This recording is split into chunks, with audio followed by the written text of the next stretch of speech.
I'm Connor McGahey, and these are the Stanley Cup playoffs. Tonight, Colorado knows that momentum doesn't carry over to games in the playoffs, and that any further domination over Dallas has to start from scratch at the drop of the puck.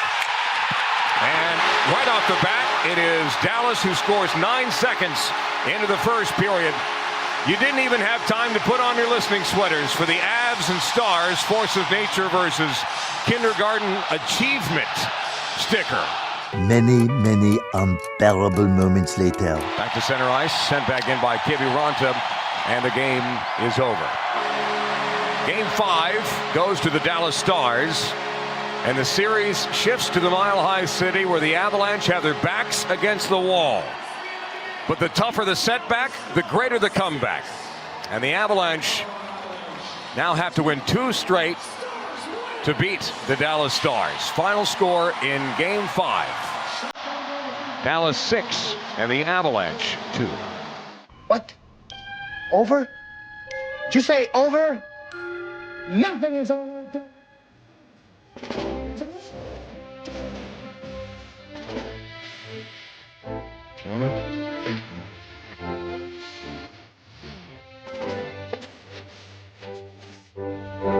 A tough get going!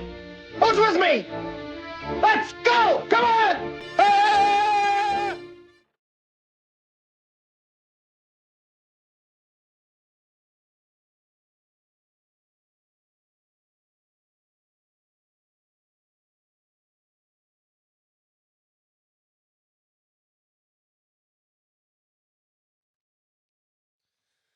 For the first time in the series, it just felt like that wasn't your night.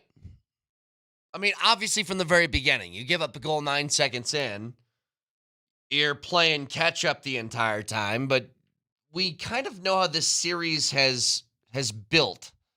It has been heading into that game, 4 games worth of you either playing with a lead or being tied, and then it comes down to sort of last second shenanigans. So you get the series evened up 2-2. Comes back to Dallas, and again, for the first time of the series, they just got you. Early goal, go up 2-0, control the pace of the game a little bit.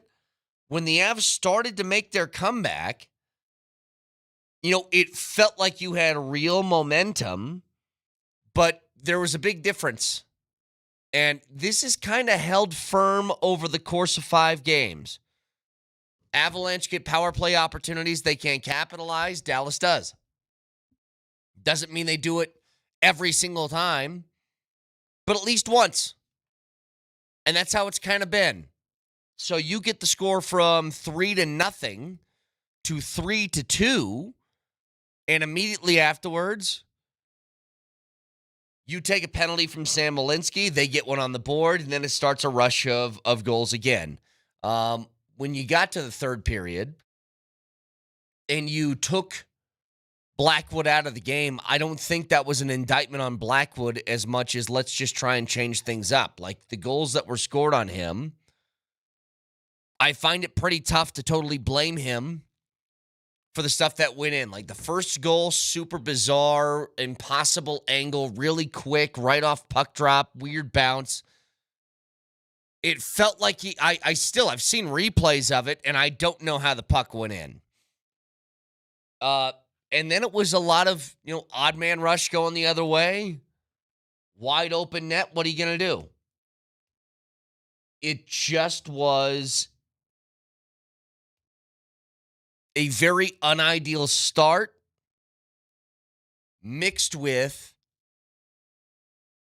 some really tough things that happen afterwards. So here's where the metal's going to be tested. We can all sit here and kind of recognize the situation the Avs face themselves in. Like, you're playing elimination games for the next 2. And if you find a way to climb out of it, then you're going to be fine. But this is the situation that you're facing. The Avs, who have had one of their more talented teams over the last couple of years, that are pretty healthy at the moment, are facing some real adversity. But they're facing what I think is the toughest opponent in the Western Conference in the first round. So now it's about hanging on. Going and make something happen. The good news is the last time you played at Ball Arena, you dominated. Wasn't close, never even in doubt what the result was going to be in Game 4. Do that again, push it to a Game 7, see what they're worth. See if Dallas can come out and play with the same sort of oomph that they had last night. It was just difficult because when you give up a goal 9 seconds in, it just turns the axis of the game on its ear. And you're playing something different then. You get a goal that's that quick out of the gates, and then it just feels like, okay, we just spotted somebody a goal before the game even started. Crowd, playing on the road, crowd is now really loud already to start the game. It stinks. Again, out of 5 games in this series, Dallas has never, it doesn't feel like, truly been in control. I think Game 2, for maybe a couple of periods, they were. But again, weren't playing with a lead. The Avs have not played at a deficit virtually the entire series. And again, made the comeback. But this is about capitalizing on opportunities. Playoffs are about the small things. 5-on-5 hockey, you've done a great job. But when it comes to power play versus penalty kill versus everything else, where it's the little details that come into play, the Avs just haven't been sharp enough. I don't know what the total numbers are throughout this series. They'll try and look them up in a hurry. But your power play numbers have not been great. And I think it's directly led to moments like this. Like the Avs during the regular season, when they go up and they are put at a man advantage, they'll typically kill you. And it just hasn't happened in this series. So just quickly, the Avs were 0 for 3 on the power play yesterday. They were 1 of 1 in Game 4. They were 0 for 6 in Game 3. They were 1 of 3 in Game 2. And they were 1 of 4 in Game 1. When they're given the advantage, typically throughout this season, they've made you pay on multiple occasions. But that overall number is not Avalanche-like. And if you look at the games that you've dropped to the Dallas Stars, especially Game 3, where you lose 2-1 with 6 power play opportunities, like that's the stuff that's going to stick out at the end of this. You're going to be like, all right, well, that's where we got burned over the course of the series. But make no mistake, they're in a very difficult spot. They are in a place right now where when I talk about organizationally, I'm not just talking about the Avs. I'm talking about this ownership group as a whole. They just pulled the trigger on a coach not too long ago. You're looking at this situation, you're saying, okay, if they don't come back and get a win, is this something you got to look at more holistically? Like you're kind of in that spot right now where at least has to be a discussion that you're going to have.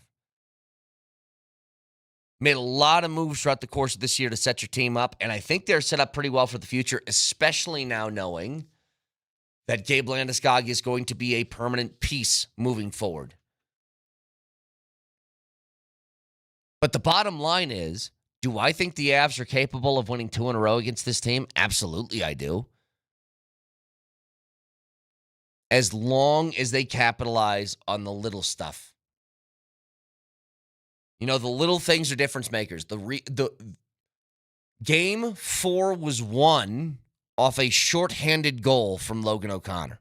That flipped the entire game in the Avs' favor, and the Stars were never able to regain it. That's what it was. The Dallas Stars won last night largely because they scored 9 seconds into the game. And we haven't seen Dallas play with a lead virtually this entire series until last night. But we know how difficult Dallas has made it for you to get going in the offensive zone, to muck up the neutral zone, to make things difficult for the Avs to get set up and truly run their offense the way they want to. Playing with a lead for that team is exactly what they desire. They think they can choke you out. And when you give up, 1-0 lead in 9 seconds, it gives them the ability to dictate the pace of the series. So that's what the Avs face. That's where their challenge is. And we'll talk to Jared Bednar tomorrow at 8 o'clock about this subject as their next game comes on Thursday. But their backs are against the wall. And this team, Nathan MacKinnon, typically responds. Like when MacKinnon scored that goal to make it 3-2. And you saw the fire that was inside him. Like, it's the same thing as the Nuggets when Jokic, they had their backs against the wall, Game 4, and Jokic put up a masterclass of a performance. Like, that's what the superstars of your team are supposed to do, try and carry you. But once you get that, like, I'll be honest, once they got it to 3-2, that was towards the end of the second period, I felt the nerves through the television that was inside that arena in Dallas. I felt them. And who wouldn't? When the Avs start to get a couple, the floodgates can open in a hurry. The problem is, you take the penalty. On that penalty, Taves stick breaks. So you're at, it's not even a 5-on-4 anymore. It's a 5-on-3.5.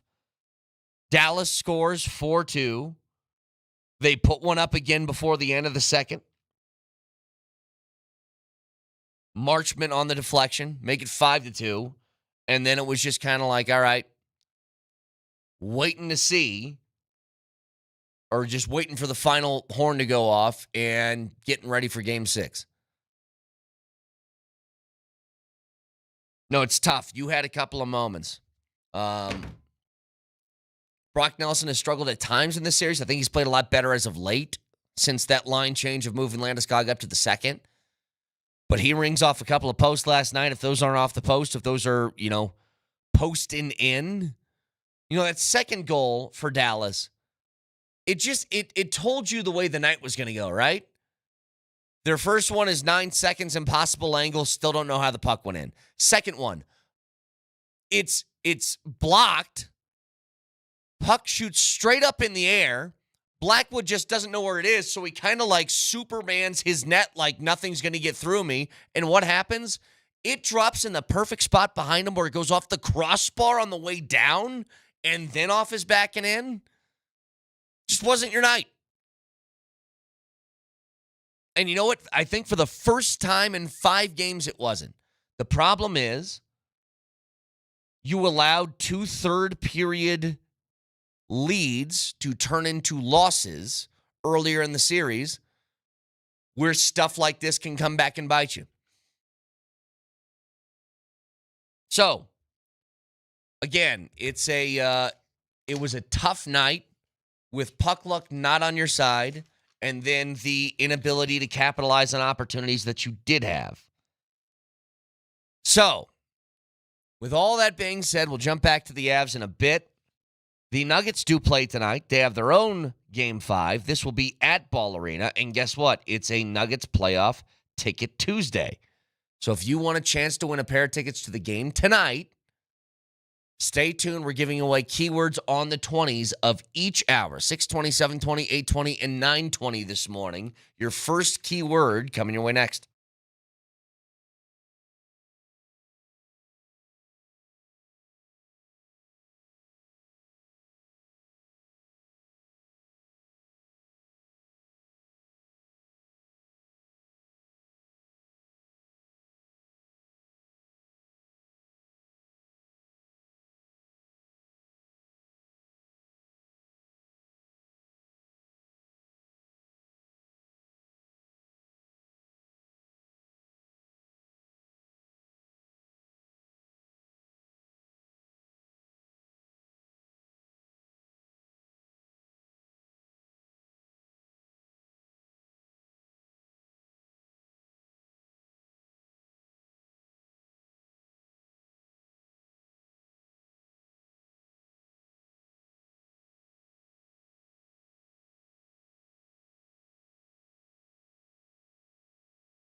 It's a Nuggets playoff ticket Tuesday, and you can win a pair of tickets to tonight's game 5 against the Clippers at Ball. And here's what you need to text. The first keyword of the day. Text JAM. As you just hear the, hang on, don't tell me. This is the, just work that body, make sure you don't hurt nobody. Who is Quad City DJs? Text JAM and your first and last name to 303-504-0925. Your online home for the Mile High Playoffs is nuggets.com/playoffs. Buy tickets for all playoff games, including limited tickets still available for tonight's game. And again, to win tickets to tonight's game, text JAM and your first and last name to 303-504-0925. So Quad City DJs, they have the Space Jam song. They have a couple of more, though, that are bangers. Whatever happened to the Quad City DJs? That's right. Come on, ride the train. And ride it.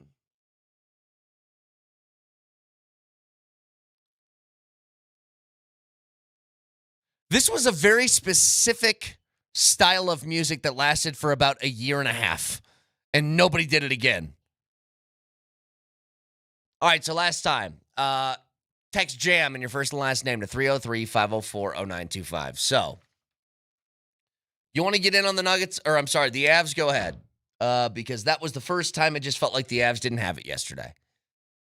First one of the series. There have been moments in which Dallas has controlled pace and controlled the game. And extended moments, but not for like an entire game. What the Avs did yesterday, here's what's funny. Now let's see if you can ride with this statement I'm about to make. Here's what last night felt like. Last night felt like an Avs game in which the Stars were the Avs and the Avs were the Stars in this series. When the Avs made it 3-2 and you got nervous, well, the Stars got nervous. When the penalty was taken, here's how this series has gone. Avs controlled the play. Somehow Dallas gets back in the game. Dallas will gift you a penalty or a power play. You don't capitalize, and then they make the full comeback. What happened with the Avs yesterday? They were down. They worked their way back into the game. They gave up a penalty, but Dallas did capitalize, and it was virtually the last nail in the coffin.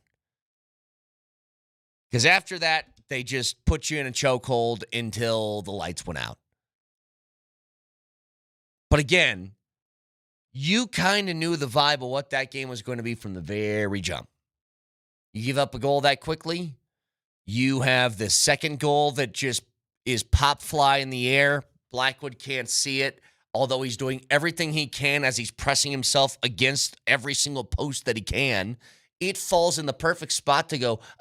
I can't describe the difficulty of what happened on that, by the way. A puck that's popped up in the air, floating back down to earth because something about gravity, and it nicks off the crossbar, which pushes the puck forward, which hits Blackwood's back, which then pushes it behind the red line. It's just crazy. We need to get Neil deGrasse Tyson on the show to explain how something like that happens. I think it was on the Safeway Twitch stream. Somebody pointed out that first goal, 9 seconds into the game, was essentially the equivalent of the snap going over Peyton Manning's head on the first play of the Super Bowl. Because once that happened, you went, well, Broncos country, let's die. This is not happening. And that's what it felt like for the Avs. I mean, I hadn't even turned that game on. I went, oh my goodness, it's 7:52. It's the actual puck drop. Right. And I turned on the TV, and it's 1-0. And I went, excuse me? Did I miss something? Yeah, it's crazy. It's nuts. It's also the Avs are taking an Avalanche-like amount of penalties in this series, which Nathan McKinnon's an amazing player. You saw it on the second goal when you were pushing your way back to try and get the game tied. But when you're on a PK, he's not on the ice, and it messes with your rhythm. And they've been doing that quite a bit. Now, the Dallas Stars are the most hockey team I've ever seen. Because let's just take this at face value, what hockey is. The reason why their all-star break worked this year with the Four Nations is because hockey players are hockey players. And here's what I mean. Every other sport that exists would have done this. Okay, so you're telling me you want me to go all out for games that ultimately don't matter 2 months before the playoffs start, and I'm going to risk injury in doing that. Every other sport would give you double birds. I'm not doing it. You find some end-of-the-bench guy to go play in that stupid game. But hockey did it, and did it intensely. Why? Because they're hockey players, right? Because their whole thing is nobody's above the sport. You give all-out effort. You play with integrity, like all these different things. And the Dallas Stars, on multiple occasions during this playoff series, have sold calls in such an unhockey-like way. Ben last night just faked getting high-sticked. Faked it. Or ran his face into Manson's stick as he was skating and then fell over. Like, that's some insane behavior. That I'm just not, I guess I'm used to seeing it in other sports. But it's such an uncommon thing when you're watching hockey to basically see somebody fake something. And it feels like every game, Dallas has gotten the benefit of faking or selling or embellishing something. And I can't even really blame the refs because, especially on that play, the puck was moving the other direction. They were out of the play entirely. All they saw was there was two guys back near the goalie. A stick is up in the air. A guy falls down and holds his face. That's all they saw. But I've seen multiple times in this series an Avalanche player get high-sticked, not try and sell the call, but just go up to their face and be like, ow, and nothing happens. You know, there was that, who the hell was it, that basically got double-hooked, legs swept under him, and ran him into the boards. It's earlier in the game.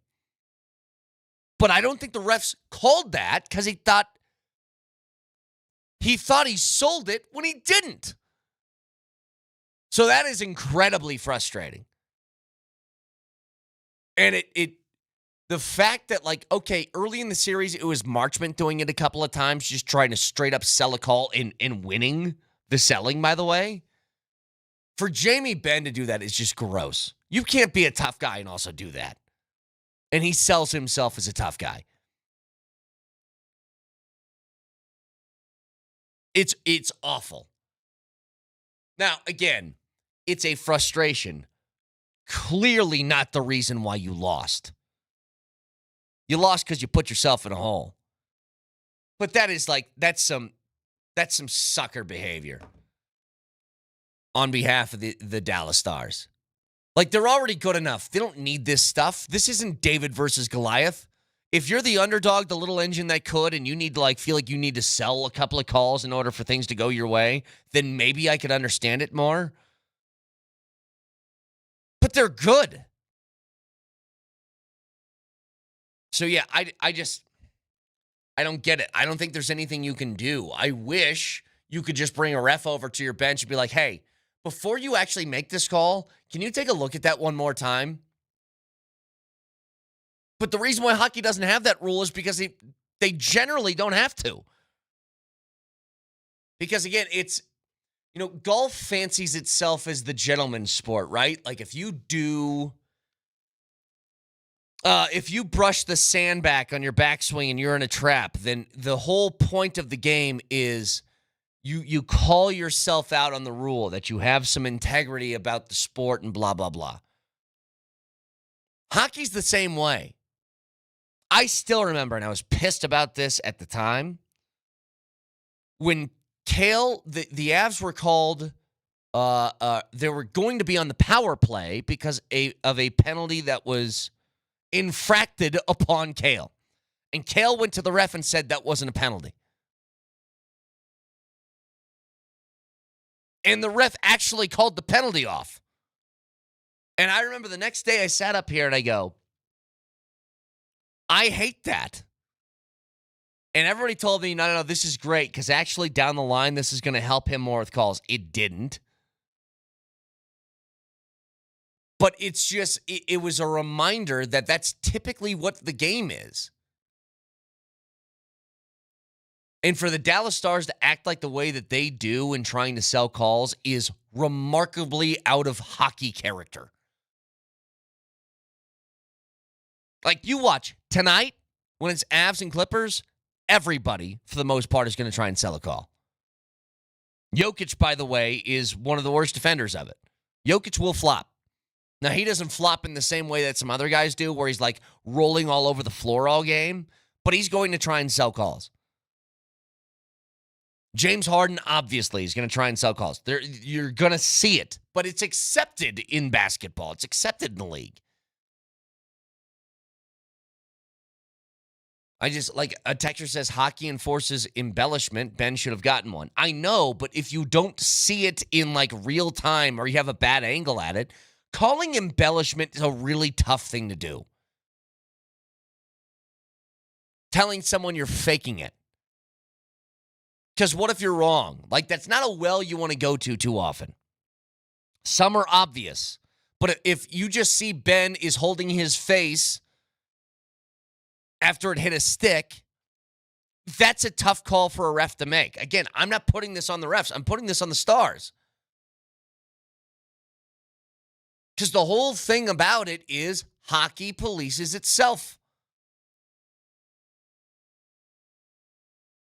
So anyway, it's tough because I don't know how you get around this. But I do think it's just gross. You're a good enough hockey team. You don't need to do that. So, 303-504-0925, Shop Mazda text line, one price, one person, 1 hour. I want to get some Bednar here. We'll get to the Nuggets in a second. But some Bednar. One thing that has been noticed is some of the big names for the Avs in this series have been, I don't want to say missing, but I'll say quiet.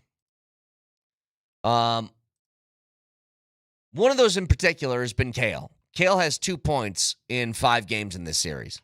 And he wasn't asked about Kale specifically, but I just do that because the question is, some of the big guns on the team haven't scored yet. What are Bednar's thoughts? Here you go. Yeah, you're always concerned this time of year. You can't have guys having bad nights this time of the year. Like I said, like you've heard me say it all along, it's going to come down to playing good teams that finish in the similar spot in the standings as you. You got to go play your best hockey for 2 weeks in order to win, right? So if you've got good players having bad nights, it's not your best hockey. You're firing on all cylinders the other night, like Game 3 and Game 4, and things start to look a lot better. Like the 2 names that I can call out immediately. Kale was a -3 last night. Taves was a -2. Every other defenseman was even 0. So he's got 2 points in 5 games so far. Val Nichushkin has a point in 5 games. Those are 2 guys that are absolutely difference makers. If Kale and Val find ways to get on the board in the next 2 games, assuming they play 2, then I think the Avs come back and win this series. If they don't, then they're done. If you can't get your big guns rolling at this time, and it's been 5 games in, like it's do or die now. And where does Kale especially eat? He does that on the power play. He had 12 power play goals this year. You have had ample opportunities, and it's very rarely even been dangerous for either one of those guys. A texter says, and Druin has been sleeping through the series. I actually thought Druin was a little bit more active last night. Now, it didn't show on the box score, but I thought that even though he was a -3, he was moving in a way that wasn't happening for a lot of this series. Again, results are results. But it just felt like he was more active, at least. But bottom line is, Kale and Val Nichushkin have combined for 3 points in 5 games. That is a recipe to be down in a series. Now, the whole thing is you can't just make it about, a couple of guys of, hey, Nate's got to carry us. Well, Nate's got 5 goals. Okay? He's got 7 points overall. He's doing what he's supposed to be doing. You need to have your big guns go out there and make something happen. And that's Nate, Val, Kale. The other pieces need to do it too. Marty Nachos, he had 2 apples last night. But again, it's about impact on the game. Can you find a way to be impactful? And a lot of times these guys just don't really feel that way. So that's got to change heading into Game 6. Game 5 tonight for the Nuggets. They showed some real balls in Game 4. Not quitting. It's something that was mentioned by Bill Simmons the other day. I want to pass along a quote from Bill Simmons. I saw a lot of balls on the table. Because he was at Game 4. I want to give that to you, and maybe it's an indicator for what could happen tonight. We'll get to it next.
All right, got another Game 5 tonight, Nuggets and Clippers. This one at Ball Arena. Reminder, we're giving away keywords on the 20s of every hour today to get yourself an opportunity to get inside the arena for Game 5. This quote from Bill Simmons. I was watching his podcast he had with Russillo. They were going through some NBA playoff games from over the weekend. Bill Simmons said he was in LA. He was at the Clippers Game 4. Here's the quote, talking about Jokic in Game 4. It's the highest level I've seen somebody go in person since that LeBron 2018 game and the LeBron 2012 game in Boston. And I say that to, ultimately, like, who cares what Bill Simmons thinks is the last time he's seen somebody go to a certain level. But I say that to tell you this. Jokic is so competitive. He looks unassuming. He looks as if, like the Aaron Gordon alley-oop, he puts it through and Jokic doesn't react. I think the reason for that was he thought it wasn't good and they were going to OT, so he was staying locked in. The reason I tell you that is this. Every time you truly doubt the Nuggets, and I've done a lot of doubting this year, a lot of it. I was a big doubter after Game 3, and they go out and they get the win in LA. The thing you have to remind yourself is that guy can take your team to a level that you didn't think was possible. He's done it multiple times, but it can't be just him. And that is going to be the key for tonight. I know exactly what Jokic is going to do. Jokic is going to amaze you tonight. Because he does that virtually every night, but especially back against the wall, he does that.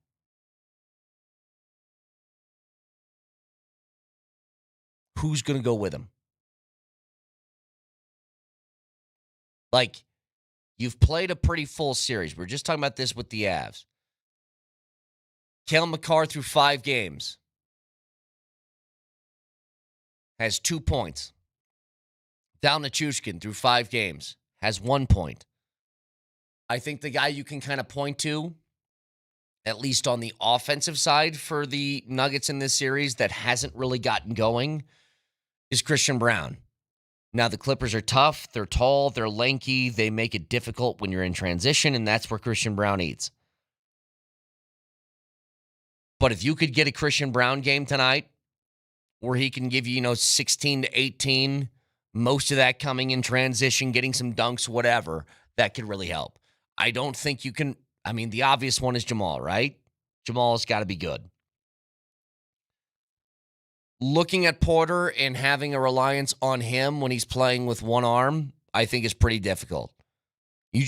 I hope the version of MPJ that you get for the rest of this series, 5, 6, and 7, if necessary, is the one that you got in Game 4, which is with one arm, he's 4-7 from three-point range. Now, AG's another one to keep an eye on, but the bench I've accepted the fact that here's what they're going to do. They're going to play these guys, all of their starters, 43 minutes again, especially if Russell Westbrook can't go. All the starters are getting 43 minutes, and you're just going to live with the result. Will they be exhausted at the end of the game? Yeah, probably.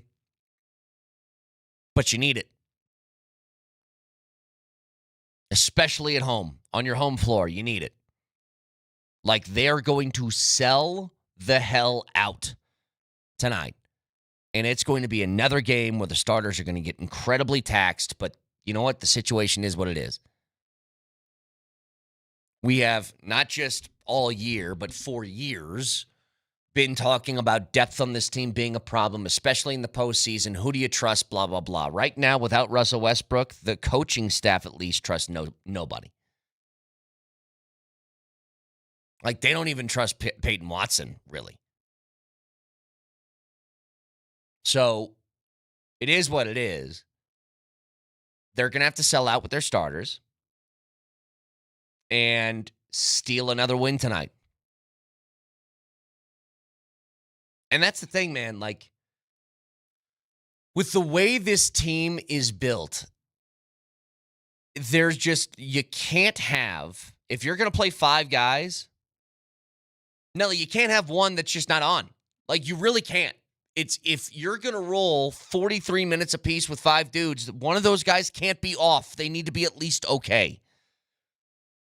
And as long as they do that, I think they'll be fine. But you saw what happened towards the end of Game 4.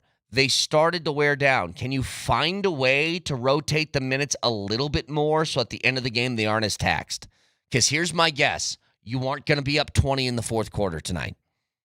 And you needed every bit of that 20 points in order to win in Game 4. So if you're going to tax your players like that, there has to be some sort of rotation that you can get by with for a few minutes. You know, listening to that Bill Simmons and Ryan Russillo podcast, they were both talking about the Nuggets bench. They don't know how many of those guys would even play for the guys who got on the floor. In Game 4, it was Watson for, I think, 13 minutes, DJ for 5. It was Jalen Pickett for about 5. And then, if you remember, Vladko was in the game for 2. And they both said, when I saw Chanchar in the game, I go, what are they doing? Like, what is this roster? And they're right. Nothing against Vladko. I think Vladko's a good guy. But how many teams that you consider championship contenders have those guys coming off the bench? Which, by the way, I like what the future could be for Jalen Pickett, but Jalen Pickett very much got swallowed up in the moment in Game 4. Had a turnover early, missed a shot, and then it was just like he was out of it. You saw on the bench, they were like consoling him. That was after 5 minutes of play. So they're going to have all their starters go after it. And this does feel like a night. You know, what did you need to win Game 4? You needed Jokic to put up 36 and 20. Or 36 and 22, or whatever the number was. With 8 assists. It's just going to have to be that way. It's unfair to Jokic to ask him to do that every single night. But it's your only hope. You know, I say this a lot in sports, and it's usually not about an individual, but sometimes it can be.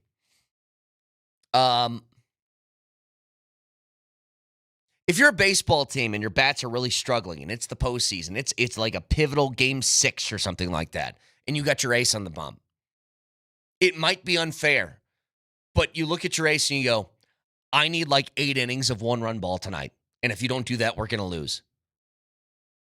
Like, wow, you're putting a lot on his shoulders. Well, it's the truth. It's what we need. And you just look at Jokic and you go, I need you to be the greatest player in the history of the league. Like, we need that every night. Now, if you can get like a good Jamal game mixed in, then you should be in the clear. Texture says, please stop with the lame one-arm sob story. If the man's injury was so bad, he could stand around the court for 40 minutes. I don't know what to tell you, dude.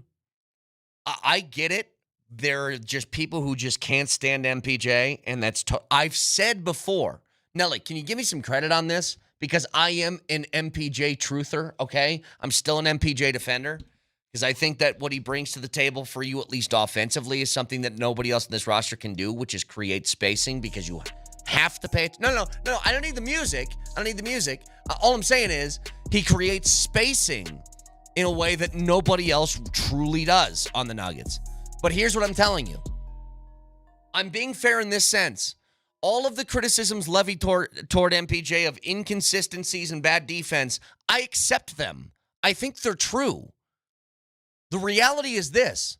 Porter is playing with one arm right now. He can't lift his left arm above his shoulder. He can't. He's catching passes with one hand because of it.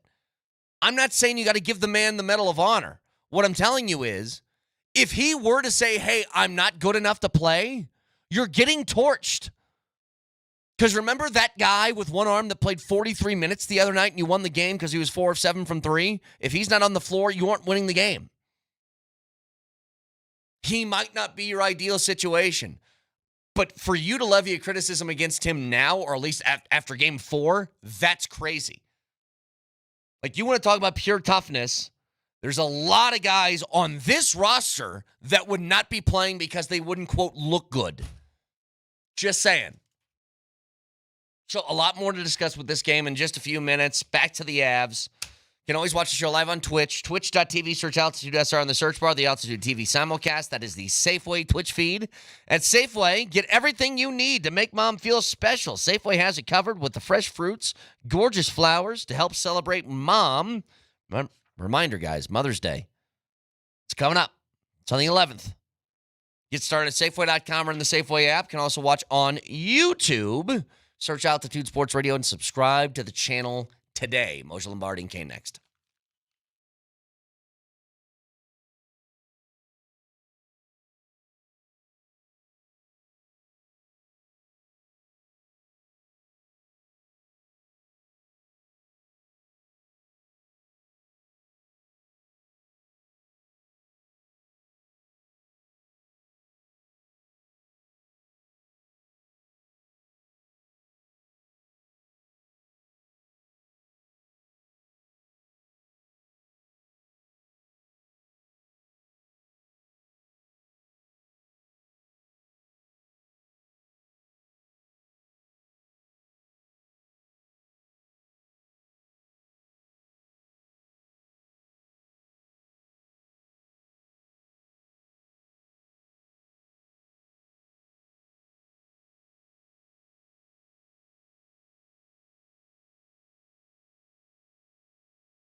I'm Connor McGahey, and these are the Stanley Cup playoffs.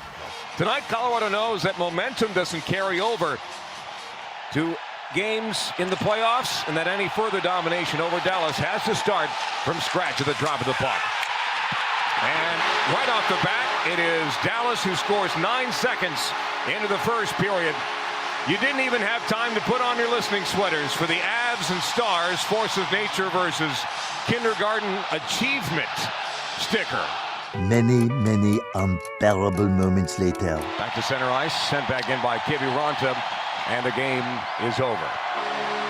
Game 5 goes to the Dallas Stars, and the series shifts to the Mile High City, where the Avalanche have their backs against the wall.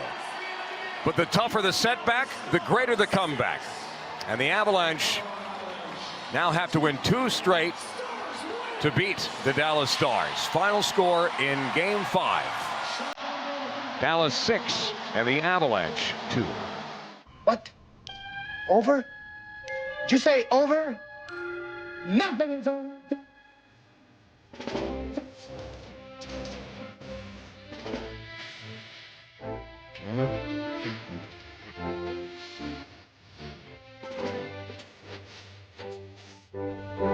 The toughs get going!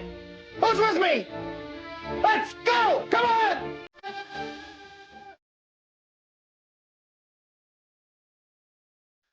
Start with a text this morning, and texter says, please make me feel better about the Avs. I mean, I don't know if I can do that. You're down 3-2. You're in a tough situation. Not impossible for the Avs to overcome. But last night, 9 seconds in, you knew what kind of night it was going to be. It's a goal off an impossible angle. I'll tell you what, Moj, the goal that pissed me off more was the second. Like, this puck just flies up in the air. Gravity takes over.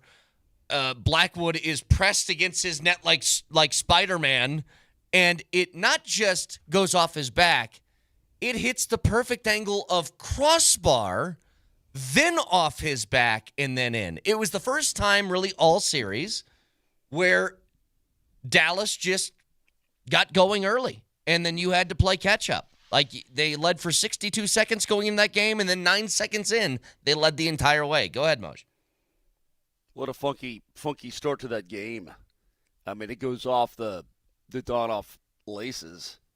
Nobody can locate the puck. The only one who knows where it is Wyatt Johnston. He races for it. That's not fair. Goal line extended. I mean, maybe even behind the damn goal line. I mean, he's right there. Just throws it at the net. Blackwood has the post covered. I don't know how it got through. I never saw an angle where I could actually tell Me neither. how it got through him. I mean, unless, the puck dematerialized momentarily and every atom went through him and then rematerialized on the other side and flopped in. I don't know how it did it. And then, the blocker save. It bends the blocker back, goes straight up in the air. Blackwood knows it's up in the air. Mm-hmm. In fact, he's trying to blocker it out of there. It probably was going over the top of the net, probably. And it goes straight up in the air, and he realizes that. That's why he's backing up in his crease and trying to protect the goal line, right? I mean, it hits the crossbar, hits him in the nameplate and goes in. I mean, come on, man. It's just the way – this is why playoff hockey is so dang – it's just so unpredictable, guys. That's why it's hockey, so dang difficult. Hockey's unpredictable. Yeah. It's really the one sport where – why would you bet on this stuff? You don't know how the puck is going to flutter. You don't know what's going to happen. It's like what you saw last night. That doesn't happen in the NBA. It doesn't happen in the NFL. That doesn't happen. What, just like a magical every now and again in football. Well, every now and again in football, the ball will get on the ground and we get kicked around and, whatever, but that doesn't happen like that. Not in games that matter. That's what makes hockey at times. It's just like, come on, man. What is this? Well, and here's the other thing. Do we all think that the Avs can win 2 games in a row? Absolutely, yeah. I think we all can. Now, will they? Well, I don't know. Let me make the proclamation. Well, hang on. This is going 7. Okay, go ahead. This is going 7. So whether this series is going 7 games. Now, whether or not the Avs come in here and win that game 7, that remains to be seen. But this is going 7. Okay, well, all I'm saying is this is where the Avs kind of missed out on an opportunity. When you lead the way the Avs have led over the course of this series, and you have 2 third-period leads that are blown and result in losses, it allows for a wonky game like this to creep up and then burn you, right? Like, the reason why this game hurts so badly is because you had 2 other games previously in this series where you had control and you let go of the rope. So then that allows for a couple of funky bounces to burn you in another game. And here's the other thing that I've noticed, and this is to Dallas's credit, something they've done that you haven't. And I think one area they've been better than you in this series. They've capitalized when they've been given opportunities. So here's what happens. They're up 3-0. You're feeling bad. I still was like, I'm waiting for the Avs to form some sort of rush. I knew that they weren't giving up. Right. I knew they'd come back at some point. So then they get 2 back. McKinnon scores, and you see that same sort of fire in his eyes that Jokic has during Nuggets games, right? And you're like, all right, the comeback is on. Malinsky takes a penalty. Dallas capitalizes, and that basically ends the game. Whatever comeback hopes that you had, the momentum that you had shifted in their favor. When that's happened to you, when Dallas starts to make a little comeback and they give you a gift, they put you on a power play, you haven't done that. Over the course of this series, you haven't. The other thing that confuses the hell out of me about playoff hockey is, are you going to let things go or not? What are we doing? Are you going to let them play or not? Make up your mind. Oh, can you save this, Vic? Because I want to put this in like a full sort of segment, because the Ben thing was insane yesterday. More than that, there's just random calls that don't match the others. Make up your mind as an officiating staff. What are you going to do going into the game? What's your goal? Okay, but hang on. I'm going to hang on. Hang on to it. Yeah. Because I kind of want to focus on the Avs for the first time, Moj. They were not as good as the Stars. Like, it was the first night where the Stars were just better. They were flat out better than what the Avs were. Moj, should I be worried about Cale Makar? I am. 2 guys, by the way, Vic. He's not the same. He's not himself. Let me set you up. This is Bednar in the postgame talking about some of the big guns that have been missing so far in the series. Yeah, you're always concerned this time of year. You can't have guys having bad nights this time of the year. Like I said, like you've heard me say it all along, it's going to come down to playing good teams that finish in the similar spot in the standings as you. You got to go play your best hockey for 2 weeks in order to win, right? So if you've got good players having bad nights, it's not your best hockey. You're firing on all cylinders the other night, like Game 3 and Game 4, and things start to look a lot better. So, Vic, to put it on a tee for you, Cale Makar has 2 points in 5 games. Val Nichushkin has 1 point in 5 games. Yep. Again, they're the just previous not comment themselves made right about the officiating, no one is blaming the loss on officiating. That's not the intent there. It's just the consistency of the officiating. That's all I would like. Either go one way or the other. That's all. Forget about that for now. The Avs' best players did not show up last night. And they haven't shown up in a couple different spots. Nate has. Nate's been there all series. Nate, you could see Nate. You could see the venom in Nate. Yes. Hell, did you see him yelling at Charlie Coyle? Mm-hmm. Then he gets back on the ice and says, let me have this. I got it. Bleep you, Joe Boo. I do it myself. Yeah. Get everybody out of my way. I got this. You're exactly right. There isn't enough.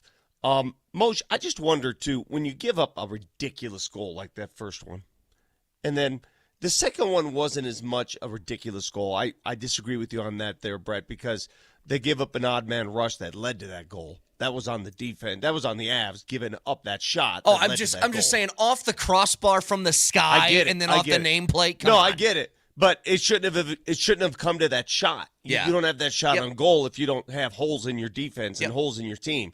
But you gave up it was a Brett. Yeah, Vic, it was a turnover at the blue line. Okay, and we've talked about that. When things have gone wrong this series, the Avs are turning it over at the blue line, and the Stars are coming back the other way. The third goal was a major breakdown. The goal by what's-his-face was a major breakdown. Yep. And that's a 2-on-1, and, he's not going to miss that situation. So, yeah, I mean, in all that being said, you fight back, and it's a 3-2 game, and then Malinsky and Steele get together, and it's a penalty, and they converted on it. You know, they did. I'm going to credit Dallas. They did a really good job. They snapped that puck around the zone, and Wyatt Johnson from a very difficult angle roofs it. I mean, that's, but what's that's crazy? what a guy like that is paid to do. Hang on. Did you just call Mikko Rantanen what's his face? Is that what you just did, Moj? Yeah, I think he did. What's crazy about that game, though, and that's why puck luck in hockey it almost annoys me. I'm irritated by it. It's just like stupid. I can tell, yeah. Again, it doesn't happen in other luck. playoffs, in other sports. You don't have that in other sports. The better team usually wins. And if the bad team, that's stupid. That a puck just goes straight up in the air and nobody sees it in 9 seconds. That's stupid. But you're right, though, Vic. A lot of these puck luck situations, Dallas put themselves in position, or moreover, the Avs put themselves in that position to allow that to happen, right? But not the first one. The second one is, I'm not even going to consider the second one puck luck because, again, it was a turnover. The first goal, though, I'm here to argue that if that first goal is not scored, I think we're looking at a completely different game. Probably. I really believe that. I believe the pace of the game, the feel of the game, everything else is different if just stupidity. I mean, just the stupidity of the puck doesn't happen. It's just dumb. I don't disagree with you. I mean, give me an instance in another sport. Give me a scenario in another sport, playoffs, where something like that is the equivalent. You can't. It doesn't happen. Who's that kid? Who's that kid who stole? That's what I thought of. Against Baltimore, Jeff the Yankees. Maher or something, right? Jeffrey Mayer. What's that kid's name? Jeffrey Mayer. Yeah. Yes. That involves and he's like the fans. He's like on Good Morning America the next day or some crap like that. That involves the fans. That doesn't involve the field of play. Like, it's just dumb. That's dumb. What we saw last night, 9 seconds into the game. That being said, the Avs are going to need some Herculean performances on Thursday night. I don't know what's going on with Cale Makar, but the puck is not getting through. He's pounding it routinely. He's pounding it into shin pads. He just can't find his shot right now, and he's dancing. He's dancing a little bit up at the blue line, but not like normal. He's aggressive, but not like normal. He's just not himself right now, and I don't think there's any injury factor. I just don't think he's in rhythm. He's just not feeling it. Well, he better. He better feel it quickly. He better. And that's what scares me about Thursday, Moj. You were so quick on the show to say this series is going 7. And while I do agree with you, well, you never know with puck luck. Yeah, but it's just a couple of people have mentioned this. This game felt like the beginning of Super Bowl 48, where it's just snap goes over a head, and you're like, oh, it's going to be that kind of day? Fantastic. Right off the bat, you're like, come on, man. You got to be kidding me. That's what I was saying. I was going like, are you serious? I mean, look, and that's why they say there's never a bad shot, right? Just throw it on net and see what happens. I mean, 9 seconds in, Blackwood, it's not like Blackwood was daydreaming. He had the post covered. Mm-hmm. I guess you can only do so much, but Jesus, how did it get? I don't know how it got through. I mean, obviously, he didn't have it all the way covered, but when you look at the margin that puck goes in, the space it has to actually go in, and it hits that space. What the hell, man? The other thing that bothers me, again, these are things, maybe I'm just frustrated. Just break a stick on a power play, on a penalty kill, and now you're down. Just stupid, right? You're stupid. Now you're rendered useless. Well, you just randomly break a stick and they score. Get to it in a second. I want to remind you guys that this is a Nuggets playoff ticket Tuesday, and if you want a chance to get to Ball Arena tonight for Game 5, a pivotal Game 5 against the Clippers, we'll give keywords on the 20s of every hour with the 7 o'clock keyword coming your way next.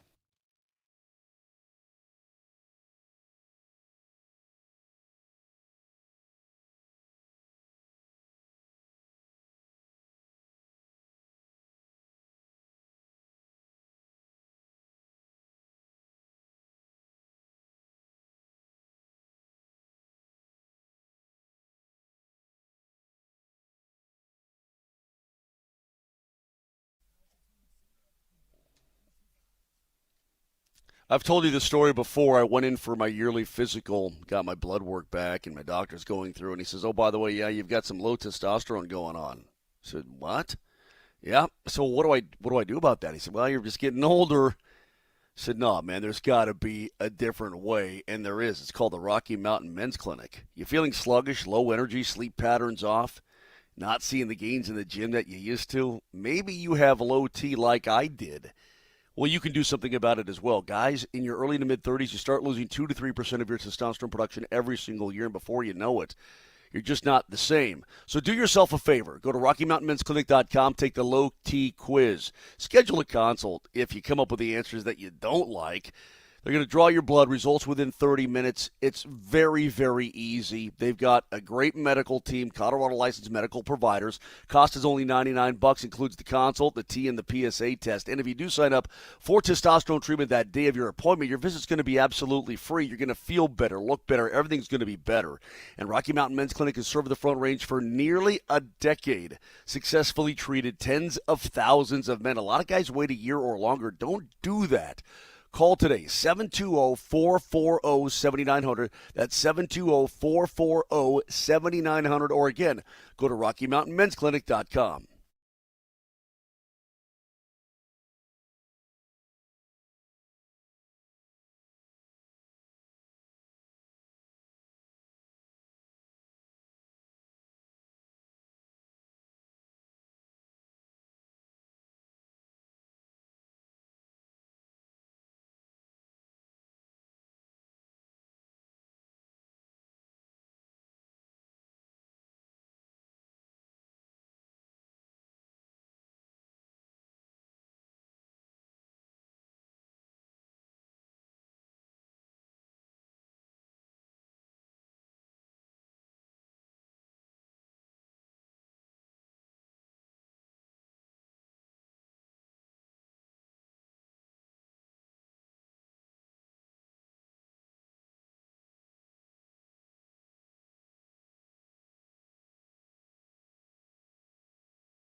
Nuggets Playoff Ticket Tuesday, and you can go to tonight's game at Ball Arena, Game 5 against the Clippers, if you text this word. And we're going to give a word every hour on the 20s.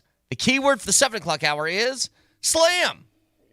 So text SLAM and your first and last name to 303-504-0925. Your online home for the Mile High Playoffs is nuggets.com/playoffs. Buy tickets there for all playoff games, including limited tickets still available for tonight's game. But if you want to win those tickets, text SLAM and your first and last name to 303-504-0925. We'll get to the Nuggets in a second, but just stick with the Avs for a moment.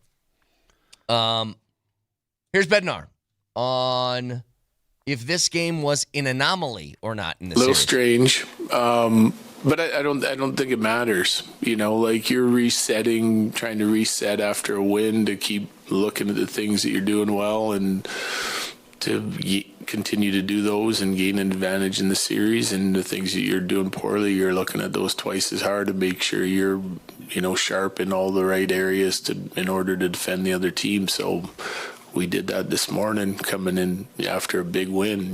We'll do it again after a bad loss. Here's the thing. The game itself, when you look at the way the things went down, it was an anomaly, Moj, but Dallas winning isn't.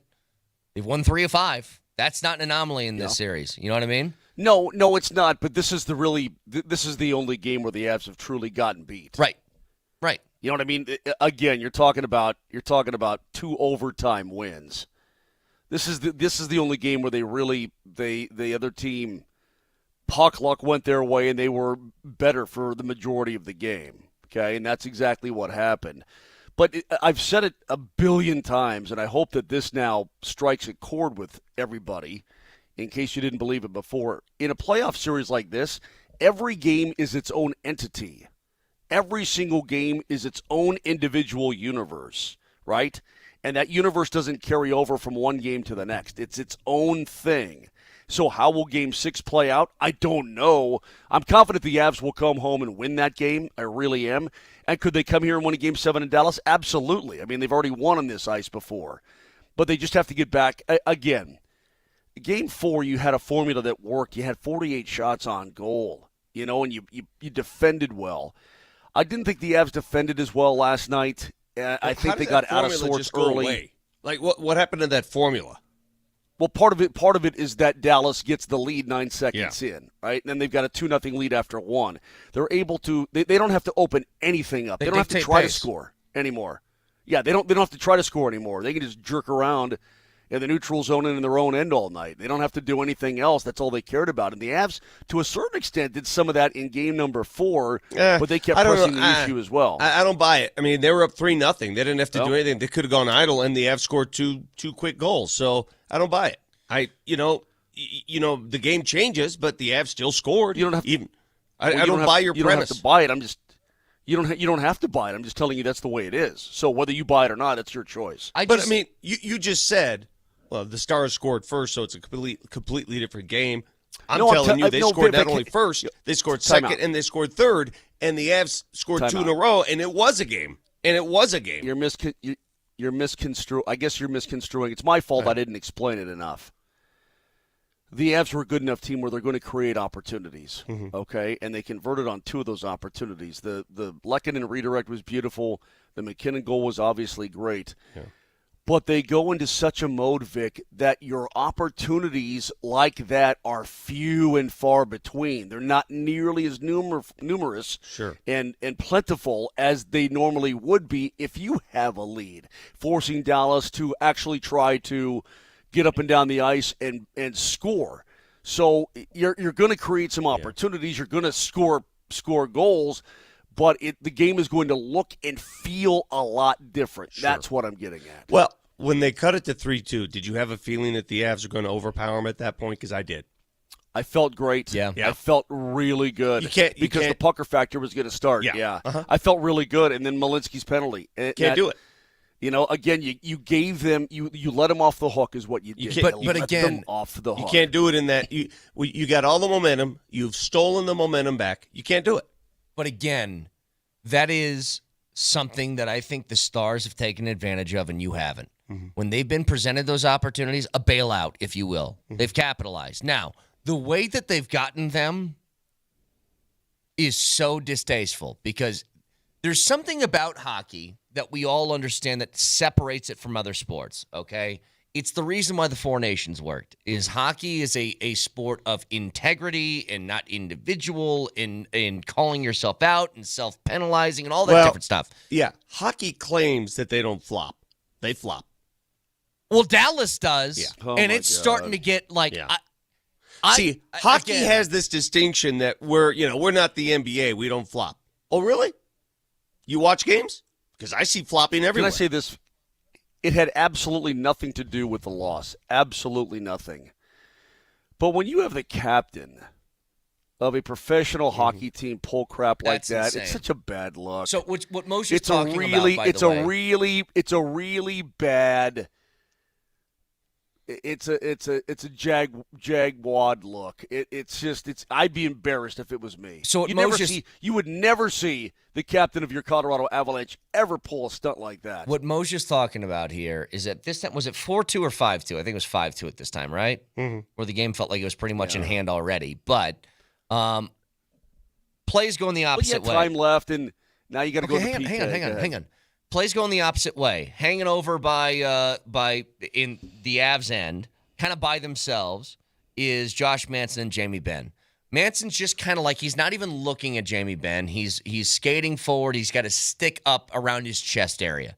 And what Ben does is skate and put his face directly in the stick and fall down. Yeah. And that is one of the most insane things that I've seen from, again, tough guy, like Jamie Benn likes to bill himself as, tough guy hockey player.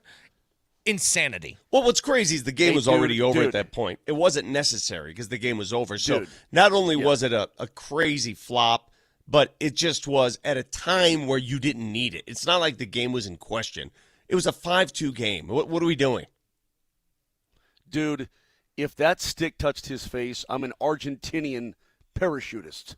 I mean, my butt. And he threw it off his shoulder. Like, guy, my beautiful face. Embarrassing. I mean, it's just an embarrassing, unprofessional look. You heard the Avalanche captain after the game. He said some of those calls were preseason hockey calls, and he's right about that. And again, it's not outside the Malinsky one, whatever. You didn't convert on your power plays last night. You didn't get a ton, but you didn't convert. Hey, the Malinsky one in game number 4. You could almost consider the Malinsky one borderline. I've seen games. I remember that Vegas series where they didn't blow the whistle for 3 periods, and it was just like anything goes. Well, so and here's the that's issue. fine. Rope Hintz cross-checked McKinnon in the back of the head last night hard. He decapitated his head. That, along with who got like double hip checked against the boards early in the game. That was Jack Drury. No. Yeah. He had a guy on each side hook his arms hooked him. Flop him down to the ice. It was ridiculous. That's fine. Look, I don't want to sit here and talk about officiating all day. I'm just saying it's a bad look by their captain. It's a look that if you're a professional hockey player, you should be embarrassed to pull stuff like that. And I guarantee you that the Avs are going to the referees are going to look at that today and go, man, golly, did he make a fool of us? They've done that like every game. If they haven't looked at it yet, like understood. I asked Bednar about it last week, remember? Where I was like, when Marchment grabs a guy's stick and then jumps in the air and falls down, like, do you guys send that to people to look at? And he goes, oh, yeah, we have the refs look at it. So they're aware of it, but they keep getting away with it. Yeah, it's gross.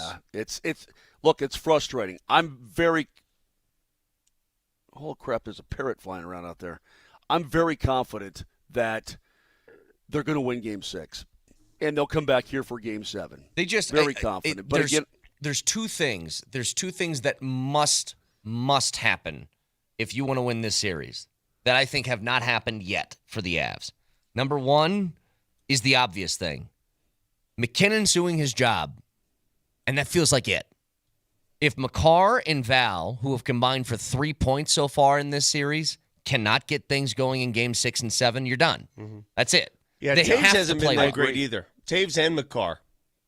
But I'm just saying for your top production kind of guys, especially, and this is where it goes hand in hand, capitalizing on opportunities that you're given. You know, when you have a game where you lose 2-1, you had 6 power play opportunities. Kale had 12 power play goals over the course of the regular season. He's a massive, massive part of that. If you can't capitalize him or Val in that situation, then this is how you find yourself down 3-2. Hey, man, when the Avs won a Stanley Cup, Taves and Makar were the best duo, blue line duo in those playoffs. Yeah. They were the best blue line duo. There's no doubt about it. The best defenseman going through those playoffs. They're far from that right now. They are. Again, the Avs did not have everybody pulling on the rope last night. The Stars did. They had everybody going. And while there are guys on that team that I don't like, there are some guys in that team that are really opening my eyes. This young defenseman, Harley, who's been around now for a couple, 3 years, but he's only 22, 20, he's only 23. He's had a whale of a series. Look, I don't think Miro Heiskanen is going to play in this series, period. End of story, okay? So this kid has taken over the reins as their number one goalie, the guy who's running the power play and so on and so forth, and he's performed admirably. He's playing his butt off. They played hard. They played hard for their coach last night. Now, their coach, I think, he's never won a Stanley Cup, but he knows how to get certain things done in certain games, and he did that with his team last night. I'm going to give them credit. Well, here's what needs to happen. Because whoever that sorcerer is that sits behind Jared Bednar in those Dallas games that dresses like Bednar, did you see the outfit last night? I tweeted it in case you haven't seen it. Guy's a clown. I think it's funny. You might think it's a clown. I think it's pretty funny that he does that, and he does it quickly, and he dresses the exact same as Bednar. The exact same.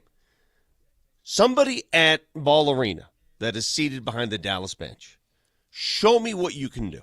Somebody has to go as DeBoer. Show me. Bring it to me tomorrow night. I don't know how how does he pay for those seats? He's not there he's not there all the time. Then he's got his buddy. There's not a woman next to him. Where does he get the information? Wearing a green dress with long blonde hair. What's up? Where does he get the intel on what he is wearing, exactly what Bednar is wearing? I don't know. It's got to be an inside job. It has to be. God, I'm pissed. I really this morning. Well, you're mad because the whole you thing didn't see is this a sour coming. taste in your mouth. You're mad because the Avs looked so damn good in Game 4. And, again, back to what Moser's point is, there is no carryover in playoff hockey. It doesn't exist. And it didn't exist last night.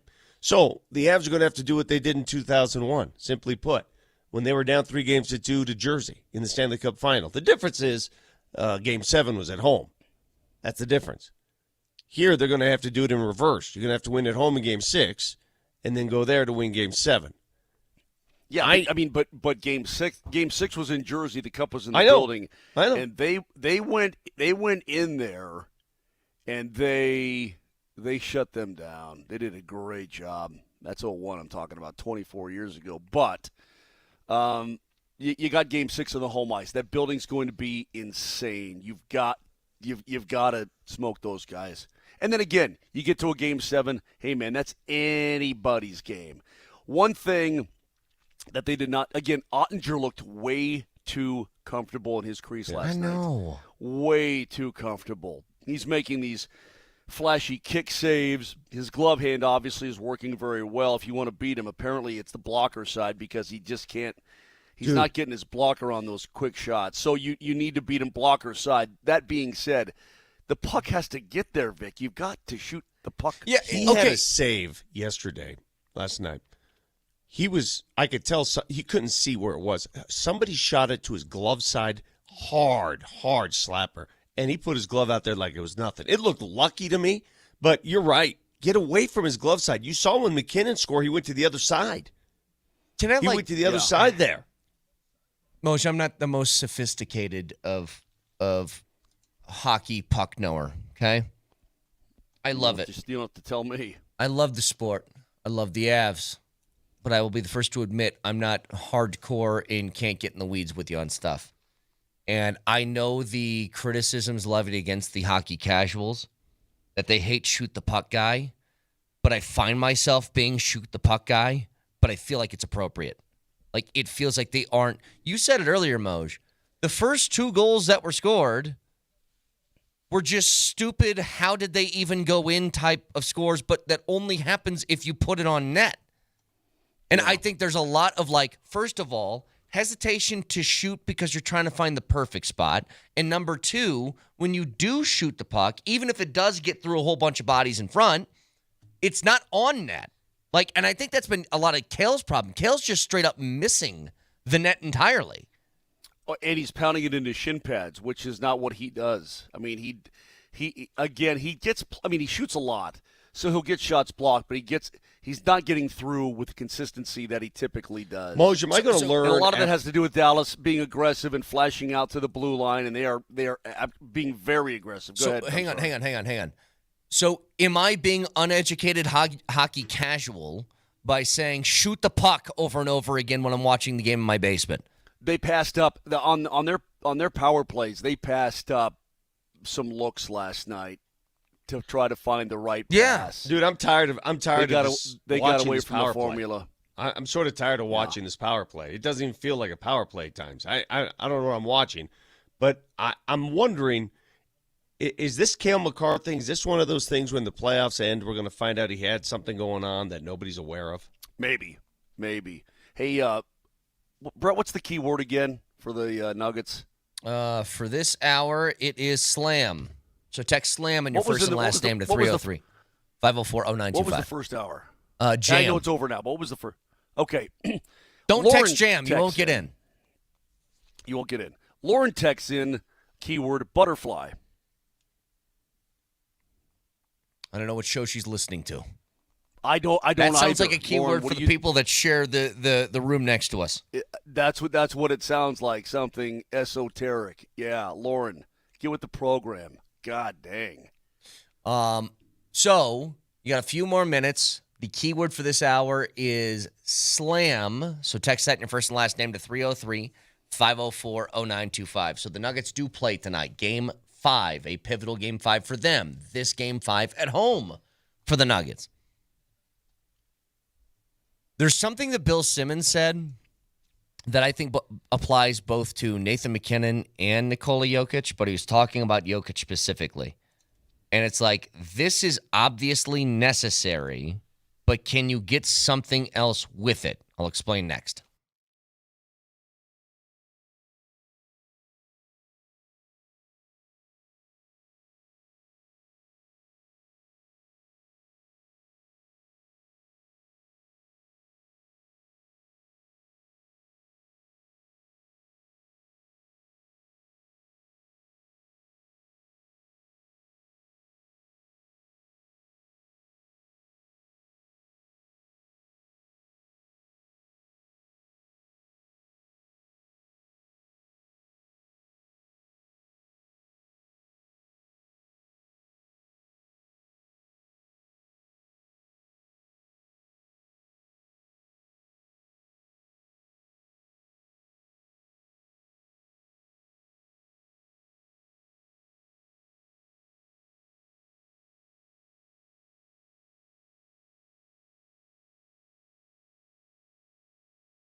Game 5 tonight at Ball Arena for the Nuggets and Clippers. That series also tied heading in 2-2. Was listening to Bill Simmons' podcast with Brian Russillo the other day. Bill Simmons was at Game 4 in LA between the Clippers and the Nuggets and had this to say about what he witnessed from Nikola Jokic. So now let me know when it's ready. He was blown away. Here's what he said. First of all, he coaches the team now. Remember, like Bill Russell was the player coach in the late 60s? Jokic, I think we've seen LeBron. Coaches the Nuggets now on the court. He tells people where to go. There was this one moment at the end of a quarter when the Clippers were inbounding under the basket, and Jokic just goes to the bench and calls for DeAndre Jordan, brings him off the bench and puts him under the basket where he wants him to be for the inbound pass. But he's telling everybody what to do at all times. He's basically making the meals. He's cutting the food for everybody and he's feeding them. And it was, I was saying last night, it's the highest level I've seen somebody to go to in person since that LeBron 2018 game and the LeBron 2012 game in Boston. Like the stuff that he's doing, how great he is in all these different ways. It's unbelievable. And so that was his assessment of Jokic in that game, which he was remarkable. And Jokic and McKinnon, I think, both have this gear. Backs are against the wall. I'm the star player. I'm going to do whatever is necessary in order to make this happen. It is unfair to ask Jokic to do this over and over again. But, Vic, I think it's the only way. Because that's what all I thought about when he was saying that is everything he said is probably right. Like, I don't know. Is it the best performance since LeBron in blah, blah, blah? Like, I don't know. But here's what I do know is that if the Nuggets want to win this series, based on if you're going to play starters 43 minutes apiece and one of your starters is basically half of a human being right now because he can only raise one arm above his head, Jokic is going to have to put up 35, 20, and 8 every single night to do it. That's how it feels anyway. The bottom line is this is what they have. This is the circumstances they're working with. They have a shallow bench. They have starters that eat up a lot of minutes. And guess what's going to happen tonight, friends? The starters are going to play a ton of minutes. And that's just the way it's going to be. David Adelman was asked about this, how do you work in a bench rotation? And he said if he had to do it over again, perhaps he would have rested another starter early in that fourth quarter. Perhaps fatigue got in the way when the Clippers came back. But, going back to what Bill Simmons saw live, he just saw what we've seen all season. This is nothing new because it comes from the mouth of a national pundit. Doesn't change anything. We've seen Nikola Jokic do this over the last 3 weeks. Since Malone was let go, we've seen the role he's played on this team. This is nothing new. It's just being shouted at a national level now. I'll tell you what is, I think, different, though, Vic, is that Nikola Jokic was having trouble early in this series because of the way the Clippers were defending him. He figured it out.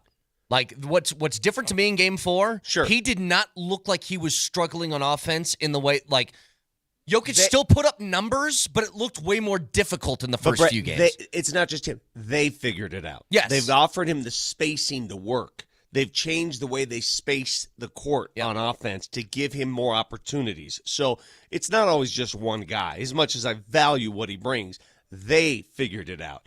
And I think the Nuggets as a whole tonight, by the way, their record, according to Dan Hyatt, their record when facing this situation, tied 2-2, Game 5 at home, they're 5-1 all time in this situation. 5-1 all time when they've got this game at home tied 2-2. They were tied 2-2 last year with Minnesota with Game 5 was it at home? Yeah. Is it? Yeah. And they remember that was the game in which Joker just went crazy and went off. So tonight's the chances that the Nikola Jokic goes off and the Nuggets win, I like their chances tonight. I still think the series is going to go 7. Like Moj, you were confident that the Avs will go 7. I think this series is going 7.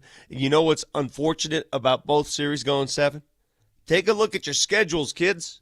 Yeah. Saturday. Take a look at Games 6 and 7. 2 key games for both teams. Go ahead, pull out those schedules. Take a look at those suckers. Yeah, Moj, I guess my overall point is it is totally and completely unfair that every single night it's going to feel for as long as the Nuggets are in the playoffs this year, you're going to have Jokic do exactly what he did in Game 4 to have a chance to win. It feels like. But why is that unfair? Well, because to you're ask asking somebody him to put up 35, 20, and 10 dude. every night is like not a you're feasible asking thing. Him, Vic, the more fair thing is, you're hey, asking Jamal, him to be unprecedented here. Can you help? Hey, Christian Brown, can you get me something? Something. Yeah. That's what I'm talking about. Because the other guys, like I feel like Gordon's doing his job. Can I offer a rebuttal to that though? I mean, Sure. you guys seem to think this. By is the way, unfair. by all means, rebut as much as you want to butt. Go ahead, Vic. Rebut. What makes you think a team that is carried by one man is suddenly going to transform into a team that's not carried by one man? Because 2 years ago, they weren't totally carried by one man. They were carried by two. That's what I'm talking about. My rebuttal is pretty simple. I think one of the main reasons why Jamal Murray did not have the offensive output that we desire in Game 4, right? He wasn't there. By the way, James Harden didn't either. James Harden and Jamal Murray played to that was a scratch, right? Yeah. They canceled each other out. I think the big reason is because Jamal Murray's investing some work on defense. I get it, but Vic, so is Jokic. He's doing both. Not the same standard, dude. They're not the same player. I understand they aren't the same player. Help me out. Brett has a point, though. Brett has a point here. You're being antagonistic because you're PO'd about last night. I dig. I'm not being antagonistic. I'm trying to help with your expectations. If you, I'm Mr. Rebuttal. Let me butt. So I like to butt. So do you expect Jamal Murray to go off for 55 points tonight? No, I don't. No. Expecting. This is the difference, of Vic.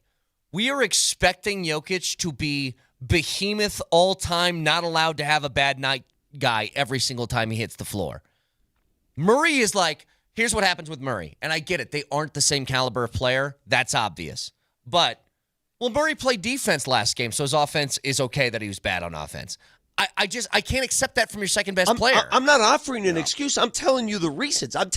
Jamal Murray's is not as good. He's not as good as Nikola Jokic. Nikola Jokic is the best player in the world. Understood. So we understand. I don't know what your expectations are. The Nuggets are not going to win this series unless Nikola Jokic plays otherworldly. Yes. The end. Yes. Yeah. Vic, but everything is true. What you're saying is correct. What Brett is saying is also correct. He's going to have to be otherworldly every single night. I think that's asking too much of a human being. As good as he is, as dominant as he is, I know you may not have a choice, but that's where you are right now, and I don't believe he's going to be able to do it through an entire postseason run. It just human beings can't physically reach that level all the time. Here's and the that's way that what you're asking him and needing him to do, because apparently nobody else can do jack friggin' squat. The reason the Nuggets won a championship 2 years ago, did they have some bench players that helped? Yeah, like Bruce Brown really helped. KCP was good on defense. All of that I dig. But they got like 30-point triple-doubles out of Jamal during that run. And Jamal going 5 of 17 from the floor just isn't going to cut it. Like, that's the recipe for a first-round exit. They survived, right? They survived Game 4 by the hair of their chinny chin off of a weird missed 3 alley-oop, tip back, whatever you want to call it, at the end of the game. My point is, Jokic can't do more than what he's doing. Sure. And it took that level for you to win by this much. Well, I mean, just say what you want to say then. You're spinning this argument by saying Jokic can't do it every game. What your real argument is, when is Jamal Murray going to show up and carry the team? That's what I've been saying the whole time. Okay. That's the starting point was, it is unfair to say, Jokic, you need to do this every single night with everybody playing at this level underneath you. Okay, so that's your argument. Your argument isn't whether or not Joker can do it, because they're not going to win unless he does it. My argument is, don't expect that. Don't. It's going to be Nikola Jokic or bust. What I'm saying is, I need Jamal to do it 4 times a series. You're not going to do it. You're not going to get it. Asking him to play well. You're not going to get. You're not going to see that at that level. Asking Jamal Murray to play well 4 out of 7 games is like unreasonable. You're telling me? Well, but what's well? I guess what's well? What do you mean? Help, by that? Help in the way that you did 2 years ago. Did he not help in game 1? I need it 4 times. Is what I'm talking about. Game 4 2 times. He had 23. Yeah. I mean, what? I'm just curious as to what your definition of that is. It's just not as deep a team anymore. David Adelman had no choice but to play his starters over 40 minutes per in game number 4. He had no choice, and he's not going to have another choice tonight. It's the way it is. I don't know what Westbrook's situation is. I mean, I don't know how his foot is. I doubt he plays tonight. I hope he does, but I doubt that he does. Okay, let me try this one more time. It's the way it has to be, and so you're going to live or die with it. Let me try this one more time. So bench is weaker, obviously, than what it was 2 years ago. Bench is weaker than it was 2 weeks ago, actually, without Russell Westbrook. So here's what you're saying. To make up for that, guy at the top, Jokic, needs to take his game from here to here or whatever, right? Yeah. I'm saying so does at least somebody else. It can't be the responsibility of one human being to carry the load of what you're missing with Westbrook and everybody else that isn't happening off the bench. It needs to be multiple people. And I don't care if it's Jamal or if it's Christian or if it's whoever. I don't care who it is, but it has to be somebody else. You can have all the needs you want. You can have all the wants you want. This is what the Nuggets are. They're not going to win unless Nikola Jokic is out of this world. That's it. I wish I could get my hands on you right now so bad. I mean, I don't know what you guys are asking for. I don't know how you're not understanding what I'm saying. I just want to put you in a friggin' headlock and body slam you. The first thing out of my mouth was that Jokic needs to do that. Insane. That's the first thing I said. Yeah. He has to. If they God, don't, they're going to lose by 30. I want to choke you out. Anyway, all right. That's like me saying, understand the words that are coming out of my mouth? That's like me saying, the Avs are not going to win unless Cale Makar plays to his standards. Which we said he is doing, and they also need what?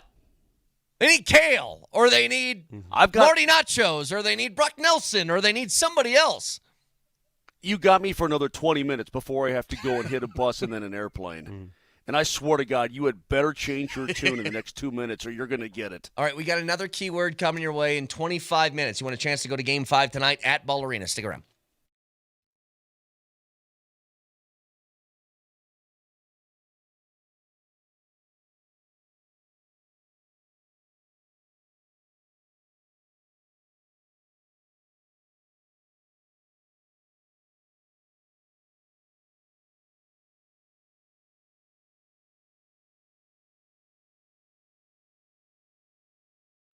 Things did not go well last night for the Avs in their Game 5, but let's look at Circa Sportsbook and see what they project to happen with the Nuggets at Ball Arena in Game 5.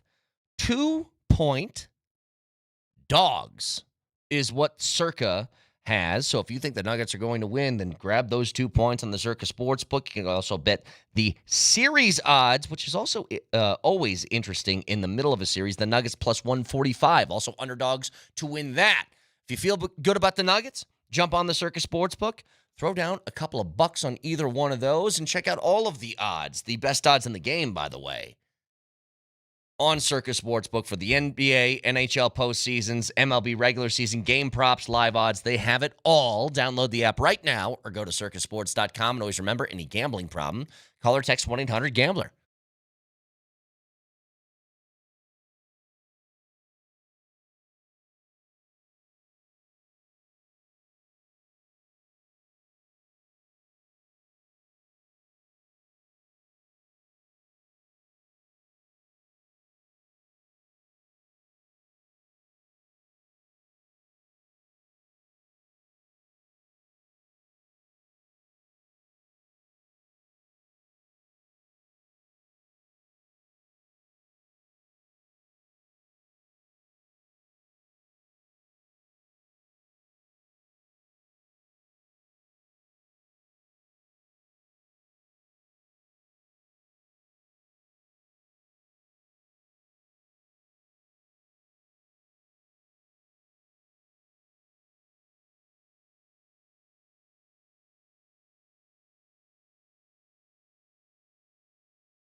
Keeps it in. McKinnon trying to get away from danger. He escapes Matt Duchene. McKinnon! He scores!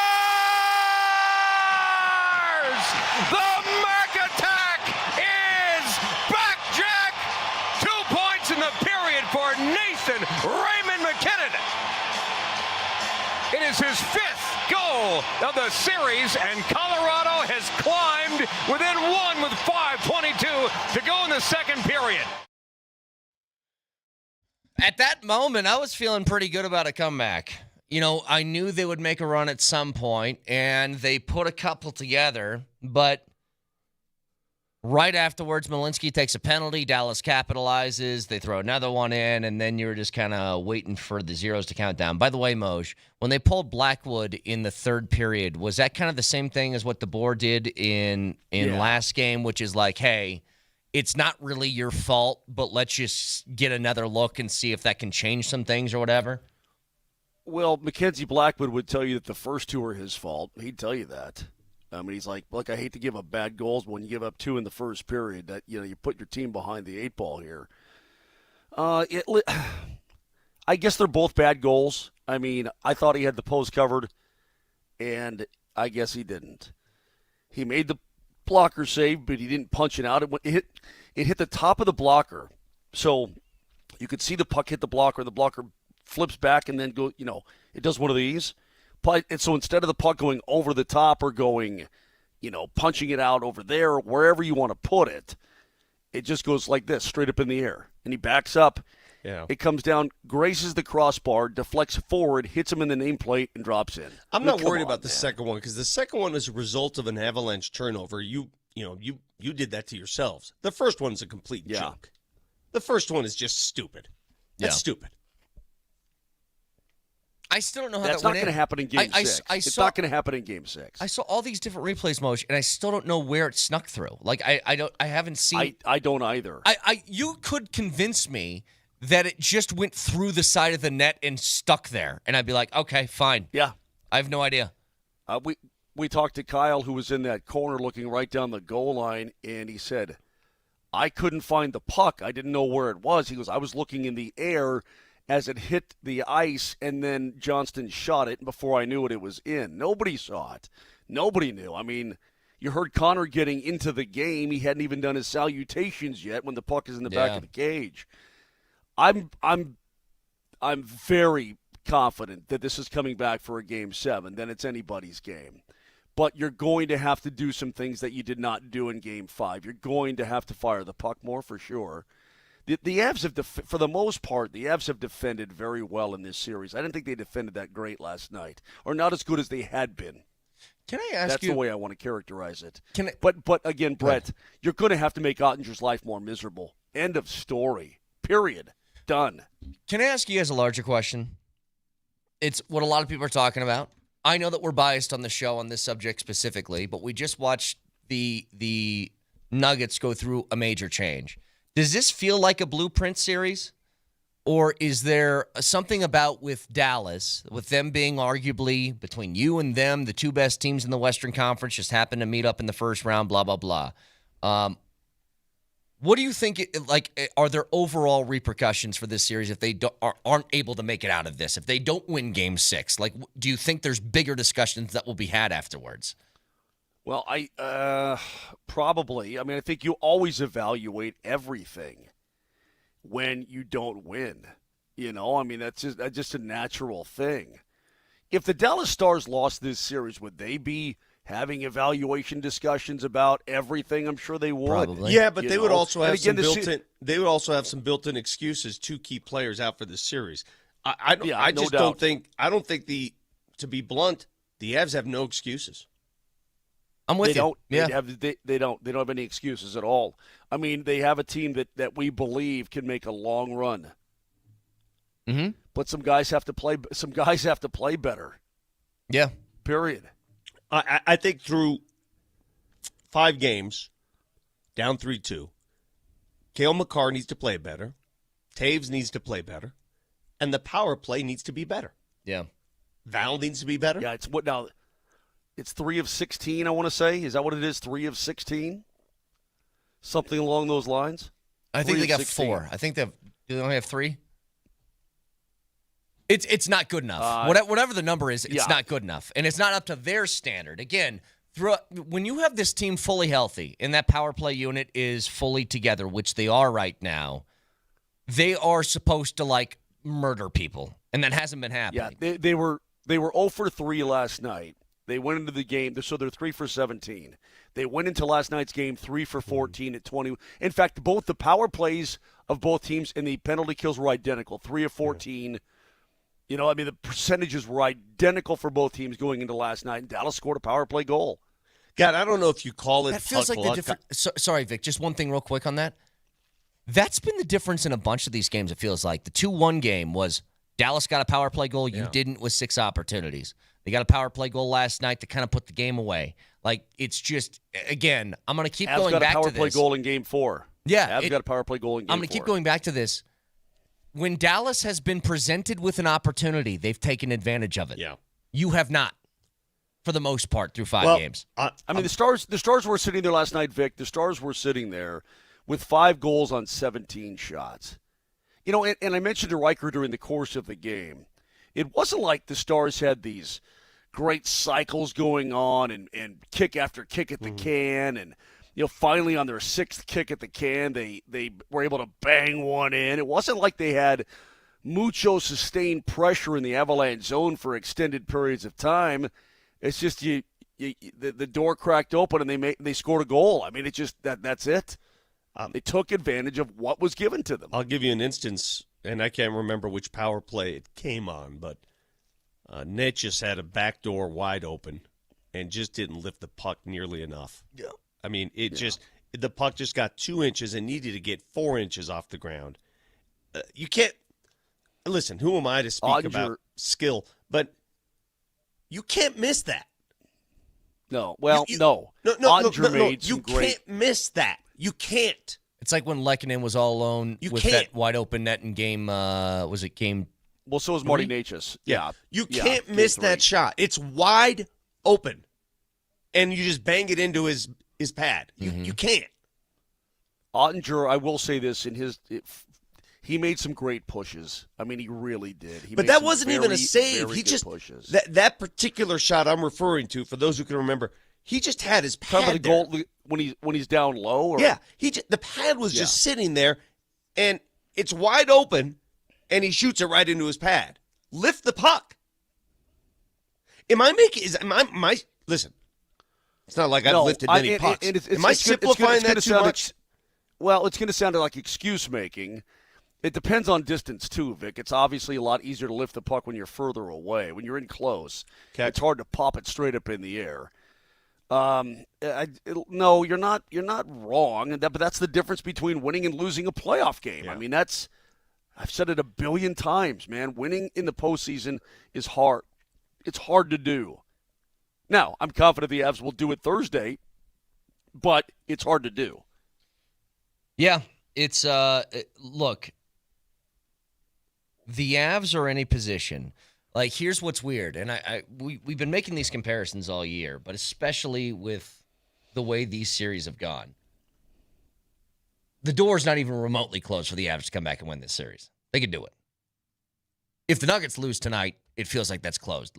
The chances of them winning 2 straight against this Clippers team with how this series has gone is it's really tough to envision with how tight it's been. The Avs have had a game like Game 4 where they've just straight up punched them in the mouth and just kept their foot on, right?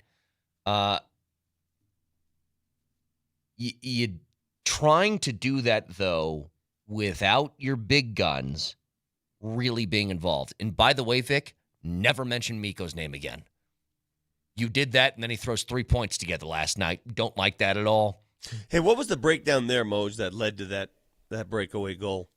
They were pressuring in the zone, and as he likes to do, he broke out early, got hit, and was on the way, and then it was a nice pass. It went through the triangle of Samuel Girard. He did not deny the cross-ice pass from Hintz, and it went right to Dude's tape, and he put it home. It was you're pressing, puck bounce off and running, and 96 had already jumped out and taken off anyway. So he was ready. A gamble. He was ready for a 2-on-1. Yeah. But if you I can't, didn't say his name during the. I didn't say his name during the. I noticed that. Replay or anything. Jesus. I know. Guys. I know. What? You said something during the game with him. What? No, you said something during the game with him, and I can't remember what it was, but I laughed when I was listening because it's like, you, Moj, terrible poker face. You guys are It's petty. just, you know exactly what is going through your head at every single moment by the tone in which you say things. You're both are petty. Wait, who? Who's both? Me? You too, yeah. Why? Why Yeah, me? oh, Vic, don't mention Miko's name again. Well, you Give me a break. jinxed it. You jinxed it. That's all I don't I'm saying. believe in jinxes and witchcrafts, and go watch Wizards of Oz. You Well, freak nerd. that's not Vic, have you being ever- petty. What I'm saying is I'm let me learn superstitious. something. Yeah, let me learn. I'd like to gain some knowledge in my brain this morning from the omnipotent Vic Lombardi, the king of the rebuttal. Friggin' jackwagon. Have you ever been petty, Vic? all the time, but not at this level. Not Thank at- you. Thank you, not at- Texter. Okay. Texter Okay. says, you said Miko's name and you said hasn't scored since the Eisenhower administration is what you said about Miko. Thank you, Texter. That's what it was. It's just you Oh, is can that petty? feel the Sorry. hatred ooze anytime you have to Vic. mention his name. Yeah, I just need to learn here. So you have been petty. all the time. Would you like to learn me up a little bit on when the appropriate time to be petty is? Because maybe I don't Sure. get it. Maybe I don't. Sure, have I'll a give good you. grasp I'll give of- you a first-hand lesson on appropriate pettiness. Okay, please. Oh, I thought you were going to give it to him. Well, I mean, Me a too. guy scores in a game. I mean, rather than blaming the guy, and why don't you blame the players for not getting back?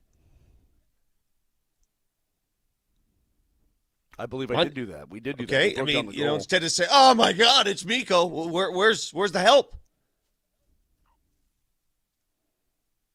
I don't think you understood the lesson plan.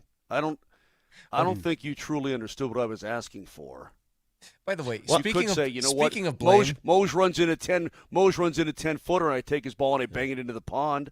I mean, that would be pretty petty, right? I mean, I think I've done that before, actually. Actually, do you you want to have. know? Do you want to know about the blame game that I find funny? Yeah. The Lakers are down 3-1, and I was looking at this feed of Lakers fans all chatting about what's going wrong, and they were listing all the names of people that are responsible for this. Like I saw Luka, I saw Reeves, I saw JJ Redick, I saw Jeannie Buss, I saw Rob Pelinka, I saw Jackson Hayes. Mm-hmm. Nobody wants to say it's LeBron's fault, though, for scoring 0 points in the fourth quarter. Not a single Lakers fan is going to that well. Well, because it wasn't LeBron's fault, because he had some great defensive possessions. Are you going to blame a 40-year-old who played his butt off in that game? It wasn't LeBron's fault. Yeah. You like getting nailed by the king? Yeah. You don't know basketball. Hey, no, hang on. You just don't know Hang how, on, hang you on, don't know hang how on the a game second. works. Hang on a second. It wasn't his How is fault. it- He's a good I mean, guy. hey, listen, I'm the last LeBron fan. You know me. My ass, you are. But to well, say- you just offended him. But because you don't know the sport. If you're going to pin that on LeBron James, who led the team in scoring and had 3 outstanding defensive plays, you're going to pin how about Luka? What did he do in the fourth quarter? Nothing. No, he was bad, too. Listen, Brett, of all days, I am glad I have to go right now because if I talk to him anymore today, I'm going to have an aneurysm. I'm convinced of it. And I don't want that. I just love it's Rob Pelinka's fault, who did the most masterful trade for a superstar I've ever seen, and it's his fault. That's why I said in jest after the loss, I said, you know what? I feel bad for the Lakers. They need more help. They just don't have enough help. LeBron and Luka, they need another. I mean, how can Giannis go there? Giannis straight up for Jackson Hayes. How can they make that happen? All right, Moj, have a good flight. Congratulations, by the way, on Shaq being the GM of Sac State. That's very cool for you. Very nice. We didn't talk about that. Yeah, his kid plays for Mike Bibby. Did you see that Sac State got Nope, the former that's all Georgia we're going to quarterback? talk about. That's with all that. you need. That's all we're going to talk about with that. Because Moser, when you get back, I'm going to hints the back of your head. We have a keyword coming up in 5 minutes. Stick around. Oh, my God.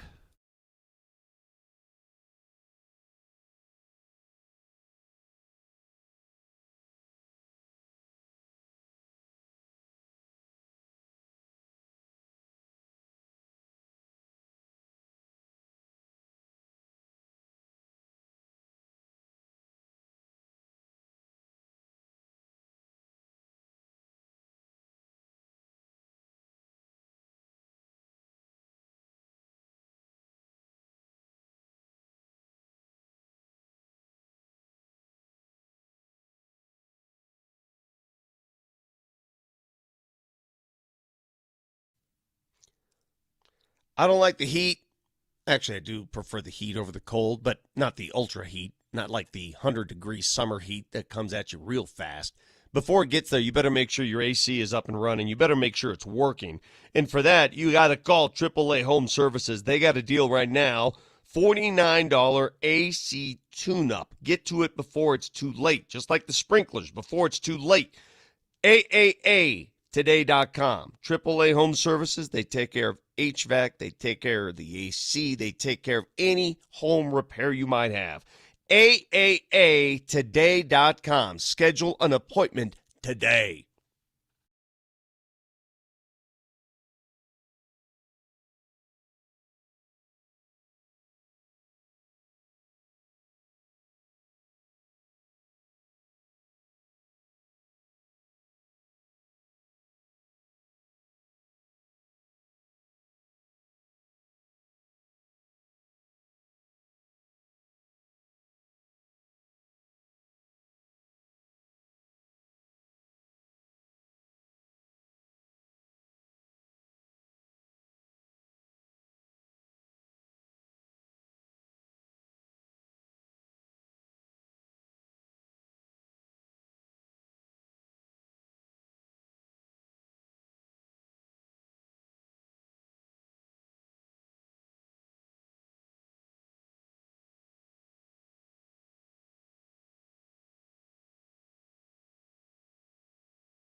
Keyword for the 8 o'clock hour and a chance for you to go to Ball Arena tonight to see Game 5 between the Nuggets and the Clippers is dunk.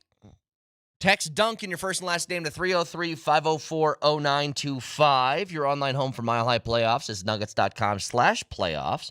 Buy tickets there for all playoff games, including limited tickets still available for tonight's game. But if you would like to win those tickets, text DUNK in your first and last name to 303-504-0925. So before we get back to the Nuggets, Victor, Adam Schefter was on with PhD yesterday. He will be on with us. Is it Thursday, Nelly? Yep, Thursday at 8 a.m. So he'll break down sort of what rosters look like post-draft, but I want to get to a couple of things. We'll start with his thoughts on the Broncos draft. I think they got guys they love. And I will say this. I've spoken to Sean a number of times leading up to the draft in many years prior. I can tell when he loves somebody. He loved Jahdae Barron, and he loved RJ. What is it? RJ Harvey. RJ Harvey and Pat Bryant. They got the guys that they loved. And as soon as I saw the Broncos wheeling and dealing in the second and third round, and I go, I know what he's doing. He's positioning himself for RJ Harvey.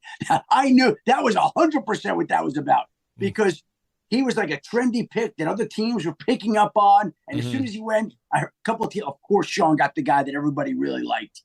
Like that was part of the reason they didn't go running back in 1, because they wanted to get Harvey and he was going to be a 3, but they didn't want to wait. So they moved up to get him in the 2. I love hearing that, because I've been pounding the table all offseason, Vic, that I think the biggest thing, like, look, they had other needs. They had other things they had to replace. And to their credit, safety, linebacker, 2 big spots, they took care of that with veteran players who, when healthy, are all pro level, right? Running back, I think, would help them the most, because it's about helping out Bo Nix. And if RJ Harvey is what he thinks he is, just for the record, he has taken now 4 running backs in the top 100 throughout his career. Sean Payton has. One is Reggie Bush. Another is Mark Ingram. Another is Alvin Kamara. He doesn't miss. What did Snoop Dogg say? Yeah. M bleeper don't miss. Yeah, like, he hasn't missed. Doesn't miss on running backs when he loves somebody. Got to trust his draft pedigree when it comes to the running back position. So give him some faith there. We'll see. I know this. I know that he and George Payton are in love with this draft class. It's the deepest draft class that they've put together since they've been here. And they hope it could carry a long way. Now, there are going to be a couple guys that will have instant impact. The punter is a starter, obviously. Sure. You draft a punter, you start him. The first 2 picks will play prominent roles, obviously. After that, we'll see.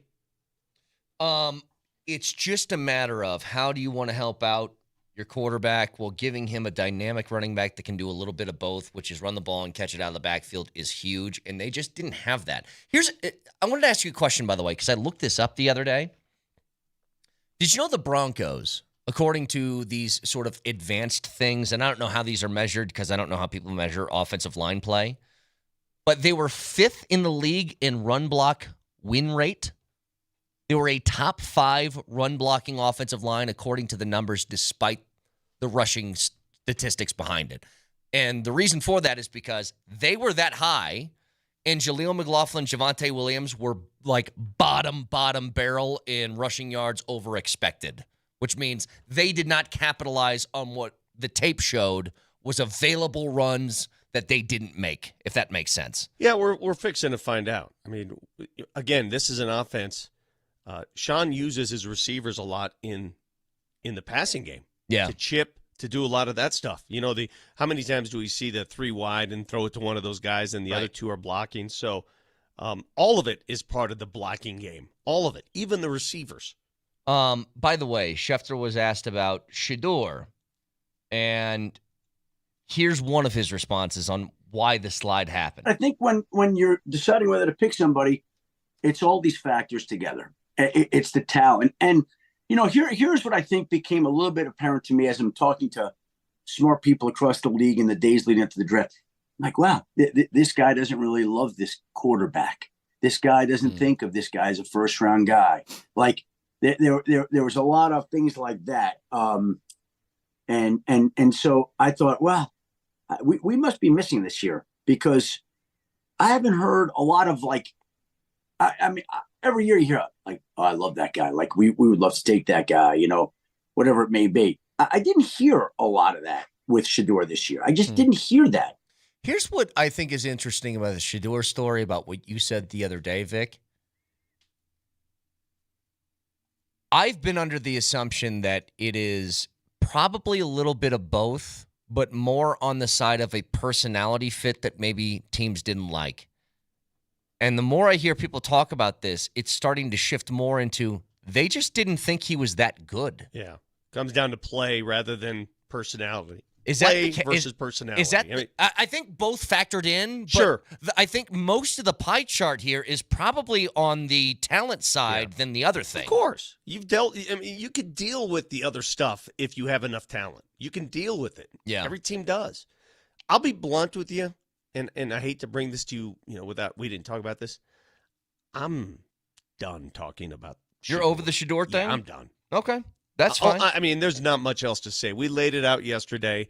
If I'm him, if I'm Shadur, this is me. If I'm Shadur Sanders, go to work.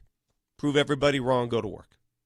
The only thing that I would mention is that quarterbacks, I forget, I don't have the stat in front of me. Quarterbacks drafted in the 5th round don't become starters, like ever. Ever. And he's got, I think, a chance to start like this year, which is weird. If you were again, just be completely unbiased. If you were his advisor, if you were his agent, let's say you're his agent. I don't think he even has an agent. Let's say you're his agent. Mm-hmm. What advice would you give him before we just kiss this story goodnight? What advice from here forward would you give him? The first thing I would tell him right now is I don't want a single quote coming out of you until the season starts. Like, that would be my advice. The only quotes you get are obligated press conference settings that they put you in. I would take it a step further. And some people may look at this and say, I would say, listen, put the cameras down. Don't have a camera follow you ever again until you climb to the mountaintop where you want to go in the NFL. Put all the cameras away. No more life. Do you want to be, who do you want to be? Who's that guy, that YouTuber that's the boxer now? Who's that guy? Jake Paul? Yeah. Do you want to be Jake Paul? If that's what you want to be, fine. Or do you want to be an NFL quarterback? It's your choice. Well, everybody talks about, I promise, we'll move on after this, but I just think it's funny. Everybody thinks that Shedeur's got this really good chance of starting because the Cleveland quarterback room is just crazy. There's 5 different guys in there that I guess are capable of being starters. But it feels like this. If you ask the normal NFL fan, who's got a better chance of starting, Shedeur or Dillon Gabriel? They'd say Shedeur, but Dillon Gabriel was drafted in the 3rd round. But it kind of feels that way, doesn't it? Like, I don't know what it is, because that doesn't make sense, but I know everybody's like, he's with the Browns, and I do think he's the most talented quarterback in that room. What does it tell you when the Cleveland Browns pass on you 4 times, 5 times? Mm-hmm. And then they take another quarterback before you. Yeah. And it kind of felt like if you watched the room when they drafted Shedeur, the faces on, I think, Andrew Barry is his last name, the GM? Yeah. It almost looked like somebody said, you're going to draft Shedeur, right? Enough. Yeah. But the way we got to look, I think, let that story play out. I think it's healthy for him that it's playing out in Cleveland. And he's got to get out of his dad's shadow. Yeah. He's got to get away. Let him go live. Yep. I've got older kids, and get out. Go live. That's what we talked about when get the hell out. When Prime was being recruited for some head coaching jobs in the NFL. We're like, God, if you're Shedeur, would you even want to do that? Like, go to the league with your dad still, or just leave? Anyway, I know you had some audio from Nuggets practice yesterday. There's one that I wanted to play immediately. You weren't involved in this at all.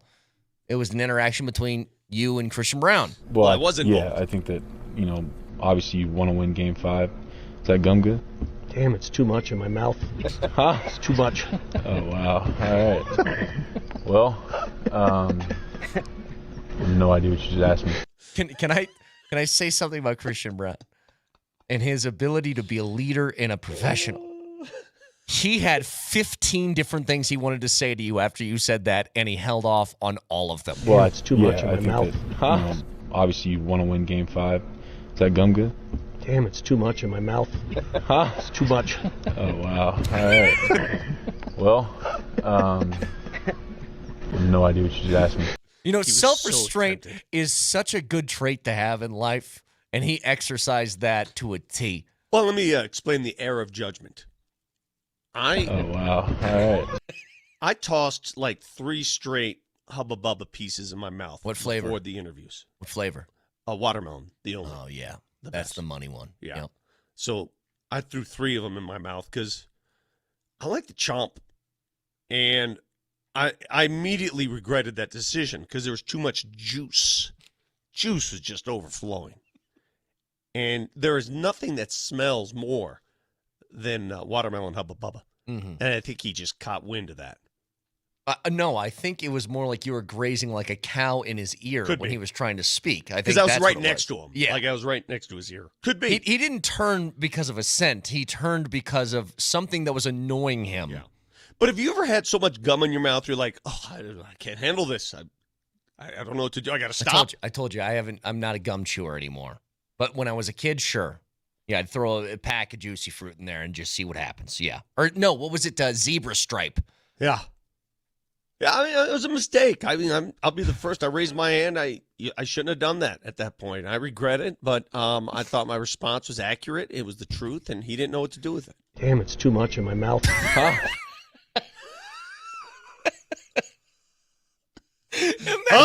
Imagine if you said that on this show.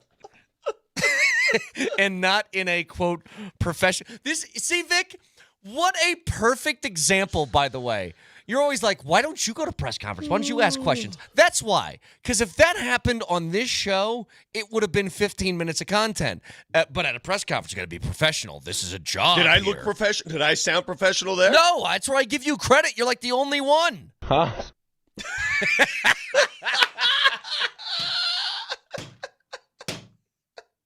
Oh, that's so great. Oh, wow. All right. Ugh, what a guy. Well. Okay, so the the all right, and the well. Well. Those were 3 different jokes he was about to make, and he held so back on each one. When I see him next, I'm going to ask him, what did you have running through your mind at that point? You should. Please tell me. And you have to make sure there's no camera or microphone in front of him so you get an honest answer out of it. Well, because if it was just a one-on-one, he would have said it. The problem is there was like 15 cameras there. Well, yeah. Everybody was around. I know you have other sound that emerged from. Yeah, we'll save it for a few minutes. Yeah, because I want you to hear what David Adelman considers the key to the Nuggets defense, and it is that guy right there, Christian Brown. And we'll hear from the coach about can they replicate what they did in Game 4? Can they do what they did in the first 3 quarters? Because, we talk often about it. I asked Jamal about it, and I could tell Jamal didn't like the line of questioning with me. But it's the truth. I said, can you provide that much energy on defense again? Because it is energy. It's intensity. It's work. It's effort. Can you do that again?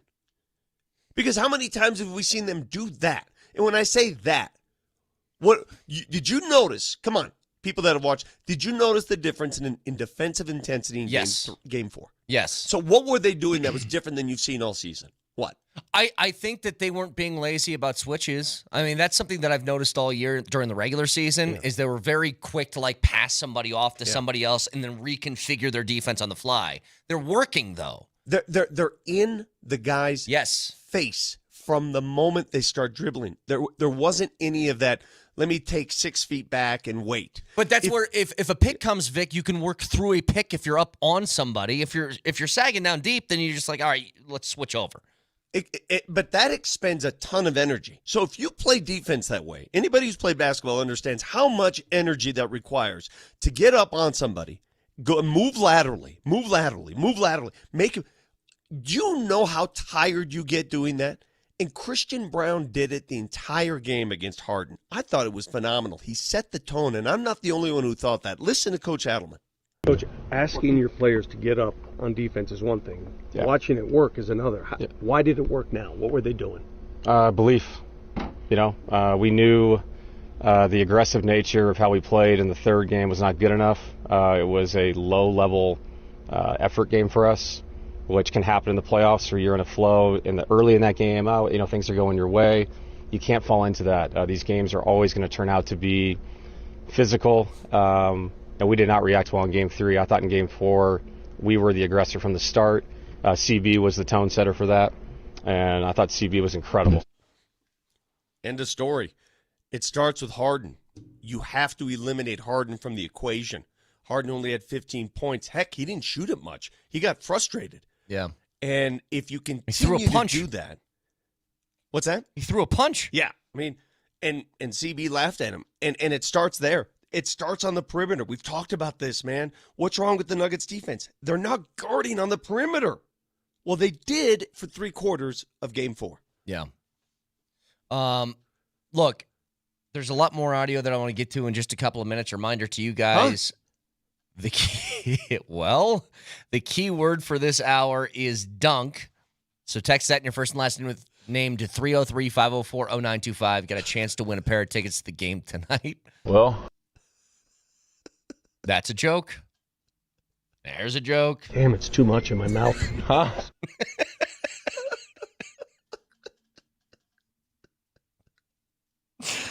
All right. So we'll get to more audio next. Stick around.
Well, I think that, obviously you want to win Game 5. Is that gum good?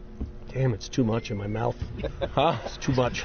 Oh, wow. All right. Well, I have no idea what you just asked me. I tossed like 3 straight Hubba Bubba pieces in my mouth. What flavor? Before the interviews. What flavor? A watermelon, the only. Oh, yeah. The That's best. the money one. Yeah. Yep. So I threw 3 of them in my mouth because I like to chomp. And I immediately regretted that decision because there was too much juice. Juice was just overflowing.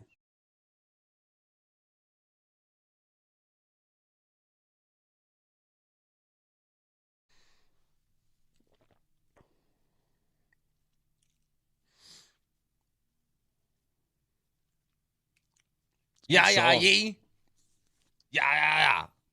Hey, you know what's coming, right? Avs and Nuggets fans, you know what's coming after tonight. It's coming. Here it is.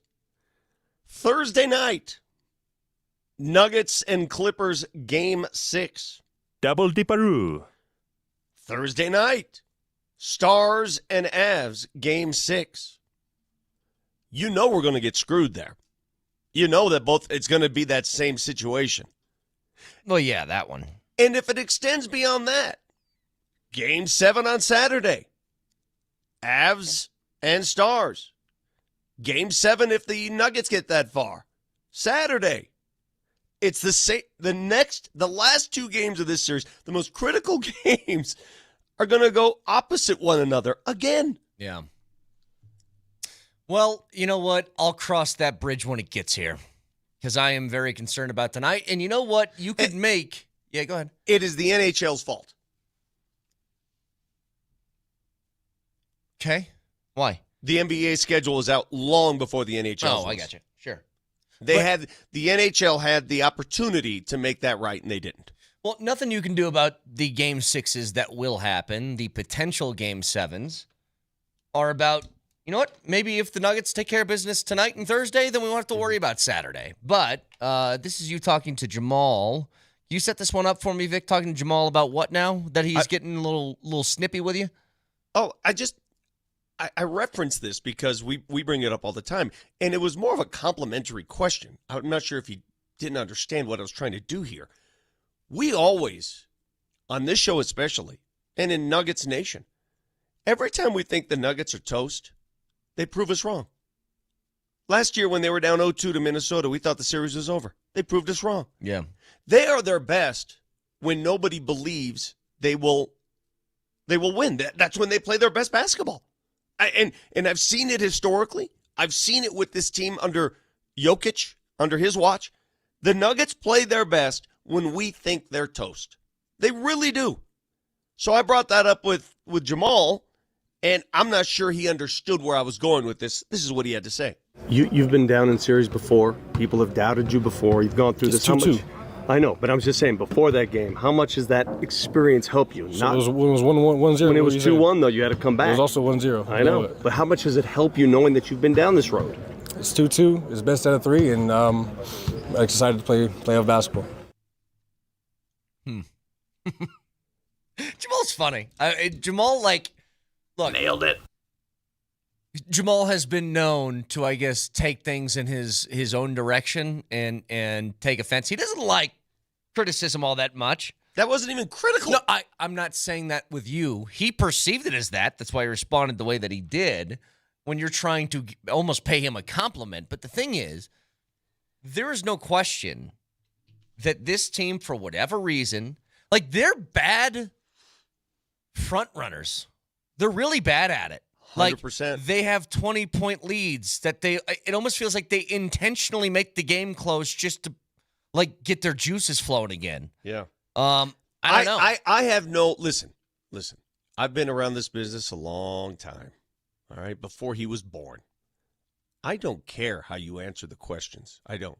I just want them to understand what my meaning is behind the question. In fact, I'll take it to this level. Vic, you're my Jamal. What do you mean? I need you to understand some things that I say because you take them in your own direction. Sure. But at the beginning of the show, you had mentioned, you said the Nuggets need Jamal.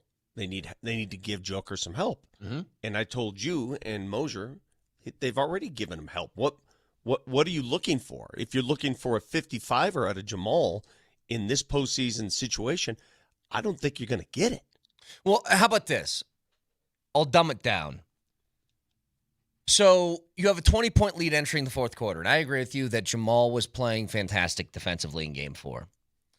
When you feel the ropes start to slip a little bit and you need to put a stop to it before things get too crazy like they did late in the game, I think a lot of those moments come down to, Joker, you got to do it for us, man, please.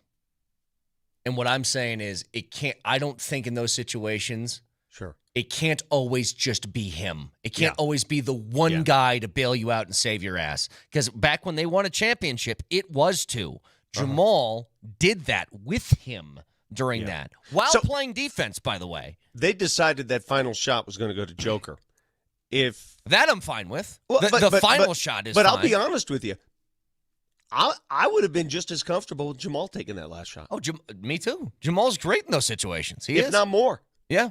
To be honest with you, let me give you a couple stats, because you keep putting this on certain players, and I'm telling you, this is a team that, when you look at the roster, it's a bit flawed because it's very top heavy. We talked about this, and when I say top heavy, at the top you've got the best player on the planet, and you have to rely on him playing that way. Otherwise, you're not going to win. That's just the way it is. I'm not saying it's the right way. It's just the way.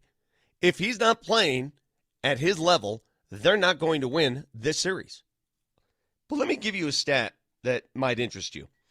In this series so far, the Clippers' top 3 players, Leonard, Harden, Zubats. Collectively, they're averaging 66 points a game. Yep. The Nuggets' top 3, Joker, Murray, Gordon. Collectively, they're averaging 66 points a game. That's it. Those 3 on each side. The difference, who's going to be that fourth? Who is going to be the fourth to chip in? When the Nuggets have won games, they don't win the other night unless MPJ somehow hits 4 threes. Well, and this is another sort of factor in this. You're missing Russell Westbrook. That puts even more pressure on your top 5. But it's really a top 4.5 right now. MPJ, who was amazingly gutty and gritty in that game to knock down 4 7 threes with one arm, essentially. I don't think the asking him to do more right now is just, I don't think it's possible. It's not possible for him to do that. So that puts even more pressure on the other guys that we're talking about, right? Even more. So everybody wants to see bubble Jamal, right? And he hates hearing that term. But it's a different time. It's a different circumstance. It's a different team. Do you know how many points Jamal averaged in the bubble? I mean, he had 250 pieces, so a lot. What do you think he averaged? I've 27. Just under 26 a game. Yeah. Do you know what he's averaging right now in the playoffs? Just over 20. It's not that far off. It's not like, oh my God, he had those remarkable games, but it's not like he's still averaging over 20 a game, and he's taking fewer shots. So I'm not making excuses. I'm just telling you, this is the way they're constructed. If Nikola Jokic doesn't play otherworldly, they're not winning. Is that fair? No. But it's a fact. It's always been a fact. Since they've been contenders, that has to be a given. But there's always been a 1A, Joker needs to look like a top 10 player ever, which he's done in the postseason repeatedly. But the 1B is somebody else. And really, I think it's that simple, Vic. If somebody else has a good night offensively, then you're able to survive. Typically, that's been it. You have your outliers. You have Minnesota from last year, right, where it was Jamal and Joker both had a whole bunch of points in Game 7, and it ended up not mattering. Okay, fine. But that's typically been the recipe. And so I think it's great. What I guess I took an issue with what you said earlier was I said Jamal he didn't score well in Game 4, and you said, yeah, well, he played good defense. And I go, that's great, but I need both. Joker works, he works his ass off defensively, and he puts 36 points in on 14 and 25 from the field. Like, he does both, and he's dealing with the physicality of playing down low. I don't think it's unfair to ask that of other people on the team. That's all I'm saying. Yeah. We'll see tonight if Russell Westbrook can play. he was at practice yesterday. I'm not sure how much of that practice he participated in. He is listed as questionable. MPJ will play. He's listed as probable. Hopefully MPJ's shoulder gets better by the day. But, man, it's... Is that something that if he's continuing to work with that, does that get better or I does don't it know. only get better with rest? I don't know. I've never had that kind of injury before. Yeah. I've really never had a shoulder injury before. I have no idea. For those of you out there listening, I mean, it's a sprain. I don't know how you deal with that. He obviously had trouble lifting that shoulder. Mm-hmm. I don't know. He said it's a 4 to 5 week recovery is what he was told by doctors. Yeah, that's crazy. But they, you know what? They need him. Even if it's at like 40, 50%, they need him. Because what is your alternative here? You know what I noticed? So in the last game, he had 4 threes. I think he what was he? 4 of 6? 4 of 7? 4 of 7. Okay, pretty good. You take that. It's really good. Sometimes when you have an injury, things slow down. Mm-hmm. And it's weird. Like, have you ever played golf with an injury, like a pull or No, back, you're right about this. and you played well, and you're like, how am I doing this? I think because you're more focused on like the fundamental Exactly. of it, Yeah. and not just kind of freewheeling. Yeah. Now, there are certain injuries you cannot play with. Right. Like in the sport of basketball, if you have a muscle pull in your lower body, like AG, you can't get that lift. Sometimes he does. But this is an upper body injury, non-shooting hand. You can play through the pain. But I wonder if it just changes fundamentally how he shoots. He's just not thinking about it. It's just like, just shoot it. Who cares? Yep. Very well could be. We got one more keyword, by the way. If you want to be in the building tonight for Game 5, one more keyword in the 9 o'clock hour coming your way shortly in about 20 minutes. Stick around.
All right, so game 5 tonight between the Nuggets and the Clippers. Victor, I need one of these. Do whatever it takes to win. It's the Johnson Auto Plaza keys to the game. Johnson Auto Plaza. Experience the power of the plaza, where they have the keys to performance and style with Ram, Jeep, Chevy, Buick, and GMC, and a huge selection of used all in one place. Johnson Auto Plaza. Here's Moser, Lombardi, and Kane. Again, 8 o'clock tonight. Nuggets and Clippers right here, Altitude Sports Radio 92.5. Go ahead, Vic. 8 o'clock tip-off. We have our pregame show going on live at Ball Arena, 7 o'clock on Altitude TV. Broncos receiver Courtland Sutton will be a special guest on that pregame show. Hooper, too. If you're in the arena, he played some college ball at SMU. If you're in the arena, come on by. Courtland Sutton will join us. As for tonight, under Nikola Jokic's watch, this has happened 5 times now. Tonight will be the 6th, where the Nuggets have been 2-2 in a series with Game 5 at home. And they're 5-0. 5-0 in these situations. All 5 of those wins, they've won by 15 points or more average. They've rolled in these situations. I don't expect it to be that easy tonight, not in this series. This game is going to be won in the margins. This game is going to be won by single digits. If you win, it's going to be hard. And when I say in the margins, whatever bench points you get, you will need. Hopefully they get Westbrook back tonight. The key is the bench. I can't believe I'm giving a key to a group of players that aren't going to play that much. Not now, but it's won in the margins. If you get a bench that can outscore theirs, you may win the game. That's the key. Keys to the game, powered by Johnson Auto Plaza. Experience the power of the plaza. They have the keys to performance and style with Ram, Jeep, Chevy, Buick, and GMC, and a huge selection of used all in one place. Okay, we'll get back to this in a bit. I want to give you Gabe Landeskog post-game last night, where he said this. Gabe, how frustrating are those penalties there when you guys get it within one? Those are maybe kind of tweener calls there. Those are a couple of those are preseason calls, I think, but regardless, we've got to fight through it and keep playing, and we weren't able to get the kill, unfortunately. Okay, I want to preempt what I'm about to say with this first. It is certainly not the reason why you lost. It is not the reason why you were down in this series after 5 games.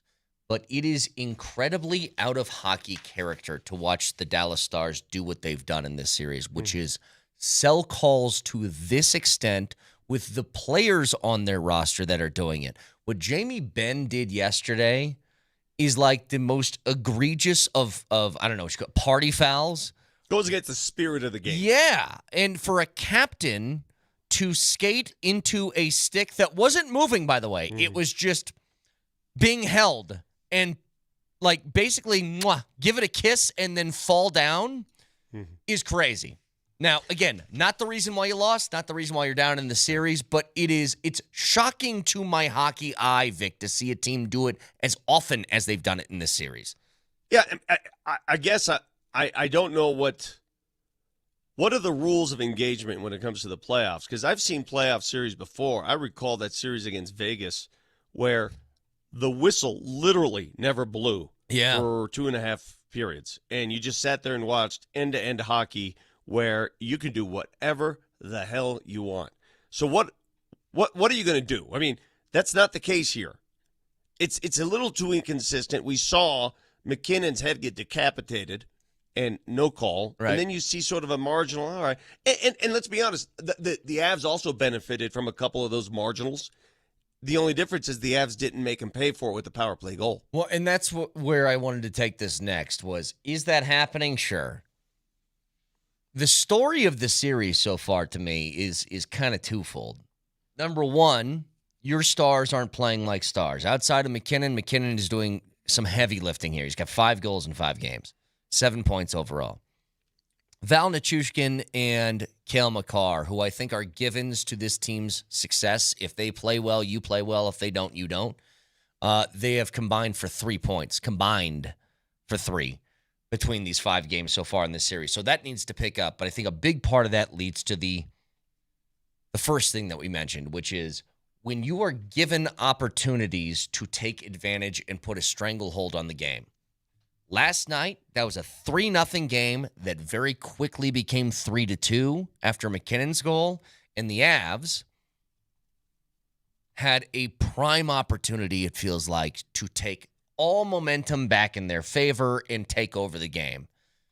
Sam Malinsky has a penalty. He heads to the box. Dallas scores on their power play. And that fleeting feeling that you had of like, hey, maybe this game is going to turn in the Avs' favor real quick, disappeared immediately. When the Avs have been presented those, they have not capitalized in the same way. And a lot of that has to do with Cale Makar, who I think you could argue was your best power play guy throughout the course of the regular season, has completely disappeared on that part of it, as has Val Nichushkin. Yeah, and Taves, the combination of Makar and Taves, just when they won their Stanley Cup, that was the best defensive duo in that Stanley Cup run, and they haven't played like it so far, and they just have to. If I had told you after Game 4, the way they just dominated, the way they performed, that Game 5 was going to be a 6-2 score, you'd say, yeah, wow, the Avs, they carried over the moment. They won 6-2? Wow. I would have never dreamed a 6-2 loss. Not after Game 4. Nope. To get a goal 9 seconds into a game is just so weird. It any idea of the game you thought you were going to see disappeared in that moment. It was just like impossible angle somehow gets through Blackwood, and now you're playing catch up 9 seconds into the game. It's crazy. But I have a but because I get it. Not scoring first is never ideal, especially in that manner. You're down 1-0, and then you're down 2-0, and then you're down 3-0. Yeah. And we're all thinking, well, this game's over. Oh, no, it's not, because they scored 2 in just over 2 minutes, and it's 3-2. And now you got a game. Mm-hmm. And when you get it to 3-2, you can't give the official a chance to get him back into it, and that's what they did. I wonder if they're going to, heading into Game 6, go back to EJ over Malinsky. Because those are the moments, right? Here's what it felt like. Well, here's what felt like happened. EJ started this series, and then they were like, remember after Game 2, or no, you were just struggling. You were struggling in a couple of different areas on offense. And so it felt like, okay, let's put Malinsky over EJ. We'll trade offense for defense in that spot. And I think they're kind of, I would imagine if they were to make a change, it's for that reason. Let's go back to the more defensive-focused defenseman and sacrifice a little bit of offense for it. But you're right. They made it a game, but you take the penalty, and then when you do take the penalty, you're on the PK, a stick breaks. Now you're playing with like 3.5 dudes. Yeah. It's just everything that could go wrong did yesterday. And now, listen, it's going to be very easy for Coach Bednar to motivate his boys. I mean, there's really not much to say. This is it. I mean, you're playing for your season. Yeah. You walk into the room, you're playing for your season. You're playing for this roster, which could look different. You're playing for jobs now. Sure you are. And look, they invested so much in this team that an exit after the first round would really, really suck. After all the changes you made, like you don't make those for 3 years down the line. You make those for now. You make that for this year.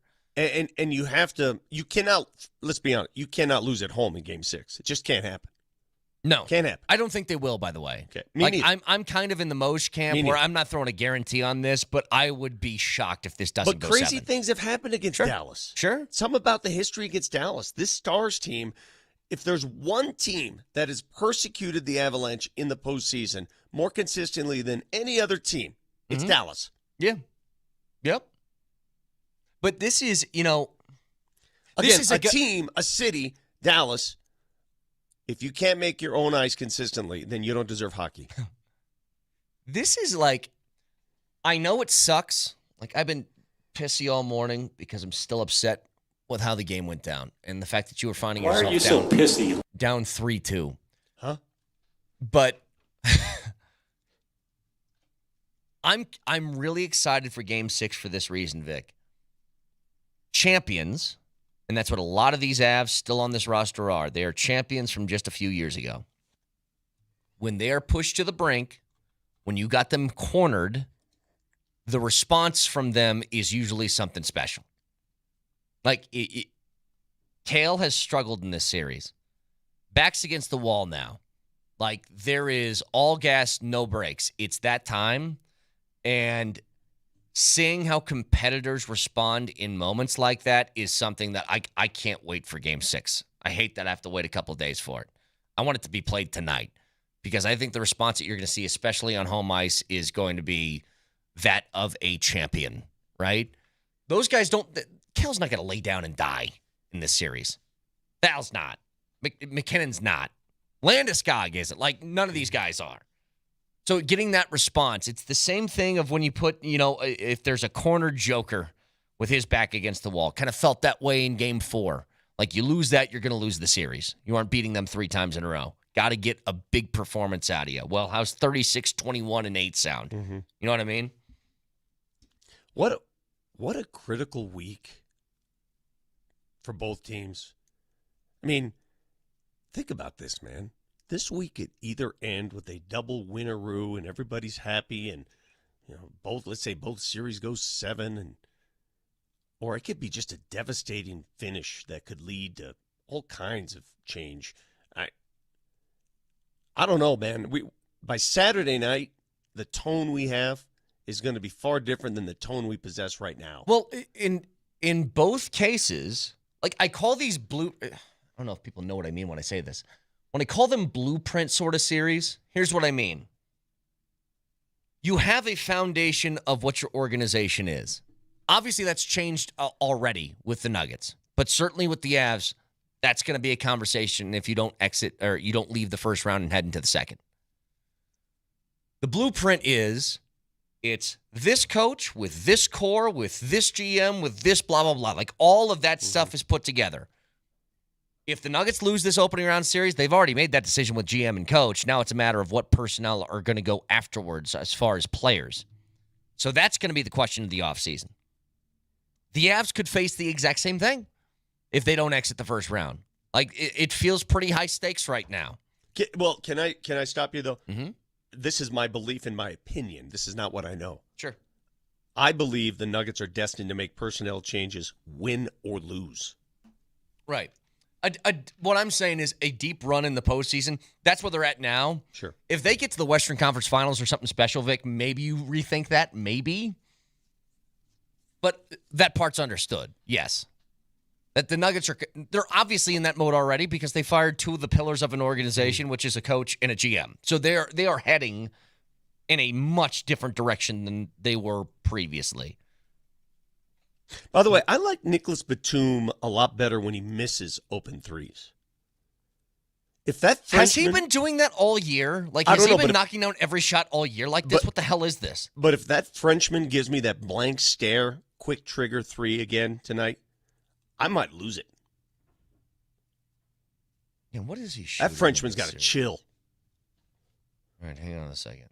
I want to look this up. He was, I think, 1 for 5 or 1 for 6 from 3 in Game 4, which helped immensely. It's one of the reasons I think Bogdanovich played some good defense and they used him down the stretch instead. Okay, so he was 3 of 6 from 3 in Game 1, 2 of 5 in Game 2, 4 of 6 in Game 3, and 1 of 6 in Game 4. Yeah, you better chill out. Better take it easy. Yeah, so he was 9 of 17 going into Game 4, which I think anybody in the world would take those kind of numbers. That's why these games, when your teams are so evenly matched, they are one in the margins. It's going to be one bucket by one player somewhere, somehow. Do you expect I gave you the history, right? The Nuggets, that's Batum. The Nuggets usually win these games historically by 15 or more. What kind of game do you expect tonight, Brett? It's going to be a close game. Yeah, you're going to be sweating every second of it. It's going to be a close game. You're right. I mean, it's almost like just get me to the fourth quarter. Well, here's the thing, Vic. How about this? There's been one game that hasn't been contested in the final seconds. It's the game the Nuggets lost. I don't think the Nuggets are going to blow anybody out. I think no matter who they play, who their opponent is, what the Nuggets have rolling, even a game, Vic, that they entered the fourth quarter up by 20. Mm-hmm. They needed an alley-oop at the buzzer to win the game. Here's the deal. The Nuggets played their starters to the max in Game 4 because they understood, too, they had 2 days rest. They had an extra day of rest before this one. There's no more – you're not afforded that kind of rest moving forward because the next game is two nights later. I could see them doing it again tonight because But they that's what I'm saying. Yeah. You have no. This is it. This is what they do. And David Adelman said it yesterday. We've been doing this all year. We've played our starters more than most teams, so they're conditioned to do this. Joker's conditioned to do this. Got one more keyword to give away. If you want to be at Ball Arena tonight for Game 5, we'll bring it to you next.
One final keyword if you want to be at Ball Arena tonight. It's very simple. It's been a very slam dunky theme throughout the course of the show, so why not make the last word Gordon? Text Gordon in your first and last name to 303-504-0925. Gives you a chance to go to Game 5 tonight at Ball Arena. Your online home for Mile High Playoffs is nuggets.com/playoffs. Buy tickets there for all playoff games, including limited tickets still available for tonight's game. But if you would like to win them, text Gordon in your first and last name to 303-504-0925. So,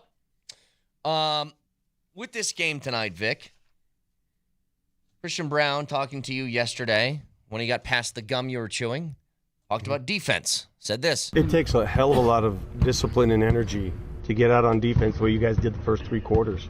Can you do that again? I mean, is that something that can be constant? Yeah, it can be constant. We can do it again. We're going to do it again. I know we are. I have confidence in all of our adjustments. I have confidence in the guys, getting up and sliding their feet.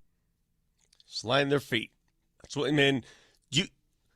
Brett, do you ever play basketball anymore? Do you play the I have game? not recently. Okay. No. The most exhausting thing to do in basketball, people think it's just running up and down the court. It's not.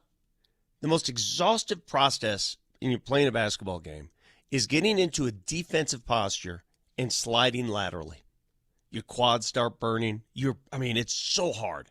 It is just, you're trying to force a guy a certain direction, and you have to beat him to his spot. Sliding your feet. You hear that all the time. Mm-hmm. It is so hard to execute. Here's the other thing I was thinking. It's such a weird shift that I have to make mentally, in that the Nuggets are going to win against the Clippers if they play good defense. What do you think is the peak of what they can score? In the games that they've played, there's been 4 games in this series between the Nuggets and the Clippers. The Nuggets have put up 112, 102, 83, and 101. Yeah. And that 112 came with the benefit of an overtime. Yeah. In regulation, at the end of that, they were at, what was it, 98? Wasn't it tied at 98? Bro, I think anything over 100 against this Clippers defense, because remember, they're doing the same thing too. They're playing at another level, and they were already into this playoff an elite defense. That's a great defense on that side. Right. So to score over 100 against them is pretty damn good. So I just want to look this up because it is pretty crazy to think about that the Nuggets were 25th in the league at points per game allowed. The LA Clippers were 4th at 108. That's a big disparity. And you're playing like the same level of defense against each other. Because everybody's picking it up a notch. Yeah. And it just goes to prove, what this does, it's almost like a lie detector test. They can play defense. They can. Now, they have the benefit of something, though. The one difference in the postseason that allows them to play like this is the whistle is largely swallowed. That's true. Where do you think out of the 16 teams in the postseason the Denver Nuggets rank at points per game allowed so far? Allowed? Allowed. I would say when I give you a higher ranking, does that mean fewer points allowed? I'd say number 1 would be the best defense. Okay, I would say they're 5th. 11th. Really? Okay. Even with how well they're playing, they're 11th out of 16 teams. So then it's the style. Then everybody plays defense in the playoffs, is what you're saying. Yeah. Everybody.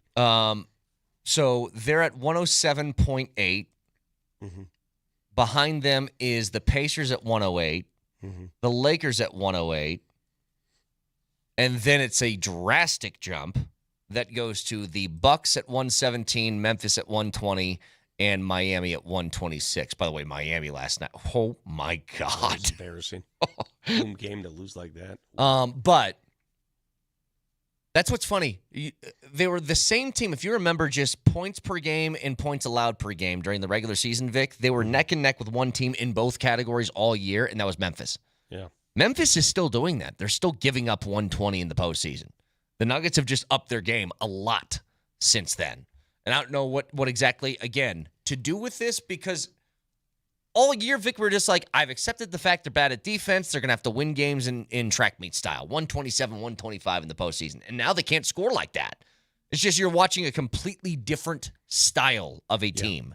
You know, Brett, it's funny. I have never been more clueless. I lack instinct on what to think of the remainder of this series. Me too.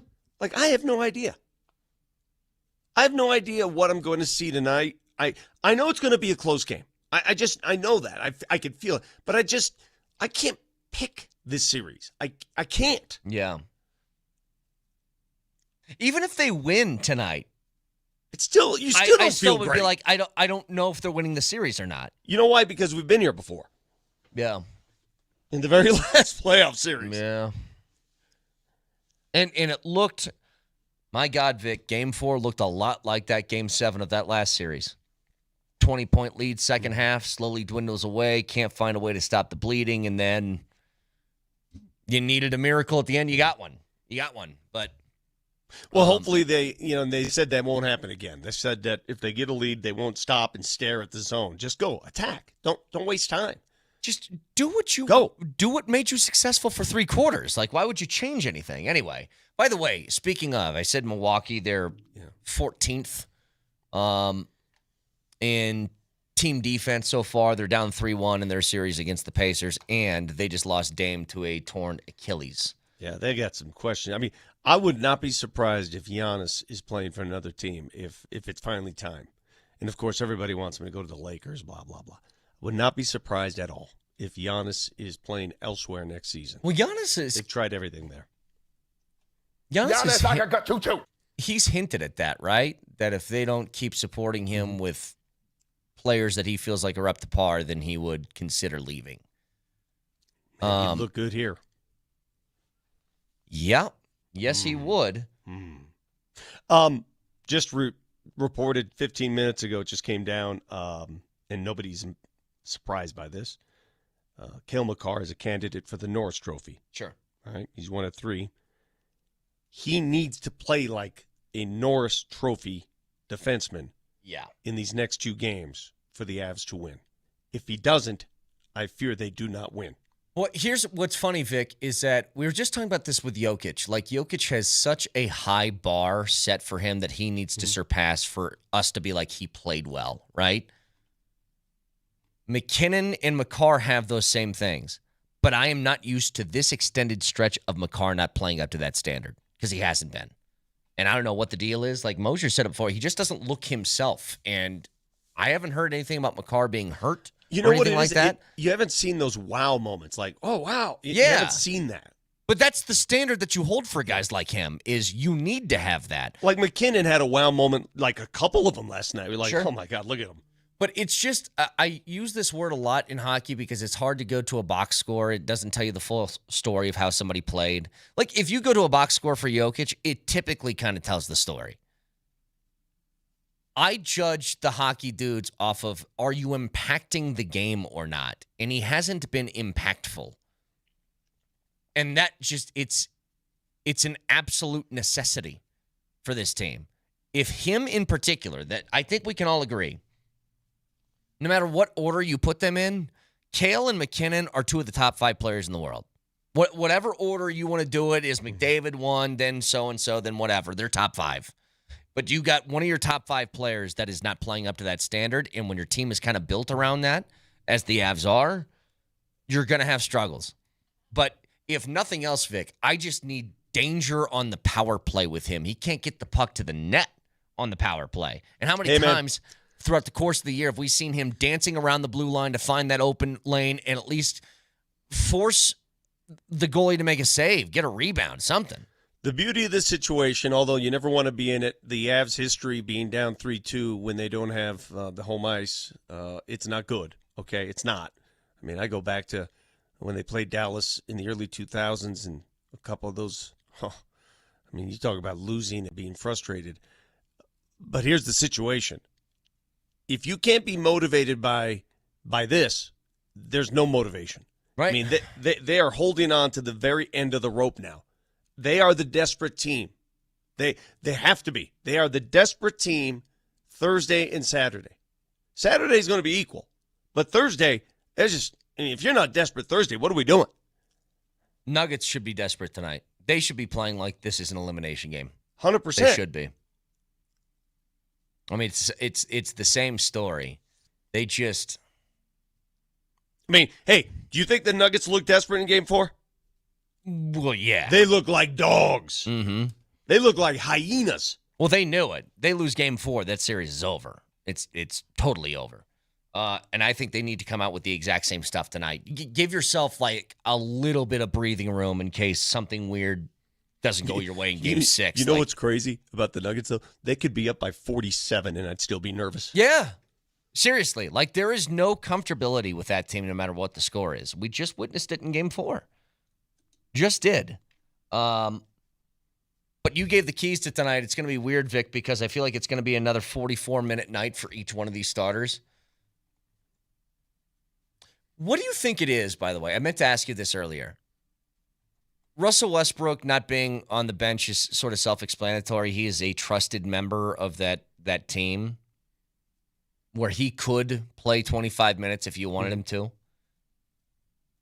For the last 2 seasons, I think your second most important bench player has been Peyton Watson during the regular season, and then when the postseason hits, he doesn't play all that much. What is it about him that – how has he not earned trust yet, I guess is the way I'd ask it. Because I would think with Westbrook out, I was like, oh, well, Watson's going to get at least 20 minutes then, and that didn't happen. Got to be more impactful on the offensive end. Okay. Like, because you mentioned this early in the series, you're like, put Peyton Watson out there, have him harass Kawhi Leonard, and they're like, is the offense so bad in their mind that it's not worth maybe a plus that you would get on the defensive side? I don't know, but I mean, I saw a couple situations the other night where I was like, oh my goodness, let's just get into the flow. I mean, guys looked a little out of place. And you never want that in a postseason game. Well, Adelman said after Game 4 that him going with 4 starters the entire fourth quarter, like they all started the fourth. I think Jamal was the only guy who was on the bench to start that, right? He said that obviously took a toll on him late in that quarter, and we got to find a way to do that differently moving forward.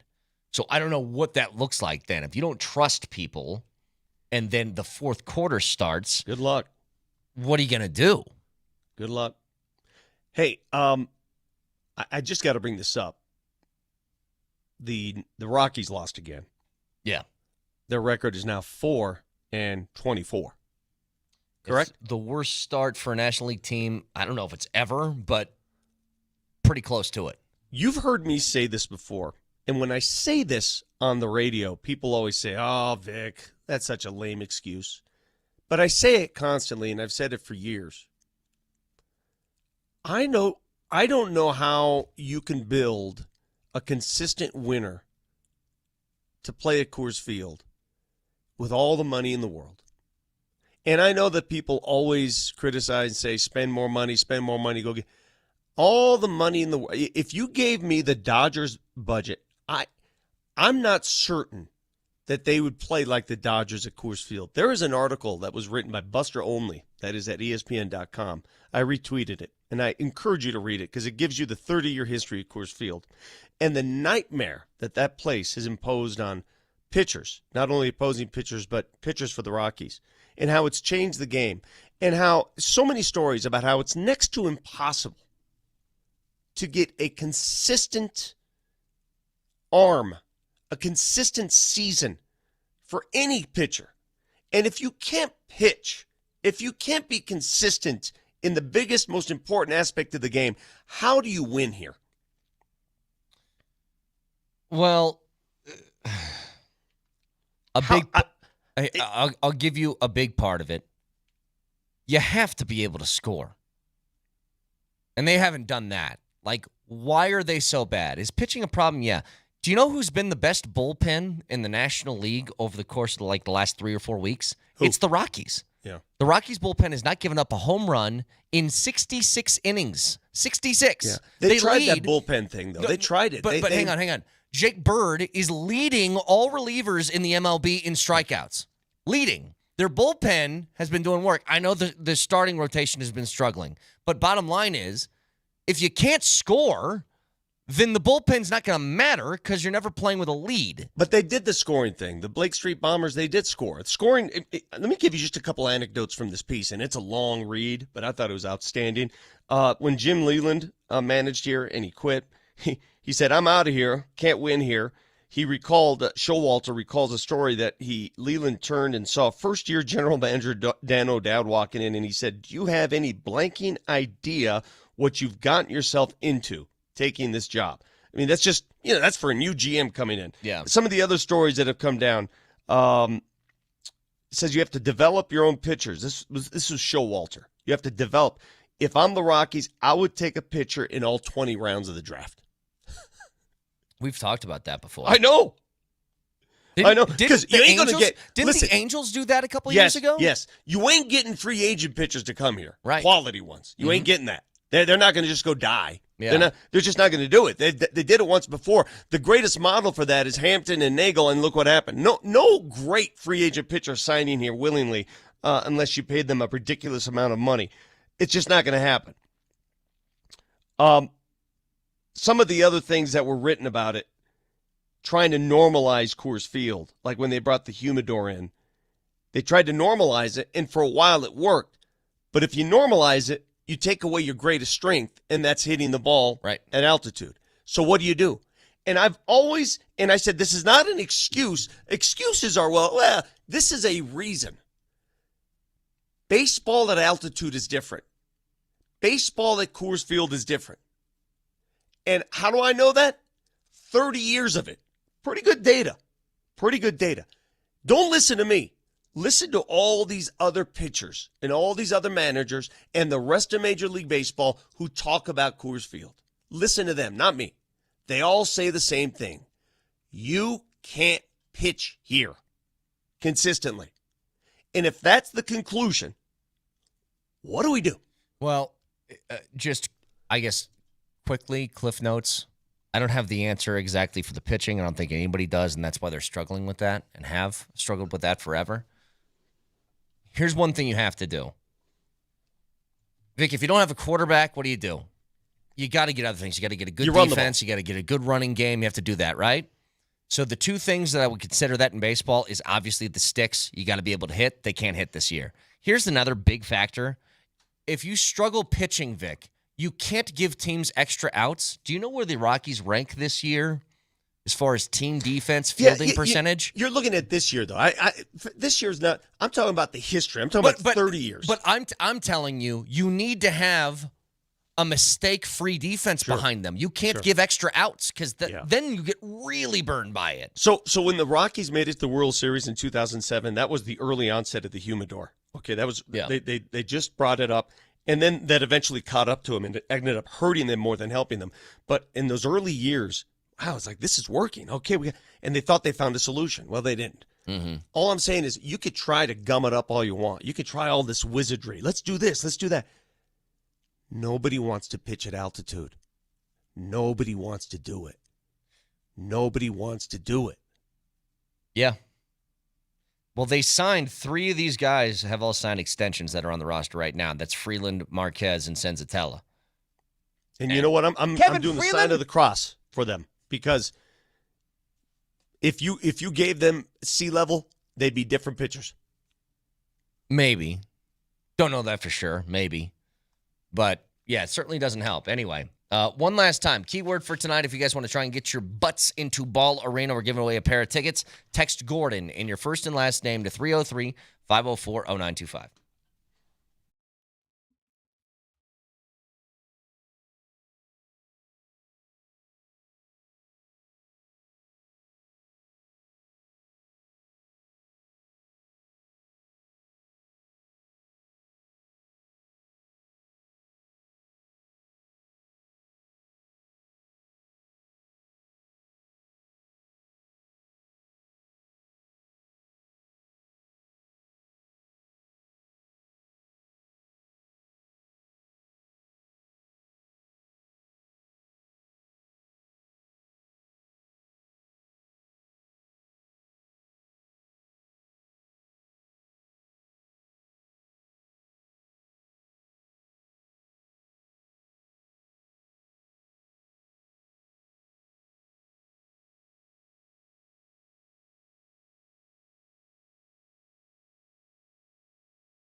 We'll announce the winner of those tickets in just a few minutes. In the meantime, if you want to hear Christian Brown's take on Game 5 tonight, here's what he said. Well, I think that, obviously you want to win Game 5.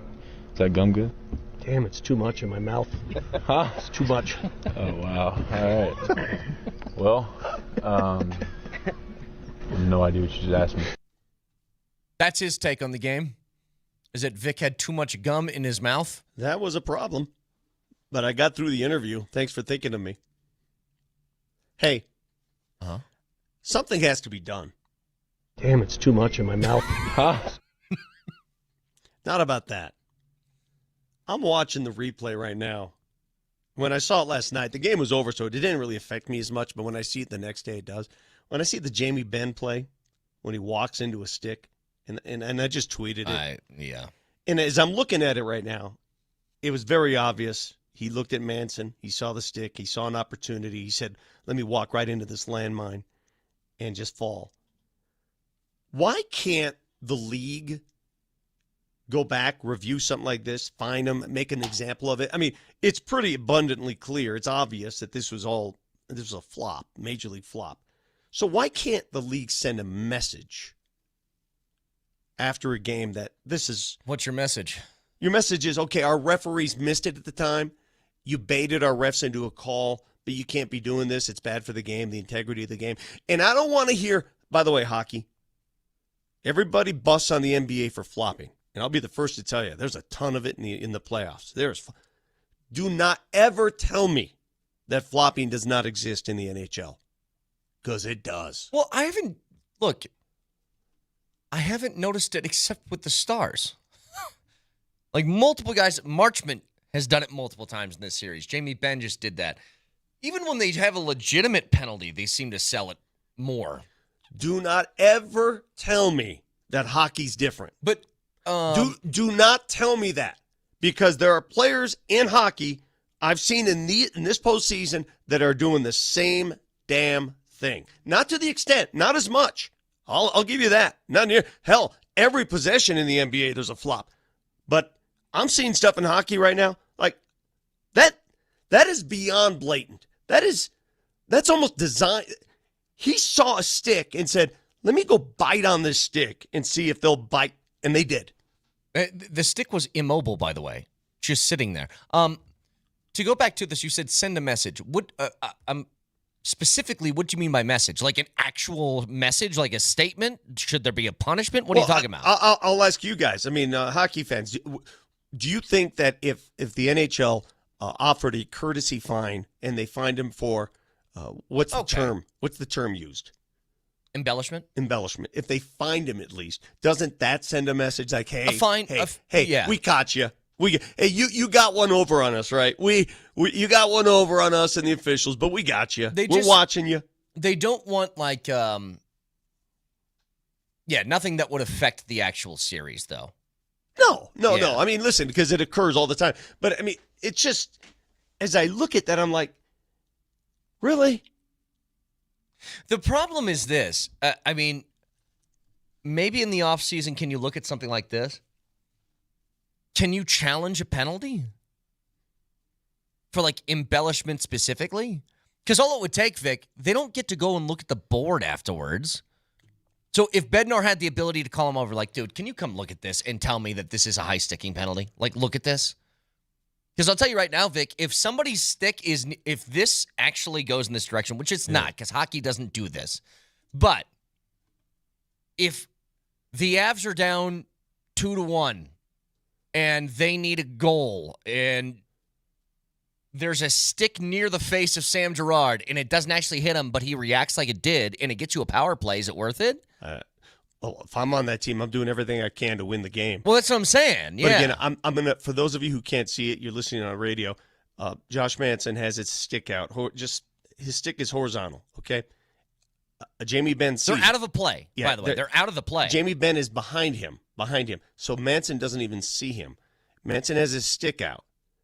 Ben sees an opportunity, takes 2 strides, and runs into the stick and falls as if he just got falls as if he just got shot up. He also flips his arm up to make the stick move as he's falling, to make it look like he got caught. It is one of the most blatant flops I have ever witnessed. In that sport, yeah.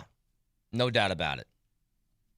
It is one of the most egregious make-believe moves I have ever witnessed, and that is by the captain of their team. That's what's especially gross about it. The captain who sets the example. So a lot of texters are saying they have a penalty for this. It's called embellishment. I know we do. I know. But it doesn't apply if the ref doesn't see it. That's what I'm saying. If I gave that official this angle and said, "Take a look," do you think that call is made? No, if he saw it like that, absolutely not. But that's kind of the problem. And here's the other thing: the embellishment call. As much as I like that, Vic, that puts a lot of onus on the refs. Like to say, just hang on, to say that you are making the judgment that somebody faked it. Yeah. Is a pretty tough accusation to make unless you're absolutely sure and you saw it perfectly. And before people get out all on whack and say, "Oh, to quit blaming the official," the game was already over. That's what makes it even more egregious. The game was over. Nobody was that play. It was so unnecessary. It was so over the line. I mean, again, if people are going to criticize the NBA for flopping, and rightfully so, you have no room, because that is one of the worst things I've ever seen in sports. And that's in hockey. Yeah. I think a fine might do something. It could. But I asked this to Bednar last week. In fact, Nelly, can you try and find that? We'll talk to Bednar tomorrow. But I asked him last week after Marchment in Game 2, he just wrapped his arm around the stick. I can't remember who it was. But he wrapped his arm around it, Vic, and he jumped up in the air and fell down to make it look like that he was hooked. Mm-hmm. And he got the call. And I asked Bednar, I was like, do you guys, like, I know you have refs look at this, but what's protocol? What do you guys do when somebody's obviously selling a call? Here's what he said. They are, you bring it to the attention. I think that they're aware of all that stuff. Like, they're analyzing the game as much as we are. Like, there's a supervisor in the building every night, and an extra ref, and then they're like talking and having their meetings before and after the game, especially this time of the year. Well, what was that extra ref doing at that point? Well, that's what I'm saying. If he's there, then what are they doing? Let him like call down and be like, no. What are they doing? What are they seeing that I'm not seeing? Somebody help me here. Honestly, educate me. Somebody make me feel small. Please call the show and say, Vic, you're clueless when it comes to hockey. Please, I beg you, give me something to say I'm looking at this and I'm saying, how is this possible in professional athletics in a postseason game that matters this much? How do you get away with that? And what you said earlier is so true. The fact that he did that when the game was over. The Avs lost, okay? They knew they were going to lose. And he did it anyway. That's what's crazy. But yeah, I don't know. I don't know what you do or where you go from there. If this is just kind of where you're at, I have no idea. No idea. But Game 5 tonight, Nuggets and Avs, this kind of feels, I know technically it isn't, Vic, and it's the old radio saying, but this feels sort of must-win territory for me. I have a hard time believing that they'll win back-to-back if they lose tonight. Listen, man, again, I can't figure these nuts out. Let's say they do lose tonight. What are we going to be saying before the next game? And then what do they usually do when we say that? And then they come back and it's who they are. Mm-hmm. The Nuggets are at their best when they're doubted, when we don't know what they can do to get out of this hole. They get out of it somehow. That's why this game scares me. That's why 2-2 with home court scares me. They need to play defense like they did in Game 4.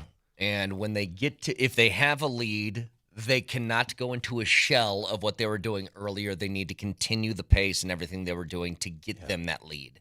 Because that's what they did in Game 4. Built a 20-point lead, and they tried to, wait until the clocks hit 0, and that's when the comeback started for the Clippers. So, a couple things here. First of all, the winner of the pair of tickets to go to Game 5 tonight at Ball Arena is Dave Hardy. Congratulations, Dave Hardy. Pair of tickets for you to go to the playoffs tonight. And Nelly, how about a fact checker? Nelly monitors the mistakes in today's Fact Checker. Today's Fact Checker. Presented by Rock Plumbing, Heating, and Air Conditioning. Your local home comfort specialists. RockHeating.com. Rock, bringing comfort home and simplifying your life.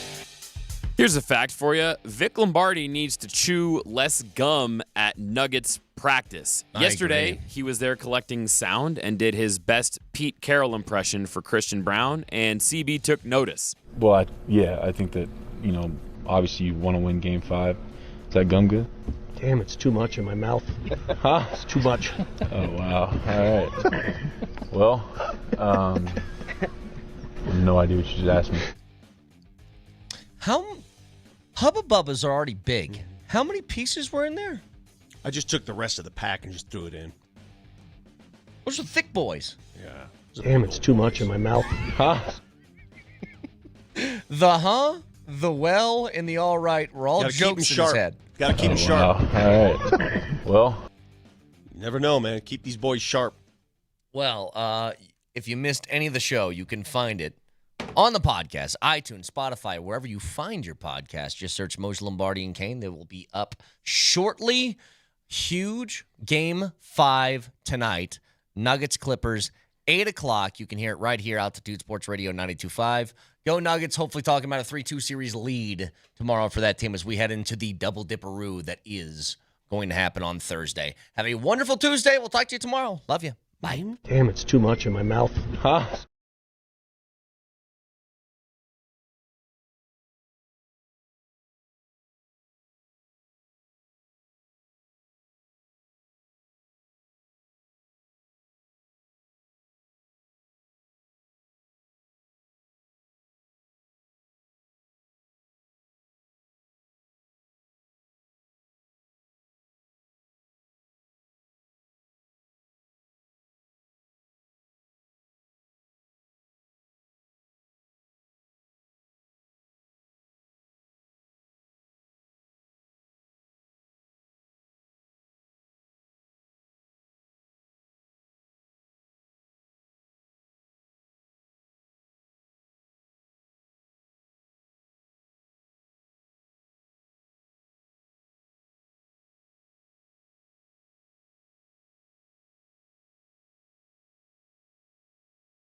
5 goes to the Dallas Stars, and the series shifts to the Mile High City, where the Avalanche have their backs against the wall.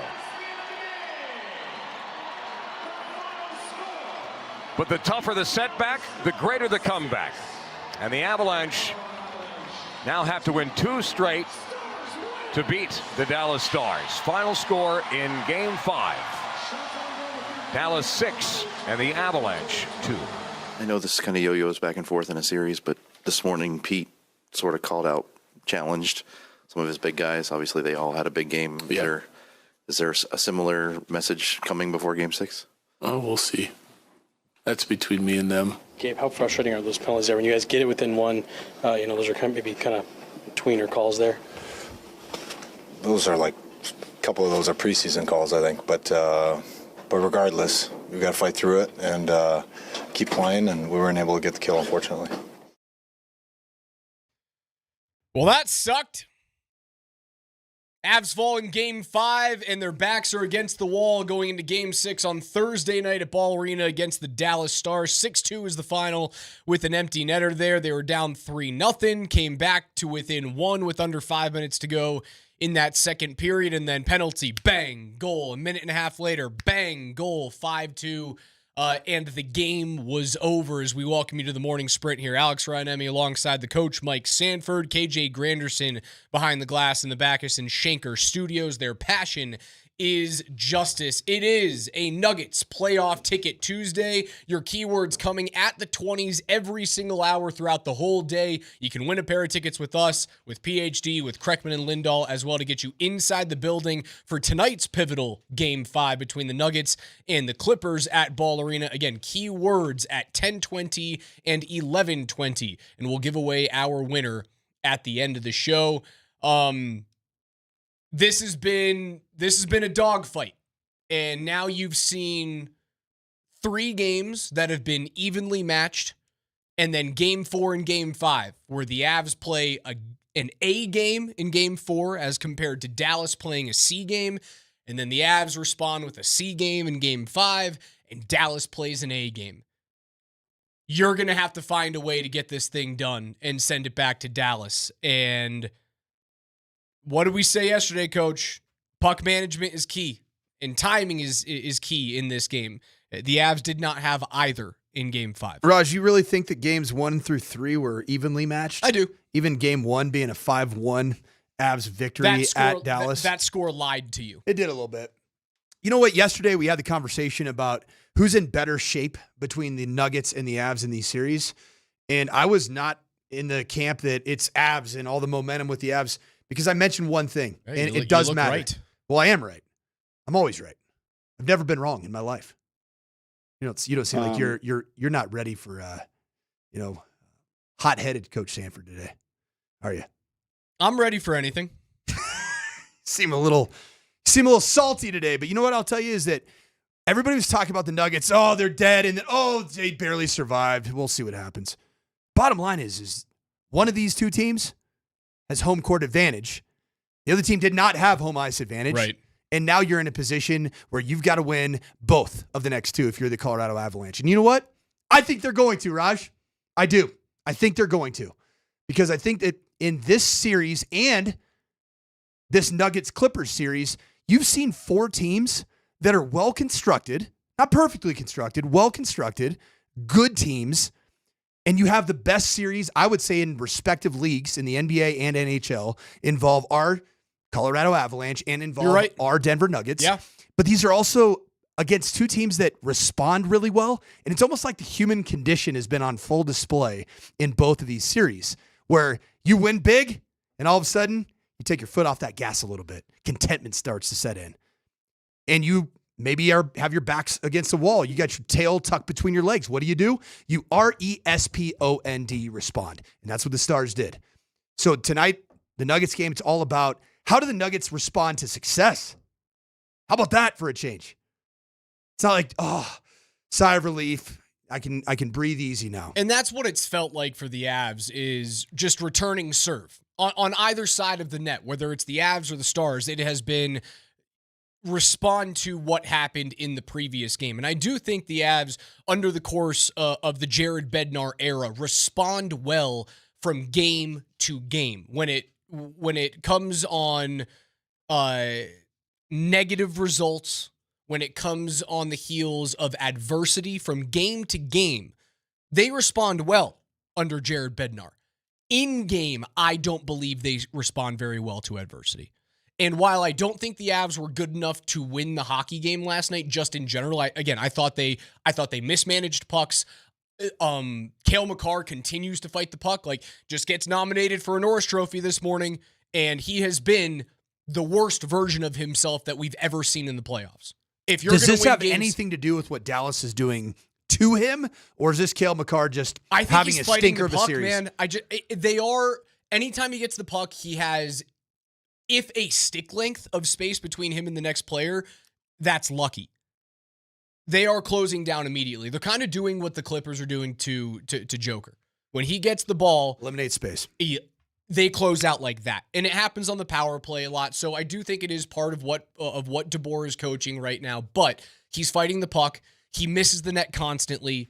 He's just not playing well. If you're going to win Game 6 and 4-7, he has to play well. If he continues to be the Cale Makar that we've seen through 5 games, you lose the series. If he flips the switch and he becomes Norris Trophy Cale Makar, you win the game, and now you've got a winner-take-all scenario. It's been a crazy series, and the question now comes up, and I do think it's valid, is Jared Bednar coaching for his Avalanche life in Game 6? He sure might be. He might be. And you know what I'd say is that I think all of us coaches, and I consider myself a coach because I've been through the ups and downs of it all, it almost feels like you're always coaching for your football life, your hockey life, your basketball life. And if you don't think that's the reality, look no further than what happened with recent NBA champion Michael Malone. Just less than 2 years removed from hoisting the very first Larry O'Brien in franchise history. He gets fired with 4 games left in a regular season. It can happen. Yeah, we all are. Coaches, you know what? I'm fighting for my football life. I just got hired at a high school, and I'm coaching for my football life. And that's what you do, man. That's what you do. That's the name of the game. Because you're either getting better or you're getting worse. You don't stay the same. There is a small difference between what happened with the Nuggets and the Malone and Booth situation than what's going on with the Avs and Bednar, though.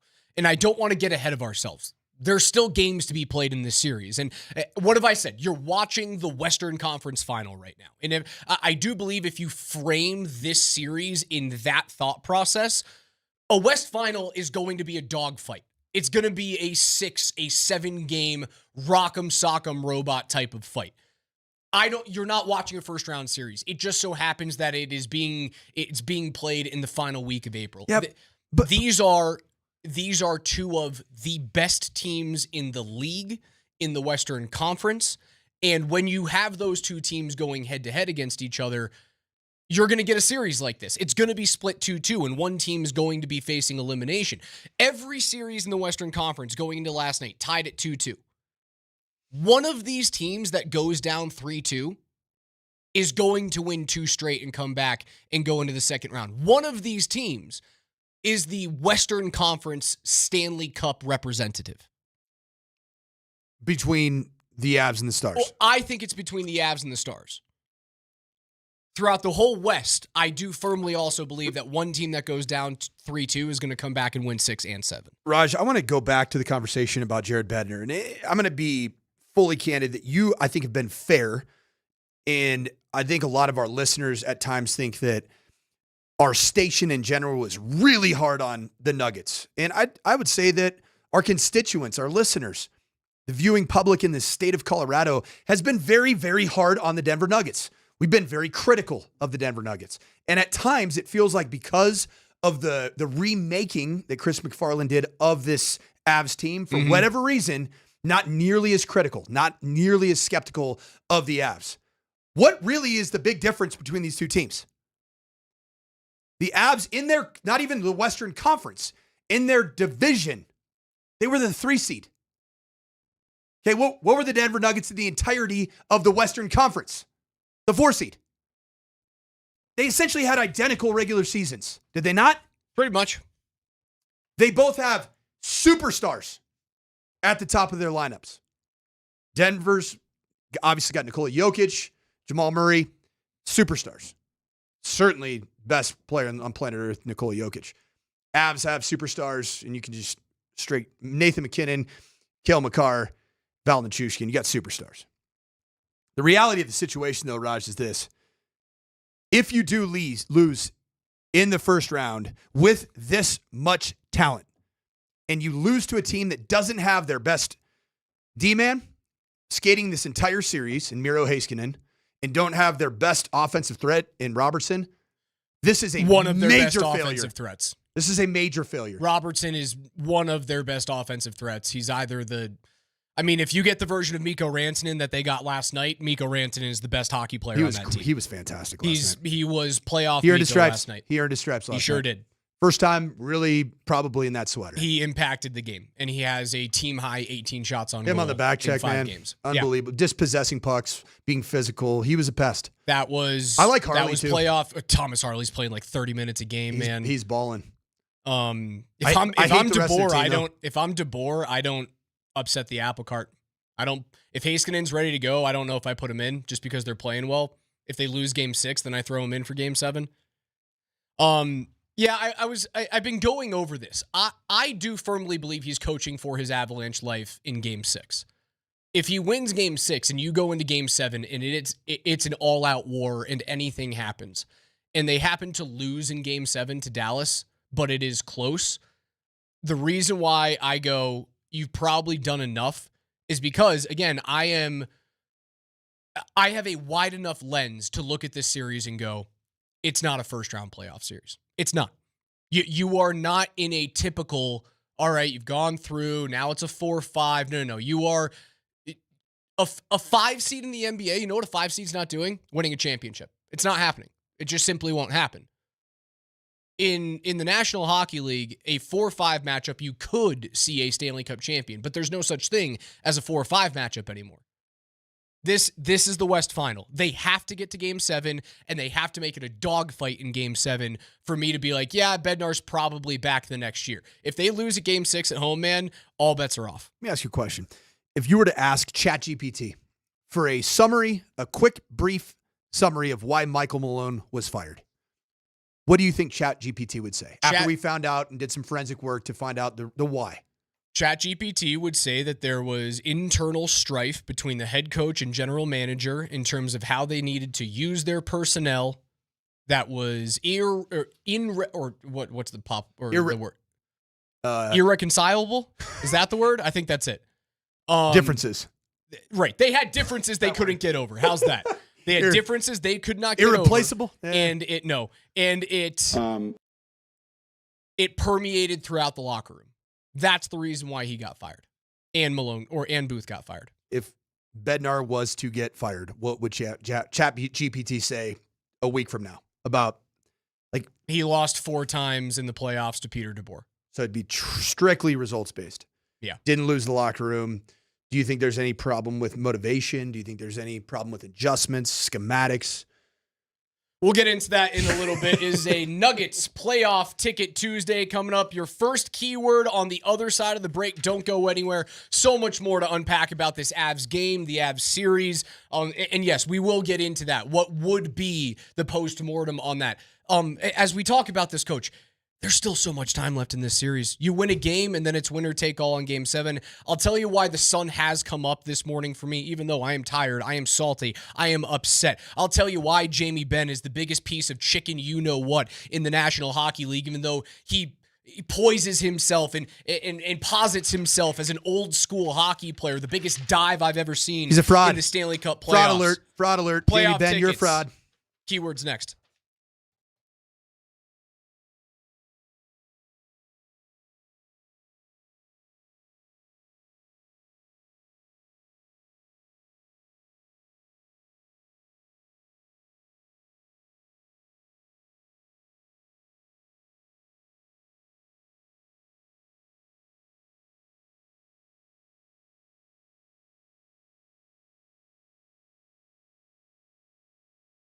What is good, Colorado? Hopefully win at Ball Arena tonight for the Nuggets. But in the event that you need to get away and just get your last skiing moments in, snowboarding moments in.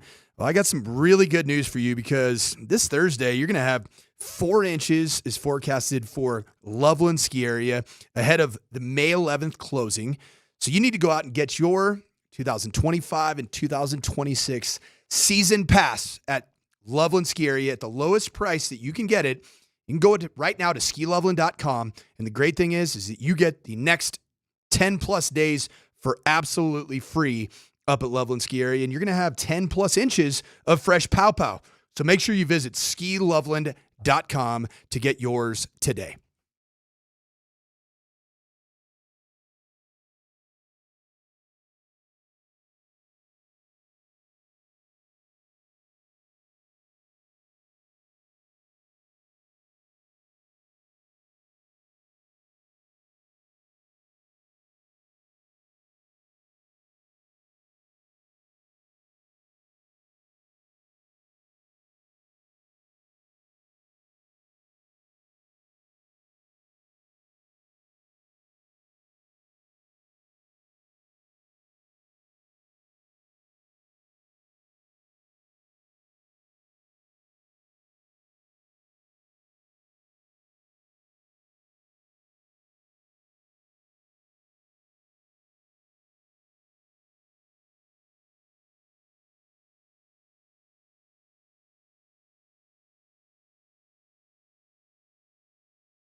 It's a Nugget Playoff Ticket Tuesday, and you guys can win a pair of tickets to tonight's Game 5 against the Clippers at Ball Arena, and all you have to do is text this keyword, clutch, C-L-U-T-C-H. That's the word clutch, along with your first and last name to 303-504-0925, and you're entered. Your online home for Mile High Playoffs is nuggets.com/playoffs. You can buy tickets there for all playoff games, including limited tickets still available for tonight's game. And to win tickets for this game, text the word clutch along with your first and last name to 303-504-0925. Your home for Mile High Playoffs is right here on the exclusive home for Nuggets basketball, Altitude Sports Radio 92.5. I miss a clutch in my car. You know? I don't know how to drive a manual car. You've never done it? No, I have done it. I have attempted tried and was mortified when I was like 15, 16. Felt like I was going to break the car or whatever, and I just never got the handle of it. And I was so scarred, I've never gone back. I married a gal that came with a stick shift vehicle. Good for her. Oh, Now, this was 19 years and 10 months ago. So we don't have the stick shift vehicle anymore. It was a Honda Civic. And I used to love attempting to drive the stick shift, and my wife would just make fun of me because it would always do the... Yeah, I got made fun of, and I was like, all right, I'm not doing this. I'm not good at something, I'm not going to do it. I kept leaning in. I'm like, I'm better at the stick shift than you are. She never had any kind of slip up of her gears whatsoever. I had it every single time I drove. I tried to learn. I'll tell you, I tried my very, very hardest for hours on end that day and never got the hang of it, and finally I gave it my all. It's just not for me. And you know what? I started driving in 2008, right? Does that make sense? Yeah, 2008. You've been driving that long? I've been driving that long. I would have been terrified to see you. That's when I got my permit. 17 years ago, I would have been terrified seeing a little Raj. Yeah, 2008, that's when I got my permit. I'd be like, why is that widow guy driving a car right there? Right, like 2008, that's when you start learning. Like they're all autos anyway. 10 years from now, all the cars are going to be driving themselves. Mm-hmm. Like, why do I need to learn a stick? I think the scouting report on our show, if you've listened to us for the last 6 months or so, you would say that neither me nor Raj are built to drive a stick shift. No. A little too. Oh, and I know that about myself. No, I think KJ. A little too floofy. KJ could be smooth with it. KJ, you stick shift driver? I am not, man. It is not in my family to drive a stick shift. My auntie tried to drive a stick shift. She bought a brand new Camaro, and she takes it down to Alabama, and on the way back, the thing just breaks down. She just breaks down on it. And I'm like, nope, that's my sign that in this family. She was grinding them gears, boy. She sure was. I'm enough to know that I am not, you know what, not a real man. Doesn't know how to drive a stick shift. Wow. I know how to. I can change a tire I would in say minutes. This, if you have a scalding hot black coffee, no room without a lid on it, and you would be in my stick shift vehicle, I would say probably want to dump that out. Also, like, don't get into my car without a lid on your coffee. Yeah, but if you're a good stick shift driver, you should be all right. You should be smooth with it. Shouldn't have bouncy, and all of a sudden, boom, coffee all over you. Coach, how does a team respond to success? It's a great question. It comes from the players. I don't believe that any head coach has the power nor the Midas touch to snap your fingers and say, you guys will respond to having just overcome massive adversity, and you'll respond to that success with even more stick-to-itiveness, even more full send. I've been a part of cultures where I've coached where we talked about response a lot. And response was talked about probably tenfold when it came after a victory. It's a real challenge, Raj, because it goes in one ear and out the other with the modern athlete. All right, coach, I get it, man. Jeez, you get off my back. You get off my back? Seriously. Like, we know what we're doing here. Oh, do you? And so it's to me, I think it's the most powerful word in sports is respond. I really do. To no matter what happens. It could be an atrocious outing like you had in Game 3. What'd the Nuggets do? They responded. And you know where that came from? It came from Nikola Jokic, the greatest player in basketball on planet Earth, without question. Hearing Bill Simmons break down what he watched in person in Los Angeles, he said that he hasn't seen that type of an effort in over 7 years, since I think it was LeBron James in 2018 willing a team back. That was Nikola Jokic saying, enough is enough, and we are going to respond. He's got to be the conduit to get that going again, and I think that tonight's going to require a massive Jamal Murray response game.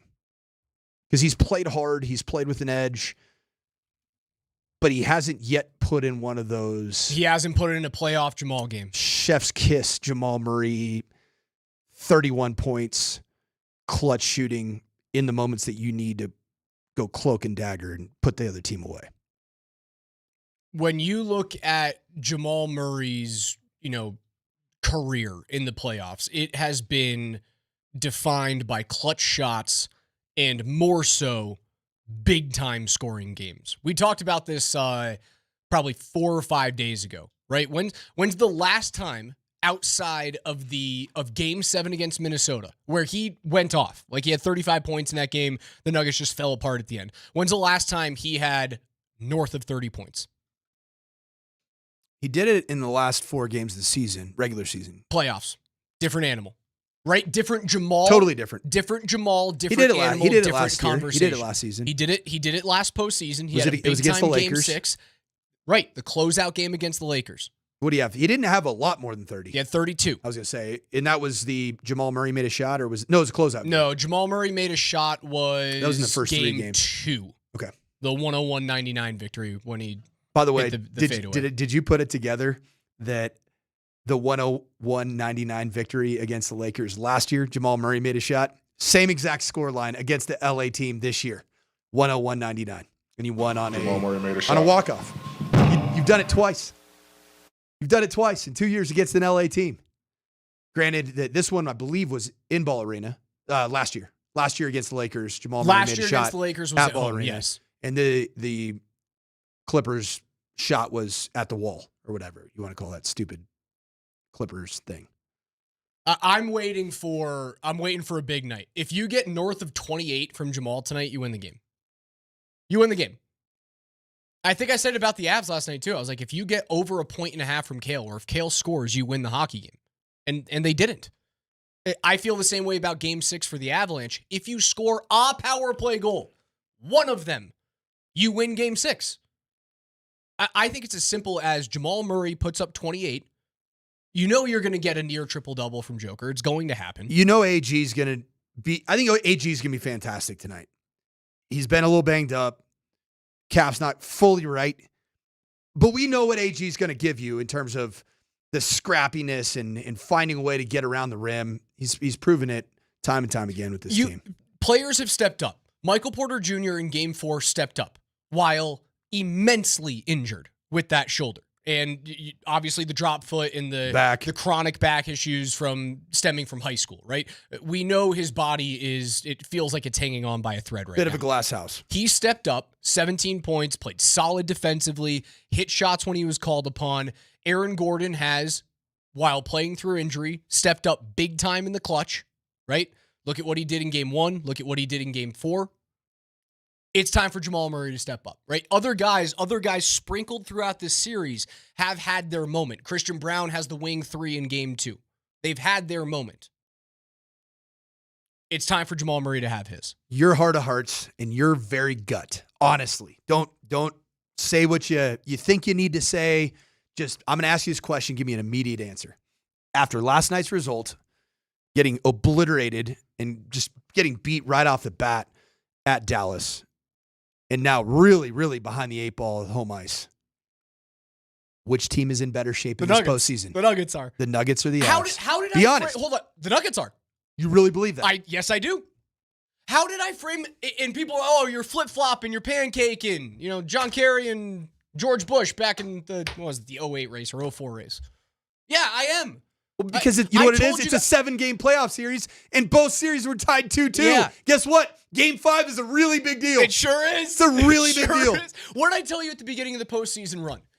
I'm not going to tell you how to fan, but I believe the best way to take in playoff basketball and hockey and football and baseball with one beers. With one beers, you might need like multiple one beers. I needed multiple last night. The way to take in playoffs is every win should feel like we're the best team in the world. We're unbeatable. We've got it figured out. We're going all the way. As a fan, not as a player or a coach. Correct. That's what we're learning. And every loss should feel like the world is ending. And that's how I feel this morning.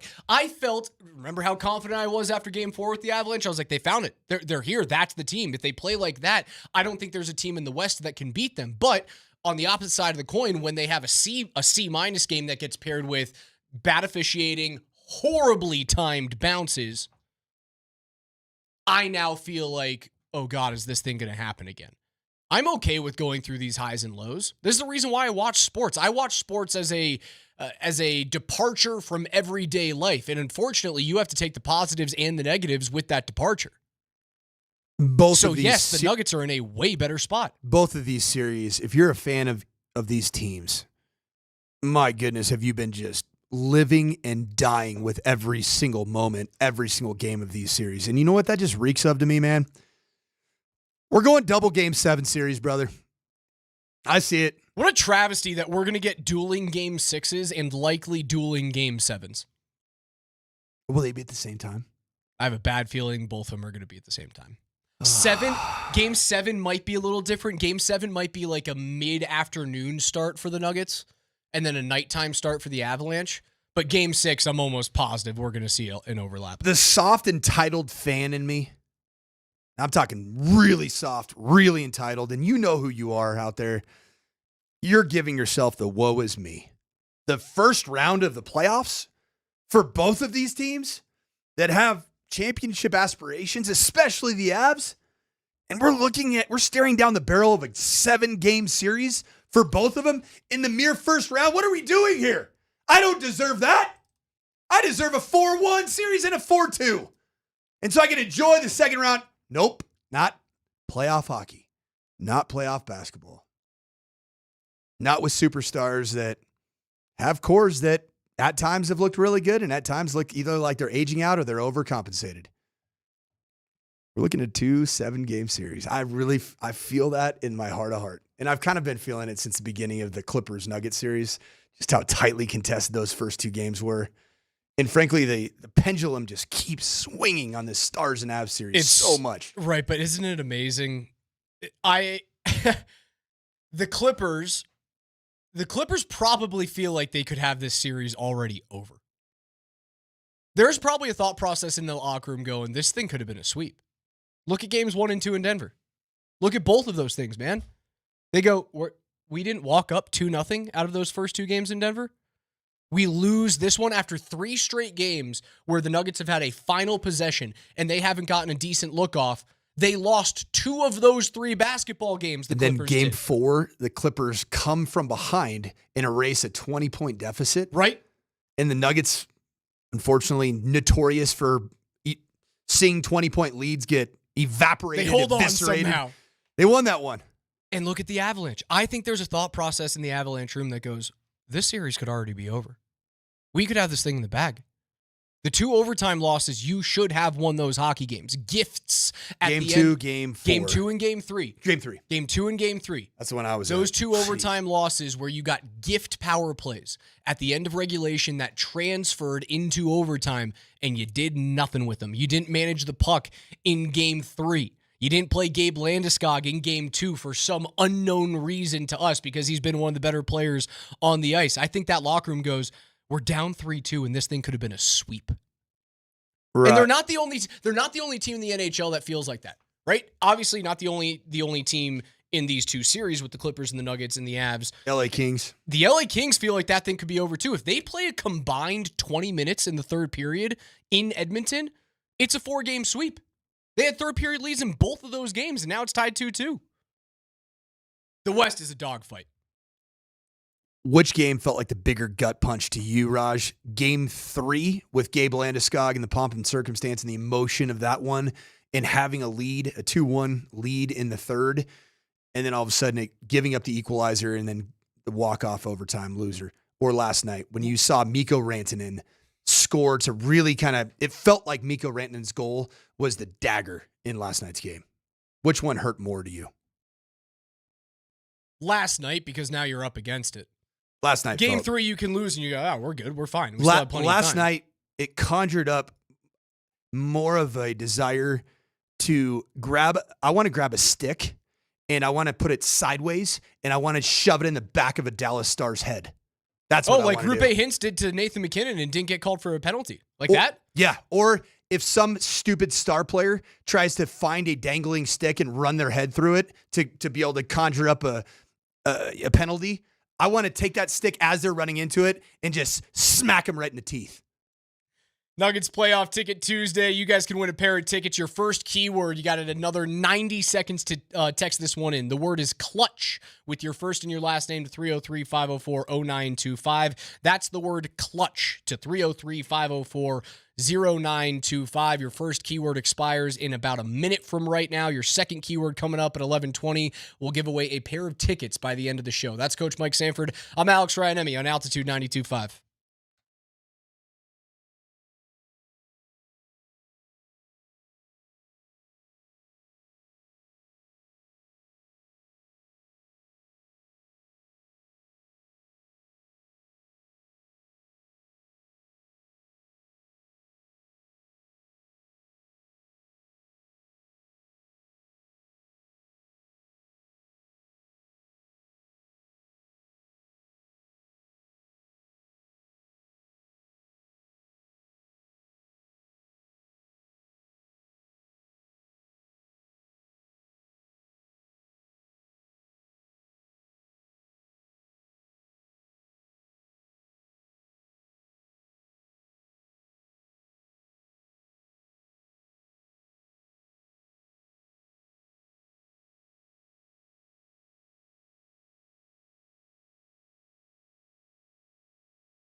This one on the text line.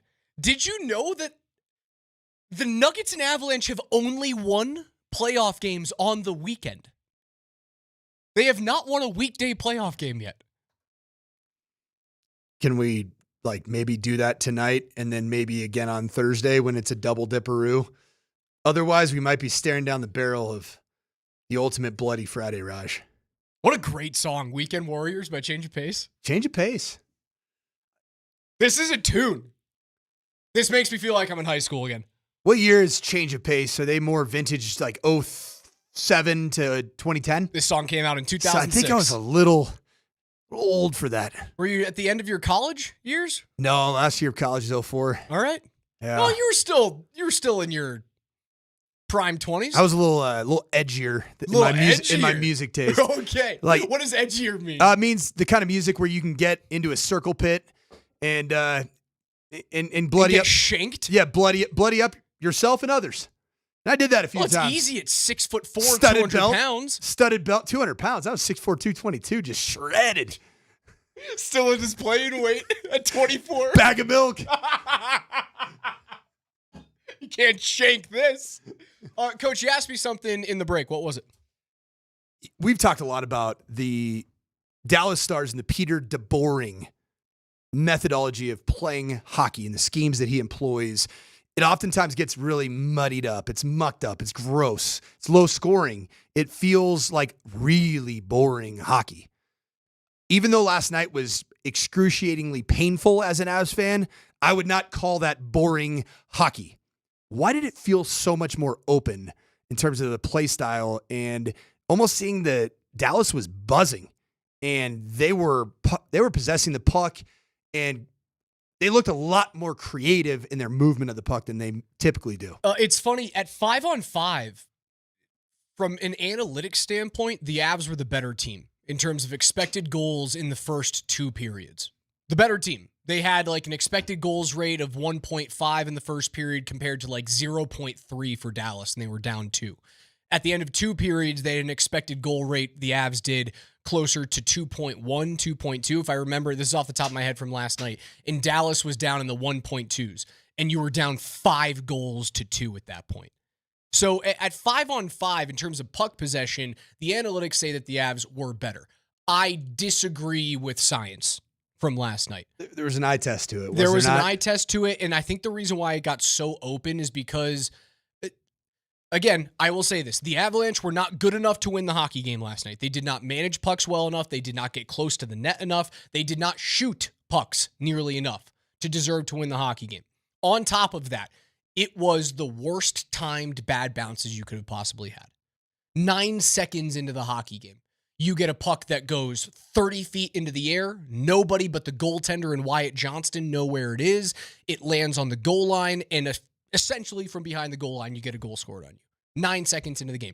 Remember how much we talked about that with Alexander Georgiev? It wasn't the amount of goals he would let in.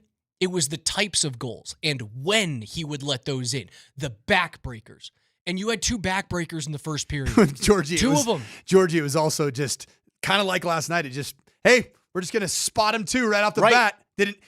I hate to say it. I don't want to put this out into the universe, but last night felt a little bit like an Alexander Georgiev in net Avs performance. It did. And I'm not saying Mackenzie Blackwood isn't the answer. No, he's been amazing. He's very clearly the statistically the best goalie netminder in the postseason thus far.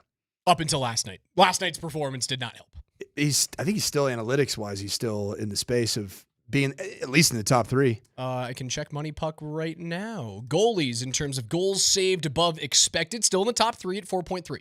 Is he number 2 or 3? He is number 3 behind Freddie Anderson and Jacob Markstrom. Yeah, not exactly the household names. Ottinger jumped up from 8 to 4 He was last night. pretty good last night. He was dialed in. And you know what I love in terms of game to game transitions that Bednar makes. Bednar from game to game, when the Avs get punched in the mouth, they respond the next game.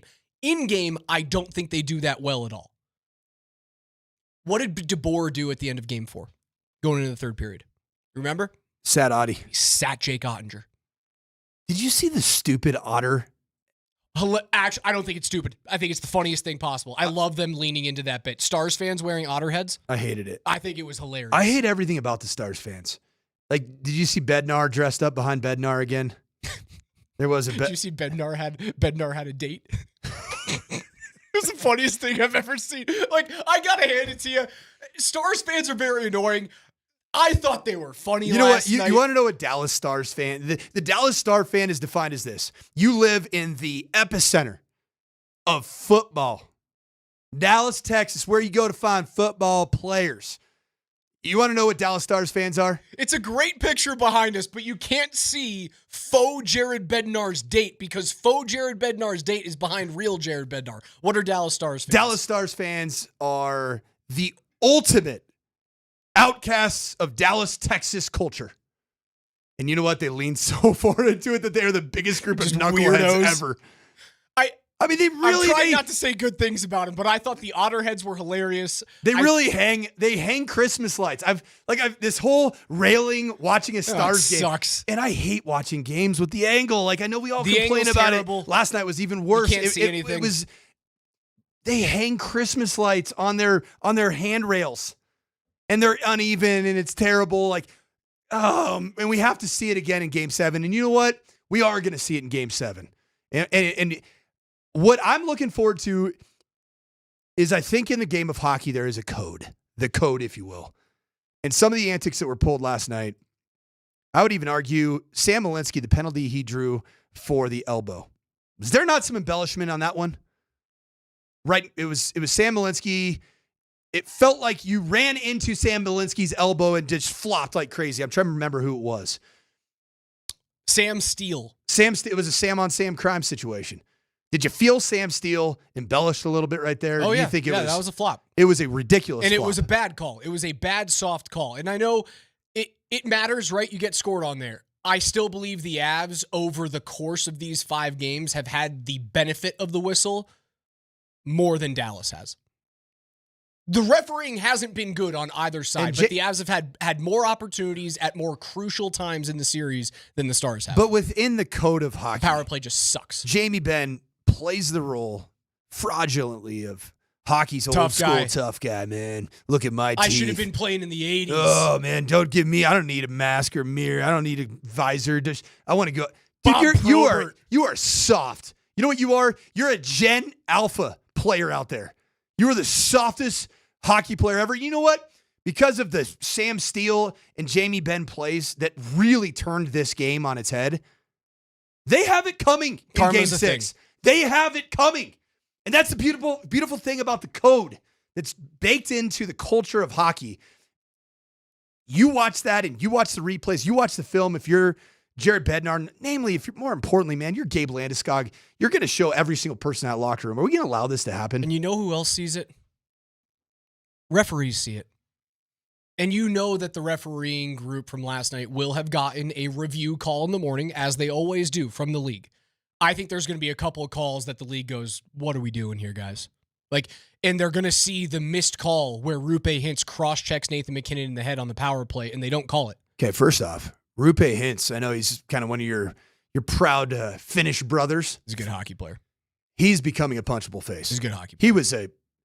He was a bag of... I did not like that guy last night. No, there's not a lot of likable Dallas Stars players. Why are they that way, though?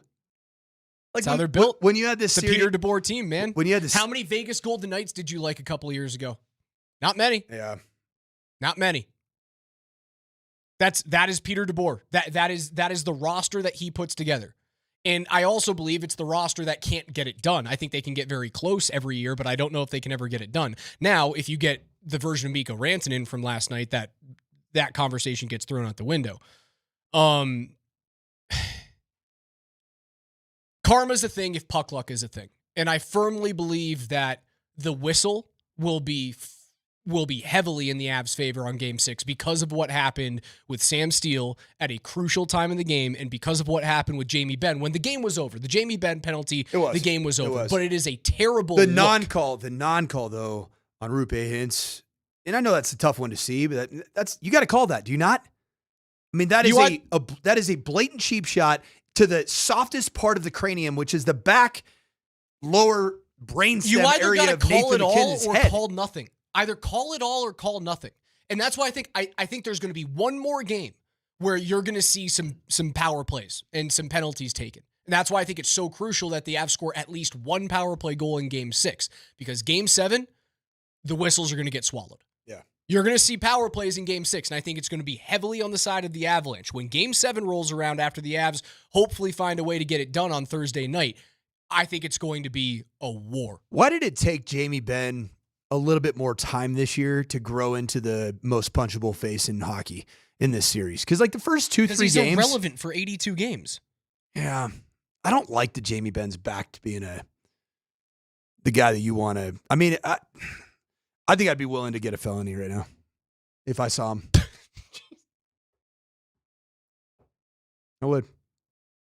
He's not the most important player. If you're going to commit a felony, I need you to pick a better hockey player. Okay, Rupe Hintz. Rupe Hintz, Mikko Rantanen, Jake Ottinger. Rupe's really, you can commit a really felony under my against skin one of right those now. three, but like Jamie Benn isn't the reason why you're down 3-2 in this series. I mean, even if the Commit a felonious, felony against Peter DeBoer. the felonious act might just be just a good old fashioned like sprint up to him and just open hand, smack him across the head, laugh, and then sprint away. You know, it's not gonna put his life in danger per se, but I think it's worth a shot. Do your best to not get caught. I like doing a show with you. I won't do it. It's a playoff ticket Tuesday here on Altitude Sports Radio 92.5. Your next keyword is coming up in 20 minutes. You sat down with Romy Bean and dissected the Broncos draft. I want to hear about what you guys talked about last night.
About 20 minutes from right now, we'll give you guys your second keyword for a chance to get inside Ball Arena tonight as the Nuggets take on the Clippers in a pivotal Game 5 matchup. My yo-yoing of who I think has a better chance to win the series between the Nuggets and the Avs continues day by day. It has swung all the way to the other side, back to those Denver Nuggets. Now, obviously very hobbled with the injuries to Aaron Gordon, MPJ, and Russell Westbrook, but playing through them, winning basketball games. You talked with Romy Bean yesterday pretty heavily about the Broncos draft. And when you and I started to break this down yesterday, and the fact that it felt like there were some tight ends that were left on the table that we didn't want to see them leave the draft without. After talking about it on our show and then having a few hours to sit on it, where did you stand last night? I stood with this entire draft from top to bottom. It feels identical to the Bo Nix pick at number 12. The 6th overall quarterback taken, but at pick 12. And part of me is in the camp where I just say trust Sean Payton and George Payton. Just trust them. They know what they're doing.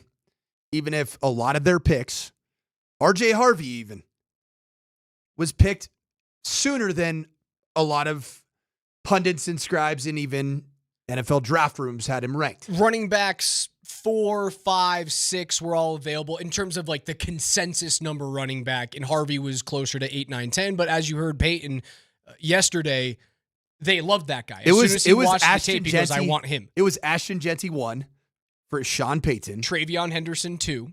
I think that's what's been reported. I think he was even. I almost think he fell in love with the body type of Ashton Jeanty, the bowling ball, thick, bodies bouncing breakaway off of him. Speed. And it's almost like RJ Harvey's the diet version of Ashton Jeanty for Sean Payton. And I think this whole... Is he the Temu version? No. Is that too much of a slap in the face for a second round back? Well, the guy's had 2 middle fingers. He's had incredible production at a higher level of football than my alma mater, Boise Ashton State. Jeanty is the Yves Saint Laurent version of the running back, and RJ Harvey's the one that you get off of Amazon that looks kind of the same, but you really got to take a peek at it to see the difference. The YSL is Ashton Jeanty, and let's go with Calvin Klein is RJ Harvey. Calvin Klein. Is that fair? I like that. Yeah, he's a designer brand still. Designer brand, but nothing that's going to, make you miss a mortgage payment. But it looks solid. great. It's good. It looks great in an Instagram ad. It sure does. Sure does. Yep. RJ Harvey, that's a pick that it ain't lingerie, but Sean Payton liked him. It'll take me a while to swipe. He liked him more so than I think the majority of the National Football League liked him. I think he's going to be a good player. My question on him still remains, will you be able to create production with bad defensive boxes? I called it a dirty box yesterday. I have cleaned up my act. I went and repented of all my sins of yesterday's show.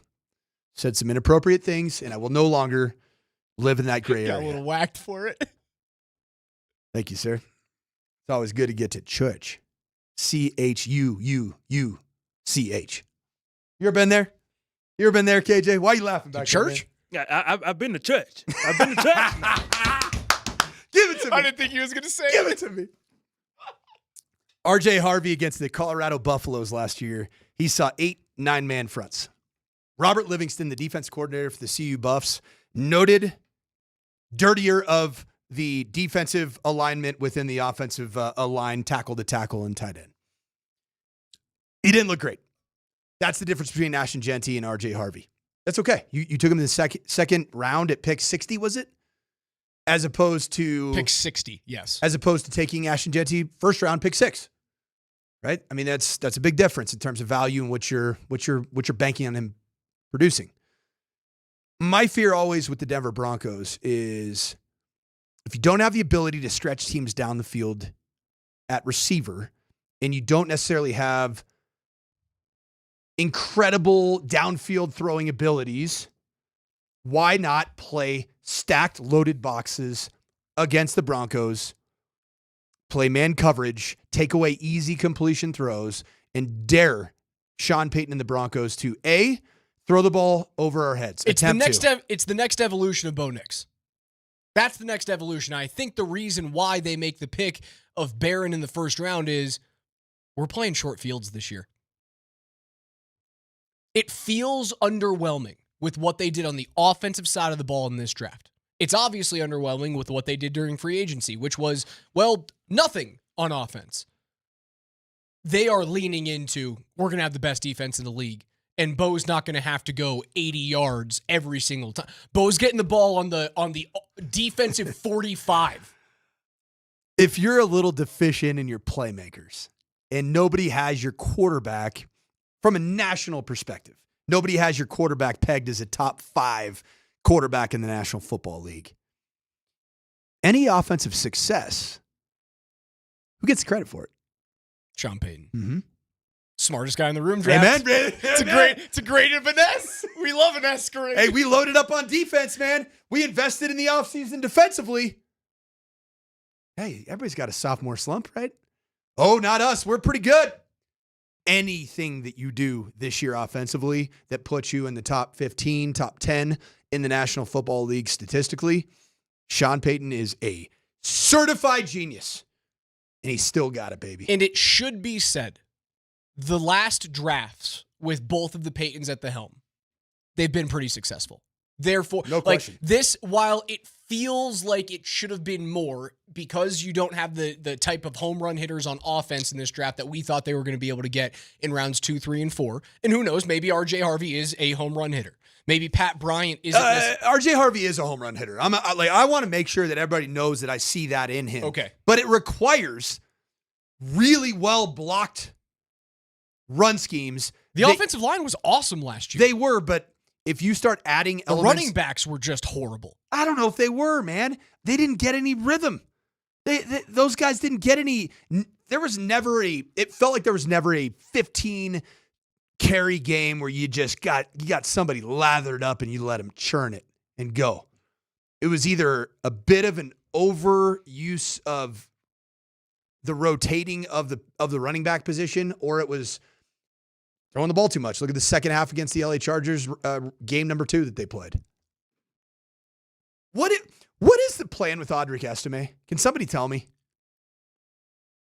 Like, when was he drafted? Was he a 3rd or 4th last year? 5th. Okay, he was a 5th. All right. I mean, that's not a high pick that you invest a lot in. Is his training camp going to be, if he's going to make the roster or not? No, he makes the roster. What if you go out and get J.K. Dobbins? Then that's a completely different conversation. Do you think the Broncos should go out and get J.K. Dobbins?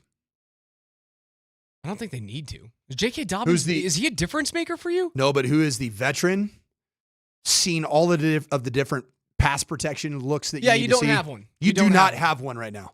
And I know that people are saying that RJ Harvey is a 3-down running back. Is he really going to be a 3-down running back that's trusted in his rookie year to handle all of the assortment of pressures that NFL defensive coordinators bring at you? I don't know. Rushing yards over expected per attempt in the league. Derrick Henry, Saquon Barkley, 1.77, 1.62. Lead the league. To get to Denver's running backs, you have to scroll way too far down the list. Way too far down the list. Jaleel McLaughlin, minus 0.2. Javonte Williams, 3rd to last in the league, minus 0.6. That's so bad. I saw that too. The running backs were not good. The offensive line was good. Is Audric Estime, does he qualify or did he not have enough touches? Estime did not qualify. Yeah. The running backs were not good. They're not. RJ Harvey, man. Got to trust the process. You have to trust the draft. You have to trust the coach. You have to trust the GM until it fails. The other right one, now, it hasn't failed yet. The other one that came up last night, and it goes into this whole concern that I have about the best way to defend the Denver Broncos. +1 the box. Get an extra defender in the box. Means You take a safety out of the two high structure, leave one in the post. So play single high coverages, either cover 1, cover 3 match, or just pure cover 3. Junk up the front and make it beat you outside. Last night, Romy and I talked about Pat Bryant. Pat Bryant is, I believe, one of the more polarizing draft picks for the Denver Broncos because a lot of people see that he is sure-handed. I agree. A lot of people see that he is a great blocker. I agree. But does he give you the solution if a team is going to play a ton of man-to-man coverage and load the box? And they will. Javonte Williams, 8th in the league last year in terms of his percentage of carries when facing an 8-man box. A quarter of the times he touched the ball last year, 8 players plus. Anytime I saw the Denver Broncos face a defense that played shell coverage, soft zone, 2 high looks with one less human in the box, I thought that defensive coordinator should immediately be fired. Or it's a head coach like the Atlanta Falcons did it against the Broncos, and I was like, this is a fireable offense. If you watch the construction of this Broncos team and what they struggle against, it is you take away the give and throws. Take away the little zone beaters, the dink and dunkers, and you take away their ability to hand the football off and make Bo Nix a runner, which I think that's a great solution for the Denver Broncos. 6 to 10 times a game, I'm down. And I see the text coming in. Oh, the Broncos' offensive line wasn't good last year. Tell me how they weren't good. Tell me how they weren't good. Here are their win rate percentages across the board and where they rank. 2nd, 8th, 1st. They won. The offensive line won their blocking assignments overwhelmingly this year. The stats tell you differently, that the offensive line was good enough to run the football last year and that the running backs simply sucked. That's the reason why that they fell in love with R.J. Harvey. And he has to be the answer. So you want me to get J.K. Dobbins? Get out of here. Lean on the young kid. Turn him into a 3-down running back immediately. Just because he was a second-round draft pick doesn't mean he can be that guy. I mean, you find second-round starters all the time. Let's call a spade a spade. Over the last 15 years of the NFL, a second-round drafted running back is, for all intents and purposes, a first-round drafted running back because that's typically where they go. Yeah. The high-end running backs are second-rounders.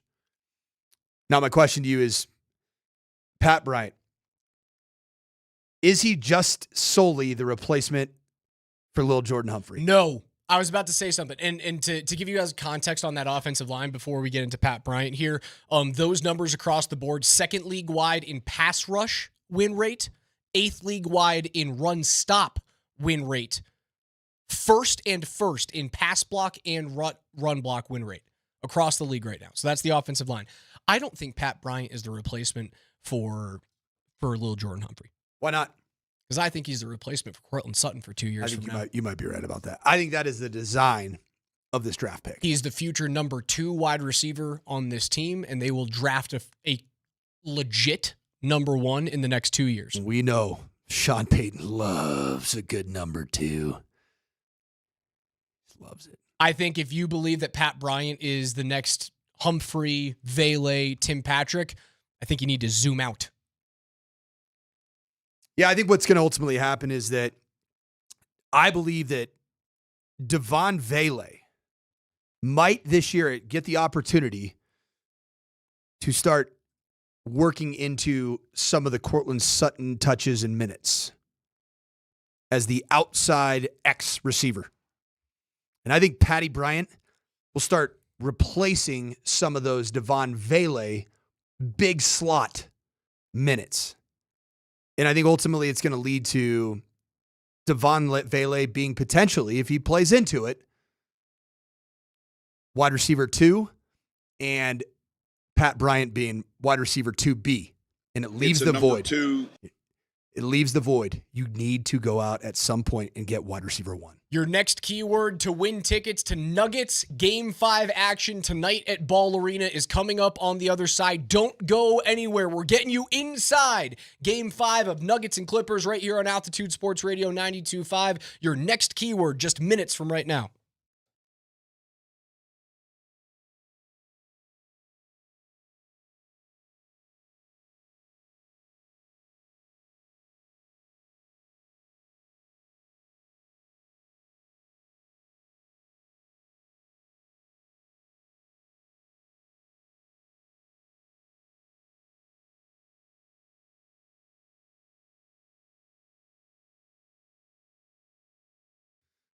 What is going on, Colorado? I'm not going to read off any of the Circa Sportsbook odds on tonight's game because that hasn't gone very well. And no, I'm not superstitious, but I'm not going to do it. So I'm going to talk about the greatest property in the history of Las Vegas. Because if you love sports, you love a good pool, and you love doing this both at the same time, watching sports on a jumbotron as big as any in North America, in a pool, then you need to go to Circa Las Vegas. You need to elevate your pool game at Stadium Swim, and it also has the world's largest indoor sports book.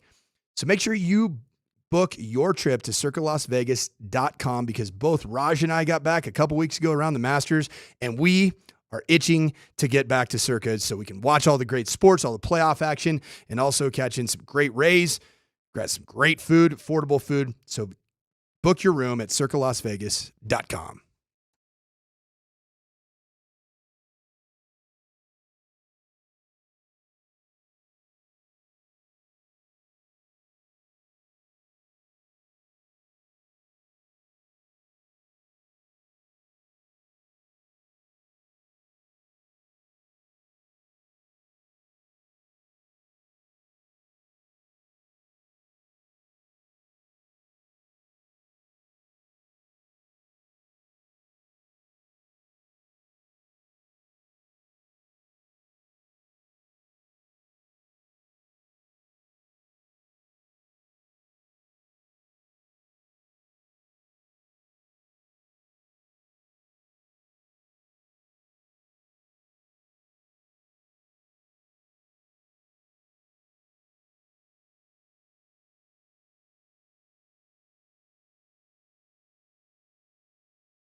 We're back with another Nuggets playoff ticket Tuesday, and you can win a pair of tickets to tonight's Game 5 against the Clippers at Ball Arena, and all you have to do is text the letters AG. That's it. AG.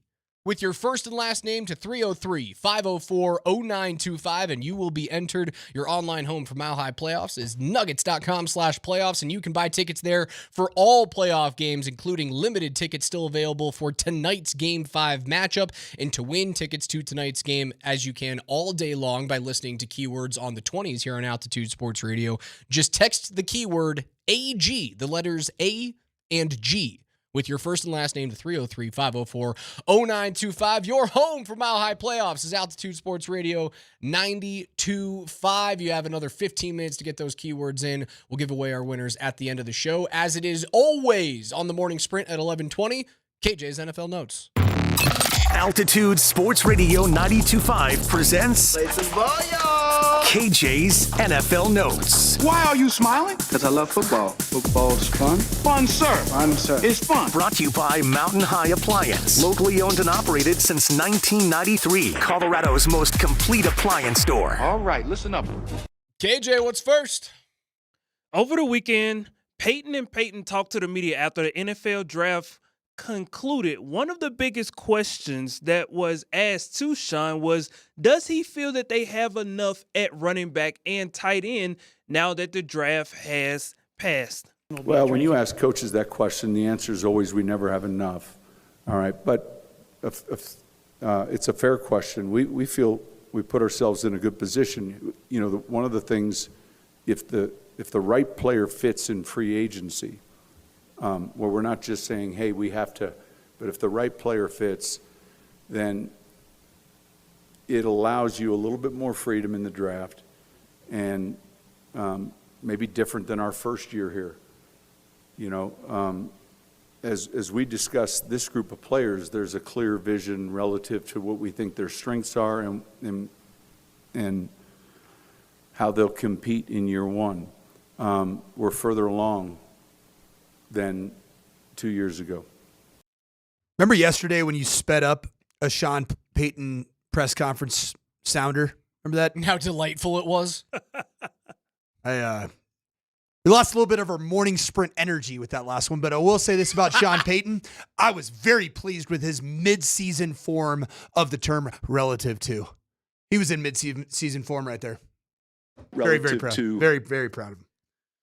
I'm a little concerned about how confident they are that Evan Ingram is going to be a, 18-week tight end. So right now you have Evan Ingram is your, we'll call him your good pass-catching tight end. I don't know that he's a joker. Joker would require that you're a butt kicker at the line of scrimmage as a blocker. Yeah, but didn't Jimmy Graham suck at blocking too? Yeah, he's a basketball guy. Speaking of which, we got ourselves a loner, a.k.a. the basketball guy. I have, this is how I spent my time before the Avs game last night. I have the final NCAA football video game overall rankings for every one of the Broncos prospects. Oh, I love this. Give it to me. Can you give it to me right now? Except for Caleb Lohner. Caleb Lohner's the only guy who didn't have a ranking because I don't think he was in the game. But it's EA Sports. EA Sports. It's in the game. It's in the game. If it's not in the game, then it's not in the game. Do they still use that tagline? Of course. It's in the game. EA Sports. It's in the game. He's too good, man. I don't even know why I try and do impersonations when he's sitting across the desk. Jahdae Barron, final overall 92. That's good. 92, That's a pretty really good. rate. The guy won the dang, what is it? Is it the Bednarick? No, that's the linebacker. Jim?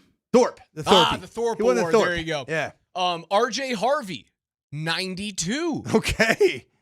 Pat Bryant, 87. That's about right. That's about right. About right. High floor.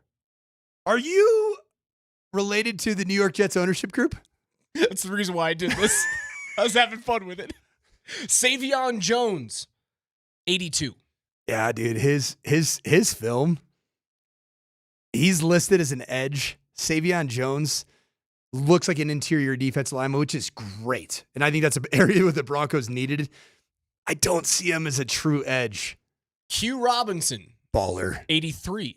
But there's a lot of people that think he's the sleeper of the draft. I love this player's tape. Caleb Lohner, not rated because I don't know if he was in the game. NA. He is a non-alcoholic beverage. Jeremy Crawshaw, 85. Oh, good. 85. You know what that looks like? That's a Starting starter. punter. You got a starter. Just figured I'd share that with you guys. I had fun doing that yesterday. It was more for me than for you. KJ, what's next? Roll the dice and let's see what happens. You know what? Let's continue to get to know our Broncos. As yesterday we focused on second-round pick R.J. Harvey out of UCF. Today, let's focus on fourth-round pick Q Robinson, outside linebacker from Alabama. Now, Can you give me his first name, please? His full first name? Absolutely. Quandarius. My man. Quandarius Oh, I like Robinson. that better than Q. No, that's a cool name. We're going to be a Quandarius show. We are. Just so everybody knows. Quandarius. PFF is a little higher than most on Q, and they break down what type of outside linebacker / pass rushing style he'll bring to the Denver Broncos. And, Coach, I think you're going to love everything you're going to hear here. Because he's only played 340 snaps. That's like classic sleeper. 340-something snaps, but he is twitched up, explosive, originally recruited as a safety, and it's visible from the way he moves around. Like, that guy's insane. That tape looks as dynamic and athletic and as explosive as any edge rusher in this class. He's bendy. He's got that ability to run the hoop, turn the corner. I think you get day one juice as a situational rusher. He's got a long arm. He's got the ability to threaten the edge. He's got a nasty, like that inside swoop that Von Miller always had, you know, where he's able to like set outside and then whoosh. Those three things alone give him day one juice as a situational pass rusher. Pass rusher. Did we just hear the PFF tandem here hit for the cycle of draftnik terms? There were so many draftnik terms in there. I mean, we were bending, edge, we're twitching, swoop, twitch. He just hit for the draftnik cycle. That was fantastic. We were dipping. Quandarius Robinson.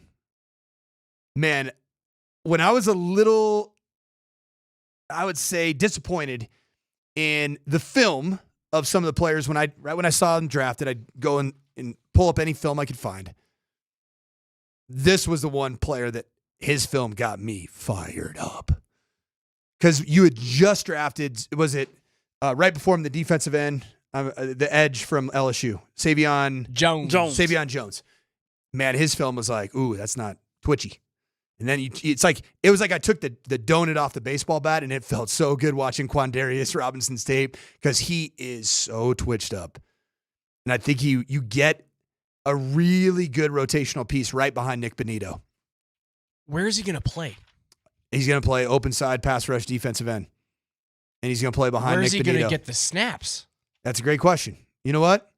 This is a add strength to strength type of a draft pick, just like Jahdae Barron was. And I would tell you this. I think Jonah Ellis is more of a backup to Jonathan Cooper on the close side defensive end. I think... because those guys they're signed for many, many years. Jonathan Cooper is here through at least you got your starters. 2028. You got your starters. Jonathan Cooper and Nick Bonito. But at the edge position, man, I love the fact that you got a second year, more experienced, healthier version of Jonah Ellis, who, by the way, was playing through a fracture through a good chunk of the remainder of the season last year. Tough guy. He's going to be even better this year. And then you put... I think that you end up playing Savion Jones in the Zach Allen depth role behind Zach Allen, a move player inside, maybe spell him a little bit with Jonathan Franklin Myers. And then I think you end up, I think we're going to see a lot of Quandarius Robinson this year, man. Who's the other edge? Am I missing another edge? That they drafted this year? No, just in the room. Your edge rushers, Cooper, Bonito. Got him. Ellis got him. Tillman. Good player. Like, it was a revelation, but that's basically it. I mean, yeah. These are good picks, man. Like, you would love to be like, if you have 4 good edge players. Do you think they're nervous they can't re-sign Nick Bonito? No. Dude, if Bonito has another year like he just had, you have to sign him. That guy's a household name, man. He hasn't signed his extension yet, has he? He hasn't. Not to mention you got Zach Allen, Jonathan Franklin Myers, and Malcolm Roach. They're all going to be up in 26. So that makes sense. Why you drafted to this, essentially to this depth. Because you didn't really take an interior defensive lineman in this draft, correct? Because Savion Jones is you might change he's him. masked If he can as an edge right now, but his body type, he's over 280 pounds. He screams 3 technique 4 out. No, you did not. You didn't take a guy that's going to replace JFM. Yeah. You don't have that player. That's next year's draft, I think. But you also, you signed DJ Jones. I think is his a 2 DJ year? Jones is signed through 2027. Okay. 2-year extension at 14.6. KJ, what's next? Roll the dice and let's see what happens. Boomer Esiason of Boomer and Geo on WFAN in New York went on to confirm yesterday that some owners in the NFL did imply that their teams would not be drafting Shadur Sanders and that he wouldn't be on their draft boards moving forward once they made that decision. Shadur Sanders just torpedoed himself. His attitude off the field at the combine, his dad didn't help him either. He was on podcast talking about, this is my son. If I can get him to where I want to get him to, I'm going to do that. But, when you listen to this kid talk right prior or at the combine about if you want a new culture in your locker room, I'm the guy to do that. I can turn it around. He's very high on himself. And I think he was very off-putting to many, many coaches and general managers in the league. And I'm telling you right now, and I know this after talking to 3 different personnel people in the NFL this weekend, they didn't even have him on their board. They took him off. And they took him off because the owner said, take him off. I don't want that guy. I don't want this entitled person on our team. And I don't blame him. Well, there you have it from the horse's mouth of Boomer Esiason. Seemed awfully get off my Lonnie. Yeah, a little bit. This thing could go a whole lot of different ways. I think the one thing that we do know, it's clear, and even Shedur's camp and Shedeur himself have admitted it, there were some things that should have been done differently in the process. I think if you do one of the 3, whether it's number 1, you play in one of the Senior Bowl and or Shrine games. The scouts and general managers were so angry that he chose the Shrine Bowl over the Senior Bowl, which is fine. That's a personal opinion. But there was a very, very, very strong memo that was issued league-wide that if you choose to participate in any of these games, you're playing. Or practicing, at least. He didn't either. So you're 0 for 1 there. Second one, do something at the combine. Something. And you could argue that, hey, Caleb Williams didn't do it last year. Caleb Williams is a more talented quarterback than Shadur Sanders is. I don't personally agree. And I actually think that some of the Heisman. Dude, I was in the building last year at the combine, and I did not like the vibe of Caleb Williams. And for whatever reason, everybody was cool with what Caleb Williams did. Because he's better on the field than Shedeur is. Dude, okay. All right. He is. He's better. Show me the Heisman on Shedeur's mantle. The biggest. Where is it? The biggest fallacy was that you went 0 for 2, combine. You're right. He doesn't have a Heisman. I get it. The biggest fallacy is pro day. Let the NFL people run your dang pro day. Yeah, what feels like the biggest knock on Shedeur was they did it all on the Sanders timeline. They did it all in the Sanders orbit. At some point, you do have to swallow the pride a little bit. I'm not doing the shut up and dribble the ball thing. That's not what I think you need to do. It is at some point it's a job interview. Yes. At some point this is a job interview. All of those things I just talked about are job interviews. Who sets the tone for the job interviews? The hiring party. Correct? Correct. That didn't happen. It's like any other job. Like if you showed up to a job interview and you say, this is exactly how we're going to go about this, guys, you ain't getting the job. Unless you're a savant. Yep. Right? Unless you bring something to the table where the company goes, we have to have you, we'll deal with the headache. And then it brings this into the other side of the conversation of if you don't think Shadur Sanders is a starter right now in the league, are you willing to take on the rest of the circus as a backup? And that's the Tim Tebow conversation. I think more teams looked at him and went, unless he's a starter, we can't bring in that type of chaos to our locker room. And lo and behold, the most chaotic organization in the league drafts him in the 5th round. I think he has a great shot to win the starting job. If he walks in and he is prepared. I don't. No? No. It's Joe Flacco's starting job to earn. He's going to be the starting quarterback. He's like 52 years years old. I agree. How ironic is it now? Do you remember the video that surfaced of Coach Prime saying, that guy's my age? Now he's in the same room as the guy that he said is my age as his father. NFL notes are brought to you by our friends at Mountain High Appliance, Colorado's most complete local appliance store. They have locations in Denver, Louisville, Littleton, Colorado Springs, and Glenwood Springs. They offer every major line of appliances and brand. MountainHighAppliance.com. You have one more minute to text in the letters AG with your first and last name to 303-504-0925. That is AG to 303-504-0925. We're giving away winners to get you inside Ball Arena to Game 5 for the Nuggets and the Clippers next.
Morning Sprint. Alex Ryan-Emmy alongside the coach, Mike Sanford.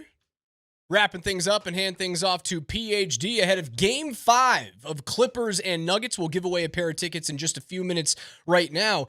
And hey, if you don't win today, we're giving away more playoff tickets tomorrow because tomorrow is an Avs playoff ticket Wednesday all day on the 20s. You better believe it, Connor.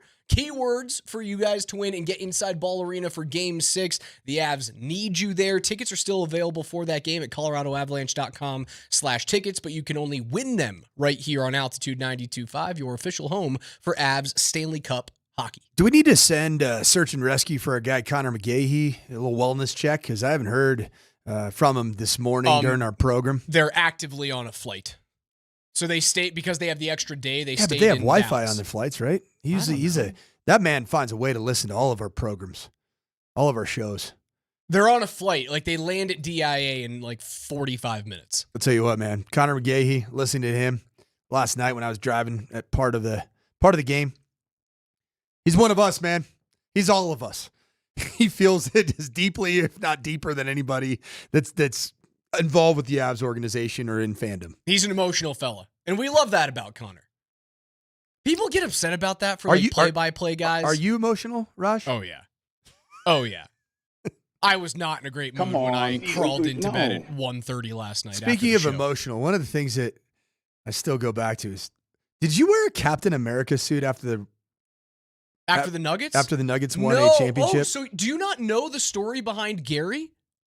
No. For our longtime listeners of the morning show, Gary is the wacky, inflatable, arm-waving tube man. That's right, Gary. I don't know how it started, but I do know that they bought an inflatable tube man. I think we still have it back in the production room. It's incredibly loud. Yeah, KJ says he's got it like 3 feet away from him. It's loud, so we don't play it on the air, but we have one here. And it became essentially the secondary mascot for the Nuggets on their route to a championship. So I went on Amazon. Okay? I went on Amazon. Gary's fine. Okay. I went on Amazon and I got a $40 inflatable Gary costume. And I wore it to Avs games, and then on top of a fire truck during the parade, I wore it with my headset on when I joined our radio programs live from the parade route. 1 beers? 1 beers. You could say it was 1 beers. I mean, were you technically working? I was technically working. Huh. 1 beers. Still here? Still here. Still employed? Gamefully? What a great time. An amazing time. Yeah, that was before I was a part of the I went and I FOMO'd you guys. I watched you go by in your float or whatever, your fire truck. Took my son to the parade and sat there and wanted to be part of the cool kid club. Gary! Yeah, we had a great time with Gary, man. That was one of my favorite things that we've ever done. And I wore that disgusting suit the entire night. Right? I got back from Ball Arena that evening after, popping champagne bottles with Joker and Jamal and all the guys. Was that an incredibly casual brag right there? Yeah, why not? I mean, how many of us on planet Earth have popped bottles with Nikola Jokic? It was a fun time. Yeah, we had those cool champagne goggles. I've still got those things. And then I came back to the studio. But you brought the goggles. Brought the goggles and did the overnight. But you were Captain America, right? No, I was in the Gary costume. That was a Gary costume. It was an America version of Gary, but it was Gary. Okay. Yeah. You got to keep up here, Coach. What do you feel about tonight? I feel good. I'm not going to give you my feelings because my feelings end up being bad things for our hometown teams. Yeah, more than that, we need you, after I give you my opinion on tonight, we need you to tell David Adelman exactly what to do. Tell him exactly what he needs to do to get this team to win back-to-back games. I said that yesterday about Jared Bednar, and it did not go well. I am so gun-shy right now. Thing. I said change nothing. And roll out the exact same game plan. They did, but at some point, the players need to execute. The players didn't execute last night, and also, you got scored on 9 seconds into the game from the goal line. It didn't feel like it was in the, for lack of a better term, stars. I'll tell you this, man. I am rooting so hard for David Adelman, and I'm rooting so hard for this Nuggets team because I want David Adelman to be the head coach of the Denver Nuggets. I do. I'm still, I find myself in the camp of Nuggets faithful, Nuggets fans that desperately want the core that brought the very first championship to your city to emerge victorious. And this is a huge one tonight. I think the Nuggets are going to play really good basketball.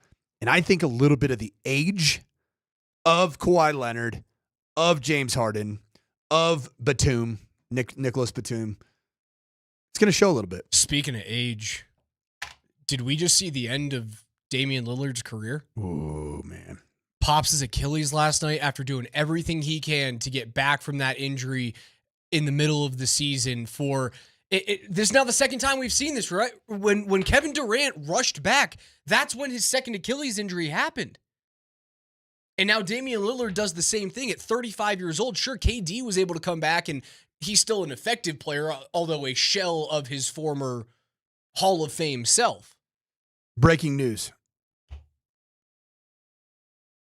Michael Porter Jr. will not be suspended for tonight's Game 5 per Law Murray, the NU, whoever that is. The Athletic. I wasn't expecting a suspension. It would have had to have been egregious for him to be suspended.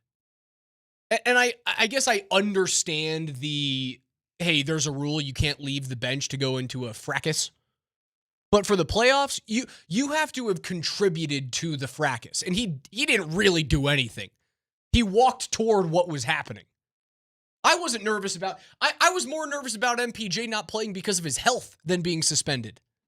They're not going to do this. The NBA looks at this series as the NHL looks at the Avs and Stars series. They want this thing to go the distance. This is you hang this one on the mantle. Yes. And you show this puppy off. Yes. Look at how evenly matched we are. Look at how competitive our playoff series are. Don't look at the wizard behind the curtain of the 4-0 sweep from OKC, of the dominance Cavaliers. that the Cavaliers showed. They took the heat out behind the shed. How about and shot them? How about the dang Golden State Warriors right now? 3-1, man. Sacramento 2.0. It's the same thing. Golden State can't do it. Golden State's not winning a title. No. It's not happening. They're not getting past Oklahoma City. I hope that Denver is the team that is standing in their way. But, dude, they're not winning anything. But can they beat the Sacramentos, the Houstons, every single year until Steph decides to hang them up? You bet they can. You know what I think is going to be a big difference in the game tonight? I think it's going to be the Nuggets fan base. I think that you create the best atmosphere at Ball Arena tonight. I think you actively will have a role in the outcome of the Nuggets going up 3-2 in this series and having two chances to get this thing onto Oklahoma City, who I think the Nuggets can beat. Call me crazy. Think I'm an idiot. The Nuggets match up better with OKC. So you know what you got to do tonight, Nuggets fan base? You freaking send it. Send it in, Jerome. I've never called you crazy or idiotic for saying that the Nuggets can beat Oklahoma City. I've called you crazy and idiotic for not being scared about what that team can do. I think those are different conversations. I think the Nuggets match up better against Oklahoma City than any other team in the West does. Dude, but I'm still terrified of the Thunder. I was giving a nice little pump-up speech, and you know what you did? You just poured some sour milk on my awesome bowl of cereal. Again. No, it's all right, man. Again. No, here we are. It's all my fault. Well, I was telling the fan base they have a chance to have a feeling of efficacy tonight, where they feel like they can truly impact the outcome of this game, which is going to ultimately win the Nuggets this series, and ultimately it's going to lead the Nuggets to a showdown with OKC, who I've been saying all year the Nuggets can beat. You know who can affect the game tonight is our winner, who's getting inside Ball Arena. That is, congratulations to Mark French. Mark French, you're going to the game tonight. A pair of tickets to go see the Nuggets take on the Clippers. Congratulations, Mark French. And do not let my partner in crime, Alex Ryanemi, rain on your parade. You can make a difference, man. We need you. I can be in my feels this morning. Last night sucked. It's time to turn the page, man. It's RESPOND. Respond, Raj. PhD is coming up next. They have your chances to get inside the buildings, keywords on the 20s, and RESPOND to those keywords so we can get you guys inside for Game 5. If you didn't win today, you have chances to win Avs tickets tomorrow, all day on the 20s, and Avs playoff ticket Wednesday. Only here on Altitude Sports Radio 92.5, the exclusive home for NBA playoff basketball and Stanley Cup playoff action. Altitude Sports Radio 92.5 for Coach, for KJ, I'm Raj. PhD is next. We will talk to you at 10 a.m. tomorrow.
Surgery's a good news, but you really want a chiropractor doing your hormones? Look, it's not. They hire a doctor that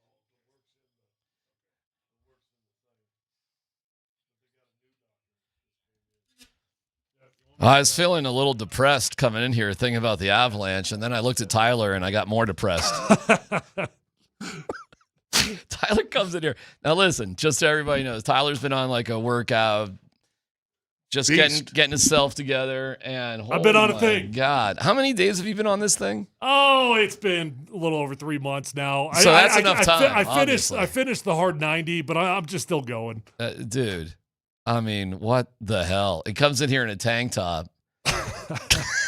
Every single person who's seen you has had the same reaction. Is this workplace attire appropriate? I wasn't sure. It is just to be a hunk. I mean, it's hunk attire, that's for sure. To be honest, I did work out this morning, and I usually bring something to cover up, but I forgot to cover up today. It was a little chilly this morning too. It's a little windy out there, but dude. If I look like you, I wouldn't own a shirt. It's unbelievable. So you must feel. And I don't think you're showing off or anything. I believe you, but like, oh come on. Listen, well, ain't a guy that wears a tank top ain't feeling good about how he's working. I've been there. If you got it, flaunt it. You know, oh, you got it. I'm not going to deny it tonight. Ain't no, no doubt I'm not about going it, to you lie got though. it. I think I'm worried I'm going to lose it all because I did something to the shoulder. I saw you doing some. I'm worried I'm going to have to get a surgery. Hey, MP, what? Yeah, I'm serious. It's bad. What? Yeah, it's bad. I've already had 2 surgeries on this one. And I think I got a little piece of bone that's floating or something because it just gets caught all the time. Well, I do have a piece of bone in mine. Yeah. I'm just hoping it's a minor. I'm hoping it's a minor deal. So I'm sorry to hear that. I made an appointment with my ortho. Oh, man. Since we're talking about workouts and doing stuff and blah, blah, blah. Yeah. So I'm at the hotel. What day did they play? I don't even know what days they play. Friday night? Well, you got 3 seconds in that story. They played and you got lost. Saturday, so it's Friday night. Yeah. And so I ordered Uber Eats or something. So I'm down in the lobby just waiting for my car to get there. And Joker and his wife and baby and the brothers and their wives, girlfriends, whatever, show up. His older brother? The big one. He's got to be He's got a little bigger. He's too, got to be 450. Can I say something? It ain't fat. No. He's Trust gotten me. a little bigger. All right. Just trust me. All right. Hug him. Okay.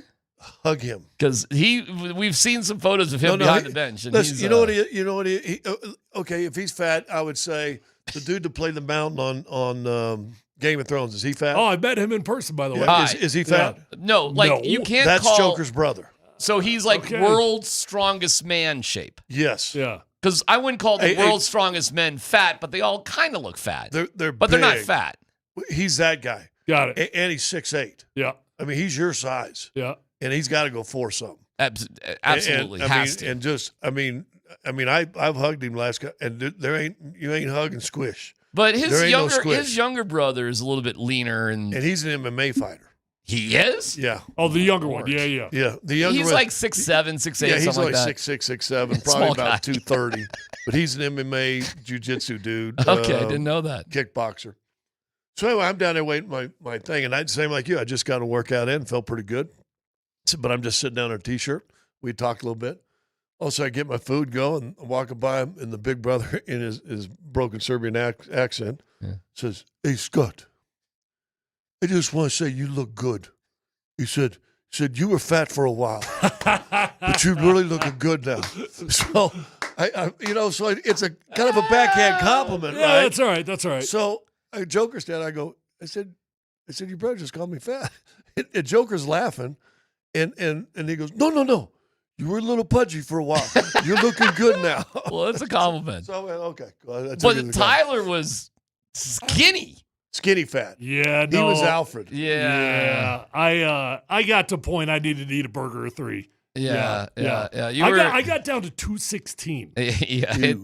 Which was really And you played light. at 305? I played, when I retired, it was an all-time heavy because we did the Vegas and we did about 6 months of celebration.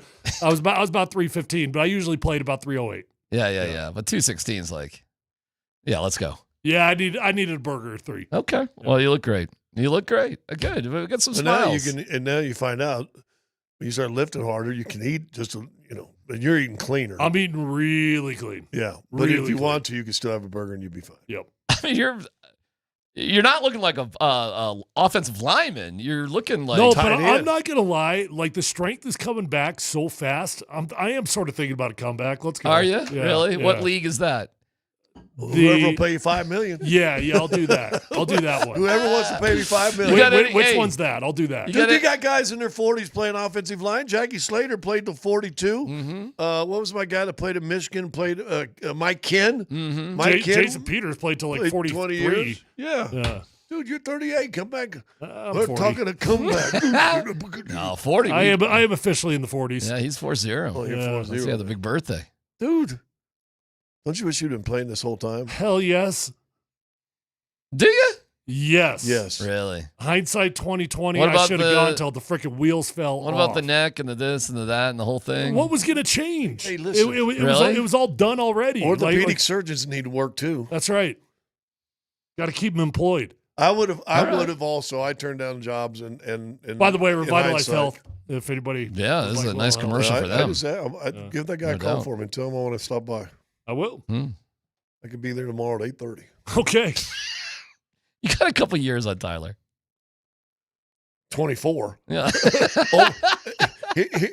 Here in 5 weeks, 25. Come on now. I mean, you do look great for your age and all. That's for sure. You know what? That's kind of like, hey, you It's a used backhanded to be fat. compliment. You know, No, I hey, know. you look good for. I know. You used to be fat. I get you don't look like you sound, which is an insult either way when you think about it. Yeah, you never know what that means, do you? That's a bad one. Yeah, it's not a compliment. Really? Well, either you sound terrible and this is what you do for a living, And you look pretty good, or you know, phew, what sound is great and you look terrible. right?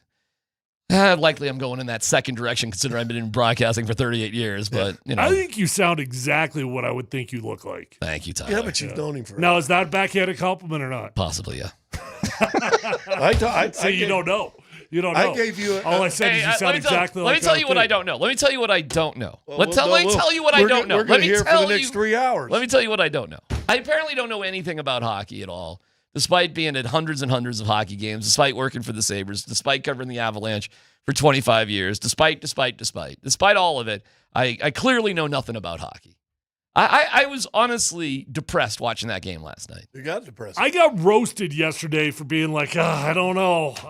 You're Dallas right. is pretty good. You're right. I'm wrong. I can't apologize for it more. I could not have possibly been more wrong. Because you judge, and Tyler gets in this, I think, sometimes too.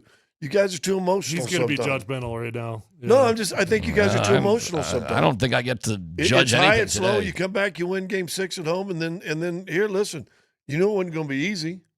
Yeah, You knew it wasn't going to be easy. You've shown you can win on the road. All you got to do is win I thought home and that road. first goal went through the back of the net. That game was everything that made me have a pause yesterday.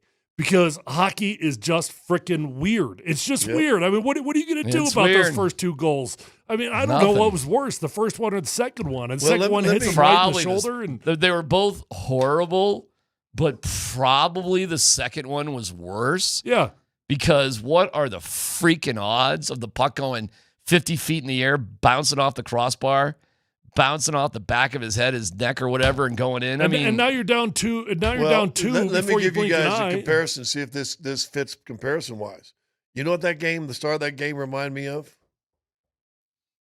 Super Bowl 48. Oh, my God. When the snap over the top of the head. Like start over. The first play. Didn't you have that thought at Super Bowl 48? Oh, we just got to Can we start over? Restart. Yeah. Smulgan. Start this again. But you've talked to Adam Gase. He said, dude, it was, deer in the headlights for about the next quarter and a half on the sideline. It was crazy because in 48, it was only 2-0. In fact, then you gave it up and you gave up whatever, and it was, what was it? 8-0. I forget exactly how that went. But it wasn't that bad. It really wasn't that bad, but it felt awful. But you stayed on the track and let the train keep going backwards and rolling over you. 9 seconds into the game, I felt the game was over. Yep. Yeah. I was like, how does that happen? That's a good comparison. Because it killed your emotions right away, and all of a sudden you're like, what? How did that puck go in on the first goal? I still have not seen a good look of that. I don't know how it went in. I thought it went. I really swear to God. The kid is like looking around, and next thing you know, they're celebrating. I'm like, what? I thought there was a rip in the netting in the back somehow, and it found some sort of. It went in backwards. I don't think that counts, does it? You know the best highlight of the entire game, and this one I guess you're probably reaching. I think it was 3-0 by then, and I was going back and forth ESPN and Altitude, and I was over on Altitude, and they show Landeskog knocking out Jamie Benn, and I'm like, whoa. What Jamie? That's stupid, dude. Like it was like 2 years ago, but I mean, he and Ben got in a fight, and I mean, because you see hockey fights, guys fall down, and then people jump on him. He hit him across the left side of his face on the chin, and Ben collapsed. I mean, that's one of the rare, knockouts, and that was like the best highlight of the game was a play from 2 years ago. If you saw Jamie Benn on the street, would you be tempted to knock him out? I'd be tempted to call you over to knock him out, looking like that today. I'd be like, hey, Jamie Benn, up yours, Tyler. Hey, Marquette King, or what? Yeah, or what? Tyler? Or what? Tell him. Tell that guy or what? Yeah, that was, well, I'm glad to have a laugh because I've been feeling, I don't know why I'm so more emotional about that loss than any other loss. You're emotional. I am emotional about that one. I couldn't watch the third period. I could not watch it. My wife was like, where are you going? I'm like, I'm done. I can't do it. I cannot do it. And I guess what was weird about it is when you play Dallas, you think about this just boring hockey. Here we go. And it was like just explosions all over the place. But they were, and it was a little bit like Game 3, Clippers, Denver. They were the more to start the game. When they came back and they made it 3-2, you got me. Okay, you got me. I'm like, there's plenty of time. Okay, all right. It's 5-2 before you can sneeze. Well, then I went to bed. And then I woke up this morning, it was 6-2. I couldn't do it. I couldn't watch it. I couldn't watch highlights. I mean, I couldn't do it. So if there's something to know about the game, let me know. But it sucked. I turned it off when they went empty net. It was 5-2, and they went up to net. It was like 3.5, and they had to push for a while. And then the puck got out easy. Oh, you made it longer than I did. I'm done. But at least I just kept it on altitude. I mean, what? You flip back and forth. What? He hates our guys. Wait, really? Flip back and forth. Flip back and forth? You think we flip between Marlo and you and whoever's on the? I think everybody does. I actually really don't. Here's what I did. I just put on ours and go. I was also watching the Houston Golden State game. How about that? Was a hell of a game. That's got nothing on the Miami game though. So I'm watching. Oh my gosh. Pro athletes, bro, who were in the NBA Finals a couple years ago. Did you hear what TNT guy said? He goes, they got to leave town. You got beat by 37 and whatever they ended up. What was the final last night? 40. I think they lost by 53. 53.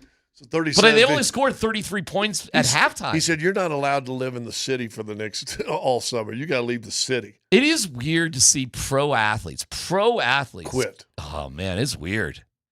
It's a trip. And then, you sort of like, hey, man, don't take things for granted around here because the Heat were in the finals against the Nuggets, just 2 years ago. And look at that. I mean, yeah, you made the playoffs, but that is embarrassing. And how do you come back from that? What kind of rebuild do they have to do? Oh, my God. That's a giant rebuild. So, Nuggets. But it also shows you what love meant to Buddy Love meant to them, right? All right. Buddy Love? Butler. I call him Buddy Love. Buddy Love. That's what Buddy Love meant to him. Buddy, that's embarrassing. It was unreal. And by the way, about the Rockets, we knew it. We knew they weren't that good. We knew it. Golden State's going to win that series. Well, they're up 3-1. Yeah. But Minnesota's going to beat the Lakers too, I think. Well, they're up 3-1. I gotcha. So there you go. They got 3-1 Game 5s all of a sudden, Luka is getting called out for being fat and out of shape again. Yeah. Dude, I was going to have a hot take. You don't look like you, Tyler. I'll tell you that. I was going to write you guys last night and say, hey, let me have a NBA future hot take. And mine was the Nico, what's the guy, the GM in Dallas? Harrison. Nico Harrison is going to come out eventually and they're going to go, well, maybe he wasn't too wrong. Yeah, maybe after he gets fired. We have to maybe in 5 years. Why don't we pause, put a pin on that for a second, because we do have Nuggets tickets to give away. Ooh. Yeah, we got to stay on the whole thing. So we have a keyword. Yeah, I know. Everybody gets yelled at if I don't go to a break right now. We all get yelled at, and nobody wants. No. I got to shut up. Not really. I've actually never been yelled at. All right. Nobody's ever going to yell at you now. It's a keyword to win Nuggets tickets next.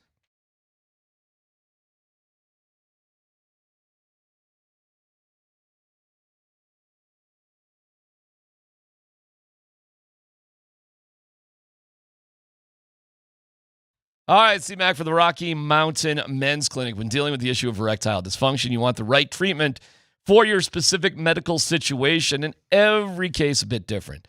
Finding the right treatment can mean the difference between just an okay experience and an amazing one. It's almost a given that better medical practice leads to better outcomes for patients. And if you suffer from erectile dysfunction, you certainly want a good outcome. The Rocky Mountain Men's Clinic practices better medicine. They're the leader in treating men's sexual health issues in Colorado. So get with them today. Their success rates are well over 90%. Some treatments can have you last an hour or more.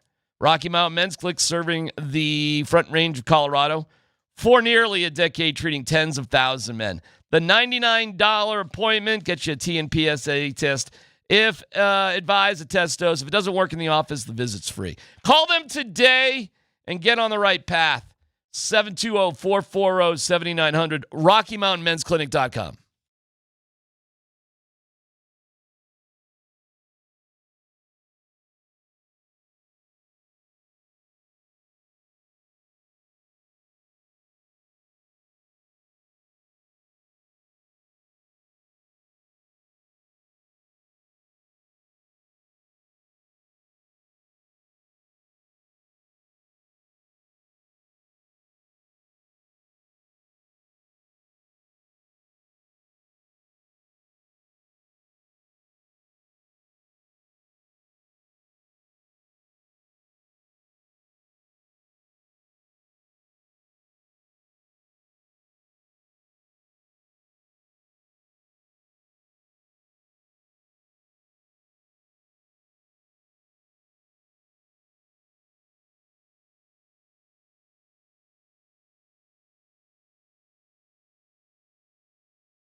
It's a Nuggets playoff ticket Tuesday. You can win a pair of tickets to tonight's game. Life is a highway all the way to Ball Arena. Game 5 Clippers. Text BUZZER, BUZZER, along with your first and last name to 303-504-0925, and you're entered. Your online home for Mile High Playoffs is nuggets.com/playoffs. You can buy tickets there for all playoff games. They still have a limited amount of tickets for sale, believe it or not. Some standing room only, but like you can get in the building. That is wild that that's possible. But go check that out. To win tickets to tonight's game, text BUZZER along with your first and last name to 303-504-0925. That's BUZZER, 303-504-0925. Your home of Mile High Playoffs, Altitude Sports Radio, 92.5. There you go. You guys getting more fallout about the Shedeur stuff? I mean, it seemed to like be the only thing anybody was talking about yesterday. It doesn't seem to be leveling off, I'll put it that way. I mean, maybe a little bit, but every time you open up any social media platform, there's somebody with what feels like an expose now. You know, Chris Carter destroyed him. I mean, Chris Carter destroyed Shedeur for losing $30 to $50 million and basically just called him a little kid for the way he approached the entire process. Dan, I don't know if you have that audio, but I mean, he didn't hold back on his team either, which we talked about a little bit yesterday too. Is that calling out Prime then? I mean, was he essentially doing what's that? his team? I mean, it starts with Prime. It goes from there. Well, I will say this. Let's see if you guys agree with this. I would say the detractors have far outweighed the supporters over the since the drafts ended. Yeah. Do you agree with that? Yeah, because now there's hardly any possibility of being able to defend whatever the hell happened. Joel's been defending him a little bit. To the best of his ability. Yeah. I just watched a bit with Joel, though, that even he was accepting things. Yeah. I mean, what do you say now? I mean, it's hard to argue about it now. Now, listen, he started his own brand, Legendary. Come back, prove everybody wrong, and eventually win the job and hold on to the job and win games for Cleveland. Guess what? Now, that would be legendary. Now, that would be legendary. It would. Absolutely. If he goes out and wins the job as a fifth rounder, as number 5 on the depth chart, that's legendary. All right, we'll find some of that Chris Carter in a little bit. Here's some boomer sizing on it. Shadur Sanders just torpedoed himself. His attitude off the field at the combine, his dad didn't help him either. You know, he was on podcast talking about, this is my son. If I can get him to where I want to get him to, I'm going to do that. But, you know, when you listen to this kid talk right prior or at the combine about if you want a new culture in your locker room, I'm the guy to do that. I can turn it around. I mean, he's very high on himself. Well, I mean, that's kind of what we all heard. We all heard the same thing, I suppose. I guess everybody's saying the same thing. Here's the one kind of overarching theme that I've heard from multiple people now. Shedeur treated the draft process, the interviews with the GMs, like they were recruiting visits. Like, hey, I'm in high school. I'm going on one of my 5 official visits, and you guys just tell me how amazing I am. $30 million. He wanted to be recruited and kissed up to. I want to know who gifted him. Did you see that box of cash after the draft? At the after party, he was carrying around a Louis Vuitton clear box that had a just stack of cash in it. Somebody puts around there, Shedeur's flexing $100,000. Shiloh retweets it and he says, "Let's get that right. It was $1 million and it was a gift to him that night." Who gifted him $1 million that night? Jeez, man. I don't know. I don't know what world we're living in. I saw the whole necklace thing. That's over $100,000. You know what this was? You know what the Shedeur draft process leading up to it, to draft night? What? Night? What? Night? What? That fire concert. Fire festival? It's fire festival. Shadur Sanders was the fire festival of drafts. Forget NFL, of drafts. Lean-tos and cheese sandwiches. Dude, right? Hey. We were promised Tom Brady and Giselle. Yeah. And we got pimento cheese sandwiches on dry bread. I feel for him to a certain degree, but the more stuff that's coming out, like I've seen, they've gone back and shown some hard knocks of like the Giants and Dable putting the quarterbacks through the, all right, your favorite play, and there's Jane Daniels, and there's Drake May, and there's J.J. McCarthy, and it's cool, man. It's cool. There's a little football nerd in all of us when you drop your play, and here's That's why Gruden was so successful in the yeah, stuff he did. and then you're looking at Dable, which we kind of think of the Giants as a joke, but then you're like, well, he did coach, at Alabama and win national championships, and he did coach Josh Allen, and then when you see him in charge of a quarterback room, you're like, oh, this guy kind of knows what he's talking about. Brian Dable. I don't know how successful he'll be as a head coach, but when it comes to like just let's see a play, can you imagine when you watch like Jane Daniels, J.J. McCarthy do that stuff, and if you had film of him doing that, Dable doing that to Shedeur, and Shedeur being like, I don't know, dude. I don't do this. I'm not going to do this. Can you imagine what a disaster that would have been? Well, you just lost a fourth pick for sure. Well, who are the Giants not going to tell about that? They're going to tell everybody about that. And then it comes out that a lot of teams, owners, don't even put them on your board. Don't put them on your board. Yeah, I guess I struggle with that one a little bit because what owner that feels like they could have the sales, the tickets? I mean, Shedeur is going to be the hottest jersey sold, plain and simple, probably in the NFL, but above Cam Moore. But is it going to be because he can play, or is it going to be because it's a joke? I know, but owners oftentimes get caught up in that, and they just like dollar signs. And you know what? I'm having a hard time with the film stuff. I am. Okay. I'm having a hard time with all these scouts and GMs and all these internet experts that are like, the dude's just not good at football. No, that ain't true. That part's just not true. You can't tell me you watch the film. Like, okay, you can question arm strength. You can't question accuracy. You can question whether he takes too many sacks. You could say he backpedals too much. All these things are true, right? But you watch the film is a first-round prospect. It is. It just is. At the very least, you're talking about a second-round prospect. So now it's real easy to be like, hey, you guys, the dude just not good at football. It's as simple as that. And that part's just not true. He might not be as good as what we were sold, but he's got first-round talent. It's everything else that's a lot. But it seems like the thing that did him in the most was just his attitude through the process. I agree. You know what also I think hurt now, especially, and I know this Chris Carter talked about it. Mm-hmm. Those little videos he did with Ward. Those are so revealing now. Killing him now. Can I just say, though, I don't think those videos made Cam Ward look particularly well either. Well, I don't think they both looked like turds in those videos. When Shedeur, well, he's busted Shedeur's hump for sure. But when Shedeur says, "Hey, bro, we ought to make a rap video," you ain't got time for that. We got football. We're football players. Cam Ward says repeatedly, "It's not about the money. It's not about the endorsement. For me, it's all about football." Now they might have been just busting chops. But then Shedeur asked him, "Well, what do you that. do for fun?" He goes, "Football." Yeah, I know. And again, it might be just busting balls, that sort of thing. I get it. But when,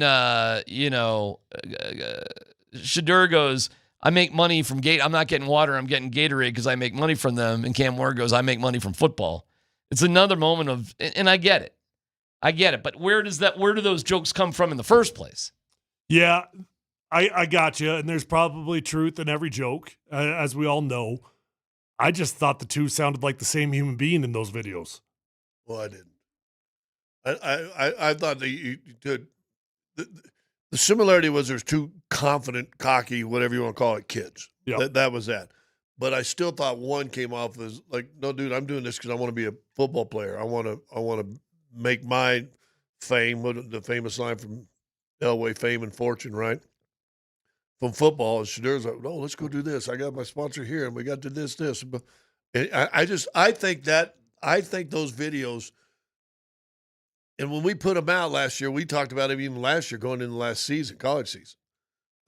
We thought it was kind of cool and cute. No, like they're best friends and they're buying. Hey, that's 1 and 2. That And for a while, Shedeur's 1, Ward's 2, and then Ward's 1, Shedeur's 2, and now this. You know what's interesting about those videos too? I don't know if there were many situations at CU or Jackson State where Shedeur had somebody that would speak back to him about anything. But Cam Ward was like, who are you? I don't care. And it was interesting, in my opinion, that I looked at Shedeur just shrinking a little bit with somebody who was willing to speak up to him. Yeah. Because I don't think he faced a lot of that in his life. Because everybody knows that, your dad's the coach. His dad's always been the coach. Full training camp starts in August, right? Mid-August, something July. like that. Real training camp starts in July? Last week of July? Yep. So last week of July. Boom, boom, boom. It's the end of April. You've got 2.5, 2 3/4 months to change your body. You just talked about in the first segment. You can change your. If a 40-year-old dude can change his body, can a 22-year-old? Yep. He's got a chance to change his body. Obviously, he's got the money. He's got a glass box of $1 million. He can go find the best quarterback and footwork coach there's out there. He could put some serious. If he's legit about proving the world wrong, he has time to change what the critics say he could not do and be able to do it. Can I remind you guys of something, though? Last spring, do you remember hearing the stories that the Broncos coaches were all over Troy Franklin? Meaning, I know what you're saying about you got till training camp. Well, you got about a week or so until everybody's in the building and you get going on stuff. And, hey, if you don't know what's going on, I'm telling you, we saw Broncos coaches all over Troy Franklin in the spring. Right. Like, you better have a good process going. And he had a struggle in training camp when it finally opened. And the whole rap was the guy doesn't, he doesn't know what's going on. He bum. All right? So I think it's going to come pretty quick to Shedeur when he gets in the door. Let me just tell you this. How quick could Shedeur get the playbook from Cleveland? I would assume quarterbacks get it now. I mean, I'm just thinking about my only hesitation there. I was thinking about my process, right? And you really only get handed a small chunk of plays at a time. And that comes over 2 or 3 months, right? For the quarterback, they probably get handed everything they'll get installed for OTAs now. Then today. Guess what? Day one of Cleveland camp, if Shadur Sanders wants to be legendary and prove everybody wrong, he'll know every play, every snap, where everybody's going, how to read the defense, because he's got time to get that down. And how much for young quarterbacks is the battle of understanding where everybody's supposed to be? Yeah, it's huge. The pre-snap process is about 85% of playing QB. Okay. You don't think if he called up and say, "Hey, can I have every one of your pass sets from last year?" Right. You don't think it, or, even and audibles. Can you give me every one you guys had last year? And you know how quick they can get that together. You think they could struts and conduits and airwaves and build the real challenge that Shedeur is going to have, unless we all read that wrong, which I don't think we did, he's got a head coach and a GM that doesn't want him. He's got an owner that does. It feels right? like it, yeah. So he's number 5 on a depth chart. I can't over-exaggerate how few reps will be for number 5 on a depth chart. I can't over-exaggerate it. Like in an OTA practice, you legitimately might get 4 reps. 4, okay? The whole day. So everything else is done in individual. Everything else is done on your own during 7-on-7s and stuff like that. You might get a couple more, but I'm talking about actual team periods. So you know Deshaun Watson's not going to take any snaps. But I'll tell you this. It's not any different than what I had, okay? Right. And I was an undrafted free agent, and I made my way onto that team, okay? So it can be done, and he can prove that he's capable of doing it. But it starts today. But the margin for error is next to 0. Yeah. Wonder if he'll get an excused OTA to go to Fashion Week in France this year. Dude, it's I gotcha. I gotcha. I'm with you. I said this yesterday. I felt bad for the kid because of the buildup and all that stuff. And as a dad, you always hate having to see your kids humbled. But if we're real honest, all of our kids at one time or another probably needed to be humbled a little bit. But this for the world to see. Now it's on him. He does. If he doesn't, he doesn't. I won't lose days sleep. You rooting for him or against him? You know what I root for? I root for good stories. Shedeur leading Colorado and doing everything, it ain't been a good story. It seemed like it's been a planned production. Wow. This right here, if he now beats the odds, is going to be a great story. There's 2 things that Americans love. they love a fall from grace, and they love a redemption story. Yep. So right now, they're enjoying the fall from grace. They're enjoying it, and they're pointing the finger, and they're laughing. Shadur Sanders all of a sudden makes that comeback trail. He starts rising on that depth chart. All of a sudden, he gets to become the backup, get more and more reps. He'll be the biggest story in America, and people will eat it up, and they will love it. And you know what he'll do it? It'll be him climbing the ladder, not his dad dragging him up the ladder. All right, let me pose this to you guys, kind of in a weird way. Did maybe this draft do him a favor? Get on your knee. Huh? You said you're going to propose to us in a strange way. Oh, easy. I'm not going to. Oh, Jumbotron engagement at the Avs game. I think they already broke up. Sorry. I don't know why that. Is it better for him to be humbled at this point as a wake-up call rather than be a first-round pick? He got away with everything. It looked like Jamarcus and he may Russell. take all those bad habits or whatever. Yeah. I mean, is there kind of a saving grace in this whole thing? Well, here becomes a different question. Do you think that Shedeur would have been a better player when training camp starts by what happened today, or if he'd have been the second pick in the draft? It's a good question. I think it would have been today because he'd have still been the same Shedeur. Everything I do works. This is all that matters. And now, guess what? Unless he's not self-aware. And listen, there's a moment in all of our lives we are not self-aware. And we get humbled and beat and knocked to the ground, right? And that's where he's at right now, unless he has no self-awareness.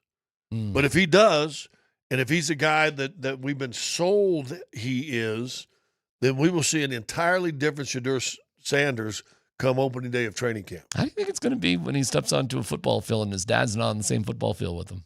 Maybe better for him. I don't know. That part, I think, is probably over-exaggerated a lot. He stepped on a lot of football fields without his dad. Every time he's played ball, his dad ain't out there. His dad's on the sideline. He ain't out there on the field. Okay. He had to do the work. He had to be out there handling the crowd. He had to be out there handling the hecklers. And he did some fabulous things that way. But it was still orchestrated up top by somewhere else. I got and you. then when all the credit was coming down, there was still somebody standing right beside him. The path big to touchdown the field, pass. Let me make sure the first hug we see on the big Jumbotron is daddy. The path to the field might have been handled by his dad, but the field work was handled by him. It'll be very interesting to see if the coaches are working for him or against him. It'll be very interesting. But good. That's fine. The preparation he does starting right now, it ain't going to matter because you will see a difference. And you can change minds. Minds can be changed. He comes in a whole different person, humble, in shape. And I'm not talking about get into camp and get into shape. I'm talking about in shape, quicker than you realize, stronger than you realize. The playbook is down when he goes to rookie minicamp. He's already got 3/4 of the playbook down already. Then that flips ideas. Can we have one discussion we're going to have coming up with this same thing? Great point. I don't remember if it's Chris Carter or somebody else said, or I read or saw it somewhere else.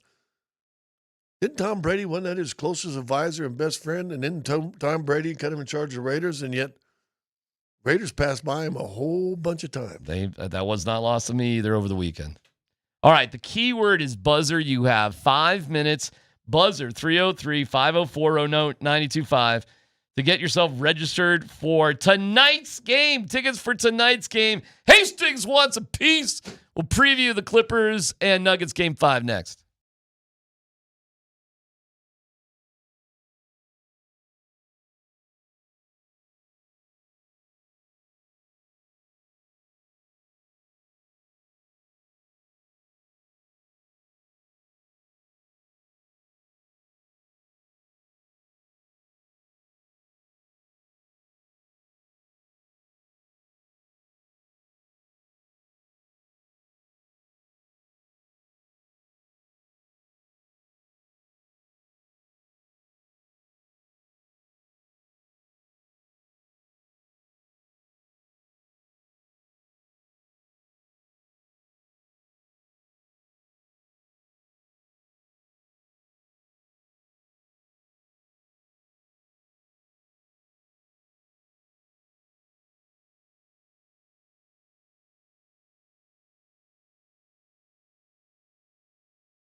I just thought we got conservative and we just, kind of let the aggression just turn. They kind of turned it up and we just kind of relaxed or tried to coast, to the rest of the game. And, in the games like this, you got to play aggressive all the way through, miss or make. And,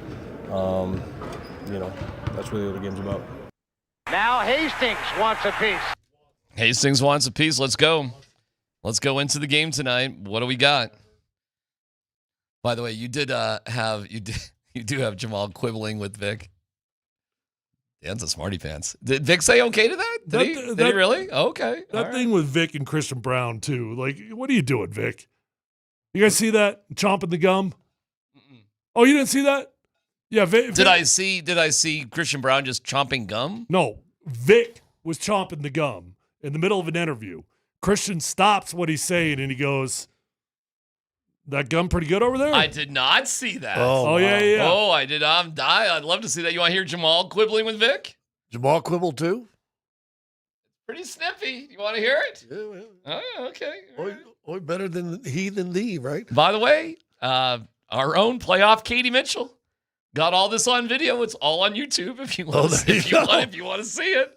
But here we go. Here's the audio. You've been down in series before. People have doubted you before. You've gone through It's this. 2-2.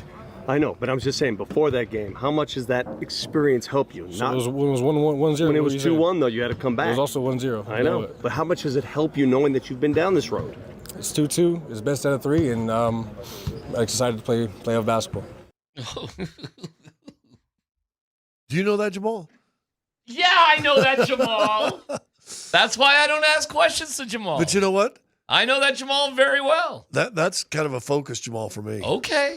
I don't mind it. Yeah. I gotcha. But I choose not to participate because I don't want to. I don't need that in my life. And I think that's just. I understand what you're saying. He's focused. I like it. He's got an attitude. I guess I look at it just as a pinch different. I got a little muggle empathy right there. I think it's unnecessary. Oh, now you're calling Vic a muggle? He's the king of all media. Ask him. If he ain't a muggle, who the hell's a muggle? He's not. He's the king muggle. All right, he might be the Bilbo Baggins of muggles, but still. Okay. Still a muggle. He's Bilbo Baggins. But he's still got big feet and a little body. He might be the king of the muggles, but you're still the head muggle. What's the chomping the gum? I missed the chomping of the gum thing. Go ahead, Dan. Well, I think that, obviously you want to win Game 5. Is that gum good? Damn, it's too much in my mouth. Huh? It's too much. Oh, wow. All right. Well, I have no idea what you just asked me. I did not hear that. That is a riot. Is that gum good? Okay, that's funny. You getting all that? That's I have no idea what you just asked me. Okay, that's funny. Oh, man. And then afterwards. I don't know what you just asked me. Vic says it's too much for me to handle. Oh, wow. Yeah. What did Christian really want to say right there? Whoa. Oh, my God. That's pretty funny. All right. You know what? He was responding to a different question, too. I don't even think it was Vic's question. He just stopped what he was saying. Yeah, I mean, Vic's standing 3 inches from him. Might be a little distracting if you're Christian. He was Pete Carroll in it. Christian is a super polite, very conscientious. I've never seen Christian put a muggle on blast or anything like that. He's even nice to yours truly every now and then when we cross paths. So no, what I do appreciate about Vic though is he's self-deprecating. He tweeted it out there and he made fun of himself. Dude, about the gum, not the Jamal thing. About the gum. Not the Jamal thing. No, he put the Jamal thing out there too. Was he self-deprecating about that? I don't remember what he said. I'd be surprised if he was. Whatever, man. It's Jamal. That's who he is. Go get me 28. Go for we'll it. Be good, That's right. That is correct. That is correct. It's not warm. Jamal ain't warm and fuzzy, y'all. I'm okay with that being that okay. way right now, cool. to be honest with you. Go for it. Nobody cares about the media's feelings about anything. I get it. Go for it. Let's see you. Well, listen, when you're like that, and then if you don't come through, then you open yourself up easier. We are staring down the barrel, if the Nuggets can't get it done tonight, of a disastrous potential, if you want to look at the glass is half empty. Friday's show right here could be like one of the worst shows of all time. Yep. It won't be. Okay. For who? Hastings For wants both? a piece? For who? The show, it won't be. You mean we could have? Well, I'll be flying, so it might be. But I mean, Scott. hey, Scott. It's win-win for Scott. You know, he finally hits vacation mode. He gets to go to Cabo. No, I'm not. I don't like that. I love my job. I love every year is a whole different thing and a different experience. And I just having been around through successes and failures of Jamal, I can tell right there he ain't playing right now. He's not in the mood to play right now. Good. Okay, I'm doing this. Is that a key to the game tonight? Yes. That attitude right there? Yes. Okay, good. We ain't playing tonight. Tap. Let's go. Yes. Okay. I mean, isn't it funny? The 2 games you won, there were scuffles. Okay. Isn't it funny when you came back down 3-1 to the Clippers last time you saw them in the playoffs? It was after a scuffle. Okay. So, for some reason, this team needs to be reminded, maybe because that run when they won it was, let's be honest, pretty easy. The only 2 games they lost in Phoenix, that was vacation time, and they realized, oops, we've been on vacation. Right, and then they won Game 6 by They won by 6. Yeah, they won Game 5 by like halftime. 15, and then won the second one by 40. Yeah, whatever it was. Yeah. And then Miami didn't have a chance. They didn't, even though they won a couple. They won one. One, right. Yeah, right, and it was Game 2 at home. Then they got swept on the road, and then Game 5 at home. I don't mind Salty Jamal. I think he's focused. He's locked in. But I think Jamal and Joker, and you've said this a million times, and I've said it a million times, Joker and Jamal are going to be Joker and Jamal. They're fine. I trust that they're going to be in the right mindset to play this game. Now you need Christian, Aaron, and Michael Porter now can give you what they gave you a little bit. I mean, Aaron was great in last game. He was great in game 1. Christian was great in last game. He was great in game 1. Mm-hmm. Aaron and Christian were very average in games 2 and 3. And Michael Porter had a good game 3, but I thought he was very good in game 4. So, listen, and I've said it, when all 5 of them are balling, you're okay. What do you expect this night? I expect it to be everything this series has been except for game 3. I expect it to be knuckle dragging, go down to the wire. One team wins by 3, 4, 5. Something like that. 2, 3, 4. The beauty of this Nuggets matchup for me personally is I've got almost 0 expectations. It just feels like a roller coaster. It's a ride, and I'm on that sucker, and it's fun. So unlike the Avs, where I had very strong expectations, I don't know what the hell to expect from this Nuggets-Clippers matchup, but I know it's fun, and it's not like I'm down and out. It's not like I've given up by any means. It's just I don't have an expectation. All right, well, tonight, 7:30 pregame right here on Altitude, and then 8 o'clock or so, however that goes, game time, so a little bit later on, so we'll be down there, and sure the crowd will be rocking and raucous, and we'll have a good old time, and then we'll have the Avalanche in town in a must-win game on Wednesday. Or no, sorry. They have 2 days off. That's on Thursday. Same as the Nuggets. So we'll both be playing at the same time. Is it weird to you? I saw the stat. I can look it up. Joker will be playing his 90th postseason game tonight, number 1 in Nuggets history. Is that right? Yeah. Okay. Jamal will be playing in his 77th. He missed a playoff run, yeah. Okay. He missed 5 games at least against Golden State. He must have missed others, I guess. Yeah. I think the stat I saw was 7. He's 2. Oh, wow. He's 2. So Vic's question was kind of right. Like, you got a lot of experience. I think that's where Vic was going. Yeah. But Jamal just told him to pound sand, little man. I mean, something like that. It was kind of like that. You've been down in series before. People have doubted you before. You've gone through this. 2-2. I know, but I'm just saying, before that game, how much does that experience help you? So it was 1-0. When it was 2-1, though, you had to come back. It was also 1-0. I know, but how much does it help you knowing that you... So the better question would have been, with all the playoff games you've appeared in, second leading playoff performer in the history of the Denver Nuggets, how much that experience mean for you going into this 3-game series that's left? And then Jamal he would have been offended by that. Yeah, also. I know. Which I'm fine with. All right, listen. John Mitchell's going to join us. Mitchie. Oh, cool. Mitchie's going to join us next. Was he in Dallas? I don't know. He was on Connor's radio call, which was awesome, of Gabe's goal. Right. I'm actually not quite sure about that, but we'll find out coming up next, right here on PhD.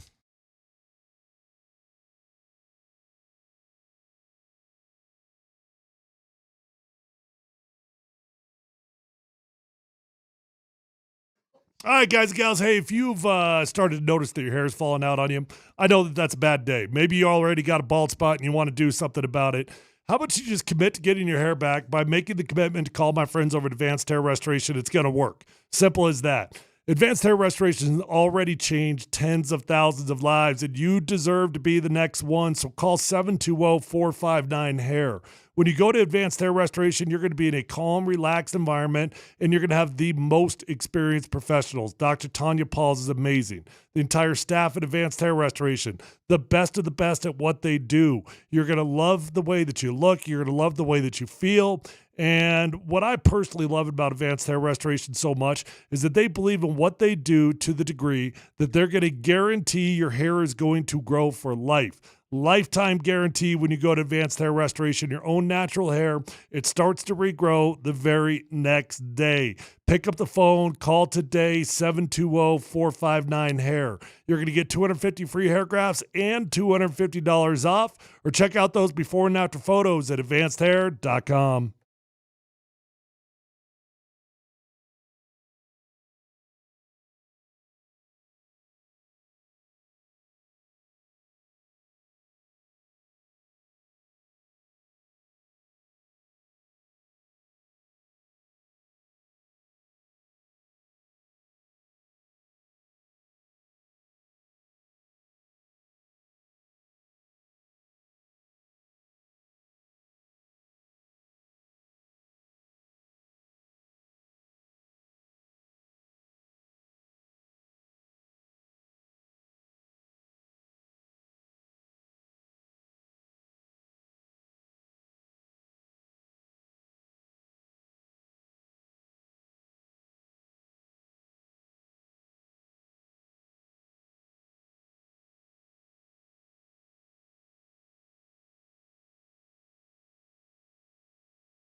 The need for speed. Landeskog! Yeah!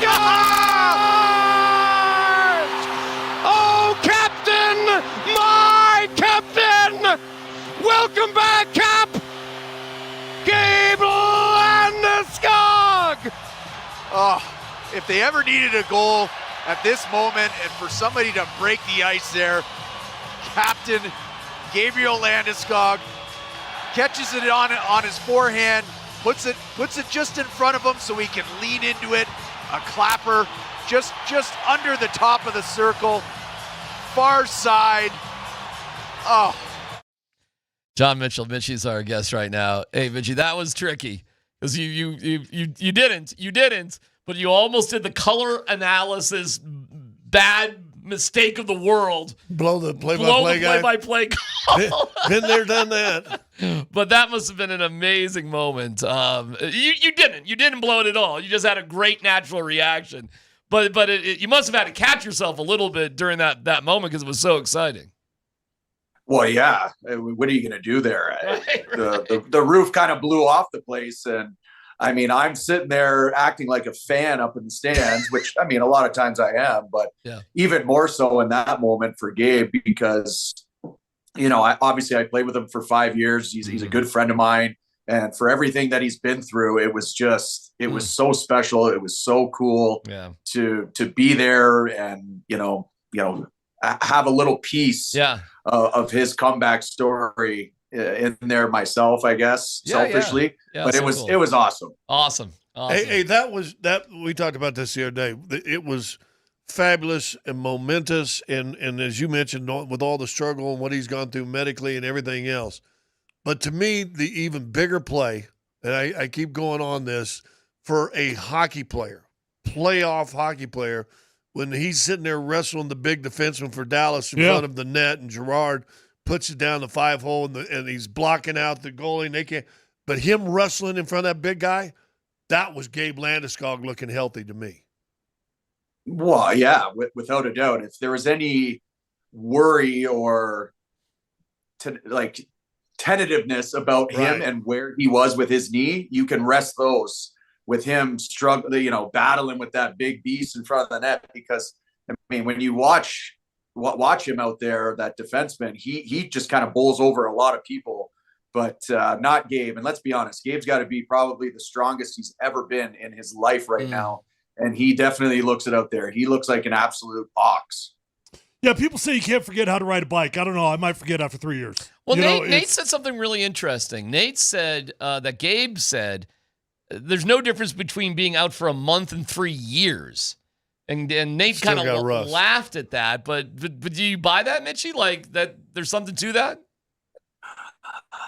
I don't know. Maybe being off even that much longer is better than being out just 6 weeks or, a couple of months. I don't know. I've never been out 3 whole years. I've missed 6 weeks and 8 weeks at a time. And even missing 6 weeks and 8 weeks from a leg injury and then coming back, it takes some time. It takes a minute to feel comfortable. And you kind of, and every injury that I had where I was out for an extended amount of time was knee injury. So I'm fully aware of the knee, and you're kind of a little bit tentative when you're going into battles and stuff, because you obviously don't want to re-injure it. But at the same time, Gabe has had a long time to rehab it. And I know there were ups and downs with it and setbacks here and there, but obviously he knew going into that game that his knee was feeling really good, and it looked it for sure. John, I don't know what you're supposed to make out of a game that you got 2 free goals and it feels like it's over before it even begins. But one thing that does seem clear for the Avs over this series is they can't get the power play right. They're three attempts at it, only 6 shots on goal. What can they do to change that up or make it better? I just look back at last year when you go up against the Winnipeg Jets and Connor Hellebuyck in the first round, right? Everybody was asking that, how are we going to beat Hellebuyck? How are you going to beat Hellebuyck? And then the Avs were able to put up 4+ goals, it seemed like, every game. And there's a reason why they were able to do that, is because of the net front presence they have. And just like you guys were talking about with Gabe, standing in front of the net, holding his ground, creating chaos in front of the goalie. I was never a goalie, but I coach kids, and I've asked goalies before, what do you guys hate the most? And every single goalie will say traffic. And there's not one goalie that goes, you know what? I love traffic. I love chaos in front of my net. I love it when defensemen shoot it from the point and I can't see it. I've never heard a goaltender say, hey, that's great. I love being in that situation. No, goalies in the NHL, if they can see a puck from the point, they're going to make that save 99.9% of the time. Unless it hits you in the shoulder and freakily goes in. Well, that's why. But that's traffic in front again. He's talking about it's banging off somebody. All right, exactly. So for me, I think Val Nichushkin personally, Val does not need to be on the second power play unit. I think you put him right in front of the net because he is the best player on the team. And maybe he's fighting Gabe for that situation, but he is the best player on the team for his size and his ability to get tips on pucks. I find that the Avs power play, when it's really successful, Cale Makar is really good at getting shots through. But again, if a goalie's going to see Cale Makar's shot from the blue line all the way in with no traffic and maybe just a stick in the way, he's going to make that save. But when Val is standing in front of the net, he does such a good job of taking the goalie's eyes away because he's willing to stand right in front of the goaltender. And then he's able to get tips. He's able to get rebounds. So again, I think you got to throw Big Val in front of that. Okay, so you take Natchez off power play one? Yeah. What has Natchez done on Nothing. power play? Overpass. I gotcha. Yeah, overpass, and he's got one-timers with virtually the entire mid to upper part of the net available, and he shoots it 3 inches off the ice. Now, did he miss it? I don't know, but you do those little drills in practice where guys are passing it to you and you're one-timing it from the side of the net and you're putting that bar down 99 out of 100 times. So in a big game, in a big moment, you have to put that in. If Natchez scores there, all of a sudden the game is 1-1, right, on that power play. But he doesn't bury there. And then all of a sudden Dallas scores another kind of fluky goal to make it 2-0 going into the first intermission. So again, he has to bury there. It's kind of, hey, what have you done for me lately? And if you haven't done much, there's no time to waste now. It feels. What's going on with Val? How did he come off of that first power play? Where has he been? Why hasn't he been his dominant self in this series? Yeah, I guess that's a good question. And he's a kind of player that maybe he needs that bump up to the first line, get him on the first line so that he can go up there and play with Nate and get some good looks and get some good minutes, get some good opportunities, because obviously Nate is so dynamic. He creates so much open ice for himself and for the other players that play with him. And again, Val is really good at giving the puck to talented players like Nate and getting to the dirty areas of the ice, the front of the net. And Nate is just as good as any defenseman in the league at walking the blue line and getting his shot through. So there's another look there to get a player that, last year in the playoffs, he had 8 goals. And right now he's got 1 point. Right. So and that was the first goal of the series, wasn't it? Yeah, I'd be so tempted to put Lehkonen, McKinnon, and Nichushkin second line. I guess I'll go Natchez, Nelson, Gabe, I guess. Yeah. I guess, yeah, right? I don't hate it either, but at the same time, is it too late in the playoffs to just completely bingo ball your lines and break up whatever sort of chemistry you may have with some players, right? And who knows? Maybe Bedsy starts Game 6 with the same lineup he's had, but if things aren't clicking, 10 minutes into the first or after the first period, all right, throw them in a blender and see what you can make, because you literally have nothing to lose. I want to ask you a stupid question because I'm known for that. And you mentioned a while ago, you don't know what it's like. You know what it's like to be out 6-8 weeks. We're talking 3 years with Gabe. You think after watching Gabe, and listen, once hockey's in your blood, I played basketball. Basketball gets in your blood. I'm 64 now. It ain't left. I've been retired for 31 years, and it ain't left. I still think I can play, and I know I can. But do you think there's some retired guys going out there going, I've only been retired 2.5 seasons. No way. Dude, I think I could. I bet hockey leaves you quicker than anything. I think my body's healed now. I think I'd go back and play. Do you think that's inspired any dudes to go, man, I left a little bit too early? Hey, listen, I think about that every day. I'm 40 years old now.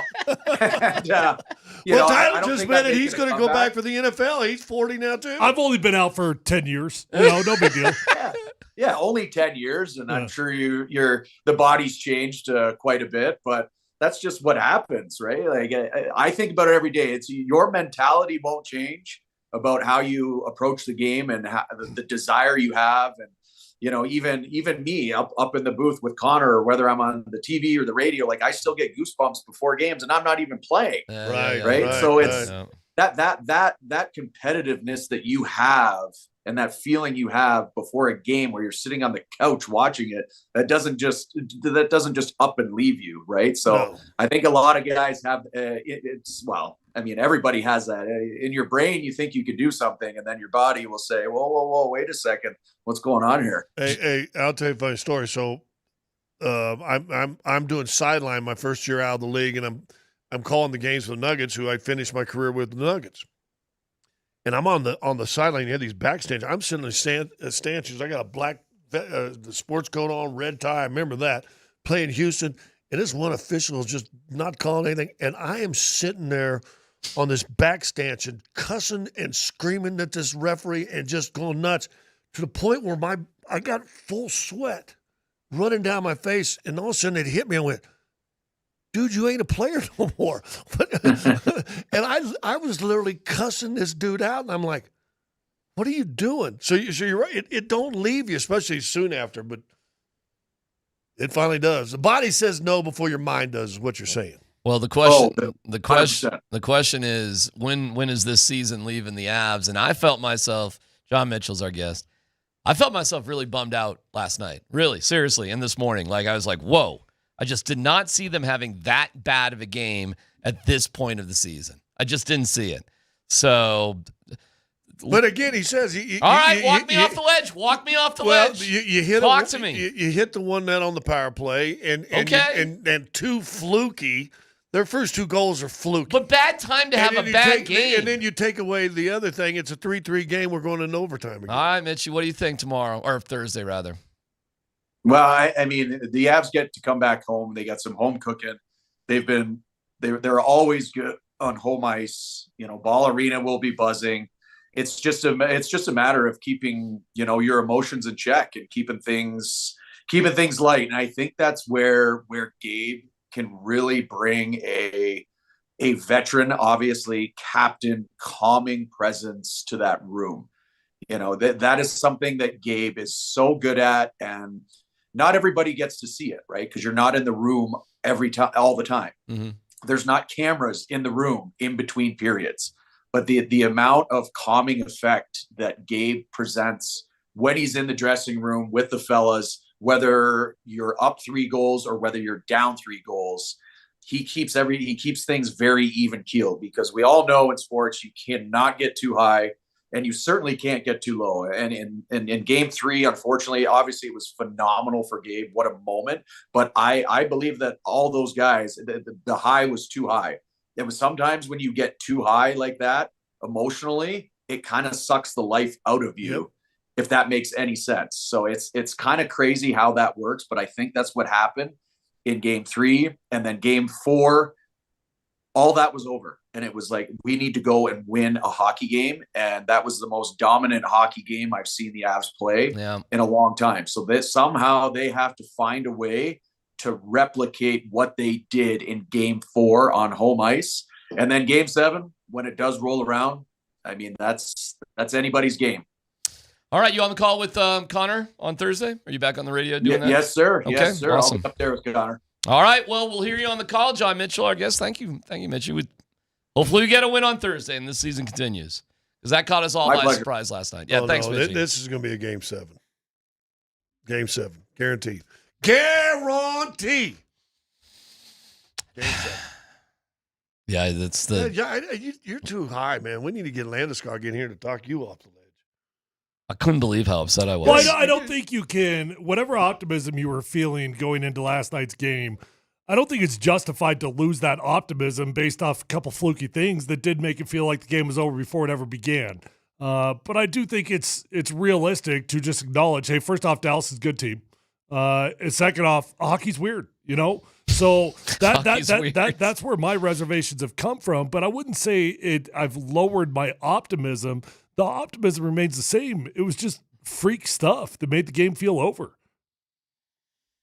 All right. I'll try to lighten up on it. That game 5 was a DMac game. And you've said it all season long, and you forget your own words. You live in a mire of red wine and fear. How'd you know what I was doing last night? Yeah, well, it's night. Because it ends in a red wine and fear. Yeah, it ends in a Y. That's going to be the title of my autobiography. Right, Red wine and fear. That might be a good title. But you've said it all season long. It's the flukiest game that you can play well and still lose in. Yeah. And again, you take away those 2 fluky goals, there's no open netter. Well, in the first period, there was no reason to feel like the Avs played particularly bad at all. Something weird's going on. Something weird's going on with Val right now. I can't put my finger on it. No, I can't put my finger on it. He's just not the same player right now. I do not know why. I don't know why. Maybe it's that time of the year. Maybe he's not used to playing this deep. Wow. He's just not used to playing this deep the last 3 years. I'm not even going to go there. I'm just saying. I know what you're saying. He's got fatigue right now. Mm-hmm. Maybe he needs to get snippy, short answers. Maybe Jamal Murray needs to go talk to him. Well, at least Jamal talks. I'm not going to even go there. It's whatever. It's he's got to be better. I'll just tell you that.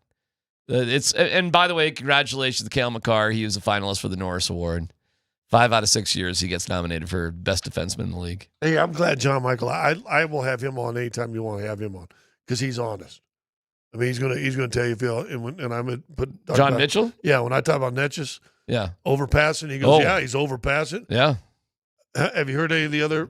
Anybody else? Nope. He called him out. He said he would take him off the power play for Nichushkin. I would too. Okay. Well, come on, Benzie, get it done. I would put Val back with McKinnon. You're just not getting the production. You're not getting out of Natchez. I understand everybody thinks that was a great trade for Mikko, especially for salary reasons and blah. But how good are these trades going to look if you cannot get past the first round? You guys are talking about Val. I'm going to throw out another guy that I felt like got owned last night.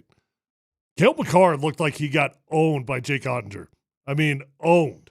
I don't know what's going on there. So we're tossing out Val. We got Cale Makar. I mean, we got 2 dogs. It's time to step up for all those guys. The big names.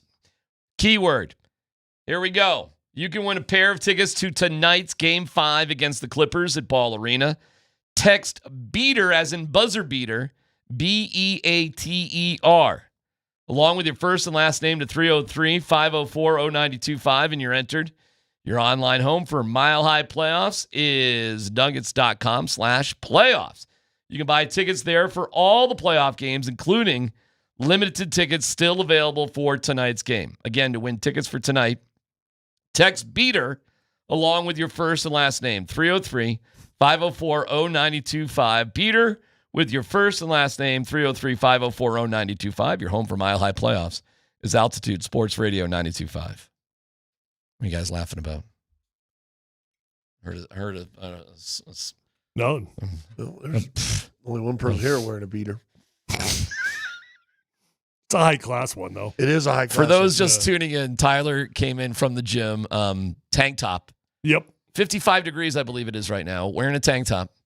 And I accidentally forgot my other shirt. Accidentally forgot to bring his other shirt. Mm-hmm. I heard somebody else screaming at you out there. Who was that? Was yelling at you? That was Little Rob. Little Rob. Yeah. Little Rob. Little Rob. Hey, Little Rob, I might want to sit down and look at your dietary workout diary. Yeah, Little Rob was impressed. Little Rob. It's like we got Friar Tuck. It's like Little Rob. It's like Big Robin, Rob. like Little John and Robin Hood, right? Oh my God, that's funny. All right. All right, well, we'll get back into the Nuggets later. I read the Avs later. We probably need just to turn that page from last night and not dwell on it. Nice job from John Mitchell. That was awesome that he joined us. Hear him on the call with Connor. And yes, we can get back into the Nuggets. We do have to spend a little time with the Rockies. We do, because history was made. They won again? No. Details next.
All right, we'll get into we only have like 3 other guys to talk about in the draft, and I want Tyler's perspective on if these guys are dudes or not dudes. There's only 3 other dudes though to talk about because we don't really need to spend time on the basketball player. We don't really have to break down the punter.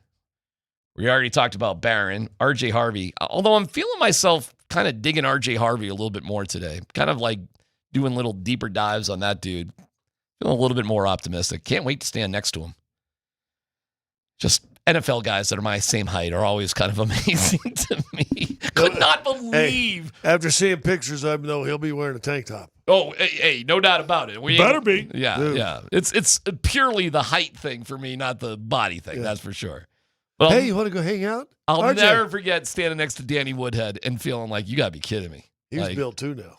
fine. But I was taller than Danny Woodhead, and it was And mind-blowing. so you feel you won that battle? You take your wins when you can get them. We'll get to it in a second. The Rockies. I feel like we should have some, like, take me out to the ball game sort of music, Dan. Just something for this. Or a You got lazy it, you day. got something fun and baseball-y for these numbers. What was that? There's a dimension or fifth dimension. Sunny days and lazy days in summer always get me down. Who sang that song? I don't know. I have no idea. I was just looking for take me out to the ball game, but you got something else. Well, I was kind of melancholy, sad. No. I want to be happy. Well, it might be the Carpenters. Oh no. I might want be the Carpenters. I want to be. Oh, I think it is actually is the Carpenters. Yeah, it's the Carpenters. Yeah. Rainy days and Sundays always bring me down. Shut up already. Yeah. Just shut up. I was killing some time so Dan could get the music. I mean, whatever it is. This is called Phil. Yeah. When you accomplish something that's never happened before, you got to take a little sort of. You got to own it. You got to celebrate. Put your chest out just a pinch. I'm the NBA league leader in games without a steal. Consecutively. Dude, that's Is that right? That's Yeah. impressive. Yeah. Well, you got to be. Did you go your entire career? No. It's like no. Bull Durham. I think 56 or 63 games without a steal. Consecutive. Wow. How about Bull Durham is the minor league home run king. Yeah.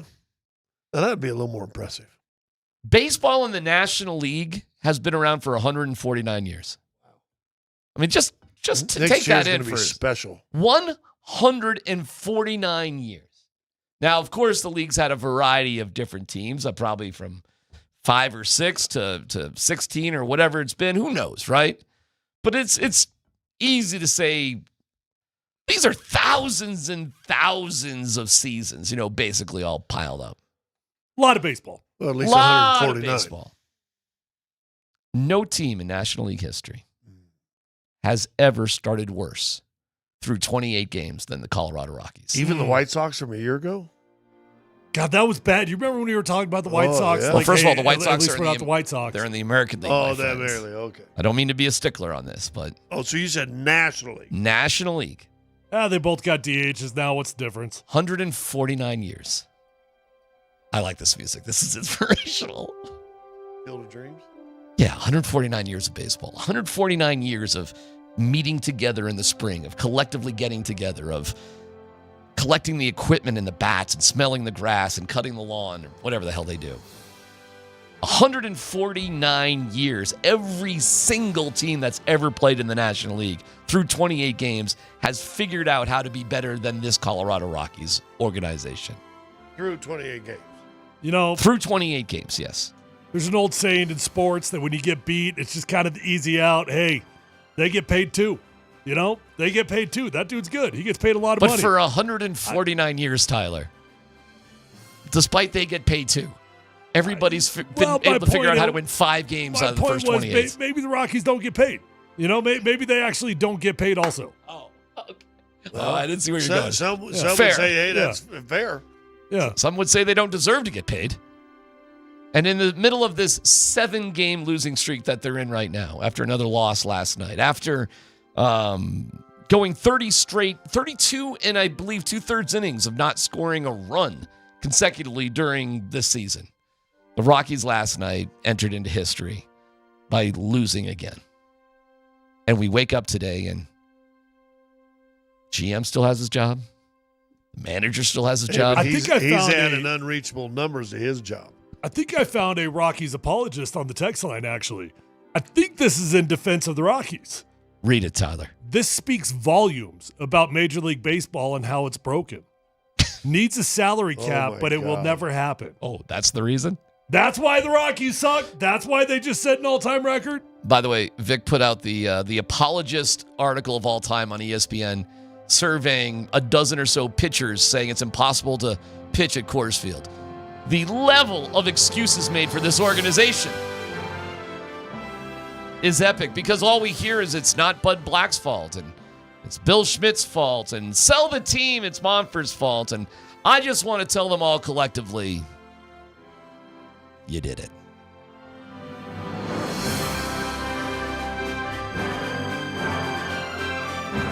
Thank you, Colorado Rockies. The beers were cold, the sun was out, and there was an L on the scoreboard, and nobody really cared.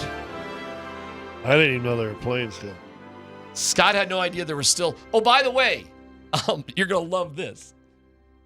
For the rest of the year, they have the toughest schedule in Major League Baseball left. Good. Oh, Good. Well, because you got to get probably still have 30 more games against the. You got to play all the teams in the NL West. All have winning records. Dodgers 19-10, Giants 19-10, Padres 17-11, Diamondbacks 15-13. Yeah, and you've only played the Padres and the Dodgers once, so you have all those teams left to play. By the way, the Rockies are just one spot below the Kansas City Royals in spending for salaries this year.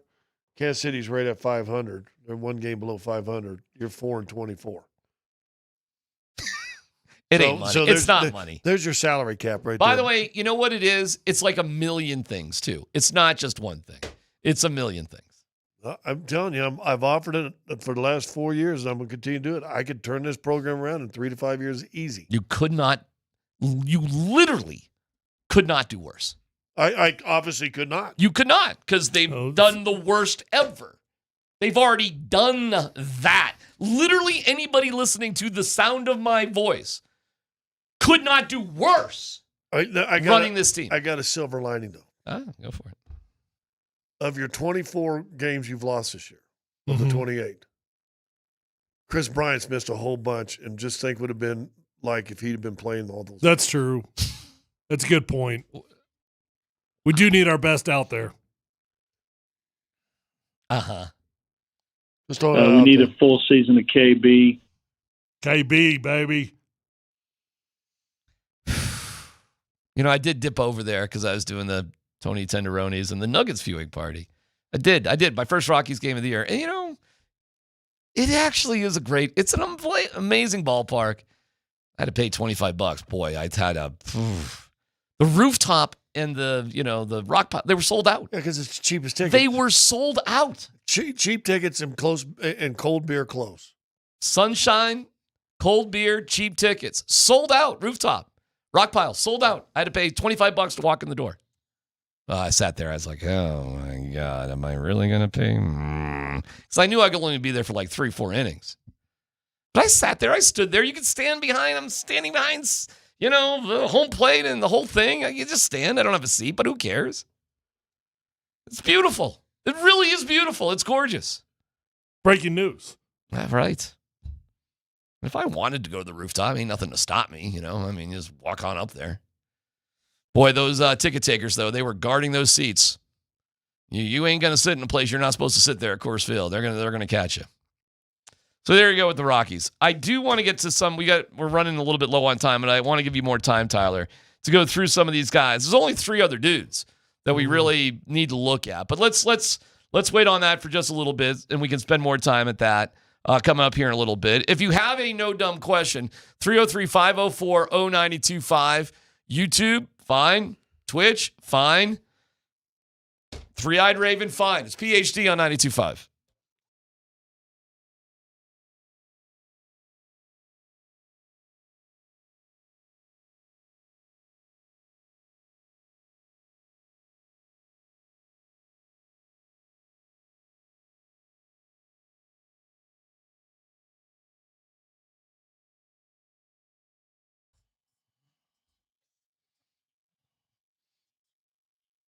All right, it's DMac for the Rocky Mountain Men's Clinic. When dealing with the issue of erectile dysfunction, you want the right treatment for your specific medical situation. ED, terrible condition, causes stress in relationships, anxiety, undue hardships. It's not good.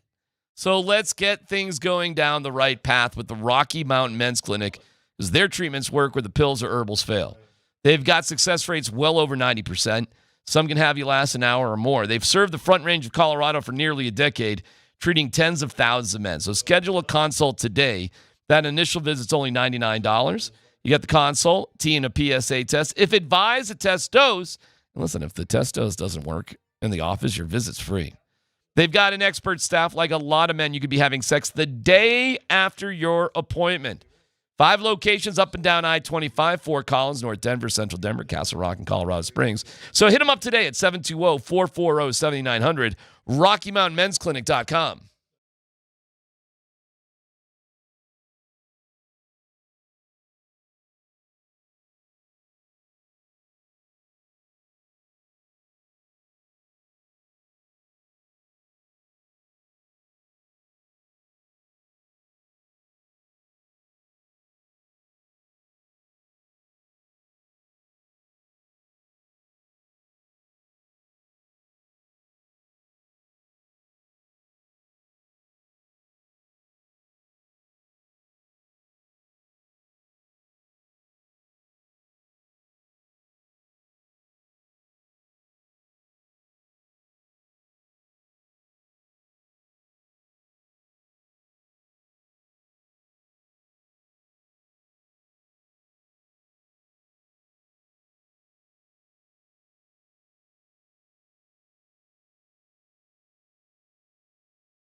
Polumbus, Hastings, and DMac present No Dumb Questions. This is your safe space. I like to use no dumb questions as parenting advice for myself. You're a smart guy. Send us your not dumb question now. Tweet it, text it, or Twitch it. It's No Dumb Questions on Altitude Sports Radio 92.5.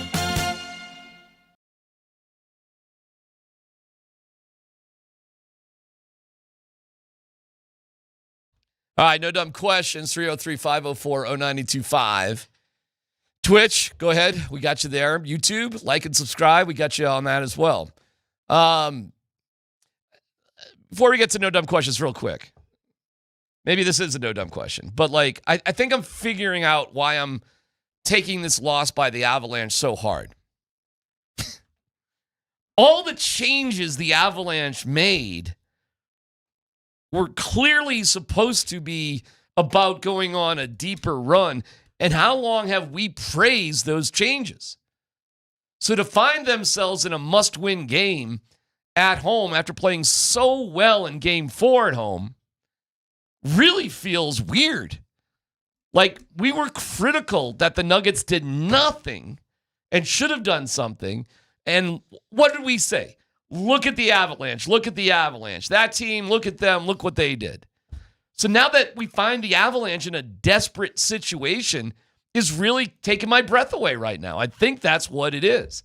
Because I think all of us expected the Avalanche to have a deeper run, or our expectation, our bar was raised higher for the Avs than the Nuggets. It had to be. I mean, even the organization told you it should be based on the moves they made with Malone and Booth at the end of the season. So is the playoffs done? No. No, I don't think so. But so then why go defeatist attitude? Because I can't believe how bad they played last night. And I know there were some bad bounces, but you got the game to 3-2. Show some resiliency. Malinsky, don't get a bad penalty. Don't give up a power play goal like that and another one like that. Yeah, but I'll be honest, in the first, and I'll give it to you, it changed. But in the first, I didn't feel like the Avs played particularly bad in the first period. I really didn't. It got progressively worse, and you couldn't take advantage of any power. You only got 3 chances, and, well, you got 3 chances. Couldn't take advantage of only 6 shots on net. I will give you this, though. When you make moves like they did, you're all in. You're all in for this season. It's not about next year. It's not about 4 or 5 years out. You're all in this year. So the disappointment that would come with the first round exit would be unbearable. It really would be unbearable. But that doesn't mean I'm depressed yet. It just means I'm stressed. All right. Well, okay. Well, me too. I'm depressed and stressed. I was just bummed out. And I'm hoping to catch my breath tonight with the Nuggets. But you know the Nuggets have 2 out of 3 at home. You know. I mean, I got you what happened last year. You'll feel the same way tomorrow if the Nuggets lose tonight. But it's more expected. It's like, okay, you didn't really know what to expect. You didn't expect the Avs to be here. Yeah, I nothing the Nuggets do surprises me anymore. Nor will I make any prediction on the Denver Nuggets. Ask me what's going to happen tonight. What's going to happen? I don't know. And I don't think anybody knows. Literally, I do not think anybody has a firm grip on it. I would agree with that. I think they should win at home. But would it surprise me if I say, hey, by the way, there's a Game 7. Nuggets lost Game 5 at home and won Game 6 on the road. Nothing would surprise me. Wouldn't surprise you, would it? No. Nothing would surprise me with this team because we haven't known what to expect. We expected better from the Avalanche last night. We really did, guys. And the feeling in that building with Gabe scoring and you shut out Dallas. You owned them. It just was like, this is it. This is the team. And then what? What was that last night? I got an icebreaker here. Yes, please. So I get deep thoughts at the urinal a lot. You know, a couple weeks ago, it was what's the proper place to aim in the urinal. We found it's right in the corner. That's actually that scientifically proven. That's where you're going to get the least amount of splash. You want to aim for the corner, okay? Because you got 2 guardrails there. At a movie over the weekend, and this has happened to all of us, right? It's happened to absolutely everybody. You're at the urinal and somebody next to you just rips one right at the urinal. Is it socially acceptable to fart at a urinal? I've had that quandary a number of times, and as I've gotten older, realized, yeah, go ahead. It's socially acceptable. Yeah, I had a buddy. Because when he ripped it, I couldn't help but look. No. I looked. I was like, all right, who just ripped ass? You know. At a urinal, you're allowed to make every bodily function. You're at a urinal. The tough part where I would say don't do it is because I've been getting stares a lot. Like when you go pee and you drop the pants to the ankles. Yeah. And then I've done that at a Broncos game before just because I was challenged to. Yeah, that you probably don't want to break wind then. In general, I say you're at a urinal. You've made an announcement that bodily functions are about to happen. Buyer beware if you're standing next to anybody. I don't know. I generally tend to try to keep it in a little bit. If there's other dudes next to me, I don't know why. I guess I get shy about farting at the urinal. How about when you get on that bench and you're about ready to go heavyweight, and all of a sudden as you roll back and you start to push and you go, uh-oh. Yeah, I haven't had that happen just yet, but I'm sure it's coming. I had that yesterday. No dumb question. Will there be any players from a spring league that'll have an impact on the Broncos? Remember Devontae Bosby, that type of impact. Yeah, that was Vic Fangio's guy. So you're expecting us to know like the spring league players and Puka Nakua's brother is probably not. Okay. See what happened to him? No. First off, he's like twice the size of Puka. Okay. Playing in the UFL. What position? Tight end, he looks like. Okay. I don't know. I'm just telling you what he looks like. And got in an incident with a fan and straight up slapped the dude in the face. Just got suspended by the UFL. That was Puka Nakua's brother? And I didn't even know that. Because he looks like twice the size. And that was Puka Nakua's brother? Yeah. Wow. I saw the video. I didn't know that was him. Oh, well, you know his name, though. Slapping Nakua. Yeah. So, I'm sorry. He got suspended for how long? I don't know. He got suspended. Yeah, you hit a fan, I think you'd be out of the league. I think that would sort of be the... He jumped up to slap him. He, jumped and slapped him. It was a solid slap. Yeah, you hit a fan, I would think that's well, the hold on. Is slapping a dude hitting a dude? Wow, there's a no-dumb question. It's almost a worse insult. Exactly. I think... slapping a dude's not hitting a dude. Is it striking a dude? It's striking. Okay. You strike a fan, you should be gone from the team. Slap's the ultimate insult. By the way, whether he's suspended or not, how does the team keep him on the team? Because he's good. Yes, it's not that good. It's the UFL, bro. What are we doing here? He's good for that league. Okay. I don't know. I think there's a line to be crossed. I think there should be gloves out, and you're not allowed to do it with the hand, but a nice slap across the face with a glove should be allowed. Yeah, I'm down with that. Samson Nakua, by the way. See, slapping Nakua. Open for no dumb questions here. What if he has long hair? What do you mean? What difference does that make? He does. Samson. Yep. His wife's name's Delilah. No dumb question. Should the Broncos sign Nick Chubb because we only drafted Harvey? What is going on with Chubb? I don't know. What's going on with Chubb? He's out there? I haven't been working out a lot lately. Getting a little chubby? He's chubber now. Yeah. I'm with DMac on this. Let it rip. If you can't rip one in the bathroom, where can you? Yeah. I mean, that's a fair point right there. Because if you're in the stall, you just let it go. If you can't fart in a bathroom, then where can you fart? I mean, we're getting a lot of response on this on the text line. So most people are saying it's socially acceptable. Yeah, I would say they do. So DMac thinks it's okay to crap at a urinal. That's a bodily function. No, I don't think it's. No, you have to have fart control. Well, if you're Scott, every time you fart, you run the risk of. Well, then you got to be careful on that one. I guess. It depends what you ate that day. Yeah. At least you're close if need be. Well, I got yelled at for tooting in the bathroom last night. What? You did? Oh yeah. At your own house? Yeah. Diarrhea. No, just tooted. And that's ridiculous. The Lord said, "Really? Didn't I tell you I was going to jump in the shower?" I go, what does that mean? Well, the shower's right by the toilet. Oh, you don't have it's not separated. No, we don't live in fancy houses. That's sort of common respect. Go to a different bathroom. She's going to shower, I wasn't thinking that. I was thinking, hey, I got to take a leak. Wait a second. Is your house fancy if you have in your master bathroom, you have a door that separates the toilet from the shower? Yeah, that's fancy. That's fancy? That's fancy. That means you probably got multiple bikes and a 75-inch color TV. That's what I got, brother. I got a door. Well, I had that in my last house too, in the master bathroom. A door that separates the toilet from the shower. So you got the toilet just stuck in a little water closet. Yes, basically. basically, yeah. Yeah, I wish I did, but I don't. Yeah, I'm kind of with the warden on that one, I guess. Well, how am I going to remember when you got to take your? Well, why didn't you just go downstairs? Hold on. Was the shower already on, warming up? No, lights were off. I had to even turn the light on. Oh, you're good. I even turned the fan on before I did it. If there's running water, you're probably in the wrong. No running water, you're good. No, lights weren't even on. First come, first serve, by the way. Thank you. Yeah. Yeah, I try to be polite. Even I try to be polite in that department if my wife's around. I'll go downstairs. Well, don't you guys have separate bedrooms? I mean, the bed's big enough and there's a big, huge throw pillow in between. The best thing I got was that king-size bed, man. It is like we're in a different zip code. It is awesome.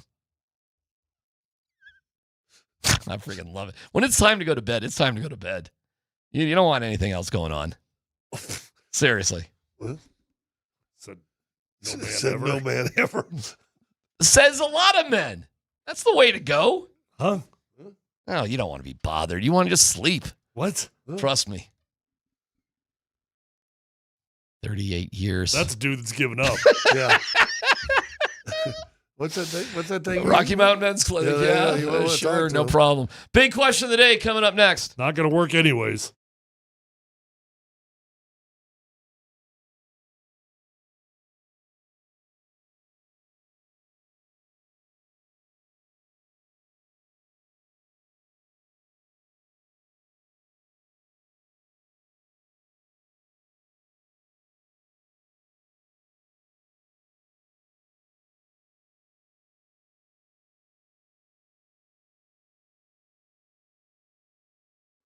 Hey, if you're in the market for a new vehicle, don't waste your time. There's one dealership you need to go to. It's my friends over at Phil Long Ford. They're the best car dealership in Colorado. They've got the largest inventory. They've got the best prices. I've been a customer for life, well, since my rookie year in the NFL, and I keep going back every time I need a new vehicle because they take care of me.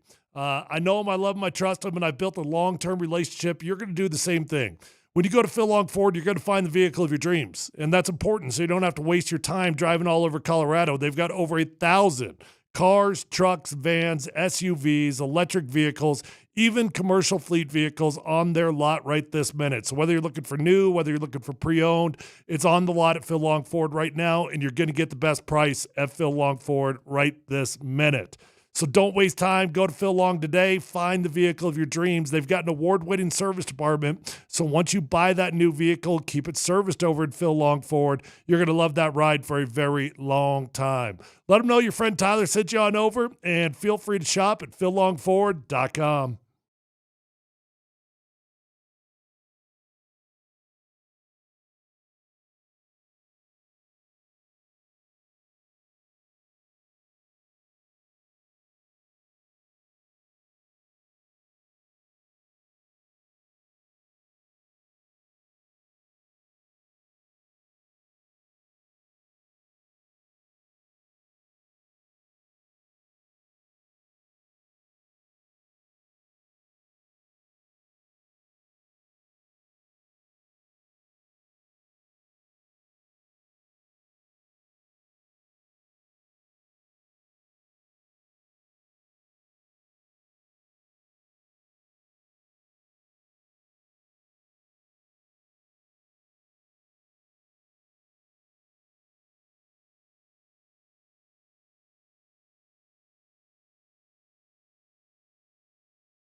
I'm mentally just moving on to the next thing. It's enough frustration about the Avs, and we got a couple days to just.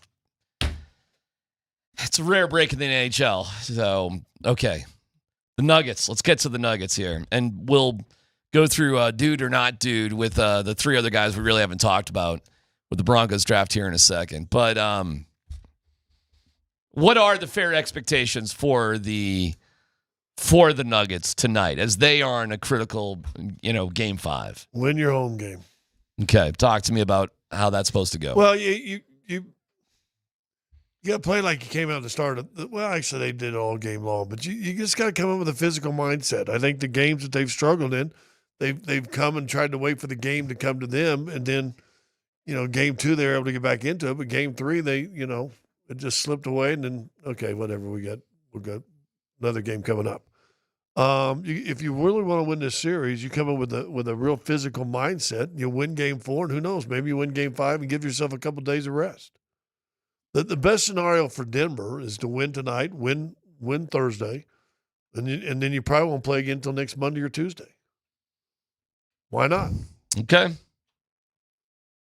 Yeah, is that what you expect? I mean, is that what you think is actually going to happen? I still tend to carry a more positive belief in these guys. You still got Nikola Jokic, and I think you still got Jamal. I liked hearing what we heard from Jamal earlier because I think his headspace is in the right place.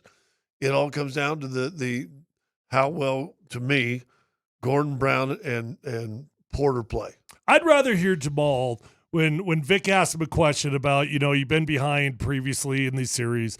I would rather hear him offended. I'd rather hear him in that moment borderline defensive, like not even acknowledging it, than be like, yeah, man, we kind of screwed ourselves over a couple times already in this series. We had this, we had that happen.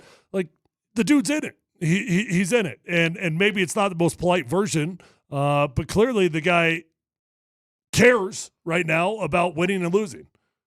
How is the defense of here? I have Jamal talking about the Clippers zone. I just thought we got conservative and we just, kind of let the aggression just turn. They kind of turned it up and we just kind of relaxed or tried to coast, to the rest of the game. And, in the games like this, you got to play aggressive all the way through, miss or make. And, that's really what the game's about. What is so perplexing about the defense of the Clippers? I think you have 5 guys that play at 4. Harden, they hide. Kawhi's been one of the best defensive players when healthy since he's been in the league.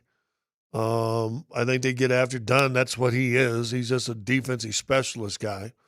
Zubats was a finalist, I think, for Defensive Player of the Year. They got guys that's what they made on. Then they say these 2 guys do the primary scoring. Even Norman Powell. I mean, Norman Powell was a defensive guy. This year exploded offensively because he, had guys hurt all year around him when he got to play. They got a defensive-minded team. That's what makes it tough. Here's CB talking about it. I think you get better at it as the series goes on, but they also change stuff. And so you're going to learn, and then they're going to switch. You're going to think you have it figured out, and then they're going to switch their defense, which is, they're really well coached. They're a really good team. They're really good players. But I think that more for us, Yoke's seen every coverage. He's seen every single thing you can possibly throw at him, and he knows exactly what to do. For us, it's more about just being organized, and I think that against their zone, it kind of threw us off a little bit, and we didn't get organized, and we were just trying to run stuff at half court, and that's why we struggled against it. But when we get organized, we know exactly where to be. He knows exactly where we're going to be. So I never doubt him or doubt the guys. We'll be in the right spot. We just got to be organized and make sure we're getting there and being there early. Pre-gum. That was the pre-gum question. Pre-gum. Watermelon flavor, by the way, we found out. Great response, though. What are you, 10 years old? Bubblicious? When's the last time you had Bubblicious? Dan's got it. I don't got it, Dan. You got to play it. Well, I think that, obviously you want to win Game 5. Is that gum good? Damn, it's too much in my mouth. Huh? It's too much. Oh, wow. All right. Well, I have no idea what you just asked me. I'll give Vic credit. He was collected in the moment. Owned it. Yeah. Yeah, that wasn't, by the way, a one-on-one with CB. There were like 10 other guys standing there, plus playoff Katie. What journalist chomps on gum in the middle of a presser? I got to admit, that's not a smart Muggle move. It's not good. And he said he put in like 3 pieces, too. Why are you chewing any gum in that moment? You're king of Muggles. You can do what you want. You know what that is? That's a comfy Muggle. That is a comfy Muggle right there. Muggle. I got to tell you, you're right about that. That is a Muggle who's feeling good about his place in the world. Power move. It's a power Muggle move. Ain't no doubt about it. Chewing gum while an interview's going on. And chewing gum hard. We are comfortable. I mean, and then there's Snippy Jamal. You've been down in series before. People have doubted you before. You've gone through this. How much? I know, but I'm just saying, before that game, how much does that experience help you? So it was 1-0. When it was 2-1, though, you had to come back. It was also 1-0. I know, but how much does it help you knowing that you've been down this road? Oh, boy. But you've said before, in losses, how was Jamal? You say he's pretty good. I think Jamal is a better interview when you lose than when they win. Yeah. Yeah. Because he's when they win, he always comes out like, of course. Angry. Yeah. What did you expect? Of course. I'm awesome. Of course we do. Of course we won. What are you, an idiot? You moron? That's what we do. We win. Muggle? What are you, Muggle? Muggle. But when they lose, Jamal's a little bit more reflective, a little bit more just sort of, okay, this, that, the other thing. It's not panicked or anything. Listen, Jamal Murray may be the most confident athlete I've ever covered in 38 years. No joke. Whether he comes through or not, whether he has a good game or a bad game, I don't know if I've ever covered anybody with the level of confidence in himself. Now, I don't know if that's fake or real. I don't think it's fake. Shadur Sanders? I think it's phony with Shedeur. I think Shedeur's got a lot of doubts about himself. I think he overcompensates. Boy, we're going to sit on a couch here and talk about Shedeur. But Shedeur really hasn't done anything. Not really. Whoa. Say that last word again. Shedeur hasn't really done anything. Not really. Now, is it a good accomplishment to be a Division I quarterback and win the Big 12 Offensive Player of the Year? Sure. That's really, really cool. Tyler, you got a Super Bowl. Scott's got a ring and was a high-level college player.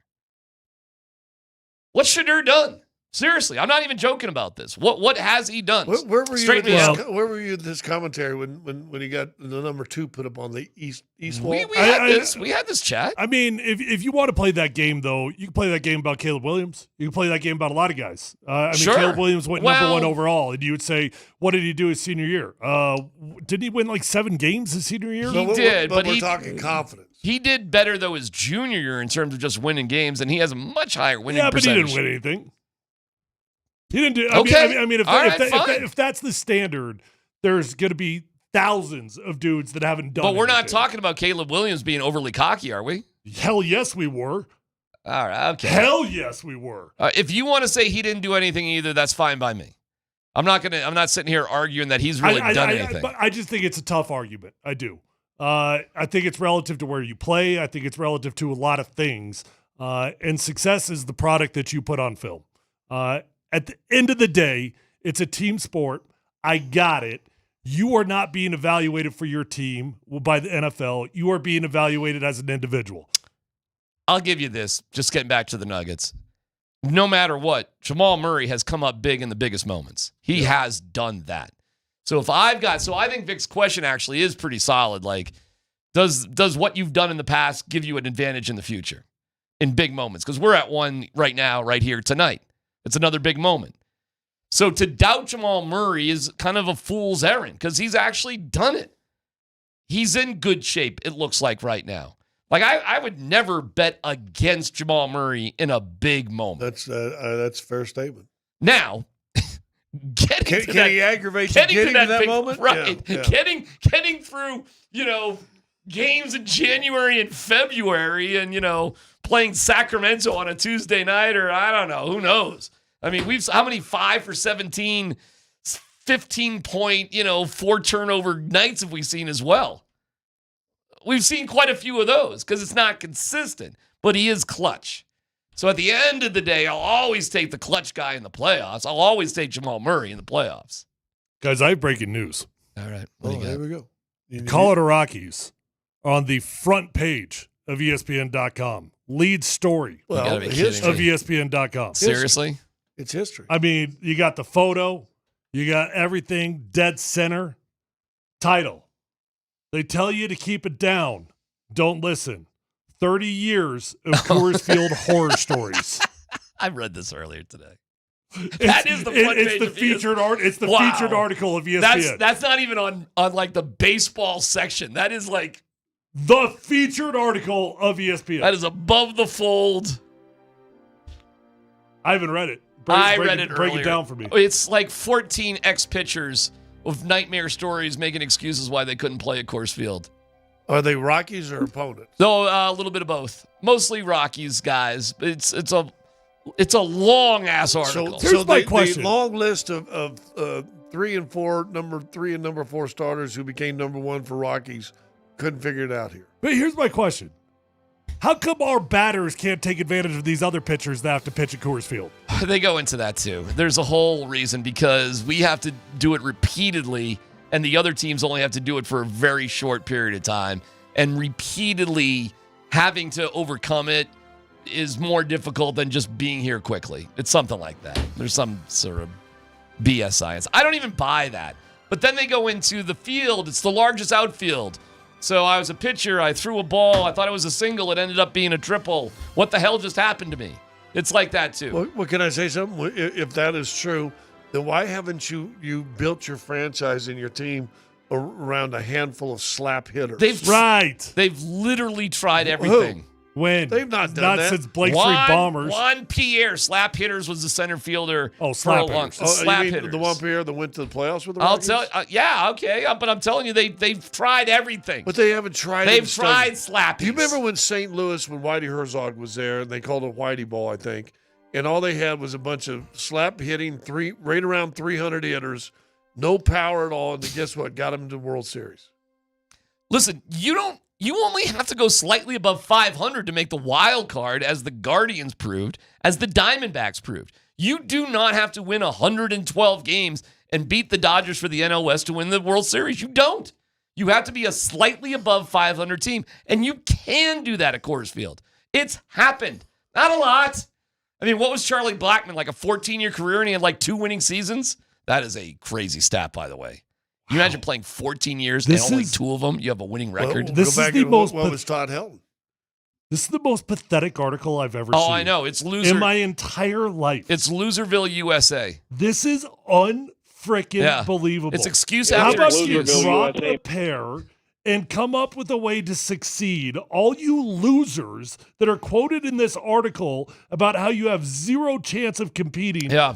Figure it out. Yeah, I felt the same thing reading it. Like, what? This is amazing. Yeah. It is just dude after dude making excuses. Yeah, longest hit I've ever given up in my life, Coors Field. Yeah. Yep, they got this ring up there. It looks like it's 5280, something like that. Balls are going up to that thing. Yep.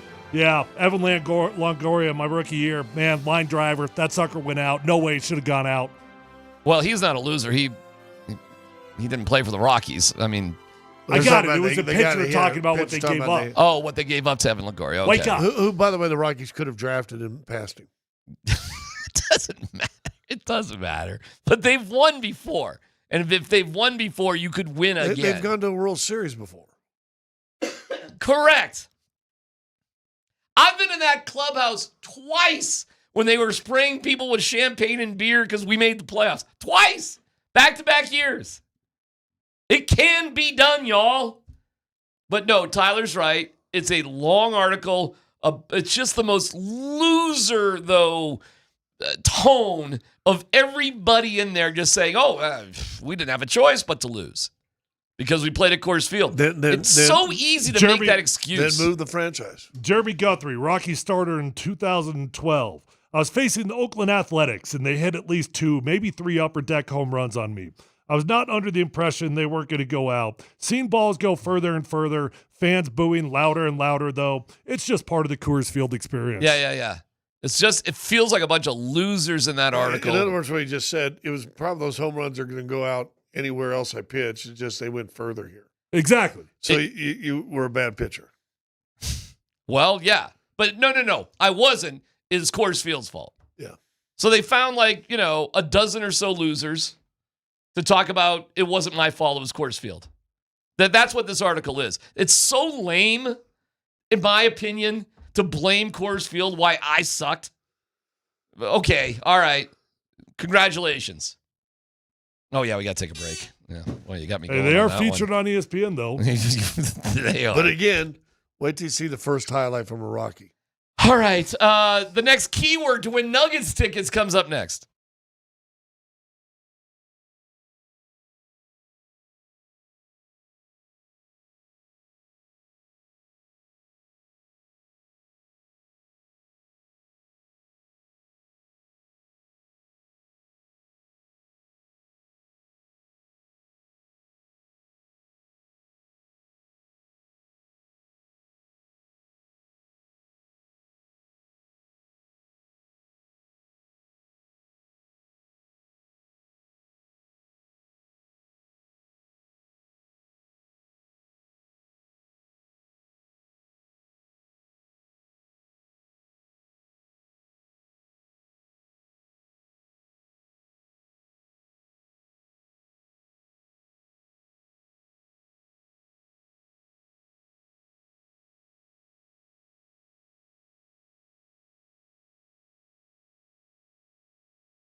Here's the keyword.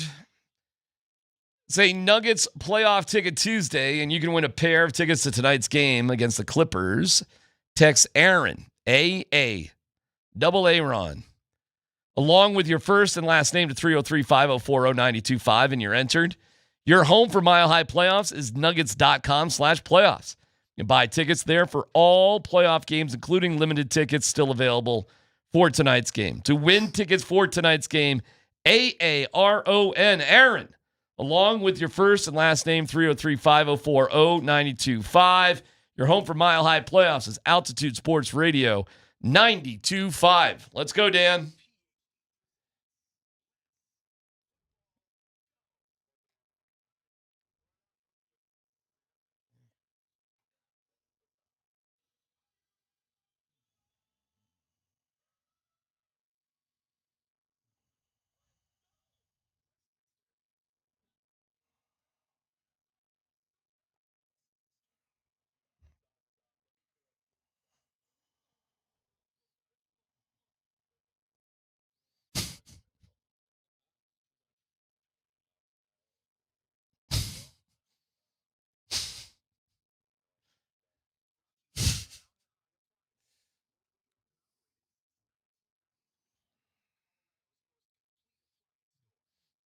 Thank you, Mountain High Appliance, mountainhighappliance.com. Those guys are the best. Dan, Buds, Quinn, Stanner, let's football go. All right, let's take a look at the middle of the Broncos draft class here. I want to get your guys' thoughts on this. We've talked a lot about Jahdae Barron, their first-round pick, and their second-round pick, running back R.J. Harvey from UCF. So let's go rounds 3 and 4 here and get your guys' thoughts. In round 3, the 10th pick of the third round, the Broncos selected wide receiver Pat Bryant out of Illinois. Thoughts on Pat Bryant? I don't know how to feel about Pat Bryant. Look, he's a good football player, and what I can respect about the pick is that the Broncos went off of film, okay? He's certainly not a combine warrior. He's not a workout warrior. Ran a 4.6 40. Not great for a receiver. I mean, not just not great, not good, right? I mean, Okay. that's not particularly good for a wide receiver. I'm not going to get hung up on that, though. I'm honestly not, even though I bring it up, because the Rams are very, very good at this. They trust football speed. They trust film. They don't trust combine stuff, okay? So I'm all right with that. He's a physical dude. He's 6'2", 204 pounds. Maybe a poor man's Cortland Sutton, I was going to say, what do you think Cortland Sutton's 40 would be right now? That's a good question. I don't know. I bet it's around a 4.6. Yeah, probably mid to high 4.6s. Something like that. Yeah. What was Tim Patrick's? Don't know. It was. I bet it was a little quicker, but not much. Here's the thing, though. You definitely you picked a guy. I mean, if you go to NFL.com and you read the scouting report on him, they've got a draft projection of round 6. Okay. Yeah, you really liked him. You see some others that have got him as the highest I've seen is 4. All right.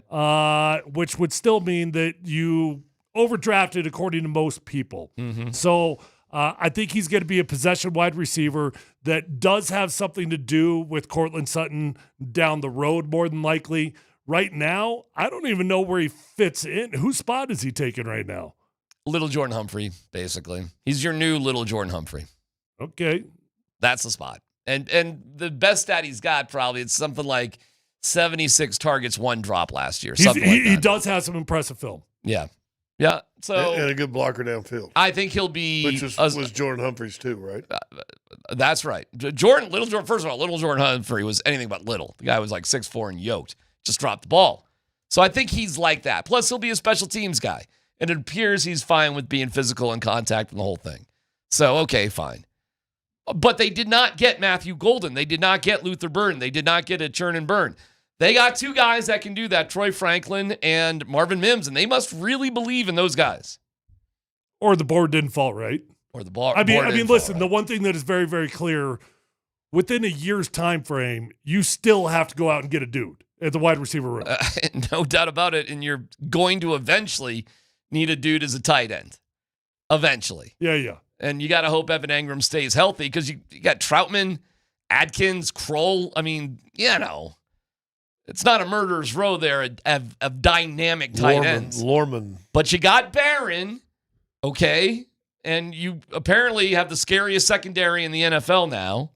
And you got that. Because you got one thing, you don't got something else. I hope everybody understands that. I am like an RJ Harvey more and more and more the more that I look at RJ Harvey, though. I don't know how you guys are feeling. But more and more, I'm like, okay, all right. Like, he is physical. He does get to little gaps. Maybe RJ Harvey's film was just fun. Maybe he can get, it's going to go for 3 and he gets 6.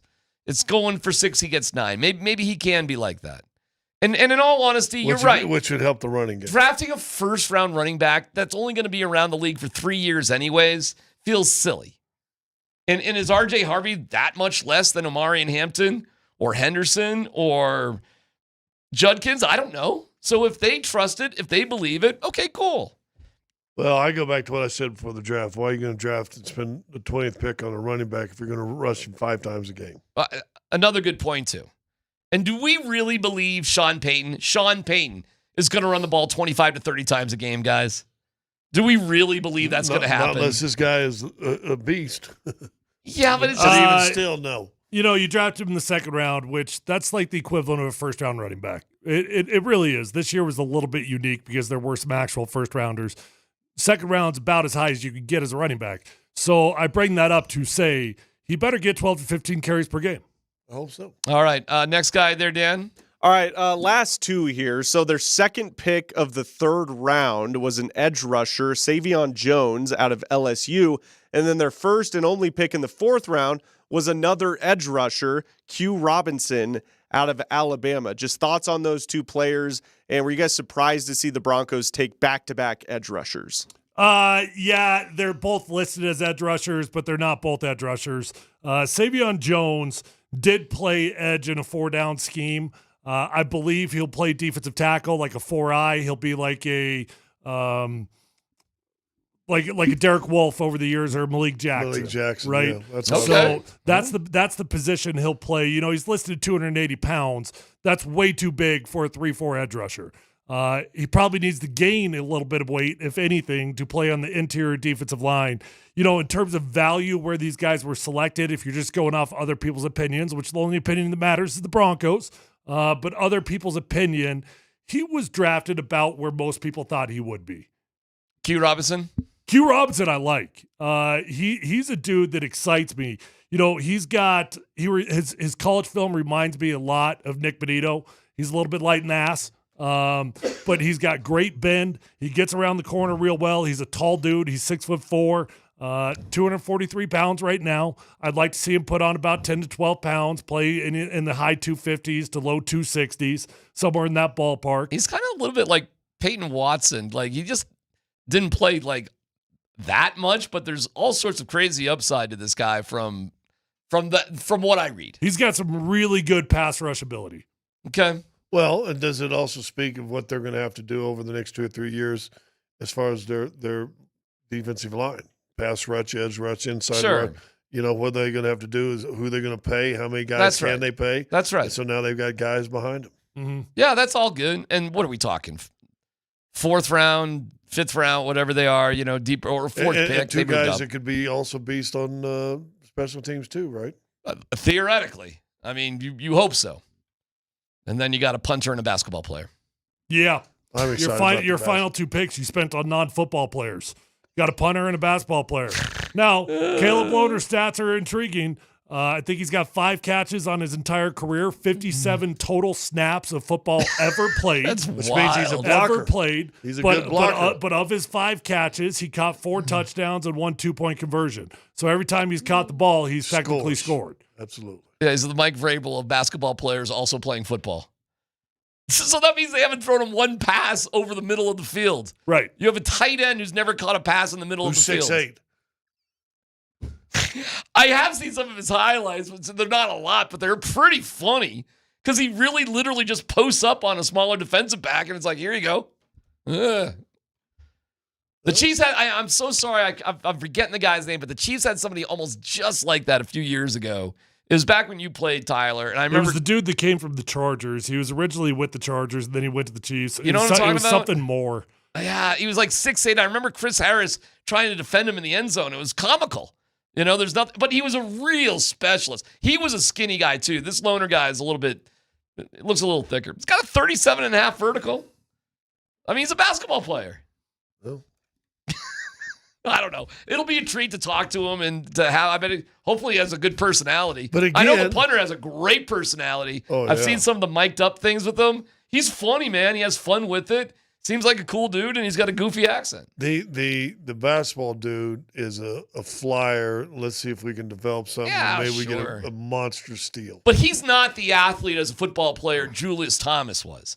I get it. Julius was also a basketball player. But Julius was like, that dude was an athlete. But couldn't block a lick. So what? He could run. That's what I'm saying. You're right. He couldn't block a lick. But he could beat Champ Bailey on the outside for a pass reception, which was nuts.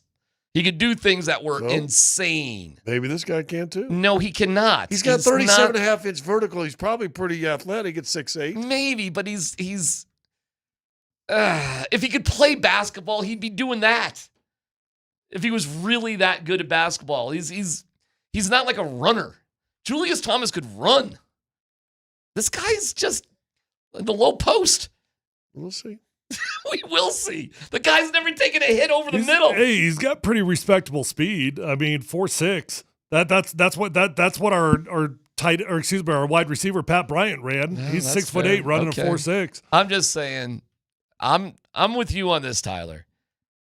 And I'm not trying to rip on Barron, and I'm not here to say, it's Surtain Fields Part 2. I'm not saying that. I get it with Barron. But we did give up, a couple of burners and Golden and Luther Burden. Like, we should watch those guys for the next couple of years, see what they do. Sean Payton's history had tiny, fast wide receivers. Or have they been more of the little Jordan Humphrey, bigger, stronger? Well, Michael Thomas wasn't small. No. I got you, but we got Troy Franklin and Marvin Mims.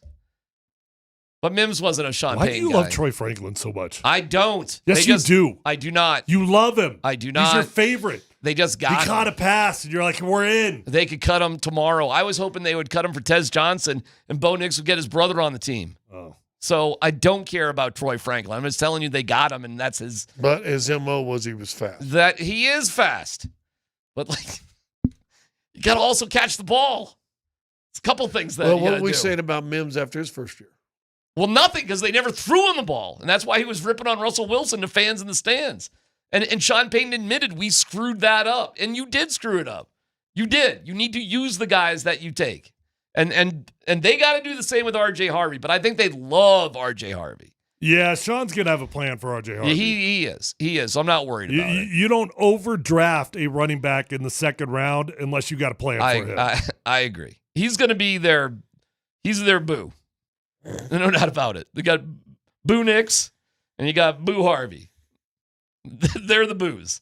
Boo Brothers. They are the Boo Brothers. They're the Whoopies. You got one more, Dan?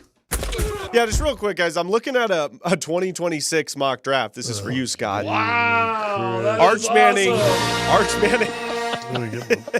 is projected to go first overall. There's 5 quarterbacks Yeah, it's a strong in this class. first round early mock draft. But here's the thing, fellas. So despite his immense potential, Arch Manning is not considered a lock by any means to declare for the 2026 NFL draft. Yeah.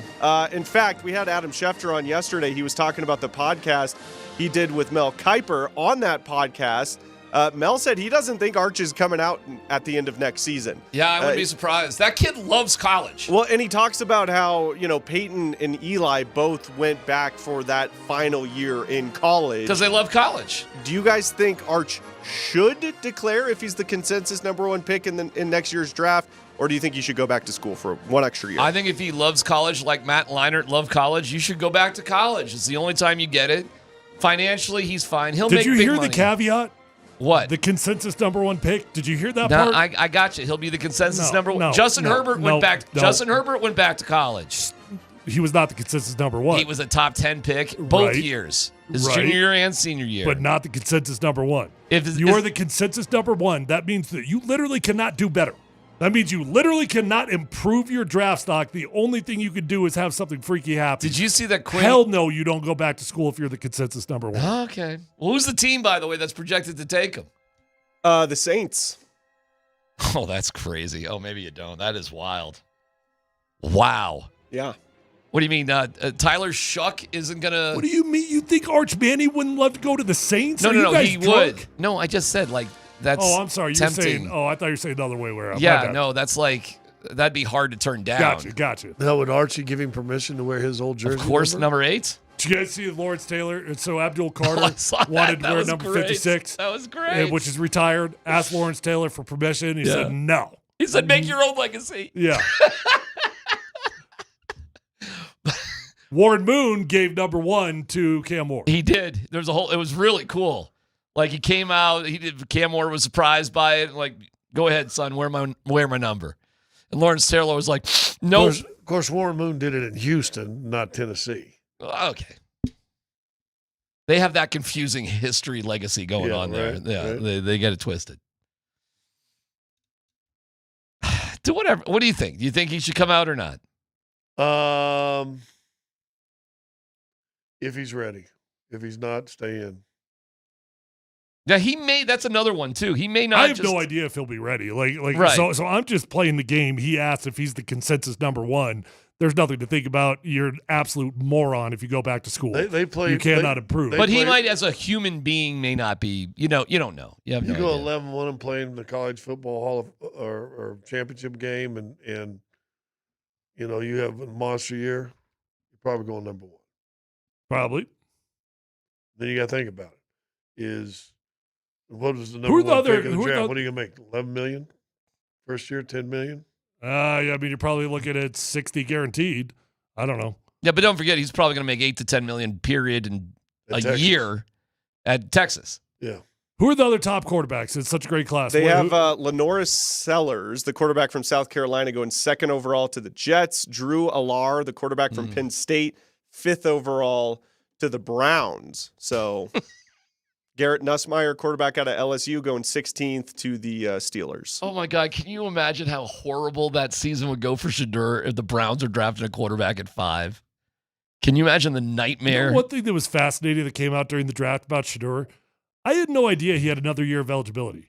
I because he played 2 He years. did? Yes, yeah, because he played 2 years at Jackson State. Yeah. and he played 2 years at CU. I'm like, oh, he's toast. Yeah, right. Well, one of those was a COVID year. So he gets another year of eligibility if he wanted to utilize it. So that was the story that came out in the middle of the draft is he should go back to school. Once you declare, technically you're not supposed to be able to, but you could file a lawsuit and try to go back to school. Shedeur had another year of eligibility. Does that mean you have to go to class? You got to do Something? online. And they still has to be eligible for the fall season. The warden wants to chime in about your bathroom habits. Oh. She has chimed in on the text line. What'd she say? We'll find out next.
All right, let's take care of some business here. Nate and Andy coming up here in a second. See if they're as frustrated and as depressed as I was. And you guys are handling it way better than me. I got some further opinion on the farting at the urinal during the break. All right, also. and I do have a update from the warden, but let's, again, take care of business. So for the Nuggets tickets, who's our winner, Dan? Nick Carestia. Congratulations, Nick. All right, cool. Way to go, Nick. A reminder, tomorrow is an Avs playoff ticket Wednesday. Again, keywords on the 20s for you to win Game 6 tickets for the Avs. Tickets are still available at coloradoavalanche.com/tickets, but you can win them. That is tomorrow. And Nate and Andy will still have some keywords this afternoon for tonight. Late start tonight, too. One of them 8 o'clock doodads. The warden on the text line. Scott said that he was shooed. Were you shooed out of the bathroom or just questioned for going to the bathroom because she was about to take a shower? Well, I got questioned. What am I doing? I didn't. So I say shoot out. So you did get shooed out Eventually. but she writes in. Well, hold on. I mean, now I got questions. Were you in the middle of something? Well, I was taking. No. I'm finished. So you did the deed. I was peeing, and as I was going in there peeing, right. you got a little right, steam, and it helps with the pressure. Okay. This is from your wife, the warden. I was already undressed, Scott. You darted to the freaking bathroom. That's her interpretation. Well, yeah, that's why I said this is what undressing. You know what? Would you say I darted to the restroom during the break? She said it. I know. Well, I don't know how to describe it. Was that a dart? Did I dart to the restroom? I don't know if you. I really can't picture you darting anywhere, frankly. Thank you. Her mistake I'm not was a darter. She needs to turn the water on first. Yeah. That way she claims her territory. I mean, how does a dude? And you know what I did after I did that? Had the fan on, finished my business, turned the water on for her. Fan's still on. Oh, wow. So, All right, I do have something to play for you guys before Nate and Andy get in here. You gave her aromatherapy. Yeah. Well, the TNT crew at halftime of the Heat game. You ready for this? It's a good one. Charles, this reminds me of a karate movie when a guy comes into the town and just start beating everybody up. It's just like slapping people, pow, pow, just coming through there. This is what this looks like, man. This might be the worst game I've ever watched. Ernie, I try not to ever use the word quit or choke. Because you can see, and I'm not very seldom using. This is quitting at its finest right here. This I bet if we went to their house, all their stuff is already packed. Well, no, it's not packed. They live in Miami. No, you got to listen. They live in Miami. Dude, you lost by 38 the last game. You can't stay in Miami. You lost by 38 and you're down 40 at halftime. You actually lost by 37. Okay, my bad. Game 3. If you lose by 37, then come back and lose by 40, you can't stay in town. You know better. That's your house. Yeah. You live there. Bam Adebayo said, look, we're going to go down swinging. And he said, we're going to ride it till the wheels fall off. It's a karate movie. We're going down. Bang. Oh, stop it, man. Police presence. Oh, my goodness. Come on, man. That ain't fighting. Okay. They lost the Heat by 55 points. They were down 43-17 after one. They were down 72 to 30. Is that right? Yeah. 72 to 33 at halftime. 39. How does this happen, fellas? Seriously. How? One team wanted to finish it, one team wanted to go home. You've already shipped your cars. Is that on Spoelstra? It's on the organization losing. You just got to find who your real leader is, and that was Butler. And Bam's a nice player, not a Hall of Famer. And the young kid that shoots? It's very arrogant, but he's just a nice player. He's nothing special. They don't have anything special right now. They were in the NBA Finals 2 years ago. Yeah, but we still got our guy. And they've got 3 of those guys that either started or played big minutes in that series are gone. One of them's in Cleveland, who, by the way, they averaged 33 points in their wins and their sweep. Boy, you don't take 33-point victory. You don't take things for granted in pro sports, do you, man? No. Yeah, I'd be grateful for. And not only here's what they did. Not only did they take things granted and not add pieces, they subtracted pieces and big time pieces. If the Nuggets have to, and let's stay hopeful for a good result tonight, but that is a lesson. If you've got to make some tough choices, make them. Okay? And we'll see. And hopefully the Nuggets win and they move on, because right now,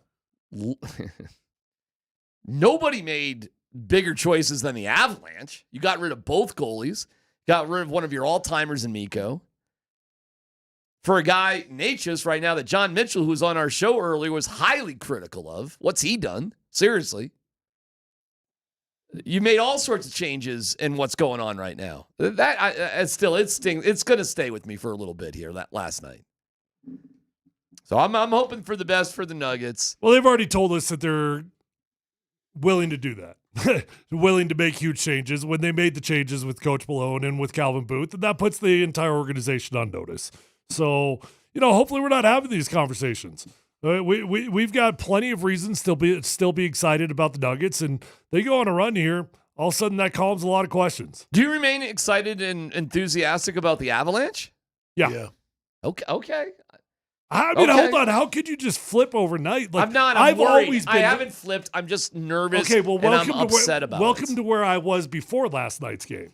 I was worried and I was nervous because Dallas is a good team that Colorado struggles against. And the style of play, all those things. I was already worried and nervous, but I had not given up on my optimism about the team. Scott, calling the game tonight, right? I am, sir. Give us your final, who's he, what's it? I'm not going to give a prediction. No, I'm not asking for a prediction. Yeah, because last time I did. Forget predictions. I think it's going to be just exactly like what it's been all series long. And I think it's going to come down to who's the more physical team, who can sustain it, and who competes in the last 5 minutes of the game. I think it'll be a 5-minute game. Okay, I'll take 5-minute games. At home especially. I will take it. Because in a 5-minute game, ultimately you have a 2-man game, and you got the MVP, and you do have a clutch player in Jamal Murray, and I'll always take that. If we can get there. Hey, is Russell Westbrook going tonight? Or I haven't even looked. What is that status? Yeah, where are we on that it's all one? Hope. That is a crazy stat that they're 8-0 without Russell Westbrook this year. No, I don't know what it means. It's a weird But stat. they also got a I mean, how many games have they won with Russell Westbrook? Yeah, a lot. It's a weird stat. I can't tell you it really means anything. It's just weird. Weird stats are just that. They're just weird. It's not a weird stat. Is 4-24, and that's pretty definitive. Like, you suck when you accomplish something. And I don't think that's a short period of time. 28 games. I think 28 games is kind of a nice little sample size. When you can accomplish something that's never happened in 149 years through a significant sample size, that's pretty cool. Russ is still questionable. What does that mean? Basketball, what does that mean? Doubtful you're out for sure. Questionable you're a little bit better upgraded. Probable you're playing. Okay. More questionables played than ever doubtful ever plays. Nate just came in here with authority. I mean, that door has been stuck. I don't know about you guys. That door's been stuck. He just launched that sucker open, comes storming in here. That's impressive, actually. Yeah. It was resisting me. He's got a cool Jokic shirt on. You do have a cool Jokic shirt on, although you got suns out, guns out today. Well, I live by clouds out, guns out. No, this was clearly a move for Tyler to get noticed. Literally, Nate, every single person who has seen Tyler today, every single one has had some sort of comment. Yeah. So he's been working on it for 3 months. You guys gave me everything I wanted, so I appreciate it. Well, The only sad part is it's a Tuesday. We all just had to buy the. True. You know what? I'll try it again tomorrow. Yeah. Well, pick a day. Yeah. Which day's the best? I think Wednesday or Thursday. What day do they feed us? I don't know. Wednesday or Thursday. When are you on a plane tomorrow? Same time, 12:30. 12:30. Yep. So we'll get you on the way to the airport. Yep. And then to wrap the series up. Staying at a different hotel this time. Why? I don't know. Oh, interesting. Ooh. I don't know. You've been to LA 10,000 times. You're going to a different hotel this time? It's the hotel where we stayed at when we knocked the Lakers out of the playoffs 2 years in a row. Wow. So we're in that hotel. Good juju in that hotel. There's good juju in that hotel. Yes. That's the Mike Shanahan move right there. Mike would not stay in the same hotel if we lost a game. It's a good juju hotel. By the way, you guys were talking about Scotty darting to the bathroom. Here's the verb I would have gone with. Lumbered. Lumbered is closer than darting. I would say I'm a lumberer. Yes. more than a darter. That's fair. Nate, were you emotionally distraught by the Avalanche performance last night? Oh, wait. Ask that question when Andy comes in here, please. That's more of an Andy question. Oh, all right. All right, then I'll change. Let me question a Nate question. let me give you a Nate question. That game was unbelievable. All right, let me give you a Nate question. 9 seconds. 149 years. Mm-hmm. Rockies did it. What was that? The worst record through 28 games in the National League history in 149 years. In National League history. National League, we're going to leave the American League out of it. Because they've 88 Orioles. 88 Orioles. Do you remember the famous the cover of Sports Illustrated? I think it was Billy Ripken. It was either Billy or Cal, one of them, but it was the 0-18. I remember that from the cover of Sports Illustrated in 1980. I was 8 years old. What did they do in the next 10? Well, they got to 0-21. And then they were 4-26 at 30, because that's the worst 30-game record ever. So if the Braves, exciting! If the Braves take the next 2 in this series, the Rockies will tie them for the worst 30-game start ever. Good. And if they get swept by the Braves, they are the all-time worst in both leagues. Do you guys do you guys ever nerd out on StatCast? Do you ever look at this stuff? No. Okay, we do not. All right. You're going to enjoy this. Okay. All right. Promise? I mean, it's entertaining. Okay. So last night, Hunter Goodman hits a 3-run home run in the first. Rockies take a 3-0 lead, okay? Yeah. By the way, we're going to play Drew Goodman's call a little bit later, because even Drew was just kind of like, yeah, but. All right? Like, he's even reached that point. We got some Goodman on Goodman crime? Yeah, a little bit. All right. So when the Braves eventually did rally to tie the game at 3, they did so on a single that left the bat at 41.1 miles per hour. The ball traveled 4 feet. And then the next hitter, that was Eli White. Then Nick Allen came up. This one scorched off the bat at 53.3 miles per hour. Wow. It traveled 3 feet. Wow. Yeah. Those are both singles. 2 swinging bunts. Now, again, I had to go back and rewatch all this today. I was not paying attention to a thing they were doing last night other than just checking the score. But that was how the Braves, the second one, by the way, was an RBI single. A 53-mile-an-hour RBI single. And the Rockies would go on to lose 6-3. There you go. With that, Andy, what'd you think of that Avs game last night? Well, he's wearing an Avs hat. Here comes. I was talking to Marky, shirt. and I told her that was like a date, and I've had them where by the appetizer you're like, oh, this is a mistake.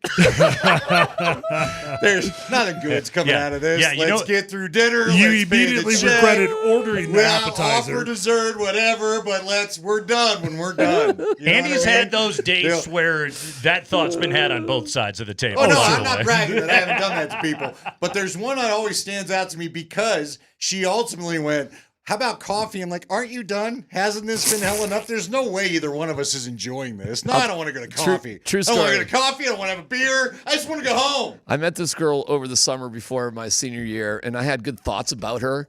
I just had no luck. I asked the girl that I went to the junior prom with, my senior prom. She was done with me. It's just ridiculous. I was at the point of just no hope whatsoever. So I went back and called this girl. She put on a smooth 40 pounds in a school year, which was something else. So when I pretty good. When I asked her to my prom, she simultaneously asked me to her prom, which was the next week. It took about 5 minutes in the car, and she lived an hour and a half from me to realize this was not the same person I had met the summer before. painfully we spent the entire prom. And all I could think about is I've got to go to her prom the next week. Until she finally realized the same thing and called me later after my prom was said and is like, no, you don't have to do it. And it was like great relief. It was like when the final horn sounded. Listen. And like, thank God that thing is over. Wait, how did 5 minutes in the car all-timers? I don't know. I think I've told you, but I don't know if I have. This is, I get friends at bars that are like, hey, Sounds like an erotic tell this novel. story. No, as we're driving to dinner, she tells me just like it's the weather. How's the weather? Yeah, my mom killed my dad. And I'm like, oh. What? What? Yeah, just right. We're talking 15 minutes in. My mom killed... mom killed my dad. Well, is that so hereditary? In my mind, I'm like, well, is that hereditary? You know what I mean? What do you follow Did up? they have a bad date? Well, what jail is she in? Can we go visit her? I mean, what the hell? You missed out on that should have been the greatest date of your life. I'm not writing the book. That should have been unbelievable. What are you talking about? That is the he best. Wanted to fight. He would have gone in the interview. He would have had 60 minutes. I would have. That's what he wanted. That's the best conversation starter I've ever heard. Well, I could try. My mom killed my dad. I'm like, well, saddle up. We're ordering extra drinks. I have questions. We're going relationship, murder weapon, time, But police see, what if it was investigation, just trial. I'll give him this. What if it's a simple poisoning? What if it was nothing violent at all? What is the poison? Okay, what's the poison? Did you sneak it into? Did you bake in a little too much How something? long did it take him? Was it a slow Russian death? That's what an allergy I didn't know about. Was it just a little arsenic every day for 3 months? I mean, what? Yeah, the little. I mean, what was it? No, still great questions to have. I would have enjoyed that date so much. Really? I would have loved every moment of that because evening. you probably come off more pleasant at the beginning. As someone like myself, I'm like, am I gonna push you to that by the end of this thing? All right, so you're not that bothered by the loss last night? No, it was total crap. It was a crap. It was effort. over immediately. It was. Did you feel like that when that first goal went in? It told me you weren't locked in tonight, and they weren't locked in the whole night. You got locked in for 10 minutes in the second period. Got 3-2. You lose a face-off, it's 1-0. Yeah, but it just was. So I talked to Scotty after they won the other night, right? Mm-hmm. And so Scotty called me as he's coming home from the airport from the Clipper game. Tell me what's going on, fill it in. And I gave him this rave review. Landeskog scored and blah, blah, blah. And how amazing it was. And immediately this Scotty is the real team. Scotty goes, you know what that makes me nervous about? Sometimes when teams get that split, they kind of relax. I wonder if that happened.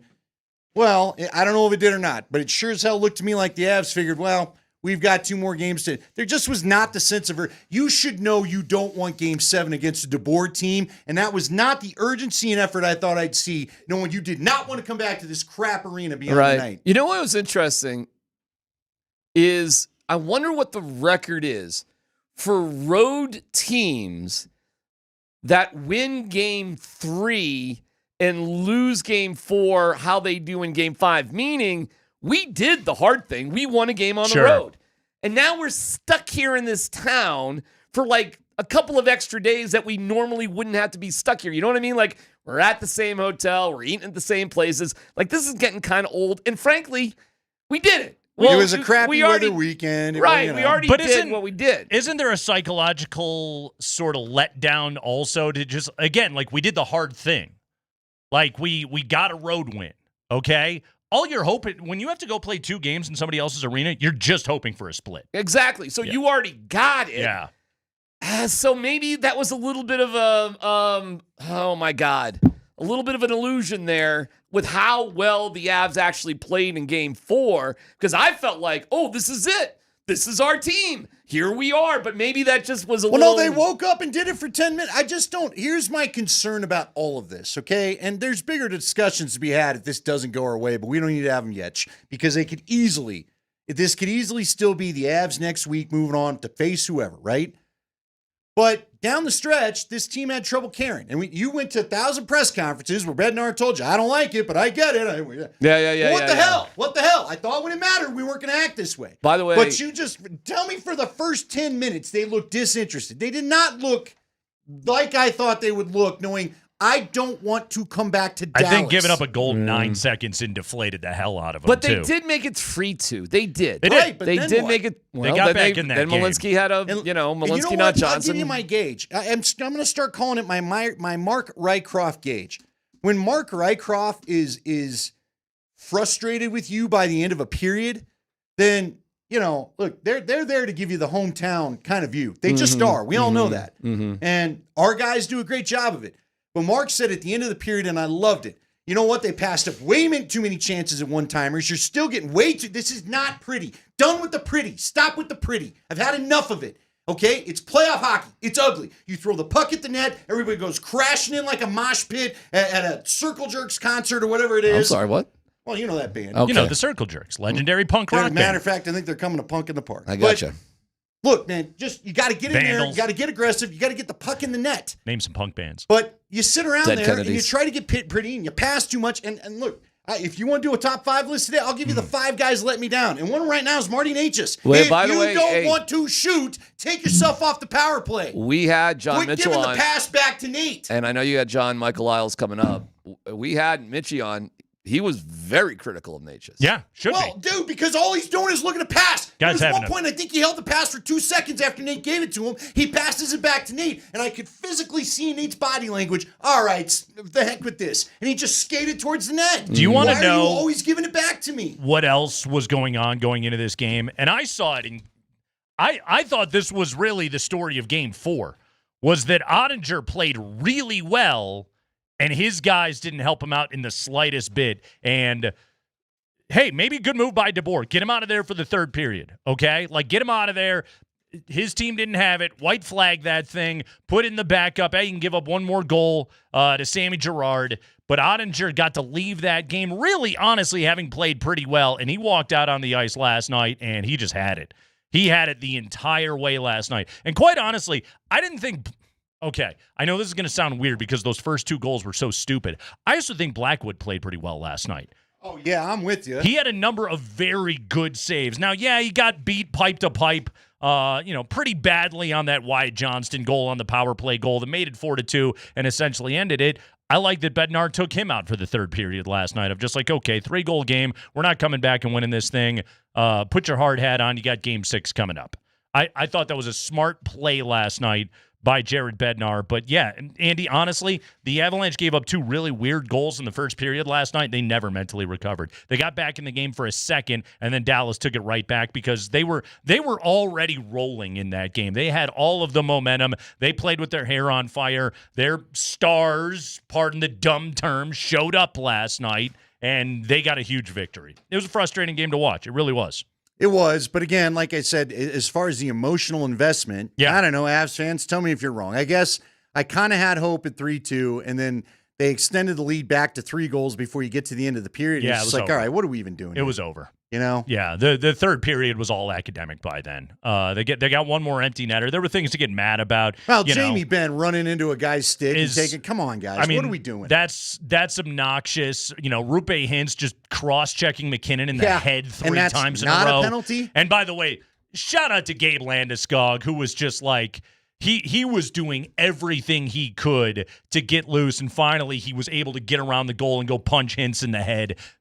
Thank God the captain is back. Somebody went out there and did the thing that needed to be done in that moment. There were things in that third period, but ultimately it was a giant waste of time, and the Stars just came out and kicked their ass. A bad game. It was a bad game. And you know what? See, I thought you had made a great point that every game is its own momentum. Yep. And I think you'd even said it about Nuggets Clippers too, right? Mm-hmm. But both these series are so similar where no matter what you do, I guess you probably were talking about the Nuggets the more I think about it, but it fits with the Avs. Momentum doesn't seem to carry from game to game. Now, again, you're facing these are 2 great teams going against each other, and this probably should be the Western Conference Final, which I know is not an original thought forwarded on this station today.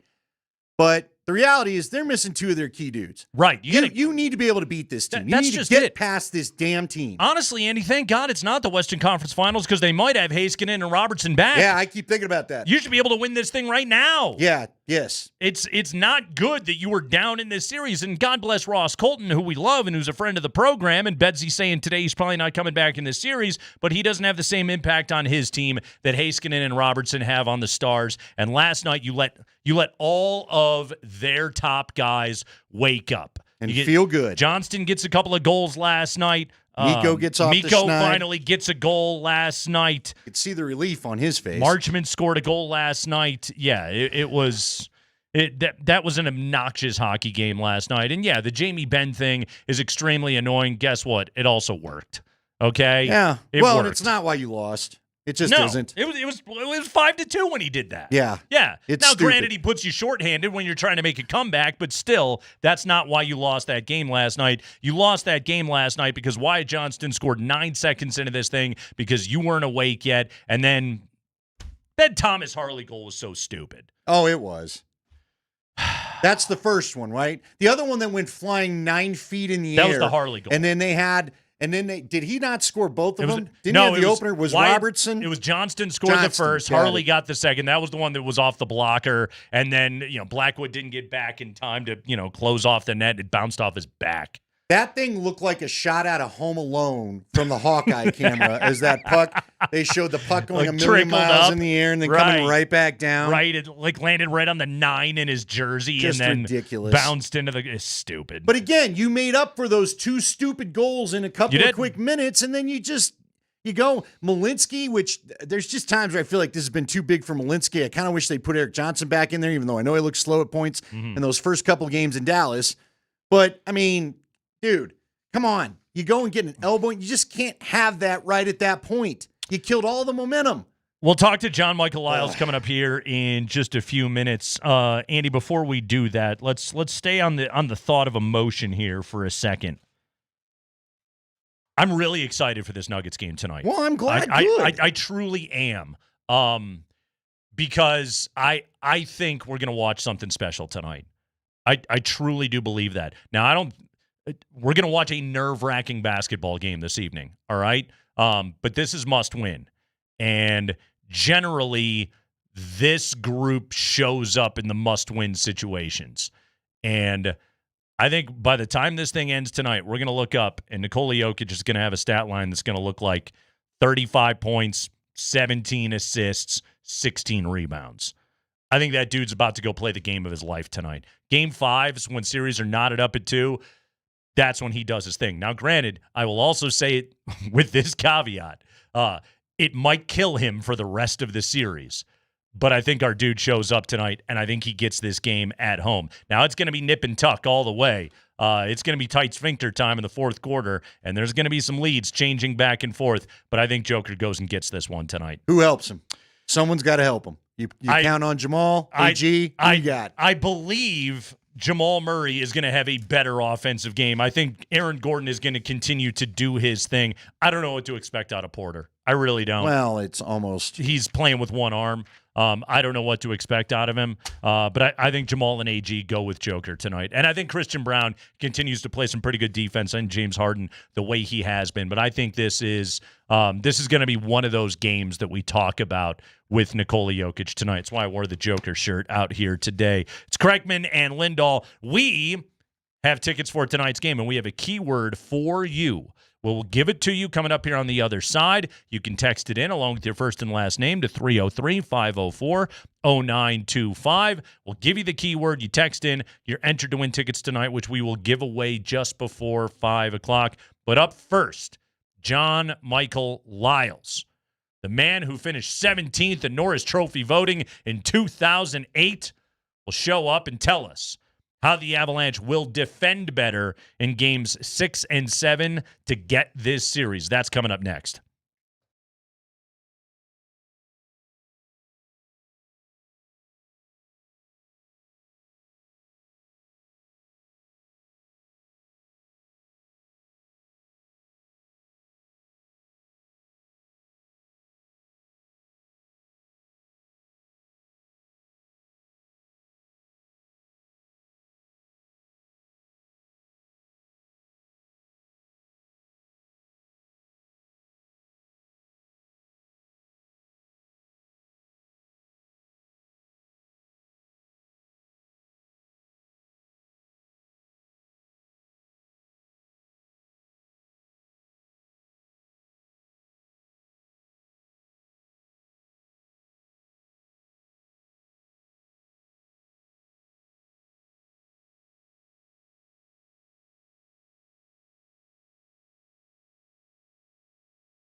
It is a Nuggets playoff ticket Tuesday. You can win a pair of tickets to tonight's Game 5. That's right, we're giving away tickets to tonight's game against the Clips at Ball Arena. You just have to text the keyword HOME.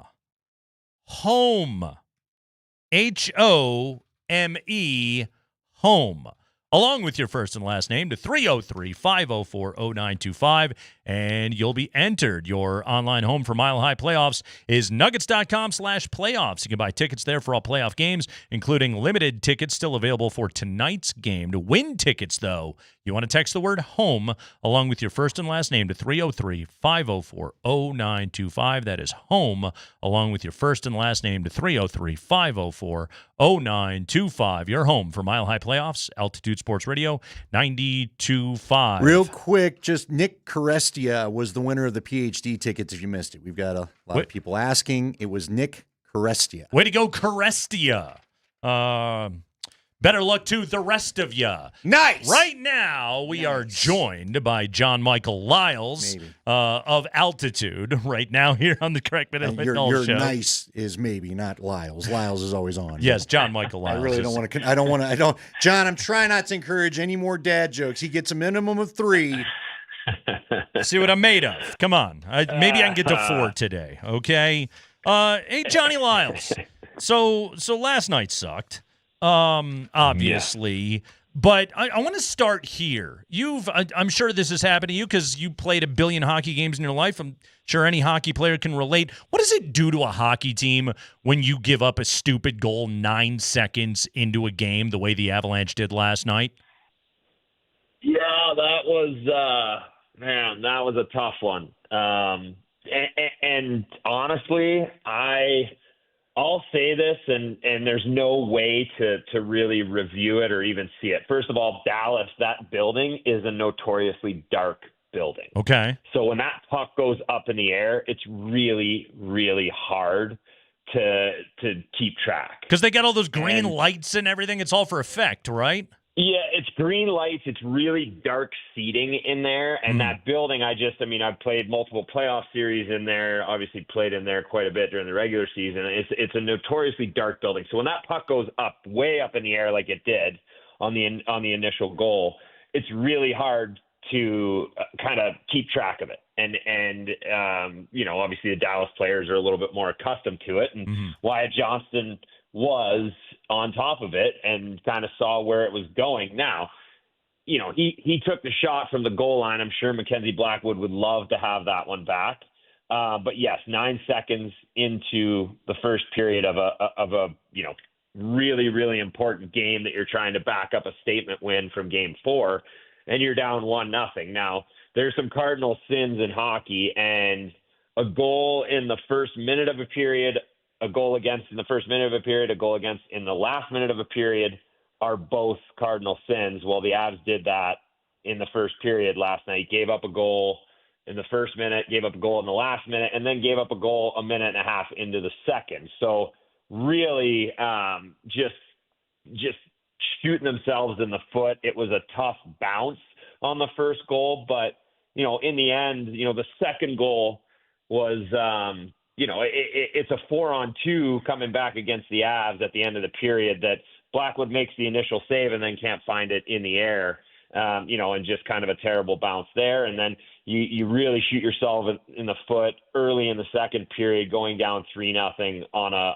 odd man rush against, which I can't say that there were many of them in Game 4 that the Avs gave up. I can think of maybe one odd man rush against. So there was a lot of, I think a lot to look at on video today and tomorrow for the coaching staff and the players, and hopefully they can get a big bounce back in Game 6 and keep this thing going. Simple question, maybe even a stupid question, but I can't figure it out. What is the difference between them actually shooting and going to the net, following the puck, shooting quickly, shooting earlier on the power play, and when they don't? Why do they change up like that, John? Because, again, Rycroft, I know you heard it. Rycroft said at the end of the second period, passed up way too many one-timer chances in that second period last night. Yeah, that's kind of the, that's kind of when the Avs get stagnant on the power play, especially. But, when it just doesn't seem like they're generating enough, a lot of it can go back to either being trying to kind of make the perfect play, because the Avs are a very skilled team. And we talk about this in the playoffs so often that, playoff hockey, those windows that are open in the regular season that the Avs exploit, I think, more than most teams, are just not there as much. Now, they're there occasionally, but part of that is, you have to take the shots when they are available to you, and then it makes the defending team think twice about, okay, is he going to shoot or is he going to pass? Whereas, the Avs, when they pass up good looks, other teams key on, hey, we know that they're going to try and make that extra pass and look for the seam pass or the backdoor play. And realistically, when you have Cale Makar and you have Nathan McKinnon and now you have Gabe Landeskog on that top unit, at times you just have to hammer shots and outnumber the Dallas Stars at the net. And I think they did that really well in Game 4. And then some seams will open up, some more passing lanes. But when you consistently pass up on shots and try and make the turn up and the skill play, those get gobbled up more in playoffs than in the regular season.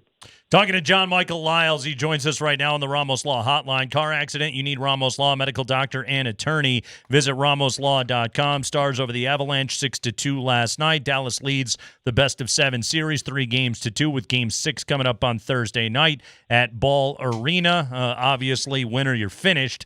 Coming up here for the Avalanche. Johnny, what does it psychologically do for Dallas that so many guys got off this schneid last night the way that they did? That team's essentially been carried by like their fourth line throughout the course of this series. Last night, their Stars got going. What does that then do for that team in the rest of this series?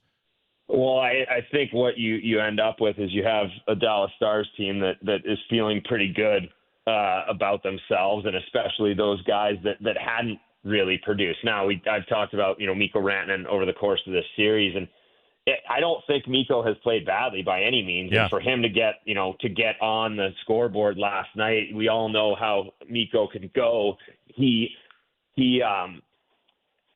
when he gets hot, he can get really hot.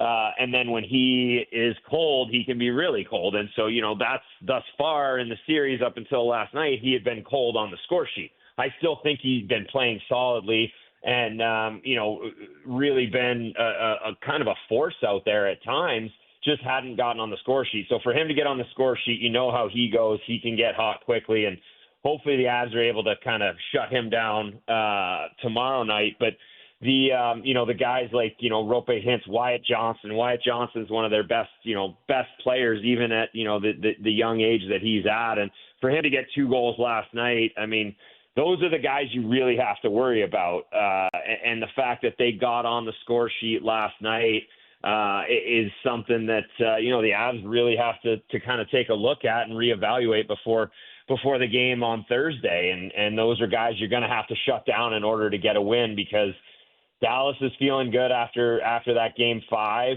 and you got to deal with more of their stars versus just their fourth line. And frankly, I would put Thomas Harley up there as well. I mean, he's had a tremendous series, and I don't think anybody saw him having more points than Cale Makar through 5 games of this series. Yeah, it's absolutely wild. One other thing that I thought was so different between games 4 and 5 is the Avalanche they were not forcing neutral zone turnovers the way they had been earlier in the series. Was that an adjustment by DeBoer? Did his team just play better? Did the Avalanche just play worse? What happened there?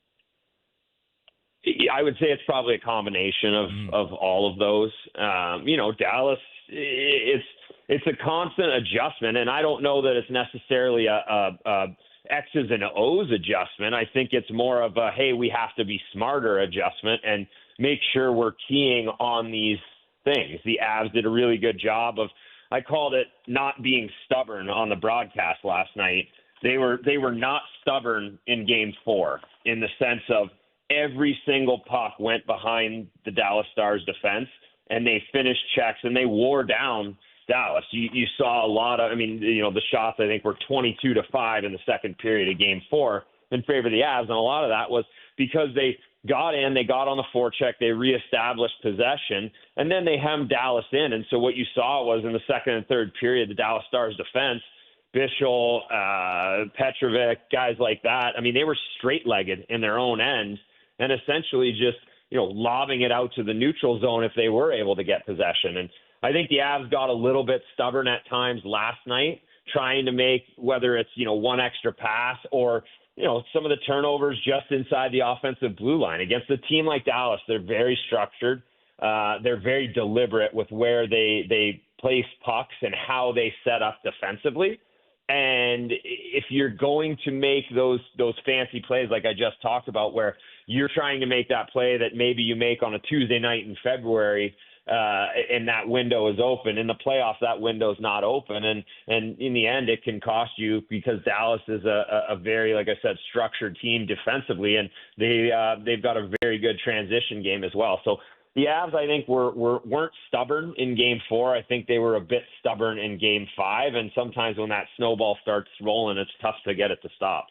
All right, I had a couple of easy ones for you to wrap this up, but first off, so I was out with my buddy Jeff Legwald getting lunch today, who covers the NFL forever, and he said something to me that I thought was interesting. He said, the Gabe story, as much attention as you feel like it's not getting enough. This is a guy that's covered football, is a Pro Football Hall of Fame voter, has seen a ton of knee injuries, and he cannot believe what Gabe is able to do back from this injury. As a guy that played the game and was in those wrestling matches like we saw with Bichel on that Gerard goal the other night, how amazed are you?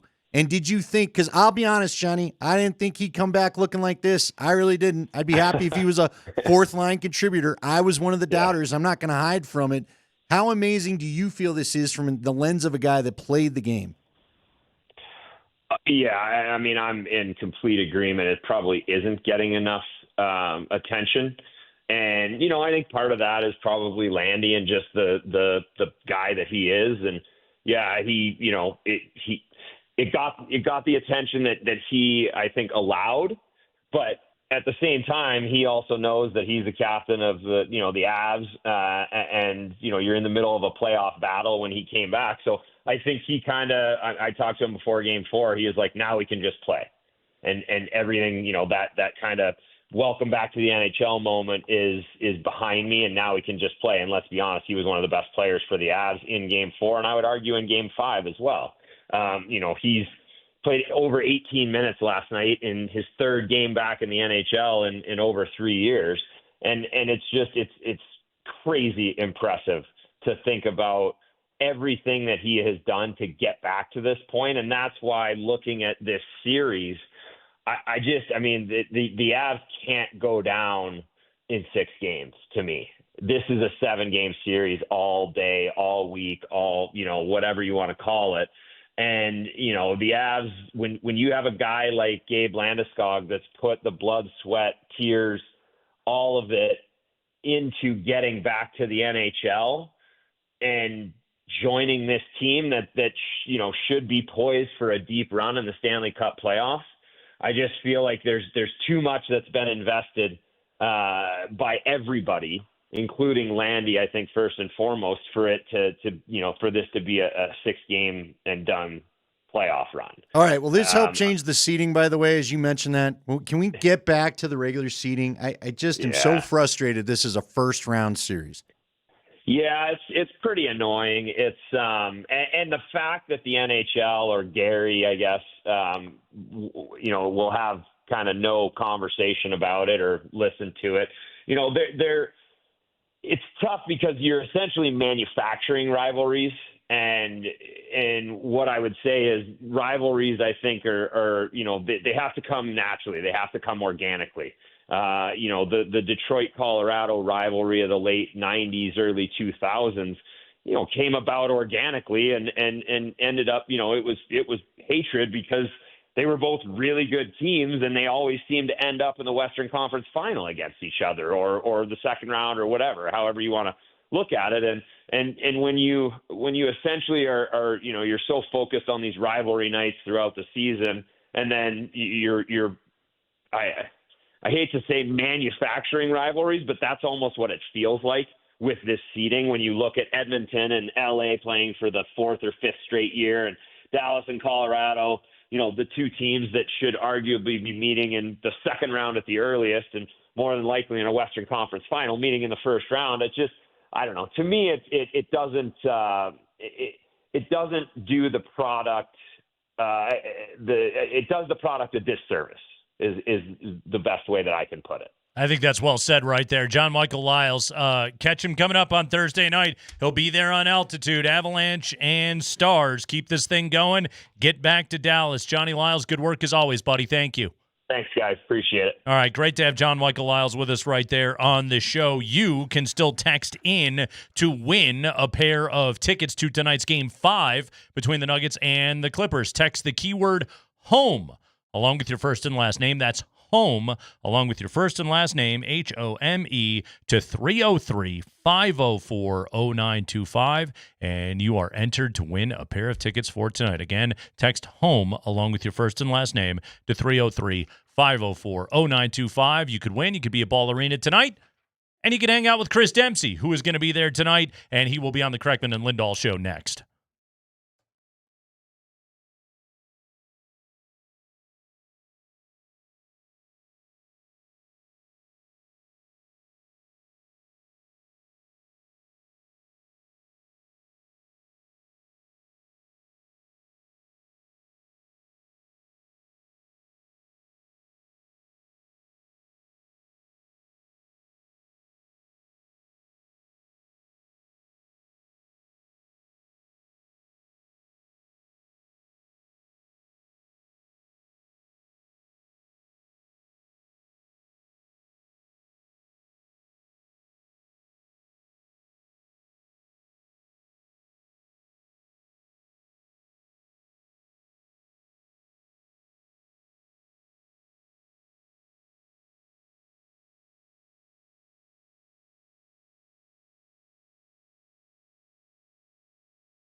You basically have one more minute to text the keyword home along with your first and last name to 303-504-0925. Do it quickly.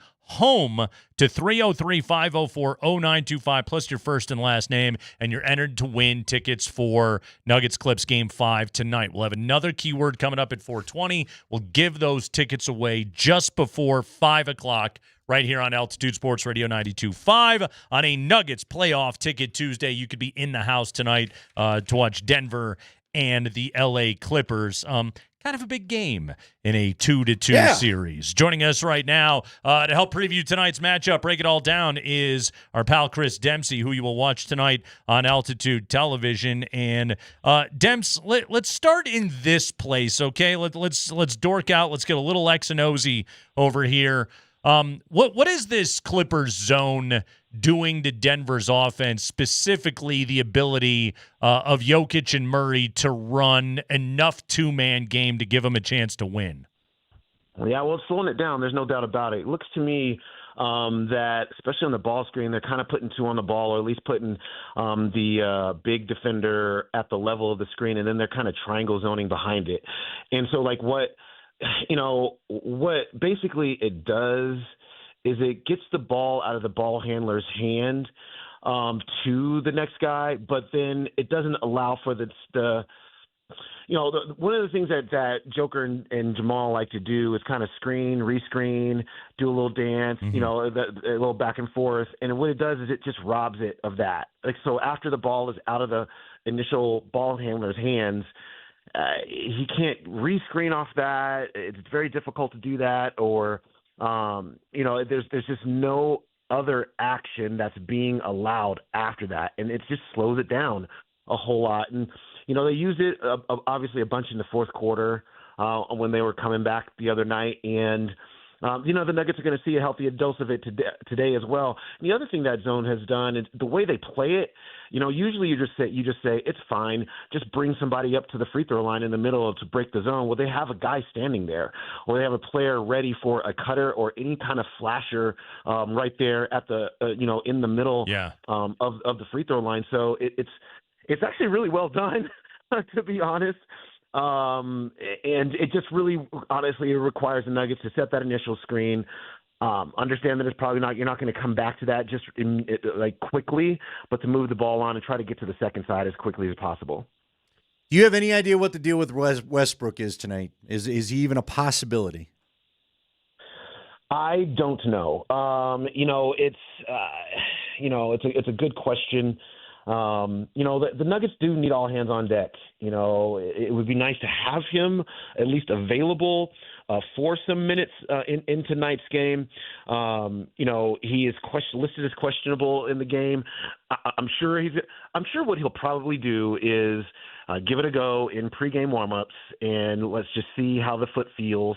And if it feels okay for him to go, then he'll do it. I think we're in that kind of an area right now. Everybody's trying to play through what they can play through. We see Michael Porter Jr. really gutting it out, to be honest with you. Maybe if Russell can do the same, I'm sure he will. Yeah, going back to Porter for a second here, Demps.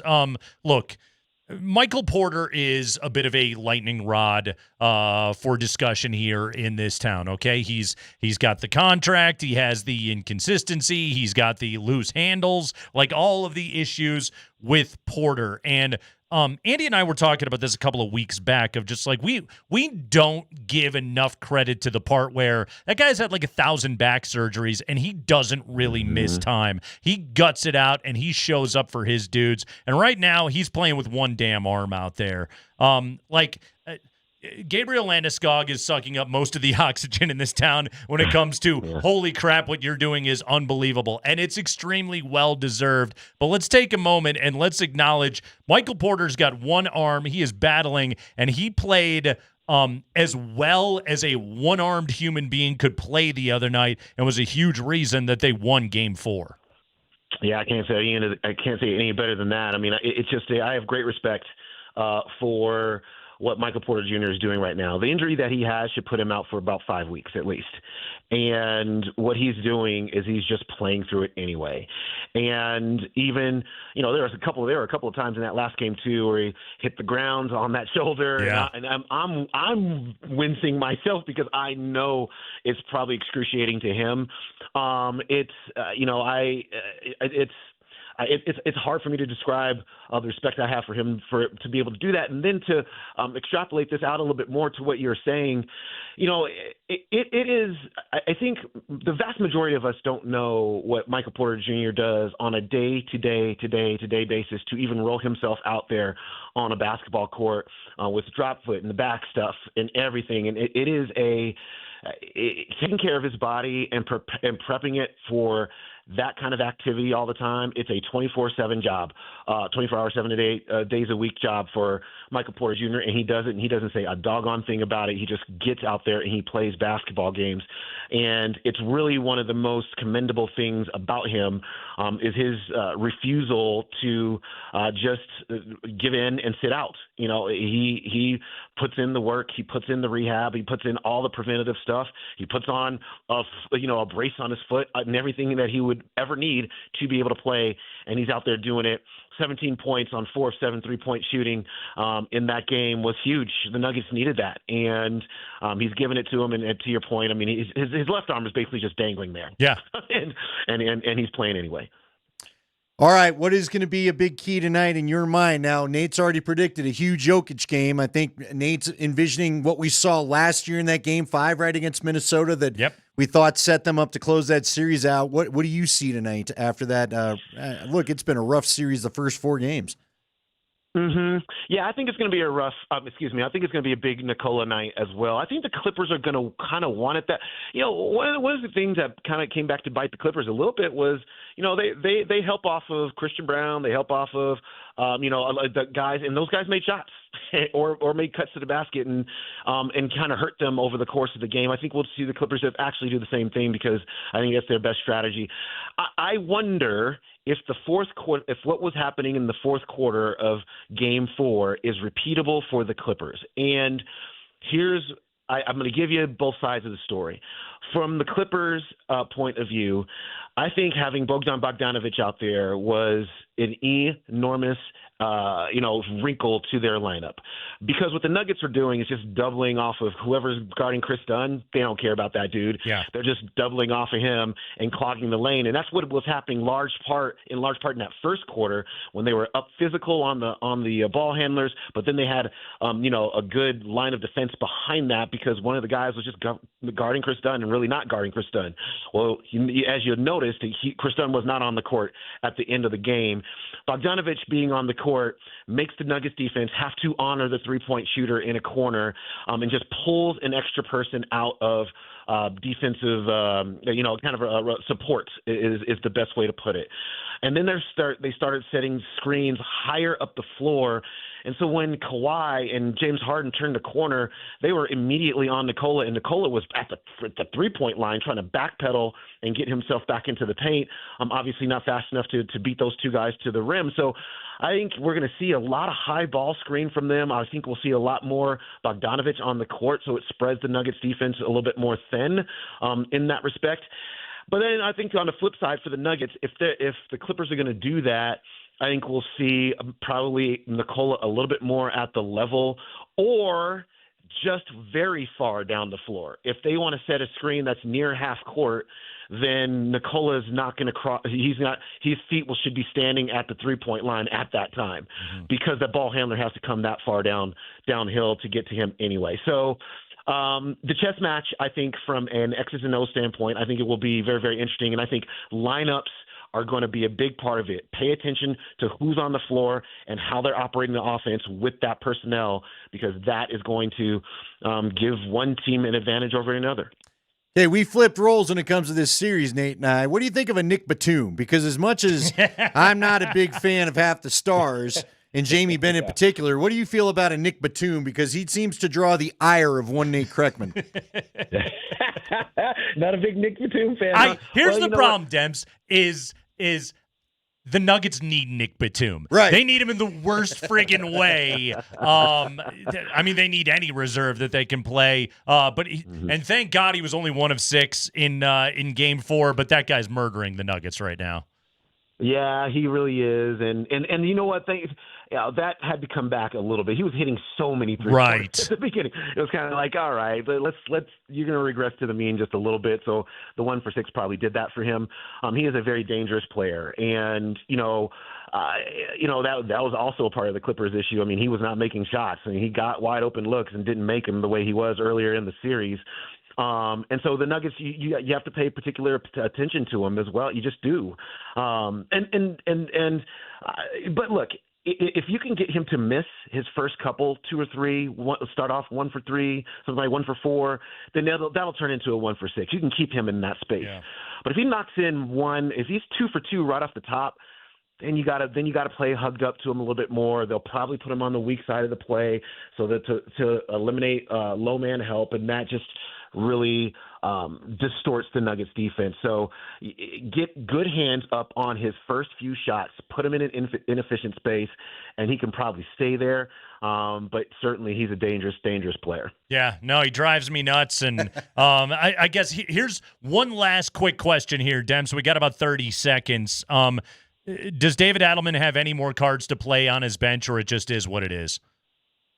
If Russell Westbrook's not there, not really. Yeah. I think we'll see Peyton Watson because I think he likes him defensively. Yep. Right around that 13 to 15, minute range, and that'll be about that. I mean, I think he's just going to ride the starters because he trusts them by far the most. Yeah, I would say that's the case. Chris Dempsey, everybody watch him tonight on Altitude, Game 5. We'll tip it off sometime after 8 o'clock pregame. What time you guys start? 7 o'clock on Altitude, Dems?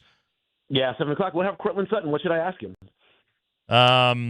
Ask him what he thinks of Ty Lue's adjustment to go with the 4 shooters along with Zubats in the fourth quarter. Well, just really make him break down hoops. Well, and do this because I'm sure you're too busy, Demps. They drafted a Utah former basketball player that plays tight end in the 7th round. So ask him, is he still the best basketball player on the team?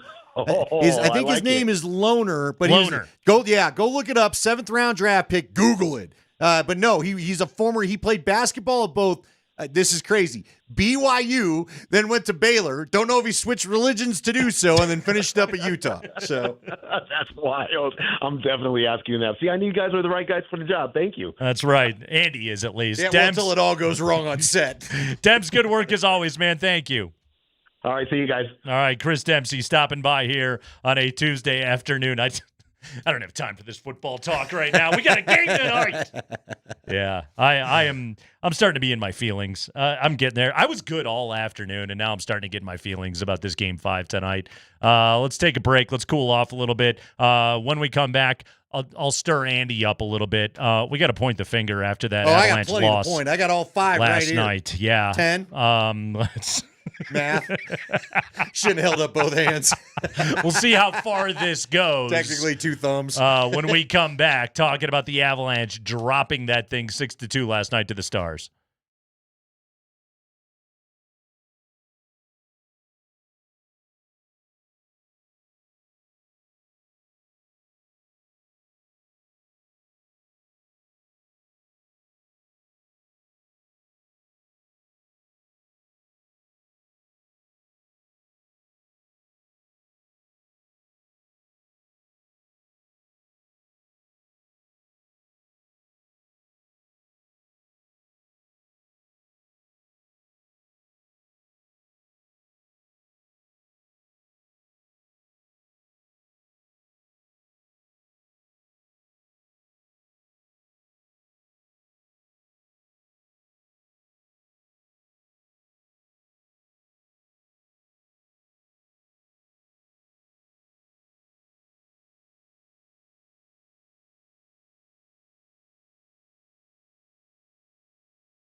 So last night, third period, Josh Manson just happened to be holding his stick aloft.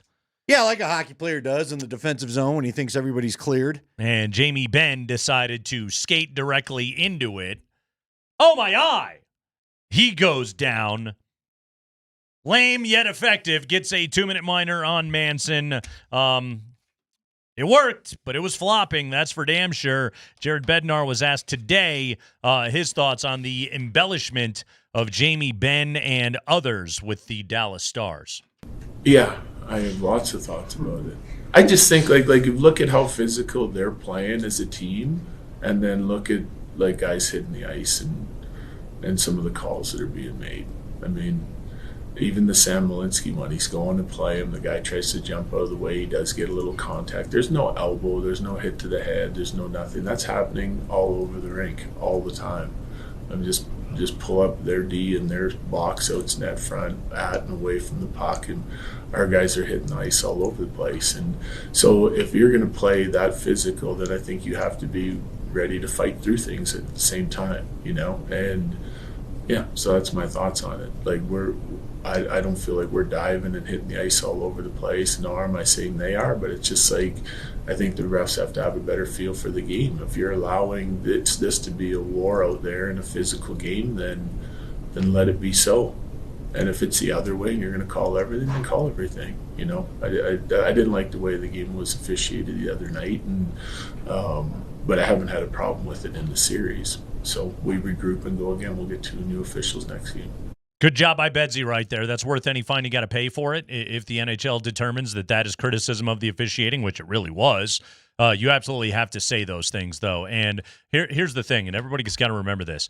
Referees listen to this stuff. They read the news just like anybody else. The slightest of seed that you can plant, the Dallas is diving all over the ice, then you absolutely have to say those things. That's something you have to do in a playoff series. Is it an act of desperation for a guy down 3-2? I don't think so. Because quite frankly, he's absolutely right about a lot of those calls that were made in that game last night in Dallas's favor, but the most egregious was Jamie Benn taking that dive in the third period. That was stupid, Andy. Yeah, it was. And, Marchment is on my list, too, for a guy that runs around, plays reckless and out of control and just on the edge of dangerous, frankly, and sometimes to his own teammates. I'll go back to that game, too, where he just kicked his skates up and could have cut one of his teammates trying to sell a call. You don't need to do that. And then you're going to go and you're going to flop everywhere. You're throwing late hits. You're right on the edge. Mm-hmm. You're constantly late crotch checking guys, but then you're going to flop the minute that you're touched. The two don't go together. Right. What are you trying to play here? I mean, Hintz just attacking McKinnon with his stick. Yeah, and how that night. wasn't called, that's a direct shot to the head, which, right. Again, I thought the NHL was big talking about how we're getting that out of the game. Times. Well, and then they did it on the crease, and then Landy, like you said, finally wrestled himself away to get over there and punch a guy. It was almost like he was just like, do you guys not see me doing this yet? Yeah, and the officials refused to call anything. Maybe we'll get him out of here. Protect your star players. Come on, NHL. So that's been pathetic. But the problem ultimately is not, it's not because, frankly, the Stars' power play has been very hit or miss. Yeah. So we can't blame the calls for what's going on here. I don't understand the uneven play by the Avs. Johnston's second goal last night was a good power play goal for Dallas. It was. Sure, you get credit for that. But, yeah, ultimately the Avalanche's kill has been pretty good, and Mackenzie Blackwood's put this team on his back, quite frankly, a lot of the time when they've been on the kill. He's had some unbelievable saves against the Stars' power play, so he gets a ton of this credit as well. But ultimately, Andy, like all of this lamenting about the officials and all that, you lost 6-2, okay? You just flat out did not play well enough last night, and some of the issues that had been plaguing this team in the first 3 games of the series, which kind of disappeared with Game 4 with the Avalanche playing out of their minds. A lot of it came back last night in Game 5. After the Broncos lose, we point the finger. Well, when the Avalanche lose, we can also point a finger. Andy, where's your first target? Where is Val Nichushkin? Now, I got a whole list of guys. I called Val out, not called him out. I picked him as a guy that would score Game 1, and he ultimately did it, I believe, right? Yep. Haven't seen him since. I don't know where he is. He's not been the net front presence that he was in the playoffs a year ago. That second line is so weird to me because sometimes they bring the energy, and getting Landeskog back on it certainly has been good. Look, another guy I could point the finger to. I don't think Brock Nelson has been bad, and he's down the list, but Brock Nelson has not been he's not been that net front, knock the puck home guy I thought you traded for. And he's had some opportunities. He's not been able to do it. Cale Makar. What is going on with Cale Makar? I feel like I've never seen Cale Makar hit so many sticks or skates or whatever on his shots through the net in my life. I just don't get it. I'm trying to look for his plus minus. He was a 0. So he wasn't really. He was a -3 last night. They're giving me 0 on this. Okay, I'll trust you because that seems to make more sense. Okay. Wrong game. He was a 0 in the 4-0 game, Nate. Yeah. So where has he been? That's 2 games in a row. I don't know what's going on with him, okay? I've already said this. I'll say it again. Marty Necas, what is Marty Necas? Where are we at with this all of a sudden? I don't think you're a bad player. I think you're a skilled player. Right. But I also think Nathan McKinnon yelled at you, and maybe Nate needs to chill a bit. Maybe this is where Gabe needs to come back in the room, reassume the role of captain, and tell Nate to chill out a little bit, okay? Relax. You were getting on Charlie Coyle last night. I'm not mad at you because I get what you're frustrated by, but bro, like Charlie Coyle wasn't there to hear it either last night. Yeah, he kind of gave you a little back. He gave it back and that's a veteran that's played 1 billion playoff games in his life. That's what he's going to do. That's been in front of the net. Yeah. He's been taking shots and taking a beating. He's been out there as well. Yeah. So, that's there was some consternation on that bench last night. Yeah, there was, because guys are getting frustrated, but because you got to shoot the puck. You got to go crash the net. I think he's trying hard. I don't know. I'm going to point the thumb a little bit. I don't know, as a half point. Arturi Lehkonen has not been the playoff big goal scorer that we've seen in the past. Now, it's not been for lack of effort. He's still in front of the net. Scored he's last still night. finding rebounds, but he sailed the net a bunch in times. Yeah. And he's just not been that pesky, tap the puck in when a rebound pops out kind of player. And I don't feel enough of anybody are trying. Again, you had another night last night where you're not trying to take Ottinger's eyes away. We've talked about this every time they face the Stars. The guy is a really good goalie, and he doesn't fear you. He doesn't fear you. Even when he got pulled the other night, we both said he didn't really deserve to get pulled. Yeah. You just rested him for the next game. Take away the eyes. What is going on there? We could go on and on and on, but those are the guys. The big money guys have got to show up, and that is a Val Nichushkin. That is a Cale Makar. Even Devontae's has been really good, but there were even points last night where I kind of wondered what's going on. But you allow a guy a bad game here or there, I guess. I don't know. Maybe Tays wasn't that bad. It just too many passengers, Andy. McKinnon's got 5 goals in this series. Nobody else has showed up nearly enough with him. You brought up Val Nichushkin before. 21 shifts last night. He skated 21 shifts. He had 1 shot.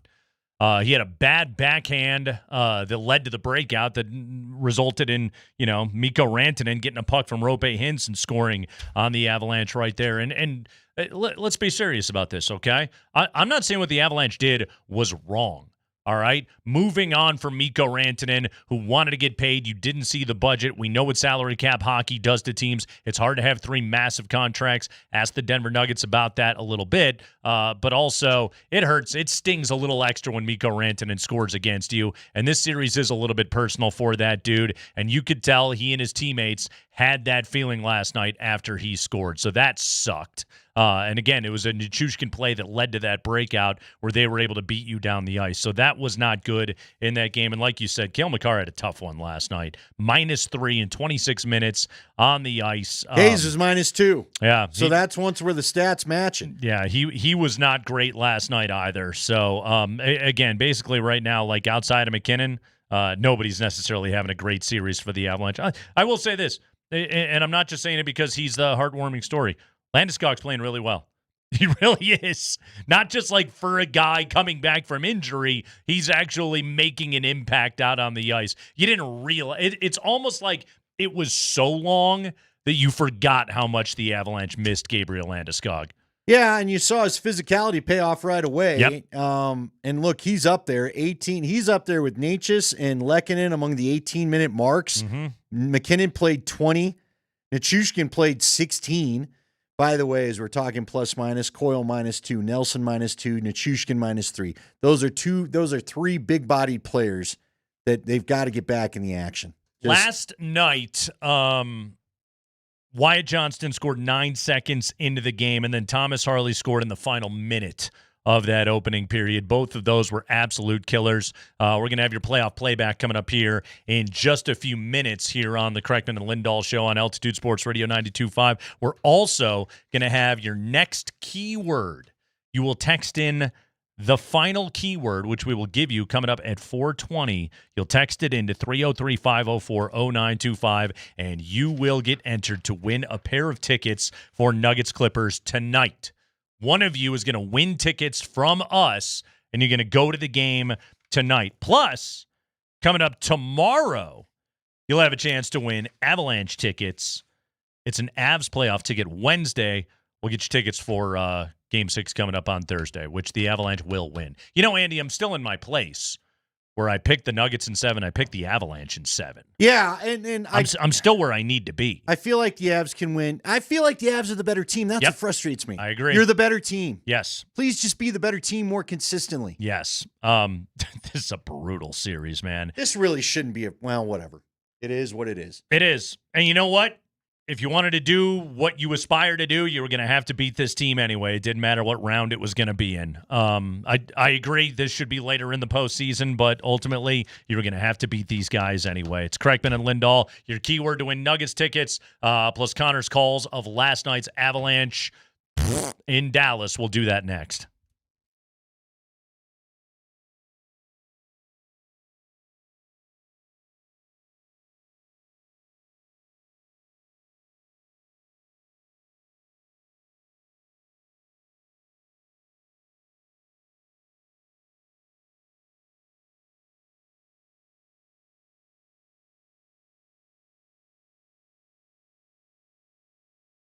Guys, Andy Lindahl for the Rocky Mountain Men's Clinic. Let's talk about how you've been feeling lately. Hopefully you've been feeling great, but maybe if you haven't felt yourself, if you felt tired, if you've felt like you can't get a good night's sleep, or you have brain fog once you get up and you're just not as focused as you like to be, if you go to the gyms and you're not getting all yoked up like you once did quite as easily, if you want to stop all these symptoms, it's easy to go and see the Rocky Mountain Men's Clinic. These are all symptoms that they can help you with. And obviously, if you're dealing with sexual side effects or sexual effects from this as well, then they can help you with that as well. It all could be caused by low T, which can even cause things like depression. Don't let it get to that point. All you have to do is call the Rocky Mountain Men's Clinic and stop on by, get your blood drawn, have your first appointment. It takes about 30 minutes, and they give you the results. You'll talk to a Colorado licensed medical provider about those results, and you can discuss your options together, whether to get started on testosterone or not.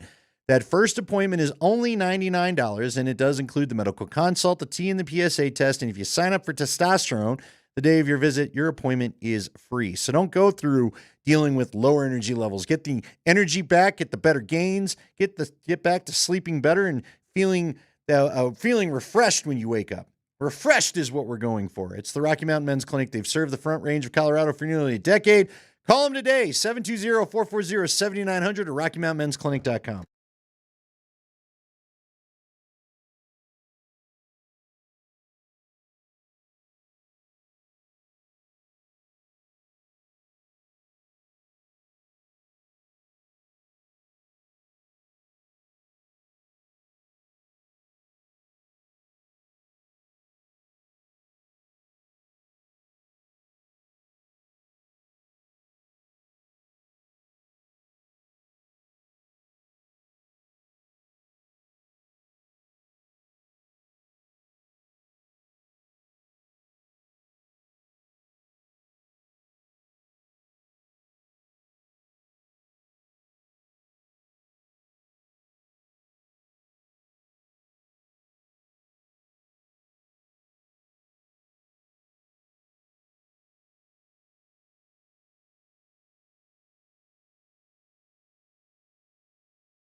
All right, it is time for your second and I suppose final keyword of the day from the Kreckman and Lindahl show, because it is a Nuggets playoff ticket Tuesday, and you can win a pair of tickets to tonight's Game 5 against the Clippers at Ball Arena.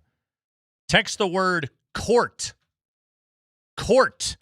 along with your first and last name to 303-504-0925. That's court, along with your first and last name to 303-504-0925, and you are entered. Is that because Court Lynn Sutton is going to be on the show tonight? But yeah, I guess it could be. No, I think it's because it's home and then court. I think it's like basketball home court. But it could be. It could all work out magically by accident. Or accidents happen. Or it could be like Night Court, which was a fine show.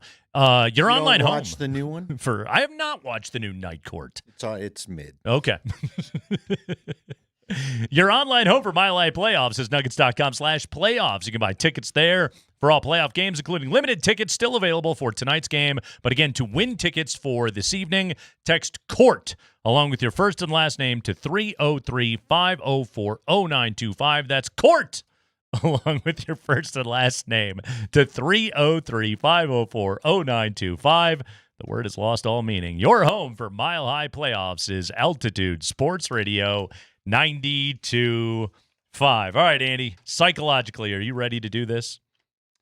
Yeah, I thought we could have skipped this one, but let's go ahead. We can't. We can't. We're sort of contracted to do it. We're committed. It's a great thing when, we started this, gosh, years ago.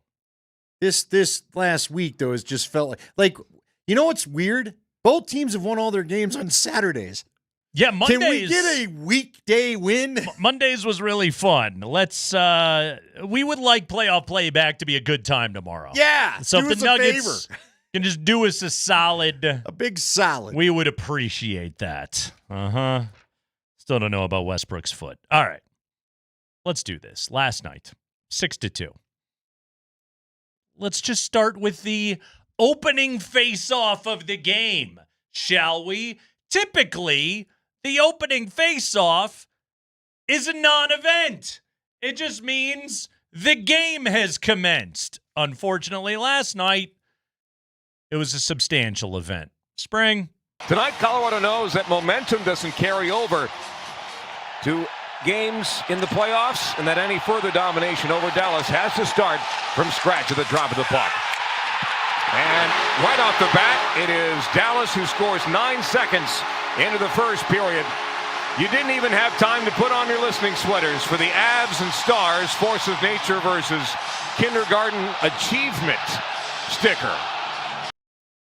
Wow. Connor didn't even get through his intro his shtick when the damn horn sounded. 9 seconds. 9 seconds. If only there was a way through the magic of audio that we could illustrate to you how long it took until the Dallas Stars scored a goal last night, to show you exactly how long that game was a scoreless tie last night. How do we illustrate exactly what 9 seconds feels like? Well, we choose to do it with Michelle Branch. 'Cause you're...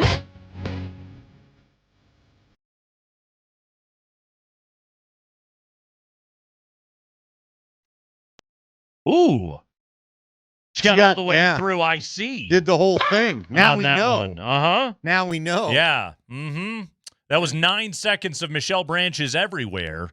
That's exactly how long that game was a scoreless tie last night. Yeah, and then we had to hear about, they've quadrupled their lead time. Yeah, thank God. We did that hear thing's done. that a few times last night. All right, here we go. As always, Spring, let's give it one more time. This is Connor McGahee synced up with 9 seconds of Michelle Branch's everywhere. Tonight, Colorado knows that momentum doesn't carry over to games in the playoffs, and that any further domination over Dallas has to start from scratch at the drop of the puck. And right off the bat, it is Dallas who scores 9 seconds into the first period. Was there? Okay, so I was at home. I didn't hear Connor's call last night live, but is anybody that's listening to the show right now, did you happen to hear that live, and did you have a moment where you thought to yourself, Why the hell is the goal horn going off right now? I literally sat down with my Red Baron pizza because I'm living large and was ready to take the first bite. And I saw the dumb puck go towards that end. Uh-huh. And I was like, boy, that'd be stupid if that went in. And then guys threw their hands up, and I was like, oh, my God, did it go in? What just happened? I am like Connor. Connor's description is perfect because, like, none of us even processed, oh, my God, that wasn't even a shot. It went in. They flipped it in. He then shot it, and it's somehow in the net. What just happened? What? Fastest postseason goal in Stars history. 5th fastest postseason goal in NHL history, which then has me sitting here being like, what the hell does it look like when somebody scores faster than 9 seconds? I don't know how anybody scores faster than that, but they apparently have 4 other times in NHL history. We got great insight. John Michael Lyles was with us an hour ago, and he gave us great insight as to McKinnon losing the puck in the air. And Lyles pointed out, as somebody that has played in that arena a number of times, it is a darker arena in Dallas. Like they black the seats out more. They got the green lights going up the row, so I suppose for effect, to get the look of it on television. Like, you notice that in some arenas. Laker games are notoriously dark back in the seats. They don't want you to know who's exactly. there. A ball arena, it is a more well-lit arena. But apparently in Dallas, because of the darkness, Lyles said it's not uncommon to lose a puck in the air. Should we play The Darkness the next time we need a song? I believe in a thing called love. Did that happen too again then when nobody saw the puck just trickling down and go off of the back of Blackwood there? Well, I don't know, dude. Let's find out, because it was 1-0 for most of that first period, most being the key word right here. Blackwood had a bunch of big saves on the Dallas power play. Avalanche got a power play. Ottinger had a pretty sick glove save on McKinnon. Natchez had one bad whiff, but then he got one good look from the goal line. Did not score. Final minute of the first period. Here's another stupid goal. Down to Donovan Johnson. Hands it off the trailer. Here's Labushkin. He missed by a country mile. One-handed by Drouin. He was held from behind. Then Brock Nelson was run over. Harley, save made by Blackwood, goes straight up in the air and it goes in. How did Connor see? 2 of the luckiest goals I have ever seen in the National Hockey League have been scored by the Dallas Stars here in the first period. And you know what? Connor's right about that. There were elements of flukiness of both of those goals, but Andy, what were they born out of? Dallas just ripping the biscuit. Just put the puck on net and see what happens, and they get 2 fluky goals as a result. Yeah. You shot the puck at the net. That's why they tell you shoot it at the net. Yep. Quit trying to look. I love how Lyles broke it down for us on the show. If you missed it, we'll put it on our YouTube page. But, dude, stop looking for the seams that aren't there. Playoff hockey, especially against a DeBoer team. He always does this to you. The minute they get the lead, they just suck in. Yep. And it looks like you're facing 4 netminders, and they'll let you pass around. You can pass the clock out all you want. They know you're going to have a bad one at some point and then knock it out of the zone. Also should be noted on that goal, Andy, Drouin couldn't get the puck out of the neutral zone, and Harley just took it away, and boom, goes and scores. Yeah, that dude is having he was a -3 as well, Yeah. I believe. That dude's having some he's had a rough 2 months, not just playoffs. 2-0 after 1. We go to the second period, and they kept highlighting the statistic that Mikko Rantanen had more shots on goal without having scored than anybody else in the playoffs. Well, Andy, to use your favorite expression, I'd say he was due. Landeskog is there. He's got some room. Landeskog centers it. Backhander is flipped wide by Valnichushkin. No angle try from Manson is blocked. 3-on-1 Dallas. Rope Hintz with Mikko Rantanen headed towards the net front. He scores.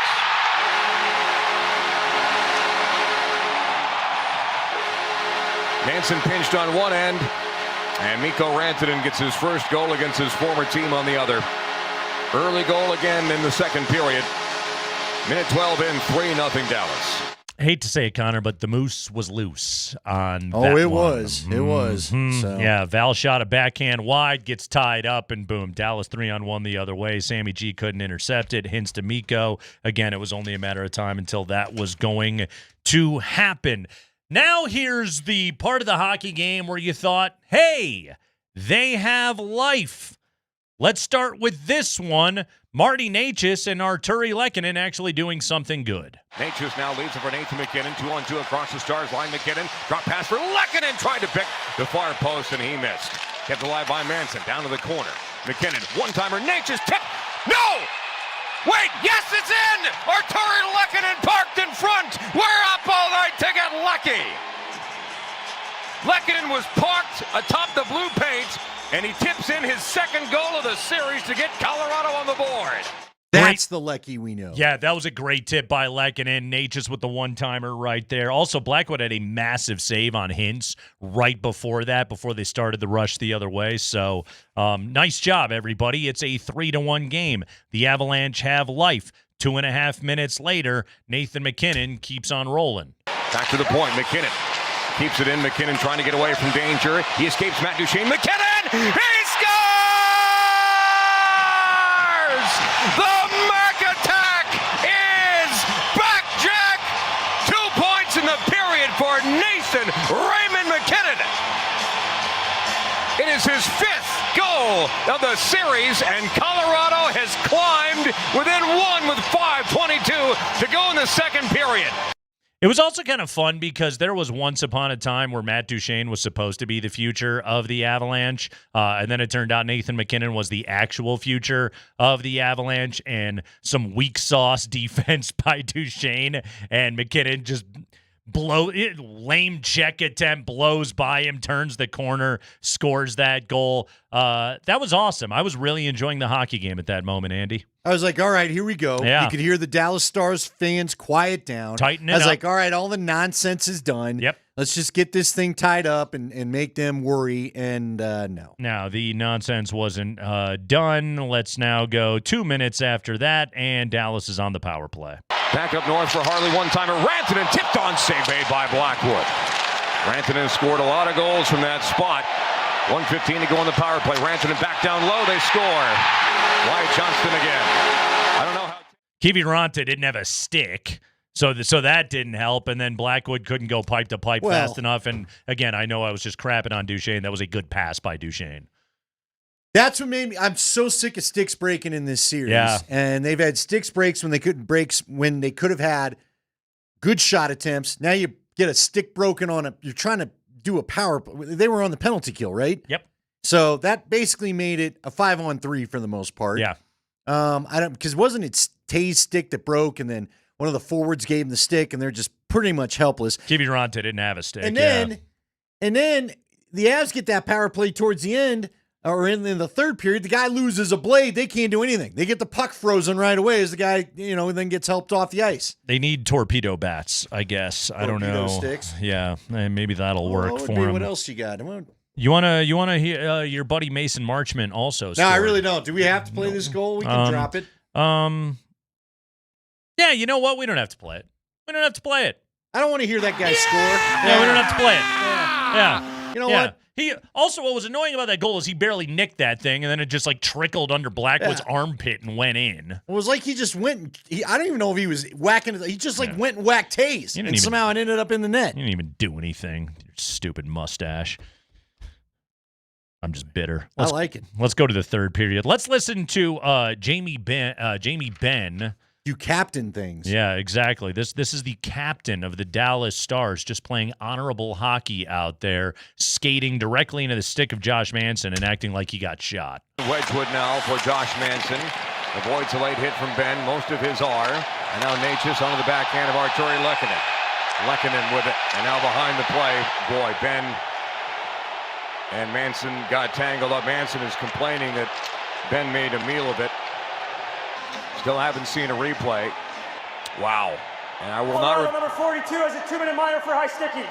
I will not repeat what Jamie Benn just called Josh Manson sitting in the penalty box. Can't say it. So Manson and Ben were behind the play. Oh my goodness gracious. Manson is looking the other way. and Ben runs into Manson's stick and then makes a meal of it and goes down to the ice. Manson, mouth agape, cannot believe it, and frankly, neither can I. Makes a meal of it, Andy. The NHL's got to do a little something about this, don't they?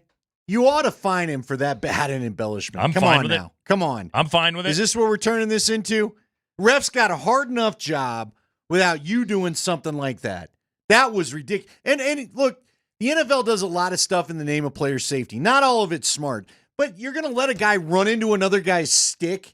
I mean, should have got his teeth knocked out. But what happens if him running into the stick draws blood, then you got 4 minutes on the power play? I mean, come on. You cannot allow guys to be doing what Marchman and Ben, I think that's really the first. Ben's Mr. Late Cheap Shot. Yep. And that's what Bednar's cut we played earlier was referring to. You're going to be Mr. Tough Guy out there, cheap shot everybody. Don't go rail into some guy's stick and fall down. No, he's It wasn't even in the play. You had plenty of room to just skate around him, but you saw the blade out and decided to go skate straight into it. It's weaselly. Is that what it we're is? doing now? It's a weaselly play. Well, I hope you get the teeth cut and the refs look at you and go, tough, dude. From a weaselly player. Jamie Benn last night skating into Manson's stick. I don't know. They got another empty netter. That was it. They lost 6-2. By the way, text the word court. Court. Not ice, but court. Court. To 303-504-0925. The word is court. Court. Court. Holding court. Yes. Basketball court. Tennis court. 303-504-0925. What if you're courting somebody? Is that a different spelling? 25. No, that's the same Same spelling. thing? To court. Court your significant whatever. Yes. Court your crush. In whatever fashion you Does are. anybody court anymore? Yeah, it's called. I know there's the old swiping app. That's for mating. That's not for courting. I was going to say modern courting is sliding into the DMs and sending a D pic. I believe that's modern courting, unfortunately. Oh, sounds like a great world. Court 303-504-0925. Text court to 303-504-0925, and you are entered to win a pair of tickets to tonight's game between the Denver Nuggets and the LA Clippers. Again, court to 303-504-0925. Kreckman and Lindahl, we're getting you set for the Nuggets and the Clippers. It is Game 5 coming up here this evening. All right, Andy, I got 2 options to give you of things that I have to see in this game. You tell me which one will be more preferable this evening. That's coming up next.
I will say this.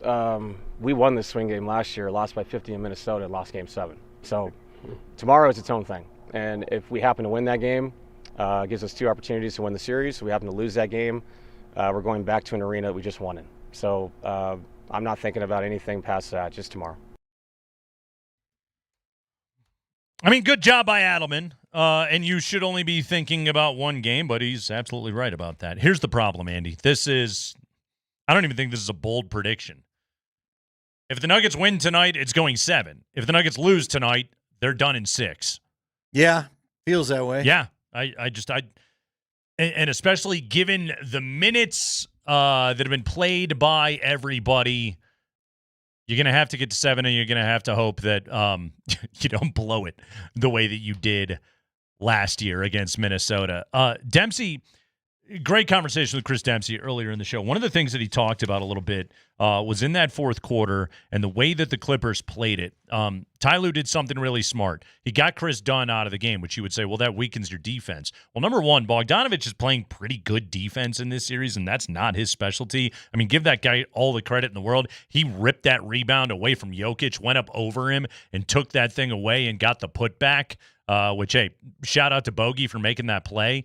But that lineup, which in the fourth quarter was Harden, Powell, Bogdanovich, Kawhi, and Zubats, it's Zubats and 4 shooters. There's nobody you can sag off of. And I think a combination of the Nuggets weren't quite prepared for it, and they were exhausted, and that was how the Clippers cut that deficit. Now, here's the good news. The Nuggets will be more prepared for it this evening, but also if I'm Ty Lue, I'm spamming the hell out of that lineup again tonight. I mean, I'm probably closing the first half with it. I'm probably closing the game with that lineup to try and see if you can just shoot your way to victory and see if the Nuggets have the energy to be able to stop it because, I mean, Andy, tonight, bench minutes wise, what do you think? I would assume there'll be a late first quarter substitution. Peyton Watson will probably go into the game, maybe Jalen Pickett. And I'm assuming for a moment that Westbrook's not playing. He's questionable. We don't know for sure. And Chris Dempsey wasn't sure about anything. Exactly. So in a world where Westbrook doesn't play, you probably go Pickett and Watson. You start the second quarter with DJ. You get your 3-4 minutes out of that until Joker goes back. In the second half, if I set the number at the amount of Nuggets to see the floor in the second half at 6.5, are you taking the over or the under? Well, you got to almost take the over. Now, if you set that number to 7.5, I'm not going to take the over. Yeah. But you can't run them into the ground again, though. You can't have a repeat of being dead out of gas by the end of that thing. Yeah, but. Okay, let me ask you something, too. Who can you play, though? Well, Zeke. Let me ask you though. Strother would be a guy I would nudge you take to a chance. Play. Okay, but you got to let him make a few mistakes. Maybe. I mean, you get those like I feel like when Jalen Pickett goes in there, he's got the quickest hook of anybody we've seen in a while, and that has to weigh on him a little bit. I just feel like you've got to trust him and try to let him get a lather. Try to let him get into the game. You can't just give him 3 minutes and get out of there if it just didn't go too well. If you're surviving it, I get it. You don't want to overplay someone that doesn't got it, and then all of a sudden it's a double-digit deficit or something. Every game besides game 3 of this series has been a one-possession game. I know, Nate. I know. It's but killer. Man, it looks like – here's proof, I think, that it's weighing on them. Mm-hmm. Do you realize that both teams shot under 35% from field goal range? Just the field goals the other night. Yeah. It was – check that. That was the 3-point shots, 44% from field goals, 46 there for both teams. I feel like the shooting was terrible. Maybe it wasn't – well, it was a 101-99 game. It's not like they lit the place up.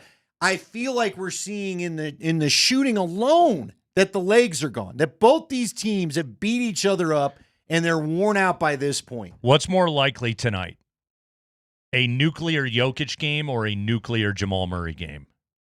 Jokic. Because I still think the Jamal Murray game's coming in this series. Okay, I hope. Yeah. But you know what? I'll save it for game 7 if that's what you think you're getting. Okay, I'll take it too. But what? I think the game in this series where he just starts getting to his spots and everything falls, it's coming in this series. I refuse to believe we're going to exit a postseason. And I don't mean this as a criticism of Jamal. I think he's played well in this series. But he hasn't had the game where he's taken over yet. But they've got, you warned of this, they've got the defenders that bother him. They do. Chris Dunn bothers him. Yeah. That's why you have to take advantage when Bogdanovich is on the floor. But he's got length. It's again, I think Jamal has played well. He just hasn't been able to go off yet. Okay, do you think at all, could there be anything gained? And I bounced this off you before, but I'm going to do it again. And clearly it's not what Adelman's going to do. Play Zeke? No. Well, play Zeke's one of them. I guess you could try. I don't know. But see, that to me, I'd have a quicker hook for Zeke than I would for Strother. I kid. Well, no, hey, you got to think about something. You do? Do you think about maybe just with 3 or 4 minutes left in the first quarter, get Jokic out and try to buy him some Zubats free minutes to start the second? I wonder if Ty Lue would just take Zubats out right away then. Well, you'd hope. And there have been points of this series where he has had Zubats out at the end of the first and the end of the third. Like that's simply what I would do if I was Ty Lue, the moment Jokic is off the floor, I'd be like, all right, get Zoo out of there. You know, that would be, and I would just go with that small ball lineup and see if you can't out-quick them. I'm just saying, just something to get him away from the physicality of that matchup. Yeah. Which I think it's wearing on both players. I think it is, and I think Jokic, and we saw it, especially in the third quarter of Game 4. I think Joker's starting to solve it a little bit. That's why I made my prediction earlier in the show. I think he's going 35, 17, and 16 tonight. Wow, okay. I think this is a massive Jokic game this evening. I got it. And I think that he has seen enough of this zone that they're throwing at him that he's going to have answers for it. But this is going to be a tight game tonight. Does Vlatko Čančar get to go in another game this series? No. Do you realize he played 2 minutes and was a -5? He coughed up the ball, gave up a run out the other way, and right away David Adelman was just like, all right, we tried. Yeah. Also, how crazy is it that he pulled the Vlatko lever before he put Zeke in this series? Yeah, it tells you a little something, doesn't it? Well, but I think, although Zeke at one point down the stretch was actually hitting some threes. Maybe he thought Vlatko would cash a couple threes. DeAndre Jordan got 5 minutes and was a -2. That's probably your safest seventh man to play. I just think Zeke has the athleticism to be a switchy enough defender, and maybe he can hit a three. But yeah, but the coaches don't want to let him play. And I have no problem with what you've laid out there in the past. You were saying this last Thursday as we were sitting waiting to get the draft going. I know. That you would use Zeke Nnaji as a switch defender or a double-up defender, and they do not want to put him anywhere near the court. They do not trust anybody out of their tops. Well, I'll say top 7 because I'll include Watson in it, but I think even that trust is waning. Spring, do we have a ticket winner? We do. Okay, this is for a pair of tickets to see the Nuggets and the Clippers tonight at Ball Arena. Tonight. Drum roll, please. Thank you very much, Griswold family. You have been texting the word home. You have been texting the word court. Well, only one of you is going, along with somebody else tonight, to watch the Nuggets and the Clippers in game number 5, Ball Arena. Spring, it is Theodore Åkerström. Theodore Åkerström. Theodore Åkerström. The third. The third. Congratulations, Theodore of Clan Åkerström. Can I call you Theo? Teddy? T? Theodore, you're going to the game this evening. Why Ted, not Thed? Have you ever thought about including the H? It's a fair question. Just be the first. Yes. What about a nice Thad? You like a nice Thad? Yeah, Thaddeus. I do. So why not Thed? You're not a Ted, you're a Thed. The Cubs had an outfielder named Thad Bosley when I was a kid. Anyway, Theodore Åkerström is going to the game. Congratulations to you, Theodore, and whomever shall be attending the game with you this evening. Well done. Right said Thed. That one got me. I like that one. Good job. We've got the 5 biggest stories of the day from around the NFL. Coming up here on the other side, further Shadur Sanders fallout. Listen to the latest wild accusation as to why Shadur Sanders was not taken until the 5th round. Plus, another one of our friends is apparently moving some serious merchandise. We'll tell you about that when we come back. Kreckman and Lindahl. Game 5 tonight, Nuggets and Clippers. You'll hear Kaz on the call at 8 o'clock on Altitude Sports Radio 92.5.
Hey, tomorrow is going to be an Avalanche playoff ticket Wednesday, all day long. On the 20s, we'll have keywords for you to win your way into Ball Arena for the do or die Game 6 for the Avalanche. I got a question for you. Tickets still available, by the way, for that game. I know that was the question. The tickets are available, What's the Andy, question? at coloradoavalanche.com/tickets, but you can only win them from us here at Altitude Sports Radio 92.5, your home for the Colorado Avalanche. Go. Is it easier to deal with the stress of a Game 6 when you're the home team, you got to have it, in the building or at your house? You're not going to act as much the fool, I wouldn't think. Right. In the building. In the very least, in the building, you have, like, the communal stress. Sure. So everybody's going through the same thing you are, so you at least have others to lament with, versus on the couch, it's only just whomever you watch the game with, or if you choose to watch the game alone, or if, I don't know, say your family won't join you in the same room to watch the game with you. I'm not talking about anybody. You want a funny here. story about that? I got a funny story, then we'll get to the high five. But yes, I would say it's easier to be in the building. I don't think either situation is that easy. But what could have happened, Andy? So my son had a school project where he's in Spanish class, and he had to make it was whipped cream, homemade whipped cream and strawberries for his Spanish class. But then he had to explain the process in a video. En Espanol? In Espanol. Okay. And he picked during the hockey game to do it. Now, again, I'm a loud man that could be heard from the rooftops.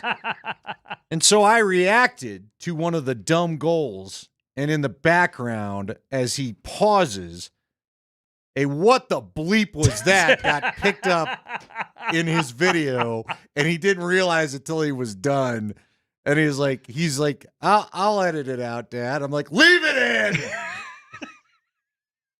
But clear as day. I don't know how. What bothers me is it was pretty clear, and I was in the basement. You know what would have been? And he was upstairs in the kitchen. I tell you there was a door closed and a floor between us.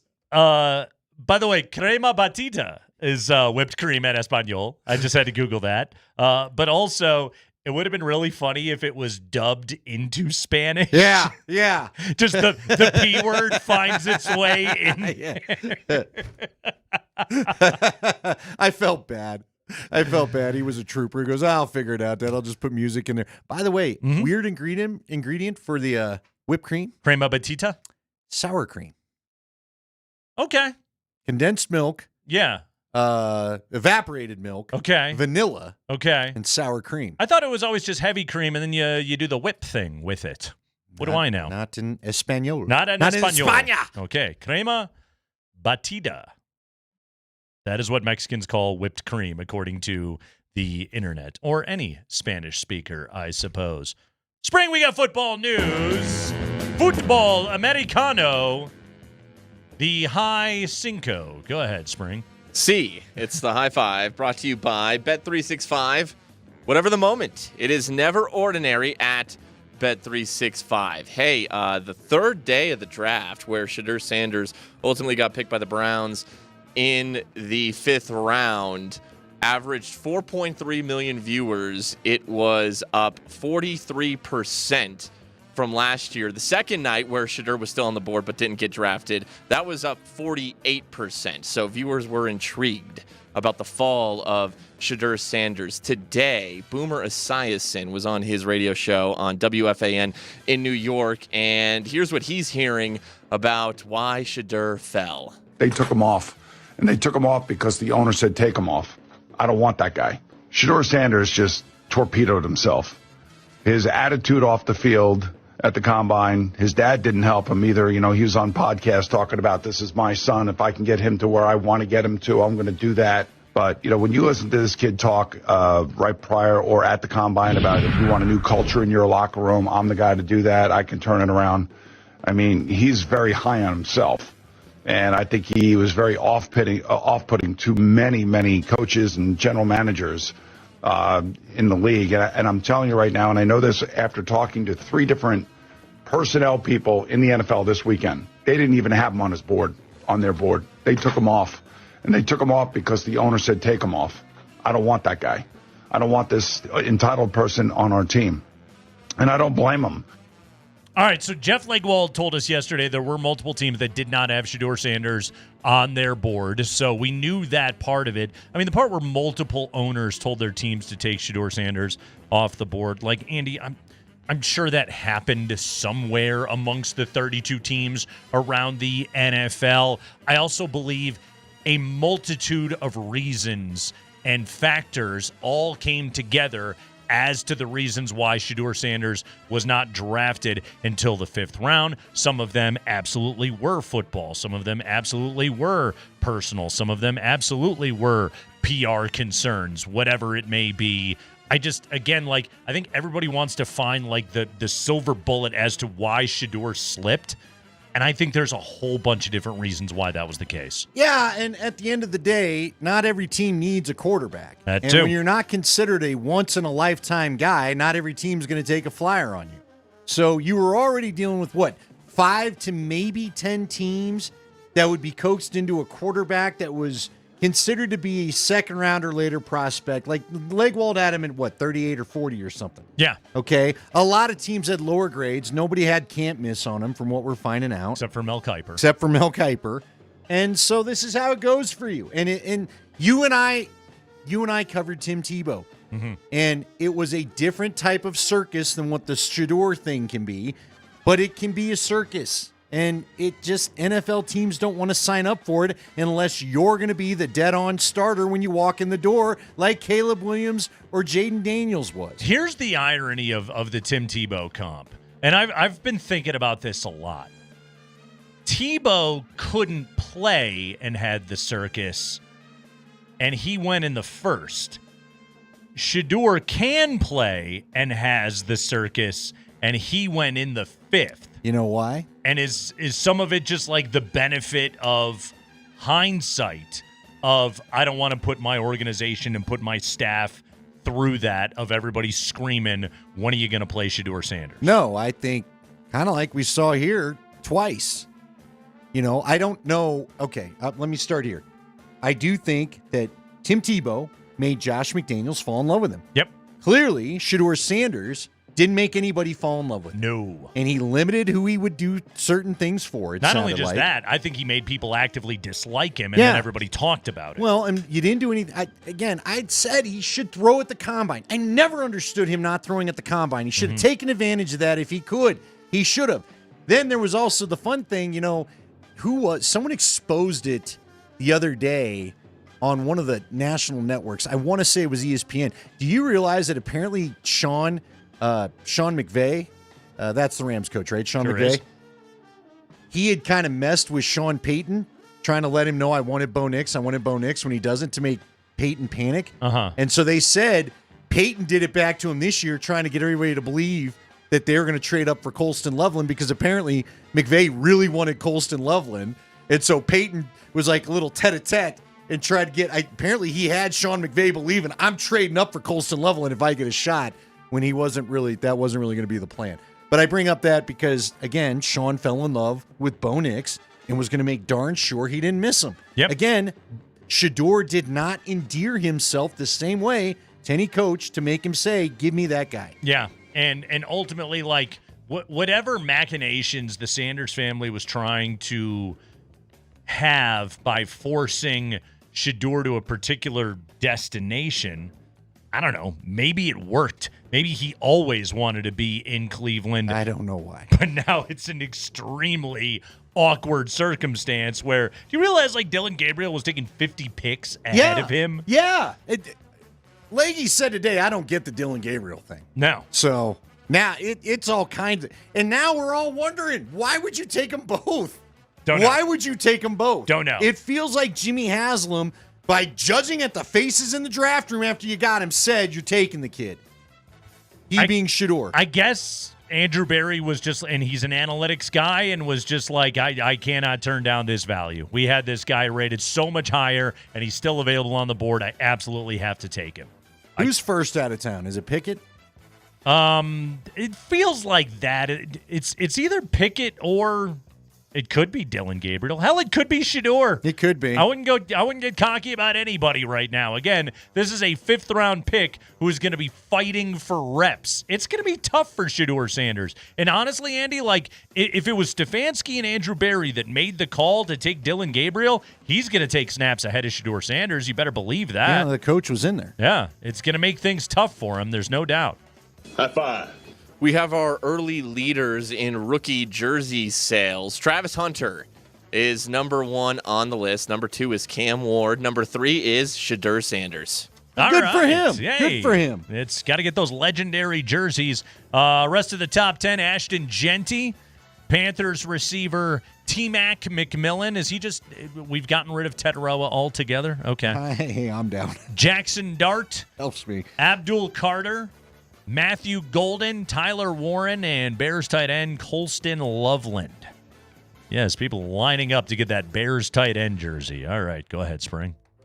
High five. George Kittle has agreed to a 4-year extension with the Niners. It's worth up to $76.4 million. $40 million guaranteed. He will be 32 years old in October. Yeah, so he's probably going to play, I don't know, roughly 3 years on this deal. Andy, do you give out an extension like this just based on, okay, we know with modern training techniques and basically with what we've seen out of Travis Kelce, you can still be a top-line productive tight end until you're 35 years of age. Is that why you're comfortable giving $40 million guaranteed to a 32-year-old? Yeah, and I just think you know, he's part of your culture. Right. You've lost some of that, you know. We know about Hufanga coming here. We know about Dre Greenlaw coming here. You know, you've lost. I don't know what the story with Christian McCaffrey is. He said he's full go. He's had no problem in an update I saw recently, so I hope for him and, you know, connections to the family, then that's the case. But I think, I don't know, Tony Gonzalez did it for a long time and isn't effective. Yep. We kind of noticed maybe some slowdown by Travis Kelce. How old's Travis Kelce? Like last year, towards the end of the year, would be the first time where I was like, it kind of doesn't feel the same. Yeah, last year, I believe, was his age 35 season last year. So, I don't know. Guys can play. He's a blocker. Yep. He's a great player. He is. Like he's 100% deserving of this contract. It comes with that level of like, we believe that you will still be productive at this stage of your football life. And clearly they're looking at Kittle and saying, okay, we trust this guy right now. It's so interesting too with tight ends, and maybe especially the great tight ends, and Kittle and Kelce are both quick. Like they're both fast for tight ends, but the tight ends aren't as speed dependent as wide receivers are. You can still be productive as kind of a crafty veteran, which is a lot harder to do if you're an outside guy. No, I agree with you, and I looked at the article again. I would be curious when somebody eyeballs this to just see where's the out. Maybe there's a 2-year out to your point. That's kind of what it looks like. Yeah, $40 million guaranteed. That's probably a 2-year out, I would say. That's the 5 biggest stories of the day from around the NFL. Go get your Travis Hunter jersey now. Yeah, Jacksonville teal. It's a good-looking football uniform. We ought to ask Cole which one's he getting.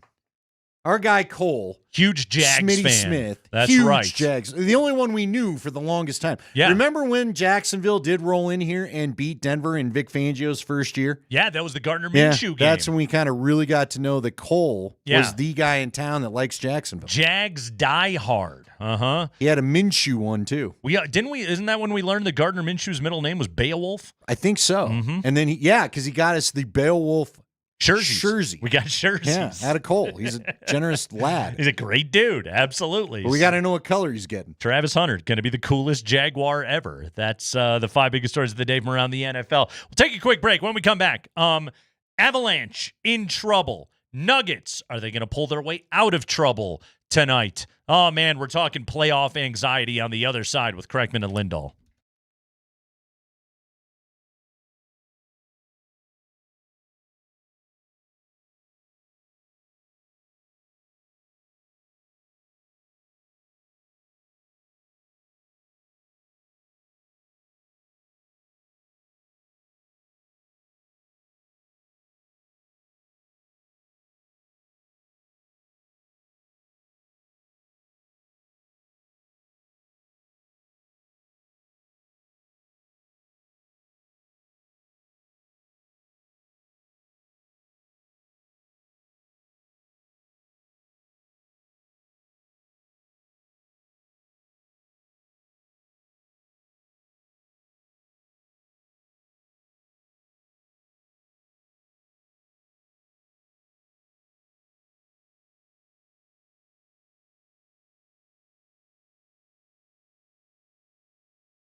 I sure can, Spring. It's the Kreckman and Lindahl Show on Altitude Sports Radio 92.5. You can listen to us via the Altitude Sports Radio app, powered by the Wilhite Law Firm. Injury lawyers, go to willhitewins.com.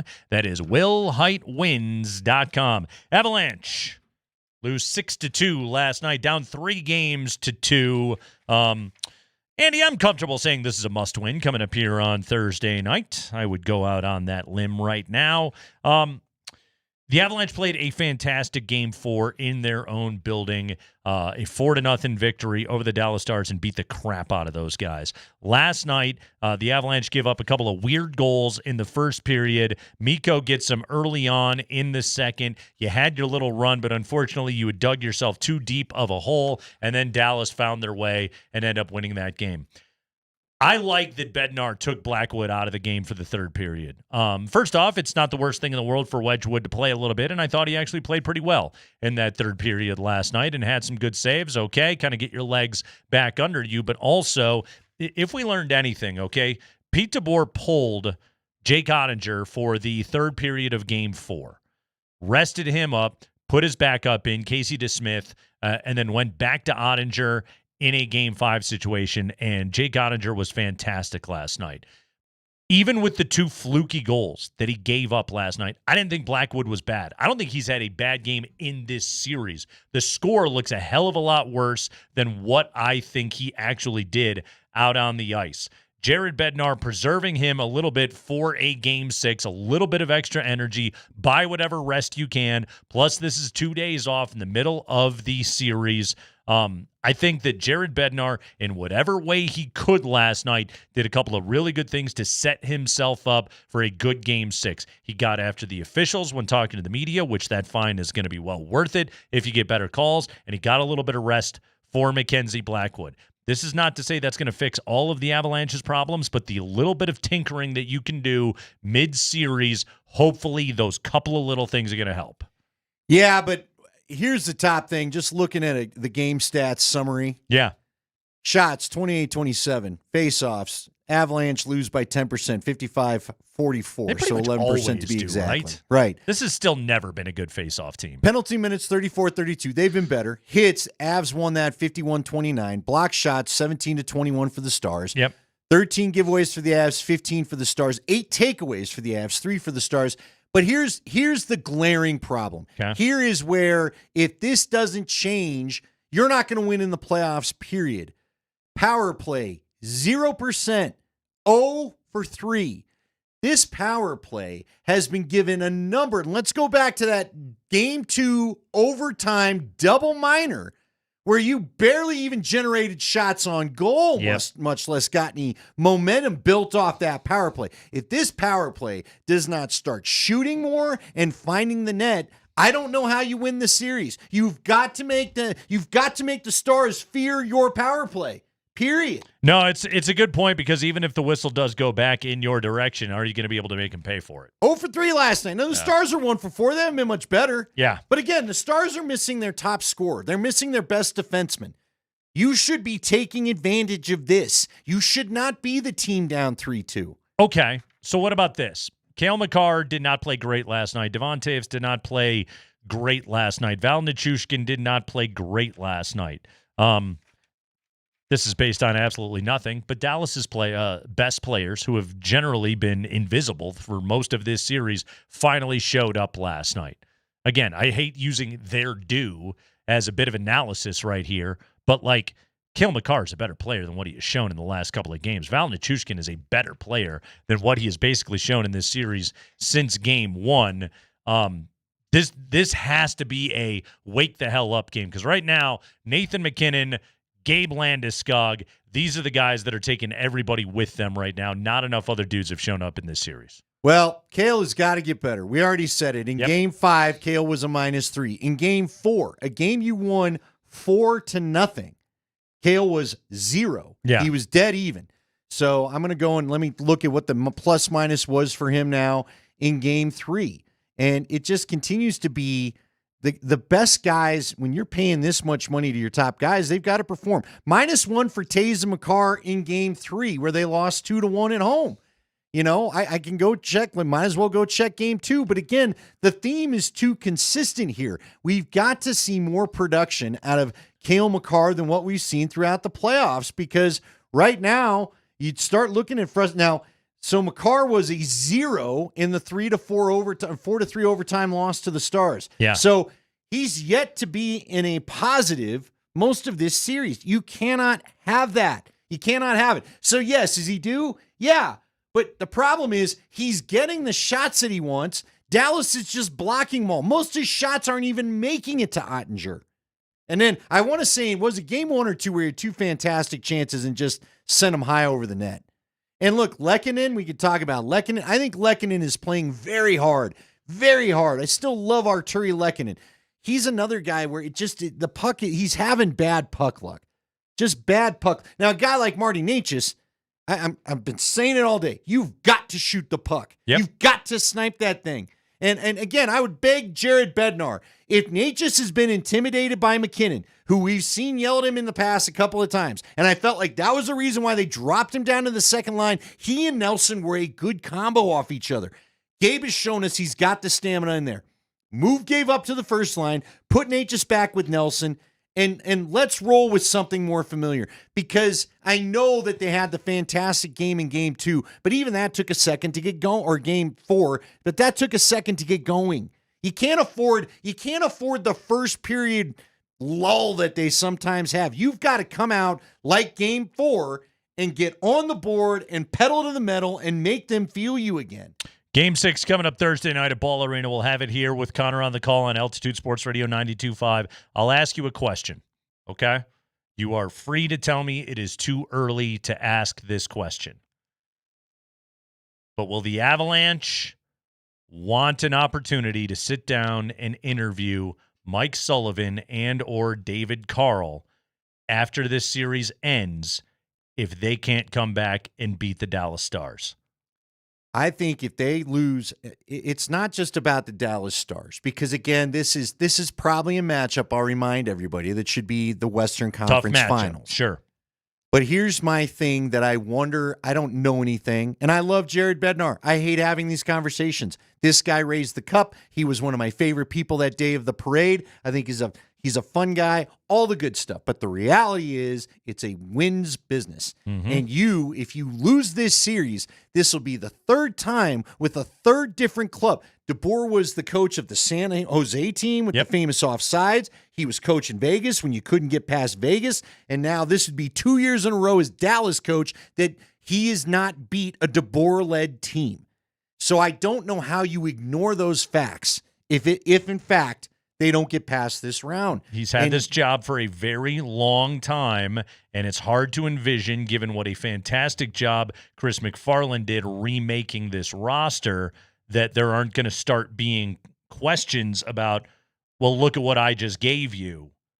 Why aren't you getting out of the first round? Well, and again, it goes back to what was said about Malone. It sucks for coaches, even the most successful ones, and it's been an incredible ride for Jared Bednar, and I'm not sure it's done. You get out of this round, I don't think we're talking about it anymore. Right. But the reality is the voice of the room thing, when you've been a coach as long as he is, just like we talked about with Malone, just like they talk about with any long-tenured coach, you start to wonder.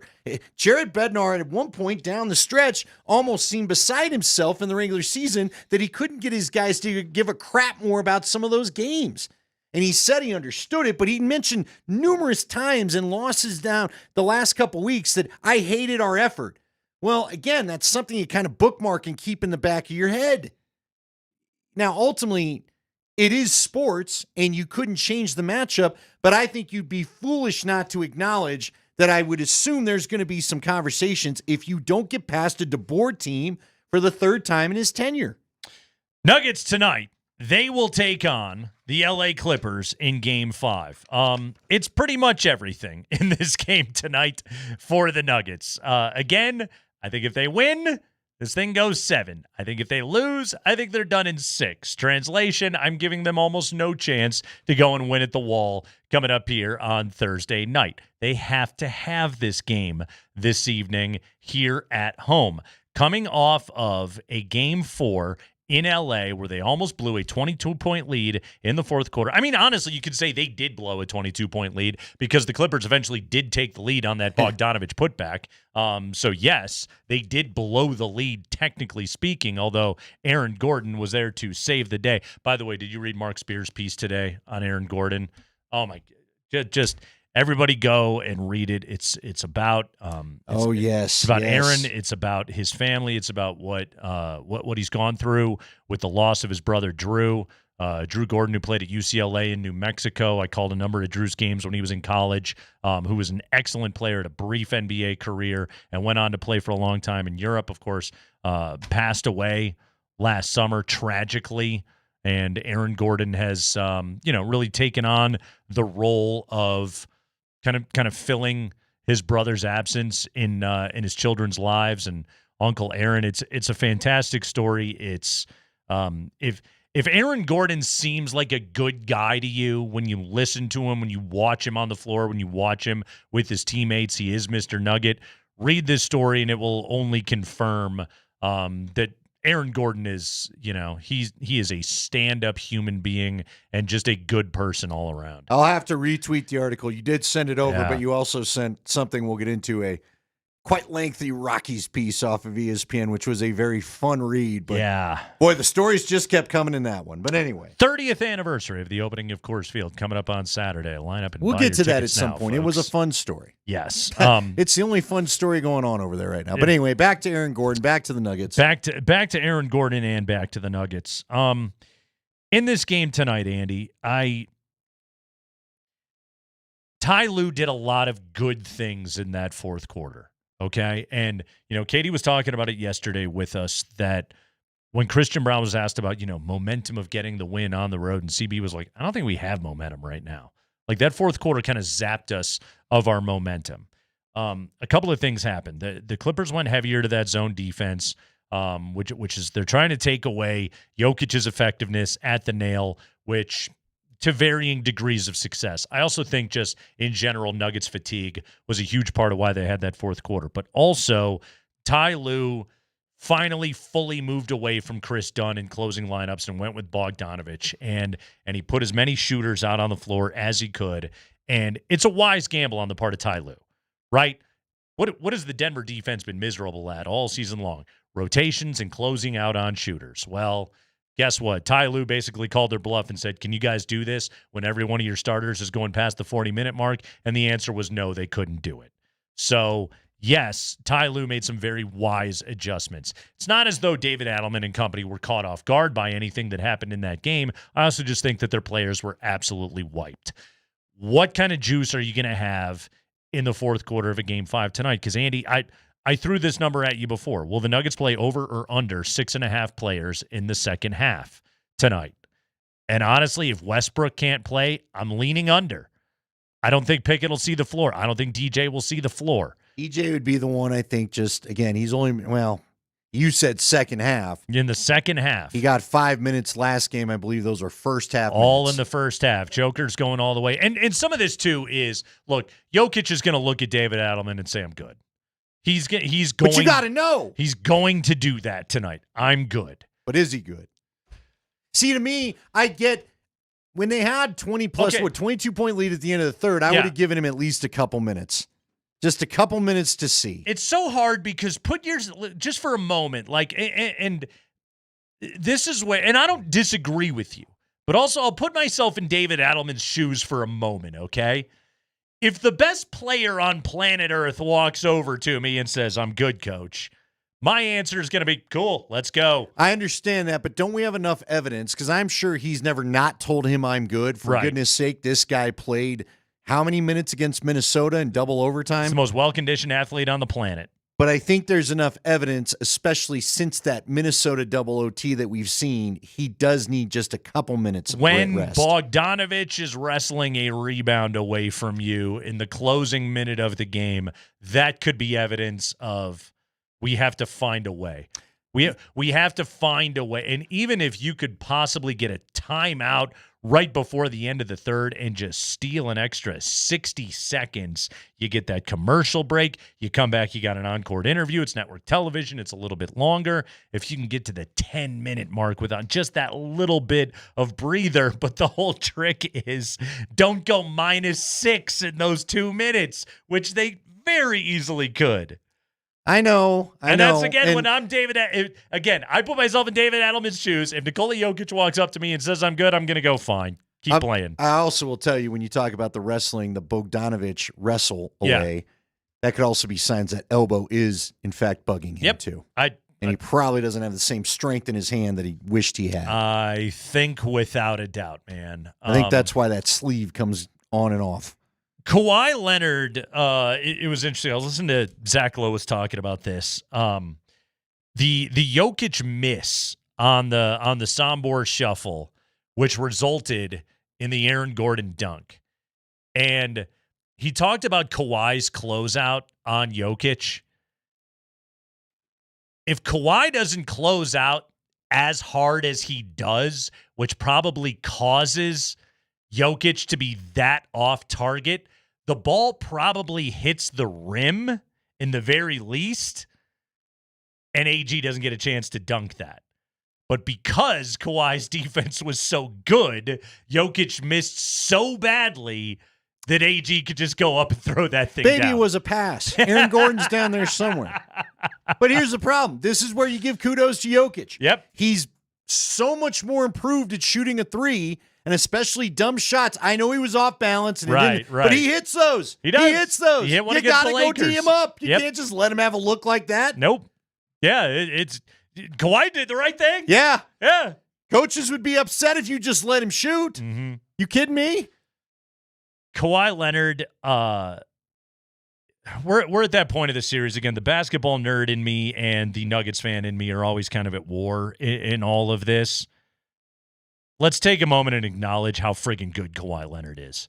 And here's the good thing about acknowledging how good Kawhi is. He's not nearly as annoying as Harden.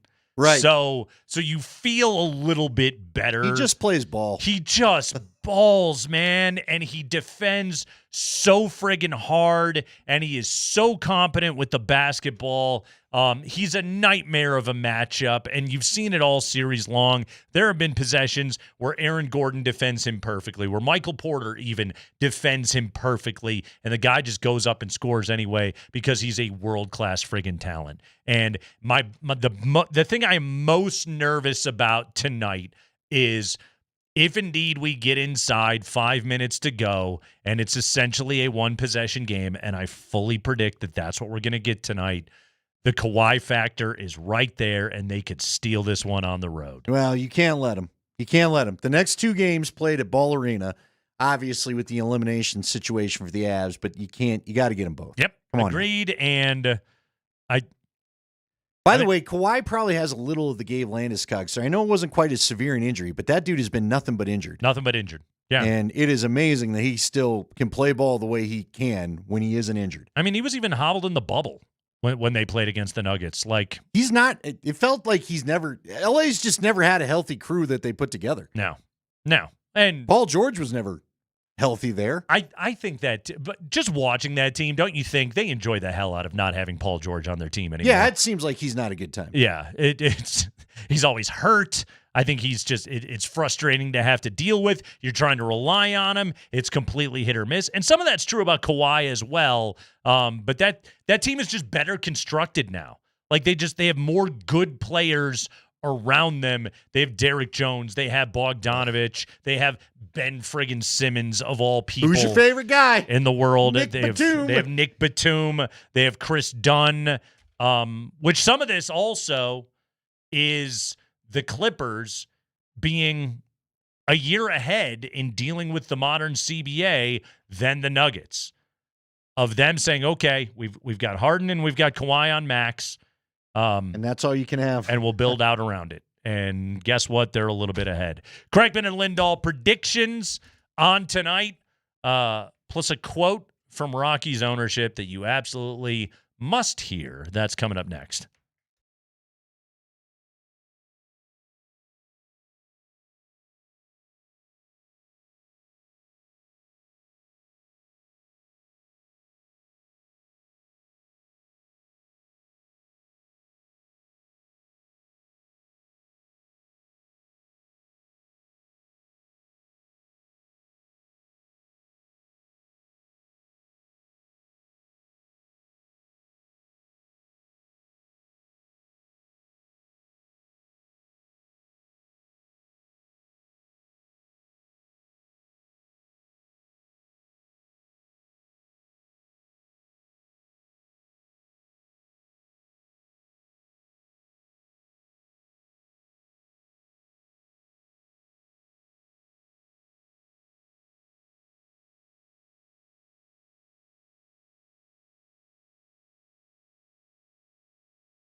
If you're feeling like a taste of the ocean, stop at a Good Times today for a Good Times fish fry sandwich. It's a light and flaky whole fish fillet, the fish fry sandwich, available for a limited time at Good Times.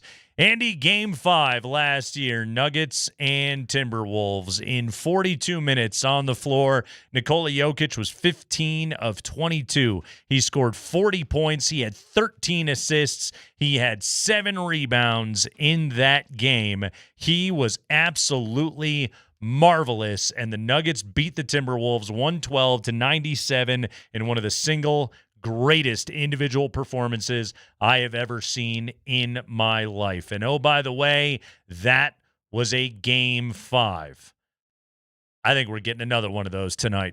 I think we're getting an all-timer from the Joker, who, by the way, I mean, one of the things that I almost feel like got a little bit lost talking about Game 4 was that he went for 36, 21, and 8 in that game, and he was 14 to 25 from the field. Like, I think Aaron Gordon's finish, Porter's gutting it out, the insanity of that game, it's almost like we overlooked how individually brilliant he was in that game. But he was freaking phenomenal in Game 4. To me, it's indicative that this is a guy that has figured out some things on how to deal with the Clippers. I think he has done a better job dealing with the pick and roll. I think he knows what it looks like when Zubats is going to play at the level or if he's going to drop, and he is attacked a little bit better. And by the way, I heard this stat today. Jokic and Murray two-man game, they had 19 possessions where they ran pick and roll in Game 4, worth 1.4 points per possession. That's outstanding. I know it's a little bit awkward and you have to make some adjustments against the zone, but keep on running it. Work that tonight as much as you can because it's been effective. I just want to see him doing more of that tonight. Who needs to, the answer could be all of them. Who needs to make sure, though, the shooting stays on point? Yeah, Christian Brown, 1 from 7. From 3. From 3 the last one was game. huge, No, too. it was huge, Yeah. but, 8 of 19 from the field. You'll live with that. Mm-hmm. 19 points total, 17 points, I guess. Yeah. CB 17. played really well in that game. I know he had the 1 from 7 from 3, but he was great in that game, and he needed to finally have a good game in that series. Does he need to keep going?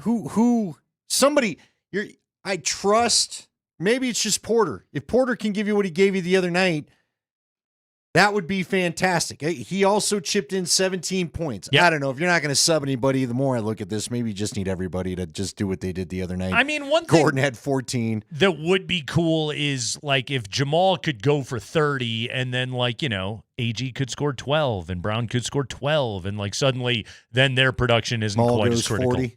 Yeah. 40. Mm-hmm. No, wait. Joker goes 20. How about that? I think Jokic scores 35 tonight. Really? Yep. I think he goes off. Triple-double? Oh, yeah. I got 36, 18, and 16 tonight. Wow. Very specific. Yep. How does one come up with that? It's just going to be a big game. Just feeling it in the old loins? Big-time game. Got him in the loins. Speaking of the loins, stop at Good Times today for a Good Times fish fry sandwich. It's a light and flaky whole fish fillet. The fish fry sandwich available for a limited time at Good Times. A nice fish loin. I don't know. It's not like a tenderloin. A loin. I want the loin of a fish. You do. That's the best part of the fish. I don't know is the about loin. that. Yes. I don't know. Have you had one? You want one of those whole fish loins is what you want, Andy. I had one last night for dinner. From the Seattle market? It was delightful. Tossing your fish around? Is that a euphemism for I was something going to weird? say, it does sound like something. So I got to read you this quote. Oh, come on. Let's have it. So there's a great piece today on ESPN.com. 30 years at Coors Field. 30-year anniversary. April 26th was the first game ever on Saturday. They're really going to, kind of celebrate this thing coming up here on Saturday, the 30-year anniversary of Coors Field. And there's a great story. Here was the headline, Coors Field Horror Stories, 30 Years of Baseball at Altitude. It's a wonderful read. It's really worth checking out. There's great anecdotes from guys that have pitched at Coors Field, that have played at Coors Field over the years, visiting players, guys that have played for the Rockies. Terrific stuff. Great quotes from LaTroy Hawkins, from Ubaldo Jimenez. I thought Dan O'Dowd probably gave some of the most measured quotes about what this club needs to do right now. Yeah, then Dan, come on back. Yeah. And why don't you try that? But there was a quote here that really just kind of hit me. And it was the first quote in the story. And it was a quote from Rockies owner Dick Monfort, telling ESPN last week, here you go, Andy, quote, "Since 1995, I've been at nearly 95% of the games played at Coors Field. Of all those thousands of games, my fondest memories are of a sold-out ballpark on an 85-degree day with no humidity, a beautiful sunset, and 50,000 men, women, and kids soaking in the timeless magic of iconic Coors Field." Close quote. Now, while that does sound like something that you would put on like a movie poster or perhaps like a brochure, he paints a picture. He sure does. And it sounds great, doesn't it? It does, but Beautiful, you notice something missing there. Beautiful sunset, gorgeous weather. Yes, we all love the iconic magic of Coors Field, sure. But I couldn't help but notice he didn't mention anything in that quote about the team, like winning the game. Yeah, there's that. Yeah. There's that. Again, like, okay, your fondest memories are, first off, a sold-out ballpark. So, right. He's just sitting there thinking, cha-ching, cha-ching. Which, hey, I get it. You're a sports owner. You want to make money. I get it. Okay. No humidity, beautiful sunset. Oh, it's gorgeous. You're selling me. 50,000 men, women, and kids soaking in the timeless magic of iconic Coors Field. Yeah, but like, what about winning? What about, the baseball team being good? You didn't mention that. And you'd like that, wouldn't you? I would. I appreciate a little of it. I would like you guys, winning games every now and then. You jumped out to a 3-0 lead last night, and then you completely blew it, and you lost 6-3. And oh, by the way, if the Rockies drop the next two against the Braves, they will tie the 1988 Baltimore Orioles for the worst 30-game start in Major League history. Many of you remember the Sports Illustrated cover. That team started 0-21. Yeah. 0-21. The Rockies, as of today, are 4-24. They're on a, I believe, 24-win pace as we sit here right now, which would be, by quite a bit, I might add, the worst record in the history of baseball. Well, and what's scary about it, you and I talked about it. Every team is going to run into some good luck, going to get a good 2-week, 3-week stretch, maybe even a month of baseball going where they just look like a competent, good baseball team. I don't know how they do. I don't know how this team does. They're not good. I'm with you. They're legitimately not good at anything. They just... Yeah, they're legitimately not good at anything. And you had said it earlier, and we were talking in the break. You don't even really have any stars to pull me out there anymore. Nope. The Chris Bryant thing's been a